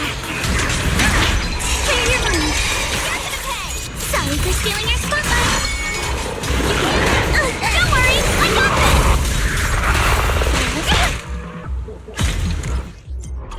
Your opponent is me! A flurry of thrusts!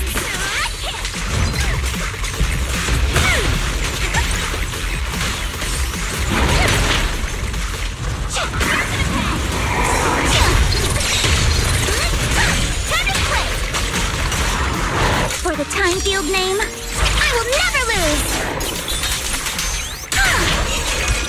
Your weakness has been...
trying to predict the future is like daydreaming, and writing about the present just makes me furious.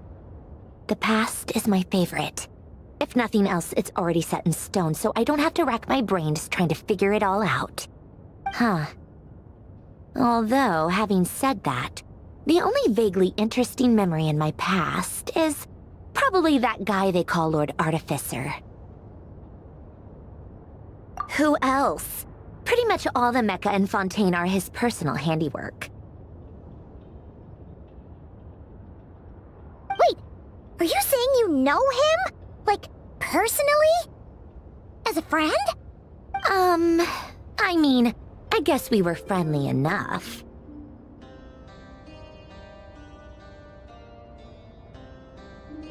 Yep. In fact, I'm probably the only normal person left who knew him at all. We used to chat occasionally back when he was still around. Before he passed away, he asked me to destroy all his manuscripts. I honored his request, but I did read through everything first before destroying them. I mean, I couldn't let the genius of Lord Artificer Alain Guillotin disappear like that. Would have been such a waste. So, that's where the formulas in your notebook are from? I just told you. Those are my equivalent of crossword puzzles. They're just dumb formulas that I solve for fun when I'm bored. Alain's work was like epic poetry. The formulas in my notebook are just silly little riddles in comparison. Not that there's anything bad about them. I mean, at least, solving those riddles isn't going to hurt anyone. Except me, 'cause I lose a few brain cells in the process. Anyway, while we're on the topic, I might as well tell you about what happened to him and his friends. Alain Guillotin had two close buddies, René and Jacob. They spent their childhood years together in the Narzissenkreuz Institute. They were all quite competitive, so there was some rivalry between them, but it was a friendly rivalry. But beneath the friendship and the rivalry ran something deeper, a sense of nostalgia for the past. Unfortunately, childhood would end. The prophecy would come true, the apocalypse would arrive, and the future would never be. A mad dream that would normally only capture the minds of lunatics began to take root in their hearts. A dream of saving the world. And if René and Alain had been people of lesser wits, that dream would probably have ended up as something for them to joke about in their older years. But alas, they were some of the sharpest minds around. They nurtured that dream with the full power of their intellect, and it grew into something that ate away at their souls. The first of them to fall under its spell was René. Against Alain's wishes, he persisted in experimenting on a mutual friend of theirs to try and save their life. Alain did not approve and parted ways with René. It's complicated. Alain wanted to believe that René only did what he did for the sake of their friendship. But when he told me about what happened, I could tell he still had some suspicions about René's motives. Perhaps the seed that would grow into a nightmare had already sprouted in René's mind. Even then, the next time they met, René's soul had been completely engulfed by the dream of salvation. His futile attempt to change the tide of fate only resulted in a wave that swallowed up the world, even before the apocalypse came. And although that wave died down eventually, I hear that it just recently came back with a vengeance. As I understand, René wanted to live out his dream of salvation once more. But I'm told that the attempted resurgence finally died out for good. At long last, René awoke from his deluded dream. Though of course by then it was far too late. What do you think of René? Do you admire his transcendent genius? His view that any price was worth paying to achieve the lofty goal of saving the world? Or do you despise him? Dismiss him as an evil madman who wrought havoc on the lives of everyone around him as he pursued his delusional dream? Same difference, really. Just a matter of perspective.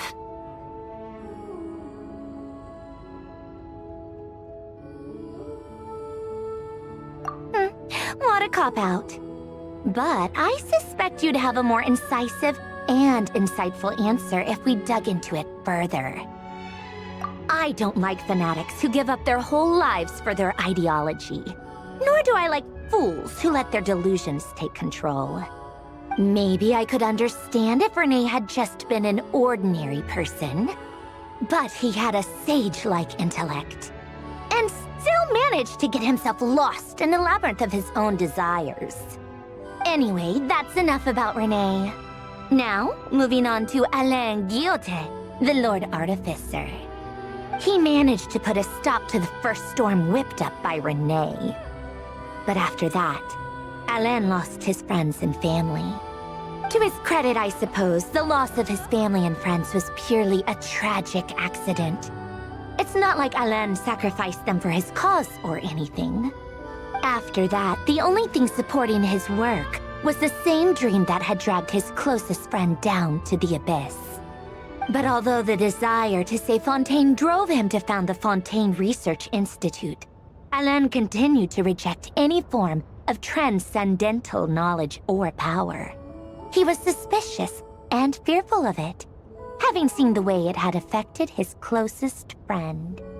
I think that formulas and machines derived solely from human intellect were the only thing that gave him a sense of spiritual comfort. Yet Alain's intellect was simply too great. It barely left him space to breathe in his lifetime. Once he realized that the end of his life was approaching, he finally accepted the truth. The Narzissenkreuz Institute needed someone, and a human being, to see its story through to the end. He quit working on his formulas, trading them in for the fairy tales that had played such a formative role in his childhood, but which he barely touched in his adult life. He told me that the director of the Narzissenkreuz Institute used to read those fairy tales to the children as bedtime stories. Apparently, they worked wonders at sending kids off to sleep. I think that all he wanted at that time in his life was to be able to sleep deeply without being plagued by depression.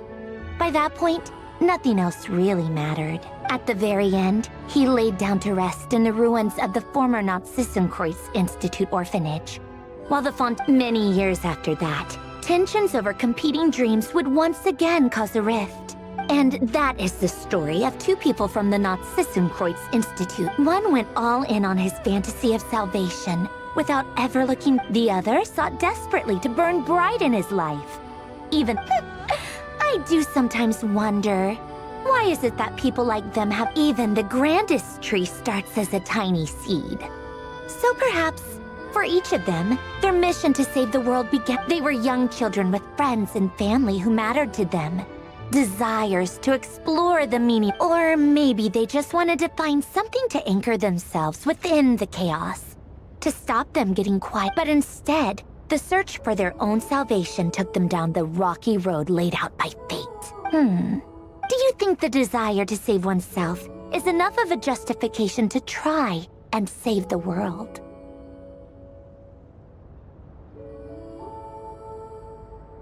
Sensible answer. Glad to know you've got your head screwed on straight. Alain would disagree, though. I asked him the same question back when he was in his prime, putting all of his energy into his work. Yes, it's enough. No elaboration, just a quick, short answer before getting right back to his work. He was always that way. All right, tea time's over. I owe Arlecchino a favor for telling me these stories. I'll have to bring a whole sack of gifts the next time I visit the House of the Hearth.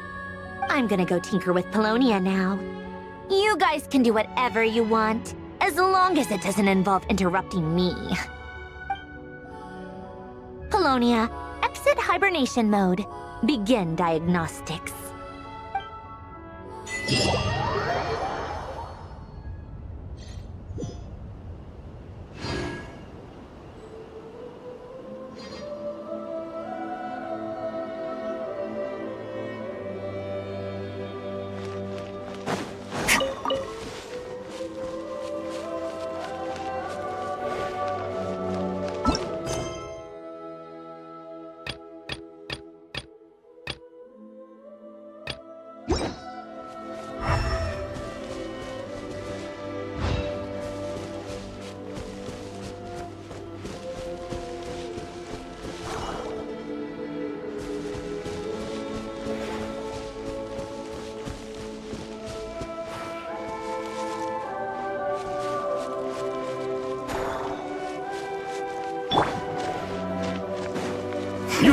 Change of plan. My star!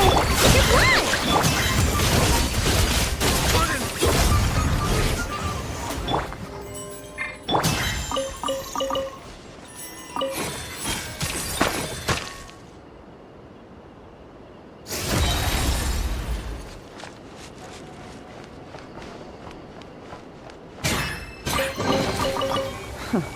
You've earned yourself a reward.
We got our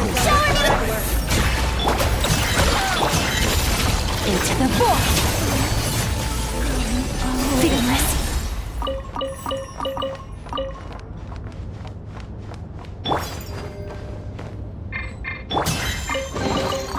Your hard work is paying off, as it should.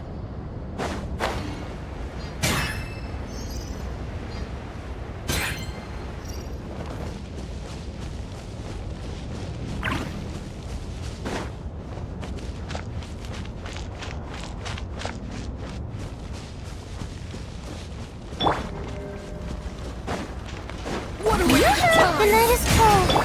You on this. Paradise. Fearless.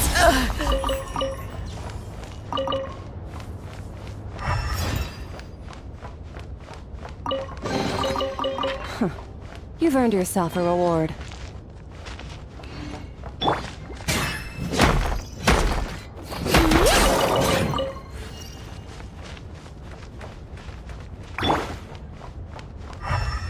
Merciless.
support's authorized. Shower me with the... Not now. Good luck! Into the void!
The abyss is like the world's shadow. It's always there, and it will never perish.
My guiding stars! We did it! Fearless! Another star goes out!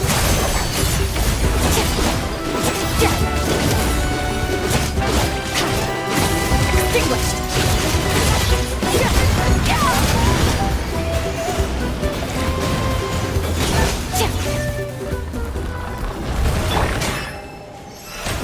The show begins!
Not now!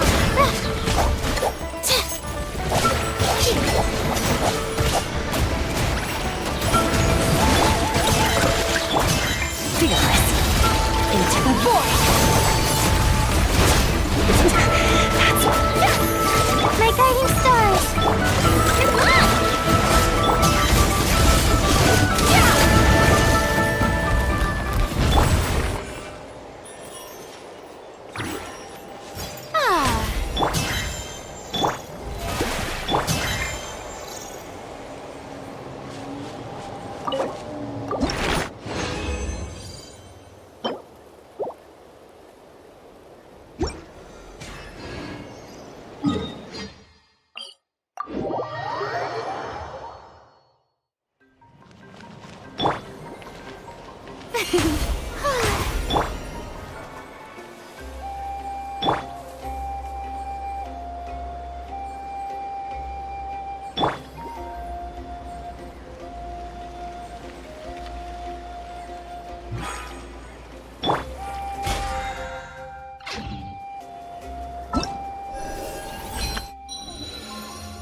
Where do we come from? And where are we going?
Nice. I like the rain.